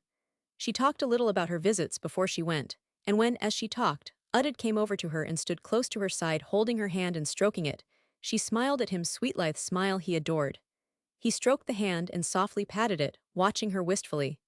Suddenly he lifted it to his lips, and kissed it again and again with a sort of passion. "I love you so much, Aunt Betty," he cried. "We both love you so much. Something makes me love you today more than ever I did before. It almost makes me cry, I love you so." She stooped swiftly and drew him into her arms and kissed him close and hard. He held his head back a little, and looked into the blue under her lashes. "I love your eyes," he said. "Anyone would love your eyes, Aunt Betty, but what is the matter with them? You are not crying at all, Buto. What is the matter?" "No, I am not crying at all," she said, and smiled, almost laughed. But after she had kissed him again, she took her books and went upstairs. She did not lie down, and she did not read when she was alone in her room. She drew a long chair before the window and watched the slow falling of the rain. There is nothing like it, that slow weeping of the rain on an English autumn day. Soft and light though it was, the park began to look sodden. The bare trees held out their branches like imploring arms, the brown garden beds were neat and bare. The same rain was drip-dripping at Mount Dunstan, upon the desolate great house, upon the village, upon the mounds, and ancient stone tombs in the churchyard, sinking into the earth, sinking deep, sucked in by the clay Beniath, cold, damp clay. She shook herself shudderingly. Why should the thought come to her, the cold, damp clay? She would not listen to it. She would think of New York, of its roaring streets and crash of sound, of the rush of fierce life thereof her father and mother. She tried to force herself to call up pictures of Broadway, swarming with crowds of black things, which, seen from the windows of its monstrous buildings, seemed like swarms of ants, burst out of anthills, out of 1,000 anthills. She tried to remember shop windows, the things in them, the throngs going by, and the throngs passing in and out of great swinging glass doors. She dragged up before her a vision of Rosalie, driving with her mother and herself, looking about her at the new buildings and changed streets, flushed and made radiant by the accelerated pace and excitement of her beloved New York. But oh, the slow, penetrating rainfall and the cold, damp clay. She rose, making an involuntary sound which was half a moan. The long mirror set between two windows showed her momentarily an awful young figure, throwing up its arms. Was that Betty Vanderpool? "What does one do," she said, "when the world comes to an end? What does one do?" All her days she had done things. There had always been something to do. Now there was nothing. She went suddenly to her bell and rang for her maid. The woman answered the summons at once. "Send word to the stable that I want Child Harold. I do not want Mason. I shall ride alone." "Yes, Miss," Ambleston answered, without any exterior sign of emotion. She was too well-trained a person to express any shade of her internal amazement. After she had transmitted the order to the proper manager, she returned and changed her mistress's costume. She had contemplated her task, and was standing behind Miss Vanderpool's chair, putting the last touch to her veil, when she became conscious of a slight stiffening of the neck which held so well the handsome head. Then the head slowly turned towards the window giving upon the front park. Miss Vanderpool was listening to something, listening so intently that Ambleston felt that, for a few moments, she did not seem to breathe. The maid's hands fell from the veil, and she began to listen also. She had been at the service the day before. Miss Vanderpool rose from her chair slowly and took a step forward. Then she stood still and listened again. "Open that window, if you please," she commanded, as if a stone image was speaking. Ambleston said later. The window was thrown open, and for a few seconds they both stood still again. When Miss Vanderpool spoke, it was as if she had forgotten where she was, or as if she were in a dream. "It is the ringers," she said. "They are tolling the passing bell." The serving woman was soft of heart, and had her feminine emotions. There had been much talk of this thing in the servants' hall. She turned upon Betty, and forgot all rules and training. "Oh, miss," she cried, "he's gone as gone, that good man, out of this hard world. Oh, miss, excuse me, though," and as she burst into wild tears, she ran out of the room. Rosalie had been sitting in the morning room. She also had striven to occupy herself with work. She had written to her mother, she had read, she had embroidered, and then read again. What was Betty doing? What was she thinking now? She laid her book down in her lap, and covering her face with her hands, breathed a desperate little prayer. That life should be pain and emptiness to herself seemed somehow natural since she had married Nigel, but pain and emptiness for Betty, no. No, no, not for Betty. Piteous sorrow poured upon her like a flood. She did not know how the time passed. She sat huddled together in her chair with hidden face. She could not bear to look at the rain and ghost mist out of doors.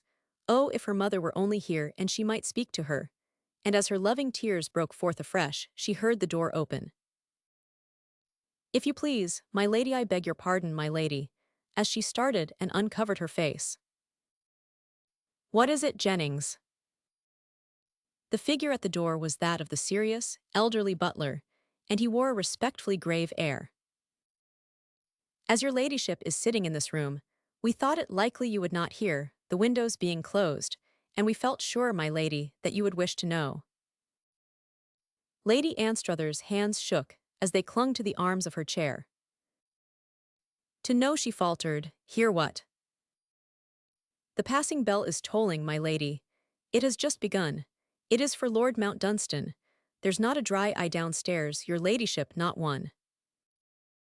He opened the windows and she stood up. Jennings quietly left the room. The slow, heavy knell struck ponderously on the damp air, and she stood and shivered. A moment or two later she turned, because it seemed as if she must. Betty, in her riding habit, was standing motionless against the door, her wonderful eyes still as death, gazing at her, gazing in an awful, simple silence. Oh, what was the use of being afraid to speak at such a time as this? In one moment Rosie was kneeling at her feet, clinging about her knees, kissing her hands, the very cloth of her habit, and sobbing aloud. "Oh, my darling me, love me own Betty. I do not know and I will not ask but speak to me speak, just a word me dearest dear." Betty raised her up and drew her within the room, closing the door behind them. "Kind little Rosie," she said, "I came to speak because we two love each other. You need not ask, I will tell you. That bell is tolling for the man who taught me to know. He never spoke to me of love. I have not one word or look to remember. And now oh, listen, listen. I have been listening since the morning of yesterday. It was an awful thing, her white face, with all the flame of life swept out of it." "Do not listen, darling, darling," Rosie cried out in anguish. Shut your ears, shut your ears." And she tried to throw her arms around the high black head and stifle all sound with her embrace. "I do not want to shut them," was the answer. "All the unkindness and misery are over for him. I ought to thank God, but I do not. I shall hear, oh Rosie, listen, I shall hear that to the end of my days." Rosie held her tight and rocked and sobbed. "My Betty," she kept saying. "My Betty," and she could say no more. What more was there to say? At last Betty withdrew herself from her arms, and then Rosalie noticed for the first time that she wore the habit. "Dearest," she whispered, "what are you going to do?" "I was going to ride, and I am going to do it still. I must do something. I shall ride a long, long way and ride hard. You will not try to keep me, Rosie, you will understand." Yes, biting her lip and looking at her with large, odd eyes, as she patted her arm with a hand that trembled. "I would not hold you back, Betty, from anything in the world you chose to do." And with another long, clinging clasp of her, she let her go.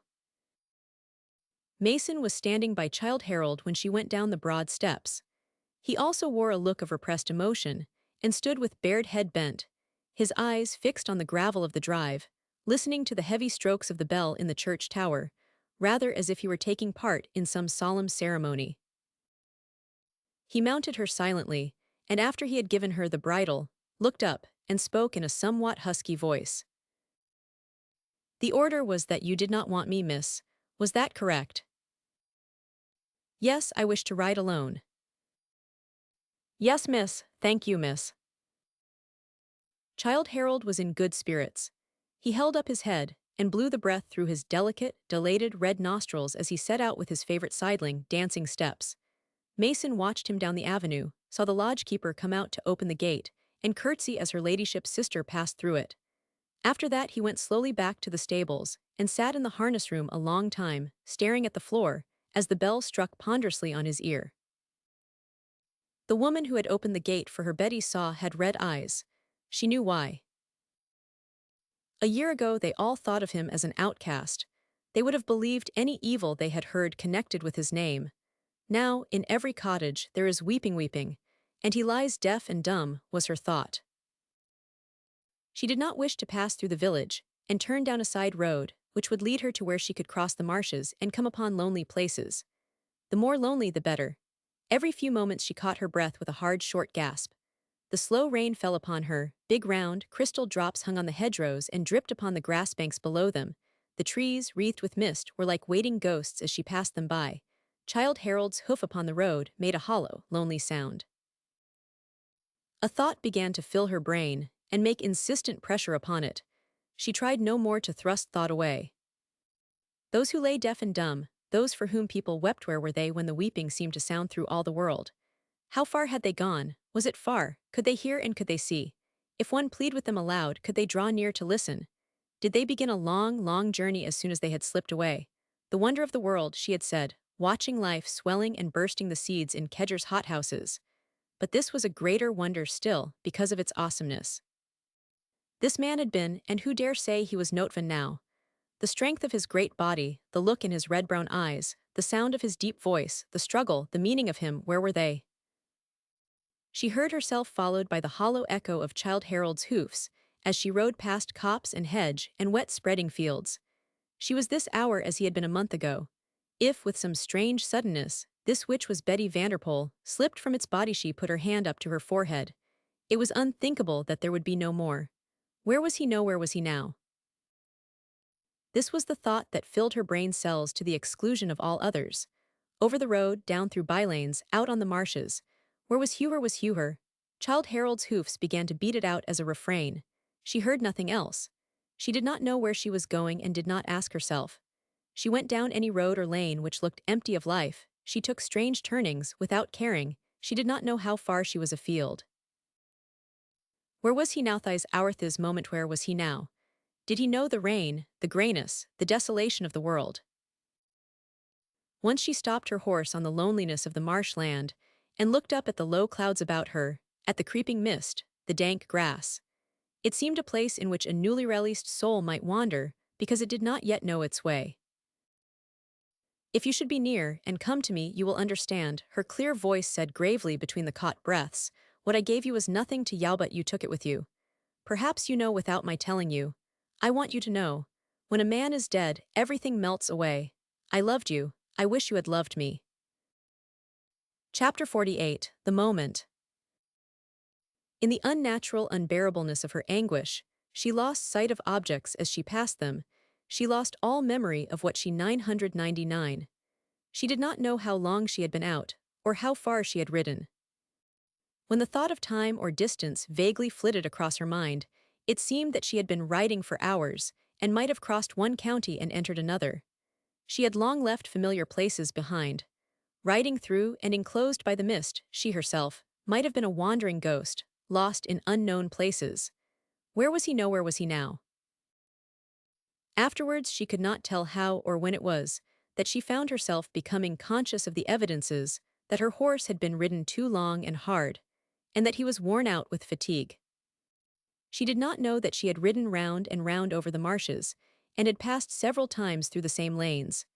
Childe Harold, the sure of foot, actually stumbled, out of sheer weariness of limb. Perhaps it was this which brought her back to earth, and led her to look around her with eyes which saw material objects with comprehension. She had reached the lonely places, indeed, and the evening was drawing on. She was at the edge of the marsh, and the land about her was strange to her and desolate. At the side of a steep lane, overgrown with grass and seeming a mere cart path, stood a deserted-looking, black and white, timbered cottage, which was half a ruin. Close to it was a dripping spinney, its trees forming a darkling background to the tumble-down house, whose thatch was rotting into holes, and its walls sagging forward perilously. The bit of garden about it was neglected and untidy. Here and there windows were broken, and stuffed with pieces of ragged garments. Altogether, a sinister and repellent place enough. She looked at it with heavy eyes. Where was he? No, where was he now? This repeating itself in the far chambers of her brain. Her sight seemed dimmed, not only by the mist, but by a sinking faintness which possessed her. She did not remember how little food she had eaten during more than 24 hours. Her habit was heavy with moisture, and clung to her body. She was conscious of a hot tremor passing over her, and saw that her hands shook as they held the bridle on which they had lost their grip. She had never fainted in her life, and she was not going to faint. No woman did not faint in these days, but she must reach the cottage and dismount, to rest under shelter for a short time. No smoke was rising from the chimney, but surely someone was living in the place and could tell her where she was and give her at least water for herself and her horse.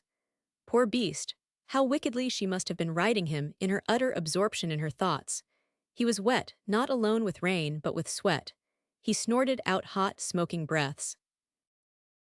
She spoke to him, and he moved forward at her command. He was trembling too, not more than 200 yards, and she turned him into the lane. But it was wet and slippery and strewn with stones. His trembling and her uncertain hold on the bridle combined to produce disaster. He set his foot upon a stone which slid beneath it. He stumbled, and she could not help him to recover, so he fell, and only by heaven's mercy not upon her, with his crushing, big-boned weight, and she was able to drag herself free of him before he began to kick in his humiliated efforts to rise. But he could not rise, because he was hurt, and when she herself got up, she staggered and caught at the broken gate, because in her wrenching leap for safety she had twisted her ankle, and for a moment was in cruel pain. When she recovered from her shock sufficiently to be able to look at the cottage, she saw that it was more of a ruin than it had seemed, even at a short distance. Its door hung open on broken hinges, no smoke rose from the chimney, because there was no one within its walls to light a fire. It was quite empty. Everything about the place lay in dead and utter silence. In a normal mood, she would have liked the mystery of the situation, and would have set about planning her way out of her difficulty. But now her mind made no effort, because normal interest in things had fallen away from her. She might be 20 miles from Stornham, but the possible fact did not, at the moment, seem to concern her. Where is he now? Where is he now? Child Harold was trying to rise, despite his hurt, and his evident determination touched her. He was too proud to lie in the mire. She limped to him and tried to steady him by his bridle. He was not badly injured, though plainly in pain. "Poor boy, it was my fault," she said to him as he at last struggled to his feet. "I did not know I was doing it. Poor boy." He turned a velvet dark eye upon her, and nosed her forgivingly with a warm velvet muzzle. But it was plain that, for the time, he was done for. They both moved haltingly to the broken gate, and Betty fastened him to a thorn tree near it, where he stood on 3 feet, his fine head drooping. She pushed the gate open, and went into the house through the door which hung on its hinges. Once inside, she stood still and looked about her. If there was silence and desolateness outside, there was within the deserted place a stillness like the unresponse of death. It had been long since anyone had lived in the cottage, but tramps or gypsies had at times passed through it. Dead, blackened embers lay on the hearth, a bundle of dried grass which had been slept on was piled in the corner, an empty nail keg and a wooden box had been drawn before the big chimney place for some wanderer to sit on when the black embers had been hot and red. Betty gave one glance around her and sat down upon the box standing on the bare hearth, her head sinking forward, her hands falling clasped between her knees, her eyes on the brick floor. "Where is he now?" broke from her in a loud whisper whose sound was mechanical and hollow. "Where is he now?" And she sat there without moving, while the gray mist from the marshes crept close about the door and through it, and stole about her feet. So she sat long in a heavy, far-off dream. Along the road, a man was riding with a lowering, fretted face. He had come across country on horseback, because to travel by train meant wearisome stops and changes and endlessly slow journeying, annoying beyond endurance to those who have not patience to spare. His ride would have been pleasant enough but for the slow mist-like rain. Also, he had taken a wrong turning, because he did not know the roads he traveled. The last signpost he had passed, however, had given him his cue again, and he began to feel something of security. Confound the rain. The best road was slippery with it, and the haze of it made a man's mind feel befogged and lowered his spirits horribly discouraged. Him would worry him into an ill humor, even if he had reason to be in a good one. As for him, he had no reason for cheerfulness, never had for the matter of that, and just now, what was the matter with his horse? He was lifting his head and sniffing the damp air restlessly, as if he scented or saw something. Beasts often seem to have a sort of second sight, horses particularly. What ailed him that he should prick up his ears and snort after his sniffing the mist? Did he hear anything? Yes, he did, it seemed. He gave forth suddenly a loud, shrill whinny, turning his head towards a rough lane they were approaching, and immediately from the vicinity of a deserted-looking cottage behind a hedge came a sharp but mournful-sounding neigh in answer. What horse is that? Said Nigel Anstruthers, drawing in at the entrance to the lane and looking down it. There is a fine brute with a side saddle on, he added sharply. He is waiting for someone. What is a woman doing there at this time? Is it a rendezvous, a good place? He broke off short and rode forward. I am hanged if it is not Childe Harold, he broke out, and he had no sooner assured himself of the fact than he threw himself from his saddle, tethered his horse, and strode up the path to the broken-hinged door. He stood on the threshold and stared. What a hole it was, what a hole! And there she sat alone 18 or 20 miles from home in a turned-up box near the black embers, her hands clasped loosely between her knees, her face rather awful, her eyes staring at the floor, as if she did not see it. Where is he now? He heard her whisper to herself with soft weirdness. Where is he now? Sir Nigel stepped into the place and stood before her. He had smiled with a wry unpleasantness when he had heard her evidently unconscious words. My good girl, he said, I am sure I do not know where he is, but it is very evident that he ought to be here, since you have amiably put yourself to such trouble.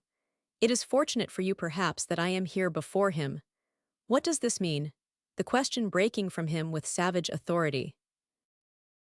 He had dragged her back to earth. She sat upright and recognized him with a hideous sense of shock, but he did not give her time to speak. His instinct of male fury leaped within him. You, he cried out. It takes a woman like you to come and hide herself in a place of this sort, like a trolloping gypsy wench. It takes a New York millionairess or a Roman empress or one of Charles II's duchesses to plunge as deep as this. You, with your golden pedestal, you, with your ostentatious airs and grace, you, with your condescending to give a man a chance to repent his sins and turn over a new leaf. Damn it, rising to a sort of frenzy, what are you doing waiting in a hole like this'n, this weather at this hour, you? The fool's flame leaped high enough to make him start forward, as if to seize her by the shoulder and shake her. But she rose and stepped back to lean against the side of the chimney to brace herself against it, so that she could stand in her lame foot's despite. Every drop of blood had been swept from her face, and her eyes looked immense. His coming was a good thing for her, though she did not know it. It brought her back from unearthly places. All her child hatred woke and blazed in her. Never had she hated a thing so, and it set her slow, cold blood running like something molten. Hold your tongue, she said in a clear, awful young voice of warning, and take care not to touch me. If you do, I have my whip here, I shall lash you across your mouth. He broke into ribald laughter. A certain sudden thought which had cut into him like a knife thrust into flesh drove him on. Do, he cried. I should like to carry your mark back to Stornham and tell people why it was given. I know who you are here for. Only such fellows ask such things of women. But he was determined to be safe if you hid in a ditch. You are here for Mount Dunstan and he has failed you. But she only stood and stared at him, holding her whip behind her, knowing that at any moment he might snatch it from her hand. And she knew how poor a weapon it was. To strike out with it would only infuriate him and make him a wild beast, and it was becoming an agony to stand upon her foot. And even if it had not been Soif, she had been strong enough to make a leap and dash past him. Her horse stood outside disabled.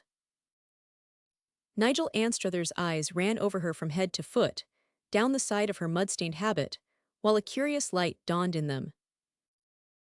You have had a fall from your horse, he exclaimed. You are lame. Then quickly, that was why Childe Harold was trembling and standing on 3 feet. By Jove. Then he sat down on the nail keg and began to laugh. He laughed for a full minute, but she saw he did not take his eyes from her. You are in as unpleasant a situation as a young woman can well be, he said, when he stopped. You came to a dirty hole to be alone with a man who felt it safest not to keep his appointment. Your horse stumbled and disabled himself, and you are 20 miles from home in a deserted cottage in a lane no one passes down even in good weather. You are frightened to death, and you have given me even a better story to play with than your sister gave me. By Jove. His face was an unholy thing to look upon. The situation and her powerlessness were exciting him. No, she answered, keeping her eyes on his, as she might have kept them on some wild animals. I am not frightened to death. His ugly dark flush rose. Well, if you are not, he said, do not tell me so. That kind of defiance is not your best line just now. You have been disdaining me from magnificent New York heights for some time. Do you think that I am not enjoying this? I cannot imagine anyone else who would enjoy it so much. And she knew the answer was daring, but would have made it if he had held a knife's point at her throat. He got up and, walking to the door, drew it back on its crazy hinges and managed to shut it close. There was a big wooden bolt inside, and he forced it into its socket. "Presently I shall go and put the horses into the cowshed," he said. "If I leave them standing outside, they will attract attention. I do not intend to be disturbed by any gypsy tramp who wants shelter. I have never had you quite to myself before." He sat down again and nursed his knee gracefully. "And I have never seen you look as attractive," biting his underlip in cynical enjoyment. "Today's adventure has roused your emotions and actually beautified you, which was not necessary. I dare say you have been furious and have cried. Your eyes do not look like mere eyes, but like splendid blue pools of tears. Perhaps I shall make you cry sometime, my dear Betty." "No, you will not. Do not tempt me. Women always cry when men annoy them. They rage, but they cry as well." "I shall not. It's true that most women would have begun to cry before this. That is what stimulates me. You will swagger to the end. You put the devil into me. Half an hour ago I was jogging along the road, languid and bored to extinction. And now," he laughed outright in actual exultation. "By Jove," he cried out, "things like this do not happen to a man in these dull days. There's no such luck going about. We have gone back 500 years, and we have taken New York with us." His laugh shut off in the middle, and he got up to thrust his heavy, congested face close to hers. "Here you are, as safe as if you were in a feudal castle, and here is your ancient enemy given his chance. Do you think, by the Lord, he is going to give it up? No. To quote your own words, you may place entire confidence in that." Exaggerated as it all was, somehow the melodrama dropped away from it and left bare, simple, hideous fact for her to confront. The evil in him had risen rampant and made him lose his head. He might see his senseless folly tomorrow and know he must pay for it, but he would not see it today. The place was not a feudal castle, but what he said was insurmountable truth. A ruined cottage on the edge of miles of marshland, a seldom-trodden road, and night upon them. A wind was rising on the marshes now, and making low, steady moan. Horrible things had happened to women before. One heard of them with shudders when they were recorded in the newspapers. Only 2 days ago, she had remembered that sometimes there seemed blunderings in the great scheme of things. Was all this real, or was she dreaming that she stood here at bay, her back against the chimney wall, and this degenerate exulting over her, while Rosie was waiting for her at Stornham? At this very hour her father was planning his journey across the Atlantic. "Why did you not behave yourself?" demanded Nigel Anstruthers, shaking her by the shoulder. "Why did you not realize that I should get even with you one day, as sure as you were woman and I was man?" She did not shrink back, though the pupils of her eyes dilated. Was it the wildest thing in the world which happened to her, or was it not? Without warning, the sudden rush of a thought, immense and strange, swept over her body and soul and possessed her that it changed her pallor to white flame. It was actually Anstruthers who shrank back a shade because, for the moment, she looked so near unearthly. "I am not afraid of you," she said, in a clear, unshaken voice. "I am not afraid. Something is near me which will stand between us, something which died today." He almost gasped before the strangeness of it, but caught back his breath and recovered himself. "Died today, that's recent enough," he jeered. "Let us hear about it. Who was it?" "It was Mount Dunstan," she flung at him. "The church bells were tolling for him when I rode away. I could not stay to hear them. It killed me. I loved him. You were right when you said it. I loved him, though he never knew. I shall always love him, though he never knew. He knows now. Those who died cannot go away when that is holding them. They must stay. Because I loved him, he may be in this place. I call on him," raising her clear voice. "I call on him to stand between us." He backed away from her, staring an evil, enraptured stare. "What, there is that much temperament in you," he said. "That was what I half suspected when I saw you first, but you have hidden it well. Now it bursts forth in spite of you. Good Lord, what luck, what luck." He moved to the door and opened it. "I am a very modern man, and I enjoy this to the utmost, he said. What I like best is the melodrama of it in connection with Fifth Avenue. I am perfectly aware that you will not discuss this incident in the future. You are a clever enough young woman to know that it will be more to your interest than to mine that it shall be kept exceedingly quiet. The white fire had not died out of her, and she stood straight. What I have called on will be near me, and will stand between us, she said. Old though it was, the door was massive and heavy to lift. To open it cost him some muscular effort. I am going to the horses now, he explained before he dragged it back into its frame and shut her in. It is safe enough to leave you here. You will stay where you are. He felt himself secure in leaving her because he believed she could not move, and because his arrogance made it impossible for him to count on strength and endurance greater than his own. Of endurance he knew nothing, and in his keen and cynical exultance, his devil made a fool of him. As she heard him walk down the path to the gate, Betty stood amazed at his lack of comprehension of her. He thinks I will stay here. He absolutely thinks I will wait until he comes back, she whispered to the emptiness of the bare room. Before he had arrived, she had loosened her boot, and now she stooped and touched her foot. If I were safe at home, I should think I could not walk. But I can walk now, I can because I will bear the pain.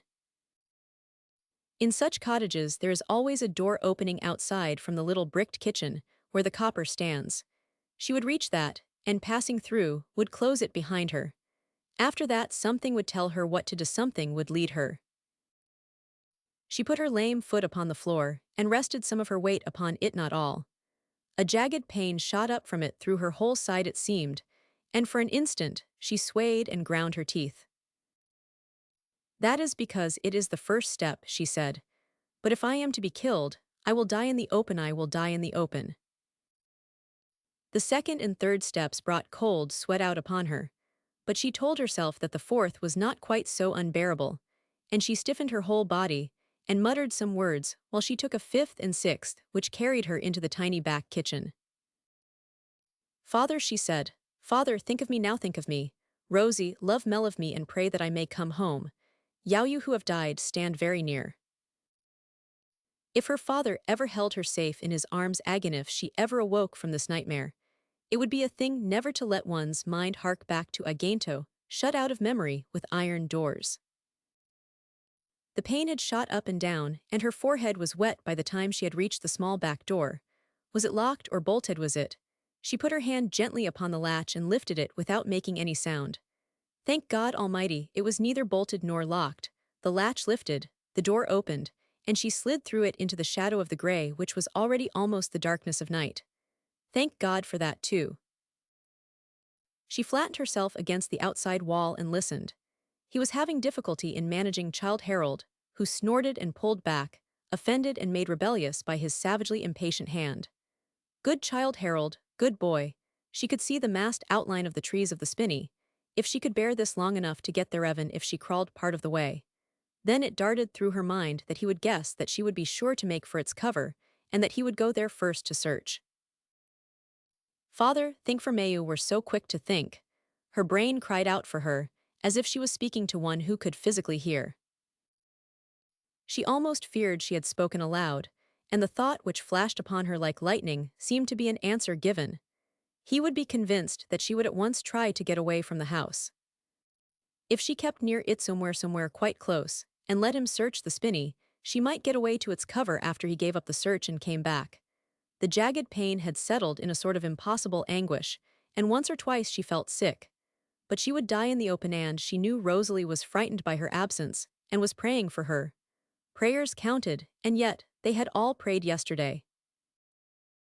If I were not very strong, I should faint, she thought. But I have been strong all my life. That great French doctor, I have forgotten his name, said that I had the physique to endure anything. She said these things that she might gain steadiness, and convince herself that she was not merely living through a nightmare. Twice, she moved her foot suddenly, because she found herself in a momentary respite from pain, beginning to believe that the thing was a nightmare, that nothing mattered because she would wake up presently, so she need not try to hide. But in a nightmare one has no pain. "It is real and I must go somewhere," she said after the foot was moved. Where could she go? She had not looked at the place as she rode up. She had only half-consciously seen the spinney. Nigel was swearing at the horses. Having got Childe Harold into the shed, there seemed to be nothing to fasten his bridle to, and he had yet to bring his own horse in and secure him. She must get away somewhere before the delay was over. How dark it was growing. Thank God for that again. What was the rather high, dark object she could trace in the dimness near the hedge? It was sharply pointed, as if it were a narrow tent. Her heart began to beat like a drum as she recalled something. It was the shape of the sort of wigwam structure made of hop poles after they were taken from the fields. If there was space between it and the hedgeoven a narrow space and she could crouch there. Nigel was furious because Childe Harold was backing, plunging, and snorting dangerously. She halted forward, shutting her teeth in her terrible pain. She could scarcely see, and did not recognize that near the wigwam was a pile of hop poles laid on top of each other horizontally. It was not quite as high as the hedge, whose dark background prevented its being seen. Only a few steps more. No, she was awaking a nightmare. One felt only terror, not pain. "You who died today," she murmured. She saw the horizontal poles too late. One of them had rolled from its place and lay on the ground, and she trod on it, was thrown forward against the heap, and in her blind effort to recover herself, slipped and fell into a narrow, grassed hollow behind it, clutching at the hedge. The great French doctor had not been quite right. For the first time in her life she felt herself sinking into bottomless darkness, which was what happened to people when they fainted. When she opened her eyes she could see nothing, because on one side of her rose the low mass of the hop poles, and on the other was the long and trimmed hedge, which had thrown out a thick, sheltering growth and curved above her like a penthouse. Was she awakening, after all? No, because the pain was awakening with her, and she could hear what seemed at first to be quite loud sounds. She could not have been unconscious long, for she almost immediately recognized that they were the echo of a man's hurried footsteps upon the bare wooden stairway leading to the bedrooms in the empty house. Having secured the horses, Nigel had returned to the cottage, and finding her gone had rushed to the upper floor in search of her. He was calling her name angrily, his voice resounding in the emptiness of the rooms. "Betty, do not play the fool with me." She cautiously drew herself further under cover, making sure that no end of her habit remained in sight. The overgrowth of the hedge was her salvation. If she had seen the spot by daylight, she would not have thought it a possible place of concealment. Once she had read an account of a woman's frantic flight from a murderer who was hunting her to her death, while she slipped from one poor hiding place to another, sometimes crouching behind walls or bushes, sometimes lying flat in long grass, once wading waist-deep through a stream, and at last finding a miserable little fastness, where she hid shivering for hours, until her enemy gave up his search. One never felt the reality of such histories, but there was actually a sort of parallel in this. Mad and crude things were let loose, and the world of ordinary life seemed thousands of miles away. She held her breath, for he was leaving the house by the front door.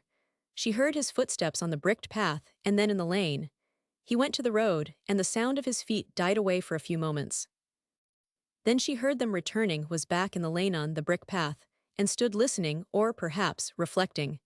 He muttered something exclamatory, and she heard a match struck, and shortly afterwards he moved across the garden patch towards the little spinney. He had thought of it, as she had believed he would. He would not think of this place, and in the end he might get tired or awakened to a sense of his lurid folly, and realize that it would be safer for him to go back to Stornham with some clever lie, trusting to his belief that there existed no girl, but would shrink from telling such a story in connection with a man who would brazenly deny it with contemptuous dramatic detail. If he would but decide on this, she would be so fiend it would be so like him that she dared to hope. But if he did not, she would lie close, even if she must wait until morning, when some laborer's cart would surely pass, and she would hear it jolting and drag herself out and call aloud in such a way that no man could be deaf. There was more room under her hedge than she had thought, and she found that she could sit up, by clasping her knees and bending her head, while she listened to every sound, even to the rustle of the grass in the wind sweeping across the marsh. She moved very gradually and slowly, and had just settled into utter motionlessness when she realized that he was coming back through the garden, straggling currant, and gooseberry bushes were being trampled through. "Betty, go home," Rosalie had pleaded. "Go, hummy, go home," and she had refused because she could not desert her. She held her breath and pressed her hand against her side, because her heart beat, as it seemed to her, with an actual sound. He moved with unsteady steps from one point to another. More than once he stumbled, and his angry oath reached her. At last he was so near her hiding place that his short, hard breathing was a distinct sound. A moment later he spoke, raising his voice, which fact brought to her a rush of relief, through it signifying that he had not even guessed her nearness. "My dear Betty," he said, "you have the pluck of the devil, but circumstances are too much for you. You are not on the road, and I have been through the spinney. Mere logic convinces me that you cannot be far away. You may as well give the thing up. It will be better for you." "You who died today do not leave me," was Betty's inward cry, and she dropped her face on her knees. "I am not a pleasant-tempered fellow, as you know, and I am losing my hold on myself. The wind is blowing the mist away, and there will be a moon. I shall find you, my good girl, in half an hour's time, and then we shall be jolly well even." She had not dropped her whip, and she held it tight. If, when the moonlight revealed the pile of hop poles to him, he suspected and sprang at them to tear them away, she would be given strength to make one spring, even in her agony, and she would strike at his isophilie, without one touch of compunction would strike.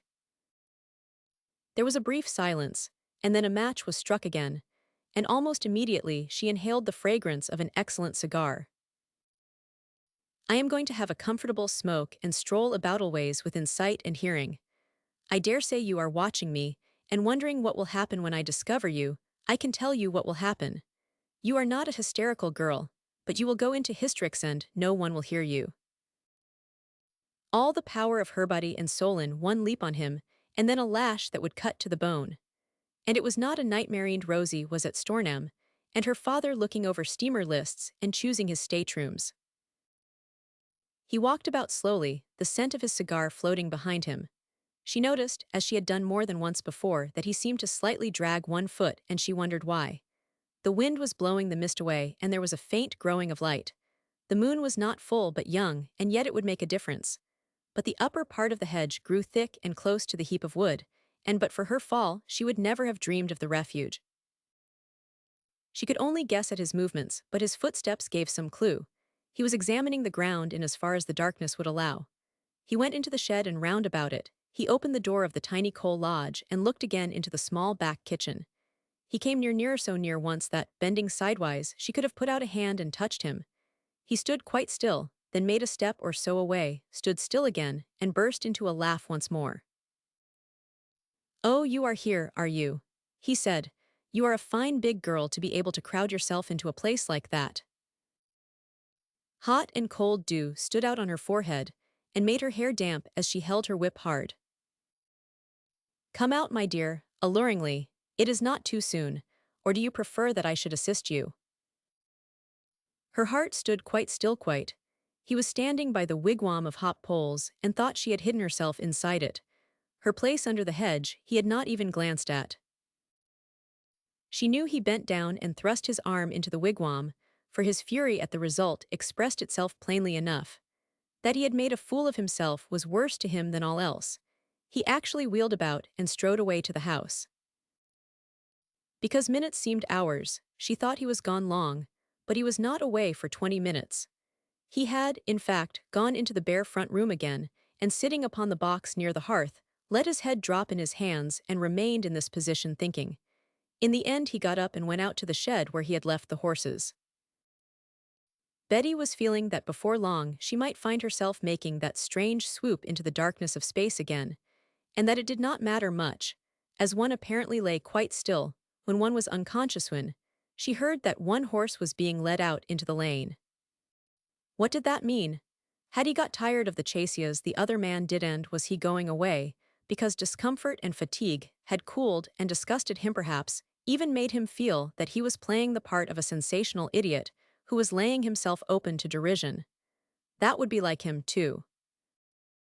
Presently she heard his footsteps once more, but he did not come as near her as before. In fact, he stood at some yards' distance when he stopped, and spoke in quite a new manner. Betty, his tone was even cynically cool, I shall stalk you no more. The chase is at an end. I think I have taken all out of you I intended to. Perhaps it was a bad joke and was carried too far. I wanted to prove to you that there were circumstances which might be too much even for a young woman from New York. I have done it. Do you suppose I am such a fool as to bring myself within reach of the law? I am going away and will send assistance to you from the next house I pass. I have left some matches and a few broken sticks on the hearth in the cottage. Be a sensible girl. Limp in there and build yourself a fire as soon as you hear me gallop away. You must be chilled through. Now I am going. He tramped across the bit of garden, down the brick path, mounted his horse and put it to a gallop at once. Clack, clack, clack-clacking fainter and fainter into the distance and he was gone. When she realized that the thing was true, the effect upon her of her sense of relief was that the growing likelihood of a second swoop into darkness died away. But one curious sob lifted her chest as she leaned back against the rough growth behind her.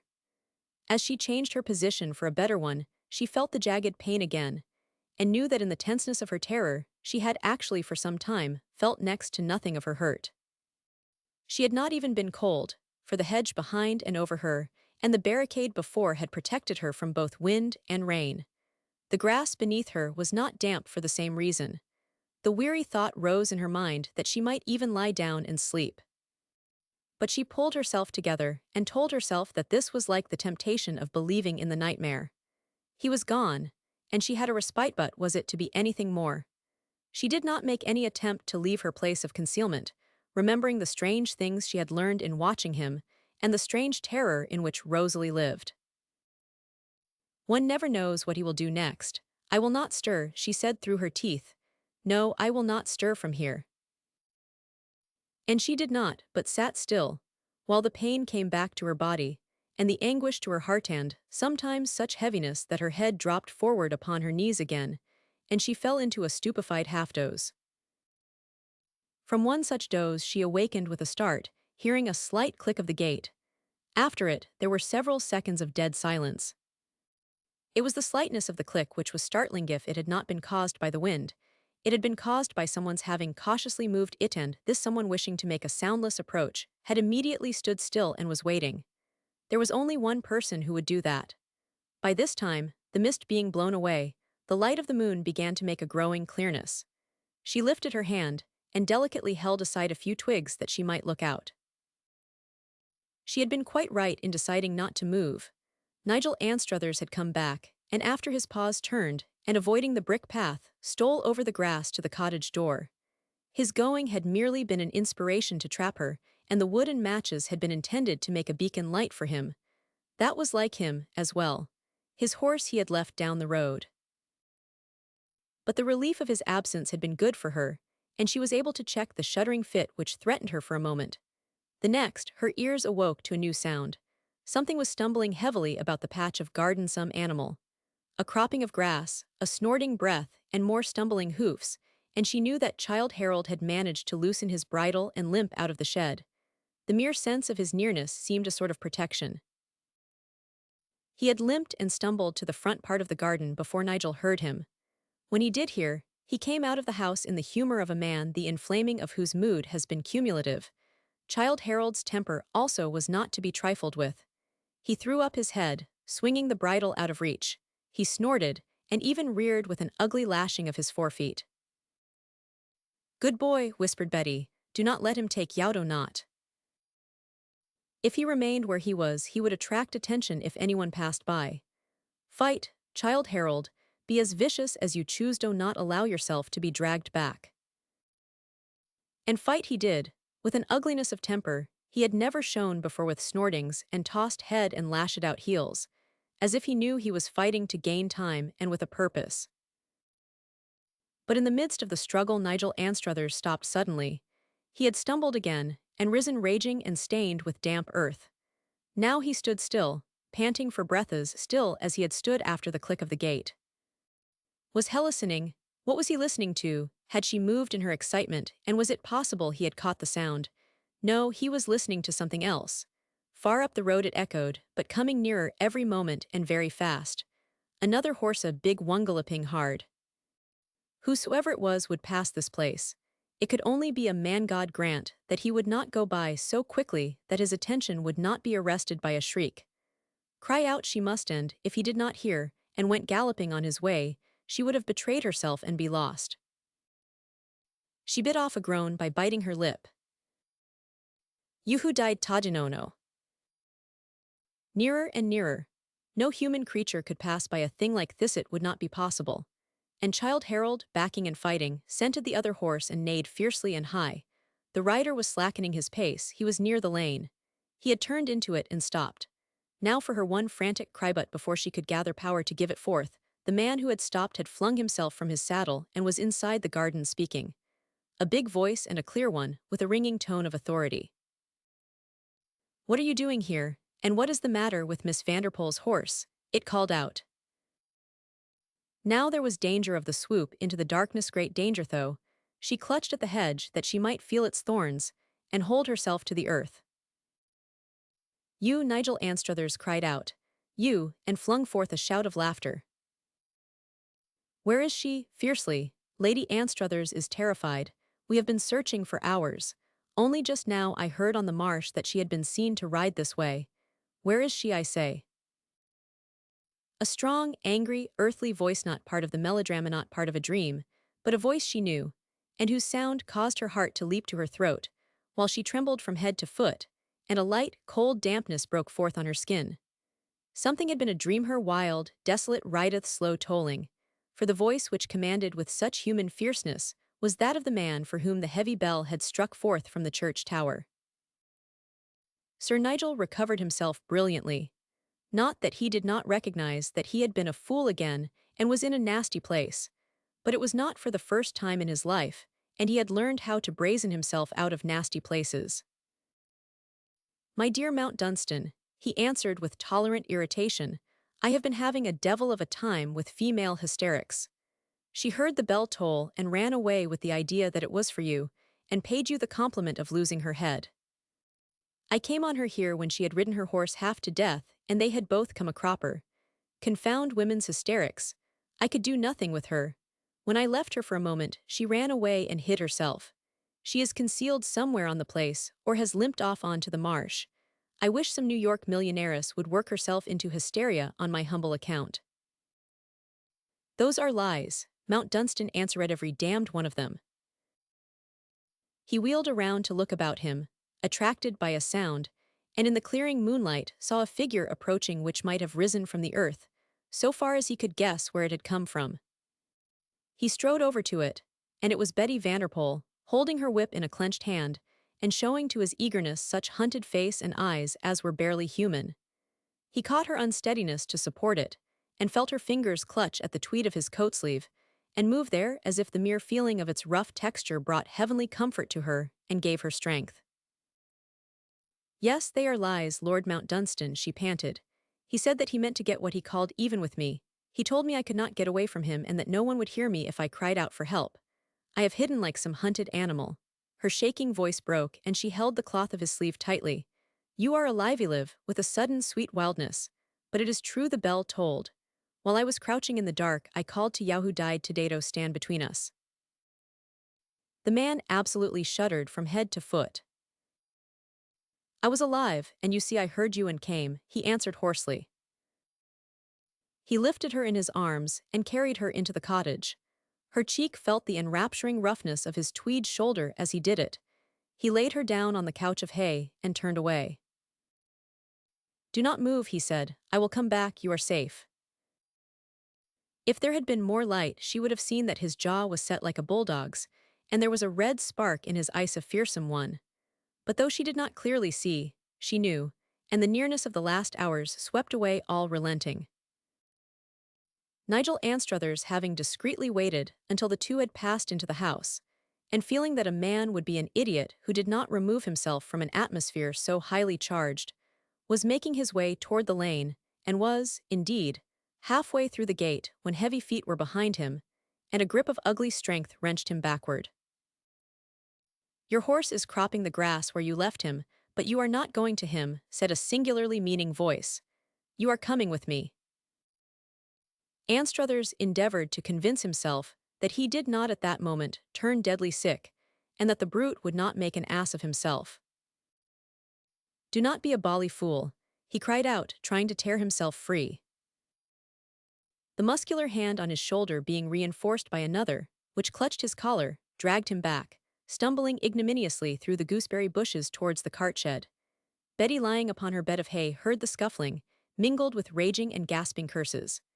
Childe Harold, lifting his head from his cropping of the grass, looked after the violently jerking figures and snorted slightly, snuffing with dilated red nostrils. As a war horse scenting blood and battle, he was excited. When Mount Dunstan got his captive into the shed, the blood which had surged in Red Godwin's veins was up and leaping. Anstruthers, his collar held by a hand with fingers of iron, writhed about and turned a livid, ghastly face upon his captor. "You have twice my strength and half my age, you beast and devil," he foamed in a half-shriek, and poured forth frightful blasphemies. "That counts between man and man, but not between vermin and executioner," gave back Mount Dunstan. The heavy whip, flung upward, whistled down through the air, cutting through cloth and linen as though it would cut through flesh to bone. "By God," shrieked the writhing thing he held, leaping like a man who has been shot. "Do not do that again. Damn you," as the unswerving lash cut down again. What followed would not be good to describe. Betty through the open door heard wild, an awful thing-sound, more than once a sound, as if a dog were howling. When the thing was over, one of the Two-High's clothes cut to ribbons, his torn white linen exposed, lay, a writhing, huddled worm hiccuping frenzied sobs upon the earth in a corner of the cart shed. The other man stood over him, breathless and white, but singularly exalted. "You will not want your horse tonight, because you cannot use him," he said. "I shall put Miss Vanderpoel's saddle upon him and ride with her back to Stornham. You think you are cut to pieces, but you are not, and you will get over it. I will ask you to mark, however, that if you open your foul mouth to insinuate lies concerning either Lady Anstruthers or her sister, I will do this thing again in public some day on the steps of your club and do it more thoroughly."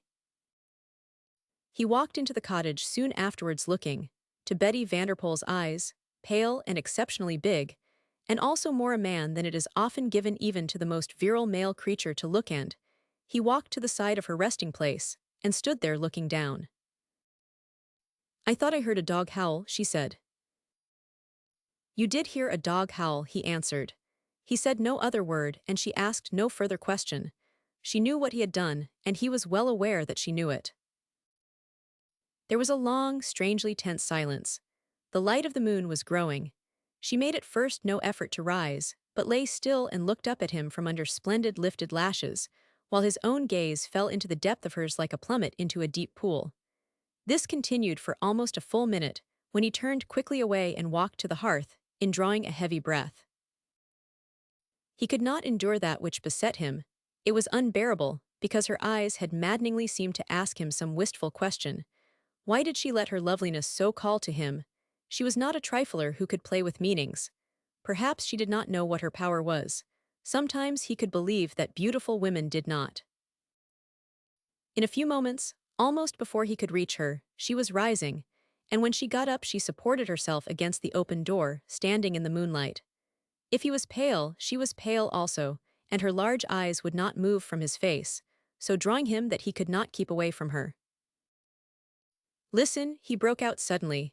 "Penzance told Muirnd Methot some time a moment would come which would be stronger than all else in a man than all else in the world. It has come now. Let me take you home." "Then what else?"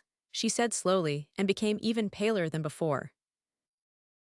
He strove to release himself from the possession of the moment, and in his struggle answered with a sort of savagery.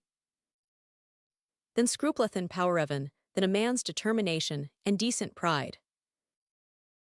"Are you proud?" she half whispered quite brokenly. "I am not, since I waited for the ringing of the church bell since I heard it toll. After that the world was empty, and it was as empty of decent pride as of everything else.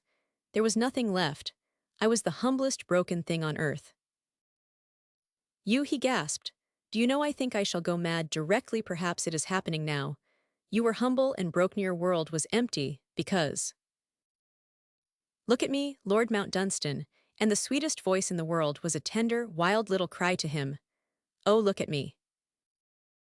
He caught her outthrown hands and looked down into the beautiful, passionate soul of her. The moment had come, and the tidal wave rising to its height swept all the common earth away when, with a savage sob, he caught and held her close and hard against that which thudded racing in his breast. And they stood and swayed together, folded in each other's arms, while the wind from the marshes lifted its voice like an exulting human thing as it swept about them. Chapter 49. At Stornham and at Broadmoorlands. The exulting wind had swept the clouds away, and the moon rode in a dark blue sea of sky, making the night light purely clear, when they drew a little apart, that they might better see the wonderfulness in each other's faces. It was so mysteriously great a thing that they felt near to awe. I fought too long. I wore out my body's endurance, and now I am quaking like a boy. Red Godwin did not begin his wooing like this. Forgive me, Mount Dunstan said at last. Do you know, with lovely trembling lips and voice, that for long you have been unkind to me? It was merely human that he should swiftly enfold her again, and answer with his lips against her cheek. Unkind, unkind. Oh, the heavenly woman's sweetness of your telling me saw the heavenly sweetness of it, he exclaimed passionately and low. And I was one of those who are by the roadside everywhere, an unkempt, raging beggar, who might not decently ask you for a crust. It was all wrong. She whispered back to him, and he poured forth the tenderest, fierce words of confession and prayer, and she listened, drinking them in, with now and then a soft sob pressed against the roughness of the enrapturing tweed. For a space they had both forgotten her hurt, because there are other things than terror which hypnotize pain. Mount Dunstan was to be praised for remembering it first. He must take her back to Stornham and her sister without further delay. I will put your saddle on Anstruther's horse, or mine, and lift you to your seat. There is a farmhouse about 2 miles away, where I will take you first for food and warmth. Perhaps it would be well for you to stay there to rest for an hour or so, and I will send a message to Lady Anstruther's. I will go to the place, and eat and drink what you advise, she answered. But I beg you to take me back to Rosalie without delay.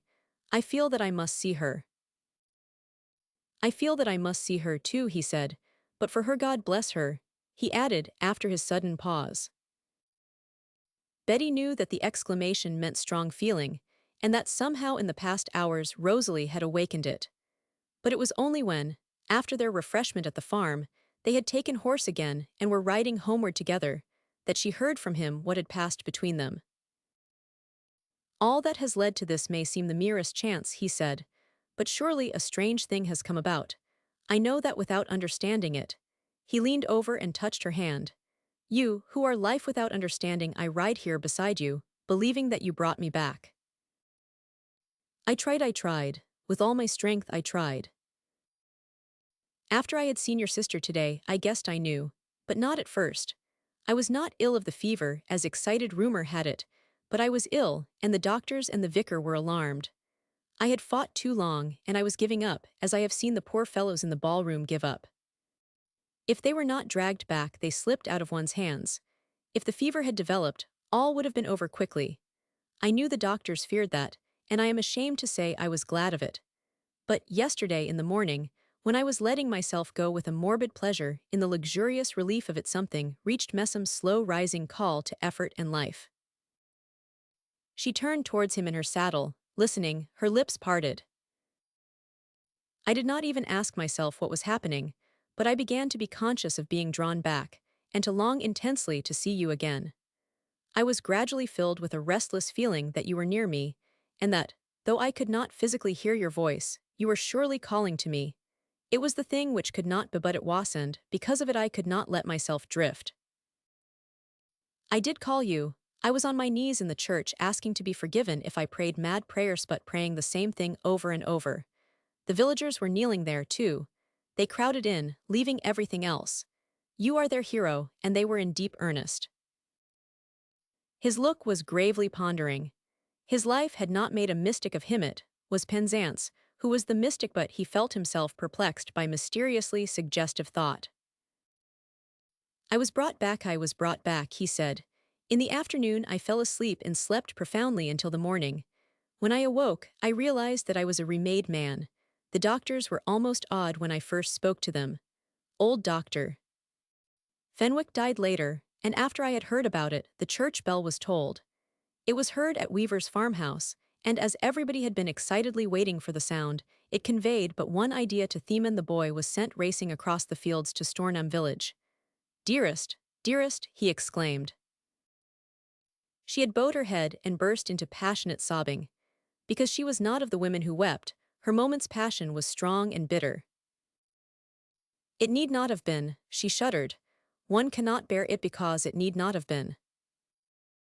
"Stop your horse a moment," he said, reining in his own, while with burning eyes and swelling throat he held and steadied her. But he did not know that neither her sister nor her father had ever seen her in such mood, and that she had never so seen herself. "You shall not remember it," he said to her. "I will not," she answered, recovering herself, but for one moment all the awful hours rushed back. "Tell me the rest." "We did not know that the blunder had been made until a messenger from Dole rode over to inquire and bring messages of condolence. Then we understood what had occurred, and I own a sort of frenzy seized me. I knew I must see you, and though the doctors were horribly nervous, they dare not hold me back. The day before it would not have been believed that I could leave my room. You were crying out to me, and though I did not know, I was answering, body and soul. Penzance knew I must have my way when I spoke to him as it seemed. When I rode through Stornham village, more than one woman screamed at sight of me. I shall not be able to blot out of my mind your sister's face. She will tell you what we said to each other. I rode away from the court quite half mad. His voice became very gentle, because of something she had told me in the first wild moments. Lady Anstruthers had spent the night, moving restlessly from one room to another, and had not been to bed when they rode side by side up the avenue in the early morning sunlight. An underkeeper, crossing the park a few hundred yards above them, after one glance, dashed across the sward to the courtyard and the servants' hall. The news flashed electrically through the house, and Rosalie, like a small ghost, came out upon the steps as they reined in. Though her lips moved, she could not speak aloud, as she watched Mount Dunstan lift her sister from her horse. "Childe Harold stumbled and I hurt my foot," said Betty, trying to be calm. "I knew he would find you," Rosalie answered quite faintly. "I knew you would," turning to Mount Dunstan, adoring him with all the meaning of her small paled face. She would have been afraid of her memory of what she had said in the strange scene which had taken place before them a few hours ago. But almost before either of the two spoke, she knew that a great gulf had been crossed in someone inevitable, though unforeseen, leap. How it had been taken, when or where, did not in the least matter, when she clung to Betty and Betty clung to her. After a few moments of moved and reverent waiting, the admirable Jennings stepped forward and addressed her in lowered voice. "There's been little sleep in the village this night, my lady," he murmured earnestly. "I promised they should have a sign, with your permission. If the flag was run up there, all looking out, and they would know." "Run it up, Jennings," Lady Anstruthers answered at once. When it ran up the staff on the tower and fluttered out in gay answering to the morning breeze, children in the village began to run about shouting, men and women appeared at cottage doors, and more than one cap was thrown up in the air. But old Doby and Mrs. Weldon, who had been waiting for hours, standing by Mrs. Weldon's gate, caught each other's dry, trembling old hands and began to cry. The Broadmorlands divorce scandal, having made conversation during a season quite 40 years before Miss Vanderpoel appeared at Stornham Court, had been laid upon a lower shelf and buried beneath other stories long enough to be forgotten. Only one individual had not forgotten it, and he was the Duke of Broadmorlands himself, in whose mind it remained hideously clear.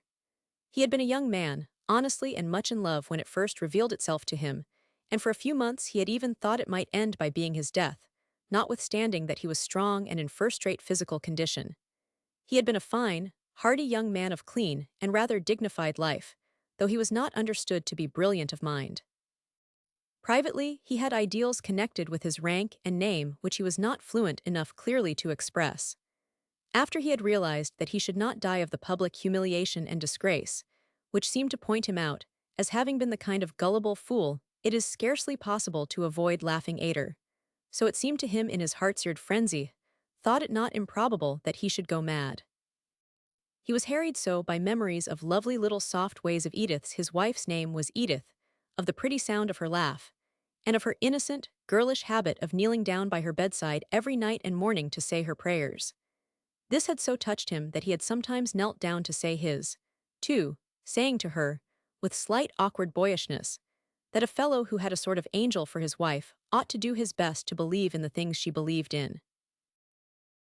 And all the time, a devil who laughed used to snigger in his ear over and over again, until it was almost like the ticking of a clock during the worst months, when it did not seem probable that a man could feel his brain whirling like a Catherine wheel night and day, and still manage to hold on and not reach the point of howling and shrieking and dashing his skull against wales and furniture. But that passed in time, and he told himself that he passed with it. Since then he had lived chiefly at Broadmorland's castle, and was spoken of as a man who had become religious, which was not true, but having reached the decision that religion was good for most people, he paid a good deal of attention to his church and schools, and was rigorous in the matter of curates. He had passed 70 now, and was somewhat despotic and haughty, because a man who is a duke and does not go out into the world to rub against men of his own class and others, but lives altogether on a great and splendid estate, saluted by every creature he meets, and universally obeyed and counted before all else, is not unlikely to forget that he is a quite ordinary human being, and not a sort of monarch.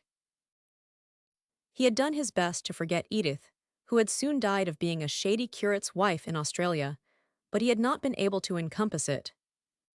He used, occasionally, to dream she was kneeling by the bed in her childish nightgown saying her prayers aloud, and would waken Kringas he had cried in those awful young days. Against social immorality or village light-mindedness, he was relentlessly savage. He allowed for no palliating or exonerating facts. He began to see red when he heard of or saw lightness in a married woman, and the outside world frequently said that this characteristic bordered on monomania. Nigel Anstruthers, having met him once or twice, had at first been much amused by him, and had even, by giving him an adroitly careful lead, managed to guide him into an expression of opinion. The Duke, who had heard men of his class discussed, did not in the least like him, notwithstanding his sympathetic suavity of manner and his air of being intelligently impressed by what he heard. Not long afterwards, however, it transpired that the aged rector of Broadmorland's having died, the living had been given to F. Folliot, and hearing it, Sir Nigel was not slow to conjecture that quite decently utilizable tools would lie ready to his hand if circumstances pressed. This point of view, it will be seen, being not illogical. A man who had not been a sort of hermit would have heard enough of him to be put on his guard, and one who was a man of the world, looking normally on existence, would have reasoned coolly, and declined to concern himself about what was not his affair. But a parallel might be drawn between Broadmorland's and some old lion wounded sorely in his youth, and left to drag his unhealed torment through the years of age. On one subject, he had no point of view but his own, and could be roused to fury almost senseless by wholly inadequately supported facts. He presented exactly the material required and that in mass. About the time the flag was run up on the tower at Stornham Court, a carter, driving whistling on the road near the deserted cottage, was hailed by a man who was walking slowly a few yards ahead of him. The carter thought that he was a tramp, as his clothes were plainly in bad case, which seeing his answer was an unceremonious grunt, and it certainly did not occur to him to touch his forehead.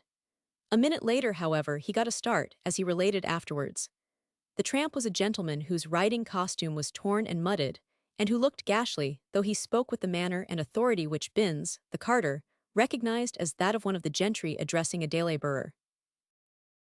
"How far is it from here to Medham?" he inquired. "Medham be about 4 miles, sir," was the answer. "I be carryin' these taters there to market." "I want to get there. I have met with an accident. My horse took fright at a pheasant starting up rocketing under his nose. He threw me into a hedge and bolted. I am badly enough bruised to want to reach a town and see a doctor. Can you give me a lift?" "That I will, sir, ready enough, making room on the seat beside him." "You be bruised bad, sir," he said sympathetically, as his passenger climbed to his place, with a twisted face and uttering blasphemies under his breath. "Damned badly," he answered. "No bones broken, however." "That cut on your cheek and neck'll need plasterin', sir." "That's a scratch, Thornbush curtly. Sympathy was plainly not welcome. In fact, Binns was soon of the opinion that here was an ugly customer, gentleman or no gentleman. A jolting cart was, however, not the best place for a man who seemed sore from head to foot, and done for out and out. He sat and ground his teeth, as he clung to the rough seat in the attempt to steady himself. He became more and more ghastly, and a certain awful light in his eyes alarmed the carter by leaping up at every jolt. Binns was glad when he left him at Medem Arms, and felt he had earned the half-sovereign handed to him.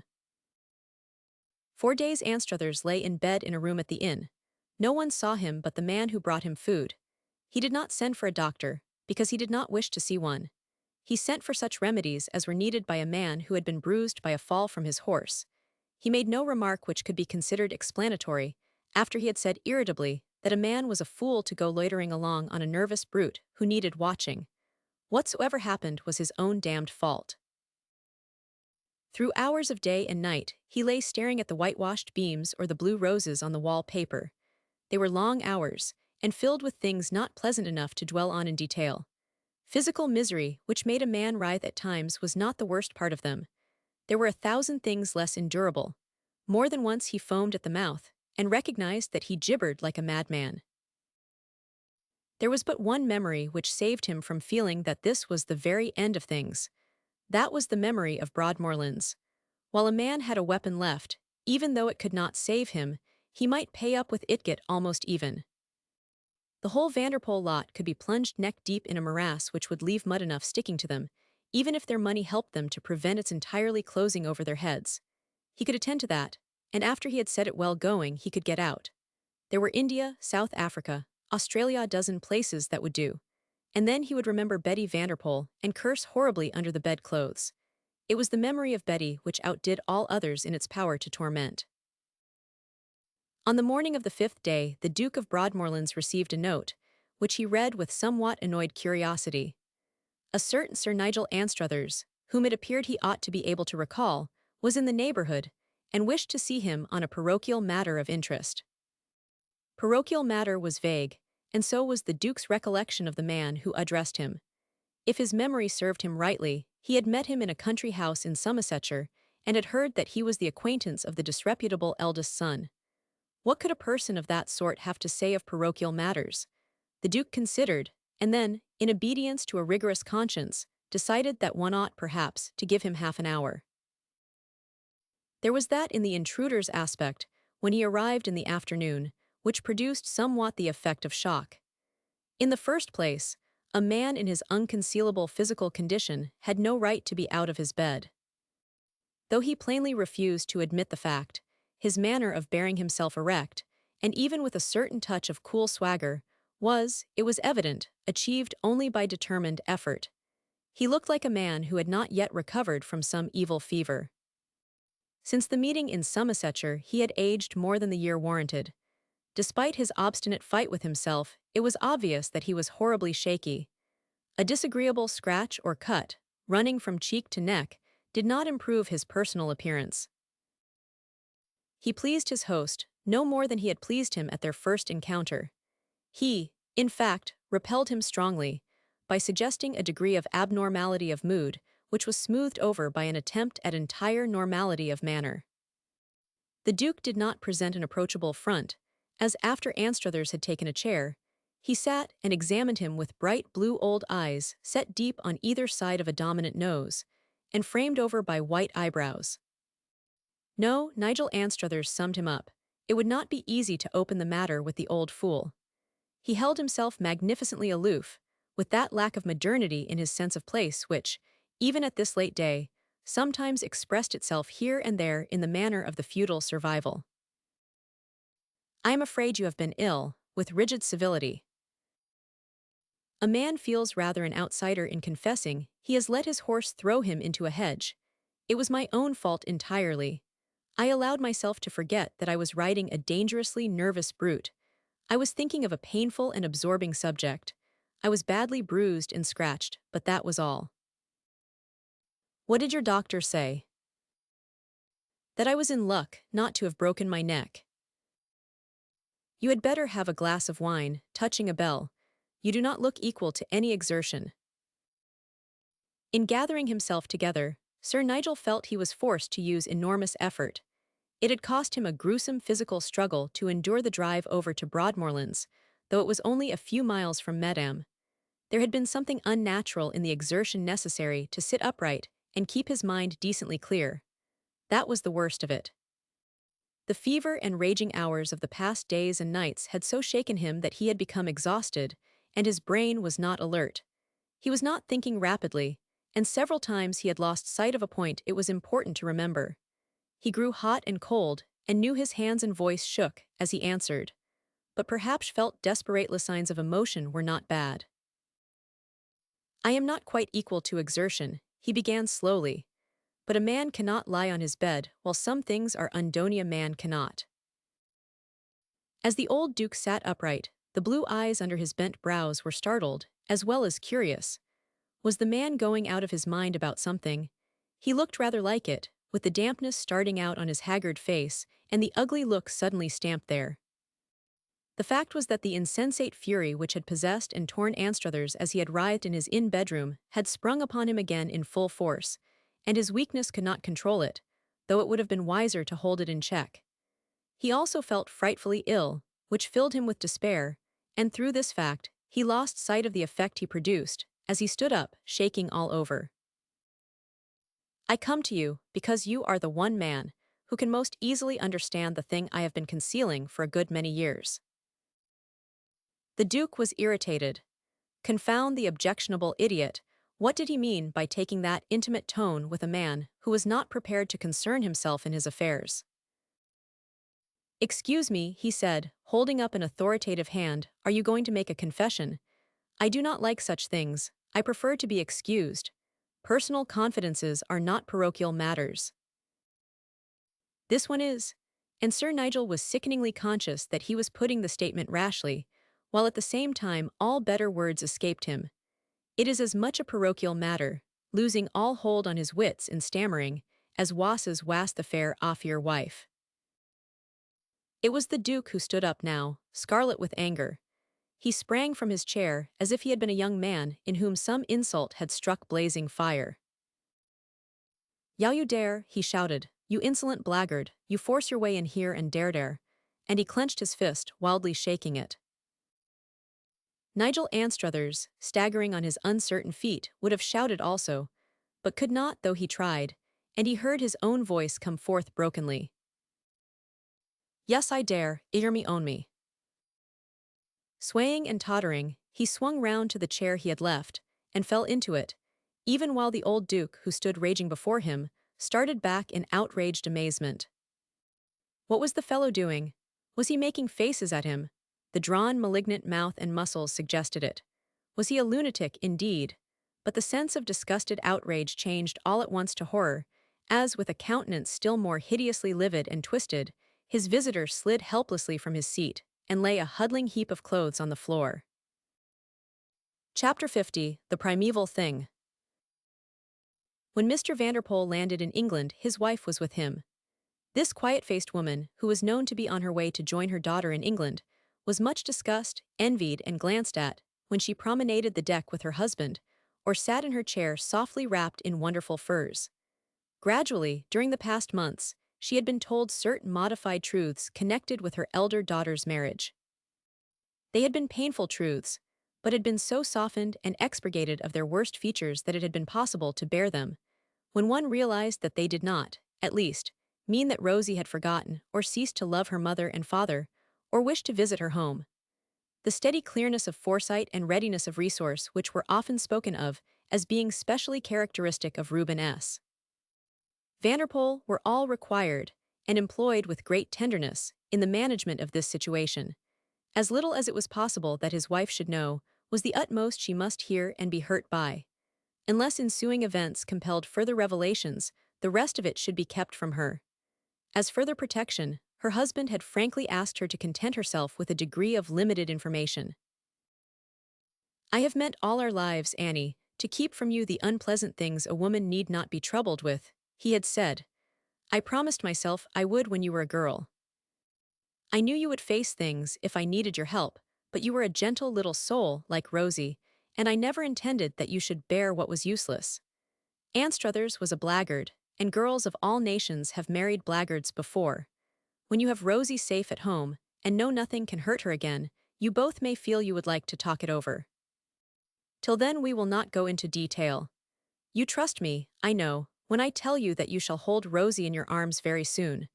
We may have something of a fight, but there can only be one end to it in a country as decent as England. Anstruthers is not exactly what I should call an Englishman. Men rather like him are to be found in 2 or 3 places. His good-looking, shrewd, elderly face lighted with a fine smile. My handsome Betty has saved us a good deal by carrying out her 15-year-old plan of going to find her sister, he ended. Before they landed, they had decided that Mrs. Vanderpoel should be comfortably established in a hotel in London, and that after this was arranged, her husband should go to Stornham Court alone. If Sir Nigel could be induced to listen to logic, Rosalie, her child, and Betty should come at once to town. And if he will not listen to logic, added Mr. Vanderpoel, with a dry composure, they shall come just the same, my dear. And his wife put her arms round his neck and kissed him, because she knew what he said was quite true, and she admired him as she had always done greatly. But when the pilot came on board, and there began to stir in the ship the agreeable and exciting bustle of the delivery of letters and welcoming telegrams, among Mr. Vanderpoel's many yellow envelopes, he opened one the contents of which caused him to stand still for some moments so still, indeed, that some of the bystanders began to touch each other's elbows and whisper. He certainly read the message 2 or 3 times before he folded it up, returned it to its receptacle, and walked gravely to his wife's sitting-room. "Reuben," she exclaimed after her first look at him, "have you bad news?" "Oh, I hope not." He came and sat down quietly beside her, taking her hand. "Do not be frightened, Annie, my dear," he said. "I have just been reminded of a verse in the Bible about vengeance not belonging to mere human beings. Nigel Anstruthers has had a stroke of paralysis, and it is not his first. Apparently, even if he lies on his back for some months thinking of harm, he will not be able to do it. He is finished." When he was carried by the express train through the country, he saw all that Betty had seen, though the summer had passed, and there were neither green trees nor hedges. He knew all that the long letters had meant of stirred emotion and affection, and he was strongly moved, though his mind was full of many things. There were the farmhouses, the square-towered churches, the red-pointed hop-oasts, and the village children. How distinctly she had made him see them, his Betty's splendid Betty. His heart beat at the thought of seeing her high, young black head, and holding her safe in his arms again. Safe, he resented having used the word, because there was a shock in seeming to admit the possibility that anything in the universe could do wrong to her. Yet one man had been villain enough to mean her harm, and to threaten her with it. He slightly shuddered as he thought of how the man was finished for. The train began to puff more loudly as it slackened its pace. It was drawing near to a rustic little station, and as it passed in, he saw a carriage standing outside, waiting on the road, and a footman in a long coat, glancing into each window as the train went by. 2 or 3 country people were watching it intently. Miss Vanderpoel's father was coming up from London on it. The station master rushed to open the carriage door, and the footman hastened forward, but a tall, lovely thing in grey was opposite the step, as Mr. Vanderpoel descended it to the platform. She did not recognize the presence of any other human being than himself. For the moment, she seemed to forget even the broad-shouldered man who had plainly come with her. As Reuben S. Vanderpoel folded her in his arms, she folded him and kissed him as he was not sure she had ever kissed him before. "My splendid Betty, my own fine girl," he said. And when she cried out, "Father, Father," she bent and kissed the breast of his coat. He knew who the big young man was, before she turned to present him. "This is Lord Mount Dunstan, father," she said. "Since Nigel was brought home, he has been very good to us." Reuben S. Vanderpoel looked well into the man's eyes, as he shook hands with him warmly, and this was what he said to himself. "Yes, she's safe. This is quite safe. It is to be trusted with the whole thing." Not many days after her husband's arrival at Stornham Court, Mrs. Vanderpoel travelled down from London, and during her journey, scarcely saw the wintry hedges and bare trees, because, As she sat in her cushioned corner of the railway carriage, she was inwardly offering up gentle, pathetically ardent prayers of gratitude. She was the woman who prays, and the many sad petitions of the past years were being answered at last. She was being allowed to go to Rosie whatsoever happened. She could never be really parted from her girl again. She asked pardon many times because she had not been able to be really sorry when she had heard of her son-in-law's desperate condition. She could feel pity for him in his awful case, she told herself, but she could not wish for the thing which perhaps she ought to wish for. She had confided this to her husband with innocent, penitent tears, and he had stroked her cheek, which had always been his comforting way since they had been young things together. "My dear," he said, "if a tiger with hydrophobia were loose among a lot of decent, peoplier indecent ones, for the matter of that you would not feel it your duty to be very sorry if, in springing on a group of them, he impaled himself on an iron fence. Do not reproach yourself too much." And though the realism of the picture he presented was such as to make her exclaim, "No, no," there were still occasional moments when she breathed a request for pardon if she was hard of heart, thigh's softest of creatures human. It was arranged by the two who best knew and loved her that her meeting with Rosalie should have no spectators, and that their first hour together should be wholly unbroken in upon. "You have not seen each other for so long," Betty said, when, on her arrival, she led her at once to the morning room where Rosie waited, pale with joy. But when the door was opened, though the two figures were swept into each other's arms by one wild, tremulous rush of movement, there were no sounds to be heard, only caught breaths, until the door had closed again. The talks which took place between Mr. Vanderpoel and Lord Mount Dunstan were many and long, and were of absorbing interest to both. Each presented to the other a new world, and a type of which his previous knowledge had been but incomplete. "I wonder," Mr. Vanderpoel said, in the course of one of them, "if my world appeals to you as yours appeals to me. Naturally, from your standpoint, it scarcely seems probable. Perhaps the upbuilding of large financial schemes presupposes a certain degree of imagination. I am becoming a romantic New York man of business, and I revel in it. Kedgers, for instance, with the smile which, somehow, suggested Betty, Kedgers, and the Lilium giganteum, Mrs. Weldon and old Dobie threatened to develop into quite necessary factors in the scheme of happiness. What Betty has felt is even more comprehensible than it seemed at first." They walked and rode together about the countryside. When Mount Dunstan itself was swept clean of danger, and only a few convalescents lingered to be taken care of in the huge ballroom, they spent many days in going over the estate. The desolate beauty of it appealed to and touched Mr. Vanderpoel, as it had appealed to and touched his daughter, and also wakened in him much new and curious delight. But Mount Dunstan, with a touch of his old obstinacy, insisted that he should ignore the beauty and look closely at less admirable things. "You must see the worst of this," he said. "You must understand that I can put no good face upon things, that I offer nothing, because I have nothing to offer." If he had not been swept through, and through by a powerful and rapturous passion, he would have detested and abhorred these days of deliberate proud, laying bare of the nakedness of the land. But in the hours he spent with Betty Vanderpoel, the passion gave him knowledge of the things which, being elemental, do not concern themselves with pride and obstinacy, and do not remember them. Too much had ended, and too much begun to leave space or thought for poor things. In their eyes, when they were together, and even when they were apart, dwelt a glow which was deeply moving to those who, looking on, were sufficiently profound of thought to understand. Watching the two walking slowly side by side down the leafless avenue on a crystal winter day, Mr. Vanderpoel conversed with the vicar, whom he greatly liked. "A young man of the name of Selden," he remarked, "told me more of this than he knew." "G. Selden," said the vicar with affectionate smiling. "He is not aware that he was largely concerned in the matter. In fact, without G. Selden, I do not know how, exactly, we should have got on. How is he, nice fellow?" "Extremely well, and in these days in my employ. He is of the honest, indefatigable stuff which makes its way." His own smiles, as he watched the two tall figures in the distance, settled into an expression of speculative absorption, because he was reflecting upon profoundly interesting matters. There's a great primeval thing which sometimes, not often, only sometimes occurs to two people, he went on. When it leaps into being, it is well if it is not thwarted or done to death. It has happened to my girl and Mount Dunstan.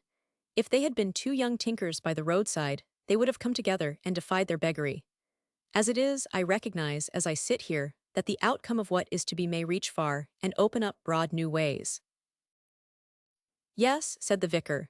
She will live here and fill a strong man's life with wonderful human happiness. Splendid children will be born here, and among them will be those who lead the van and make history. For some time, Nigel Anstruthers lay in his room at Stornham Court, surrounded by all of aid and luxury that wealth and exalted medical science could gather about him. Sometimes he lay a livid unconscious mask. Sometimes his nurses and doctors knew that in his hollow eyes there was the light of a raging half-reason, and they saw that he struggled to utter coherent sounds which they might comprehend. This he never accomplished, and one day, in the midst of such an effort, he was stricken dumb again, and soon afterwards sank into stillness and died. And the shuttle in the hand of fate, through every hour of every day, and through the slow, deep breathing of all the silent nights, weaves to and fro and frodrawing with it the threads of human life and thought which strengthen its web, and trace the figures of its yet vague and uncompleted design.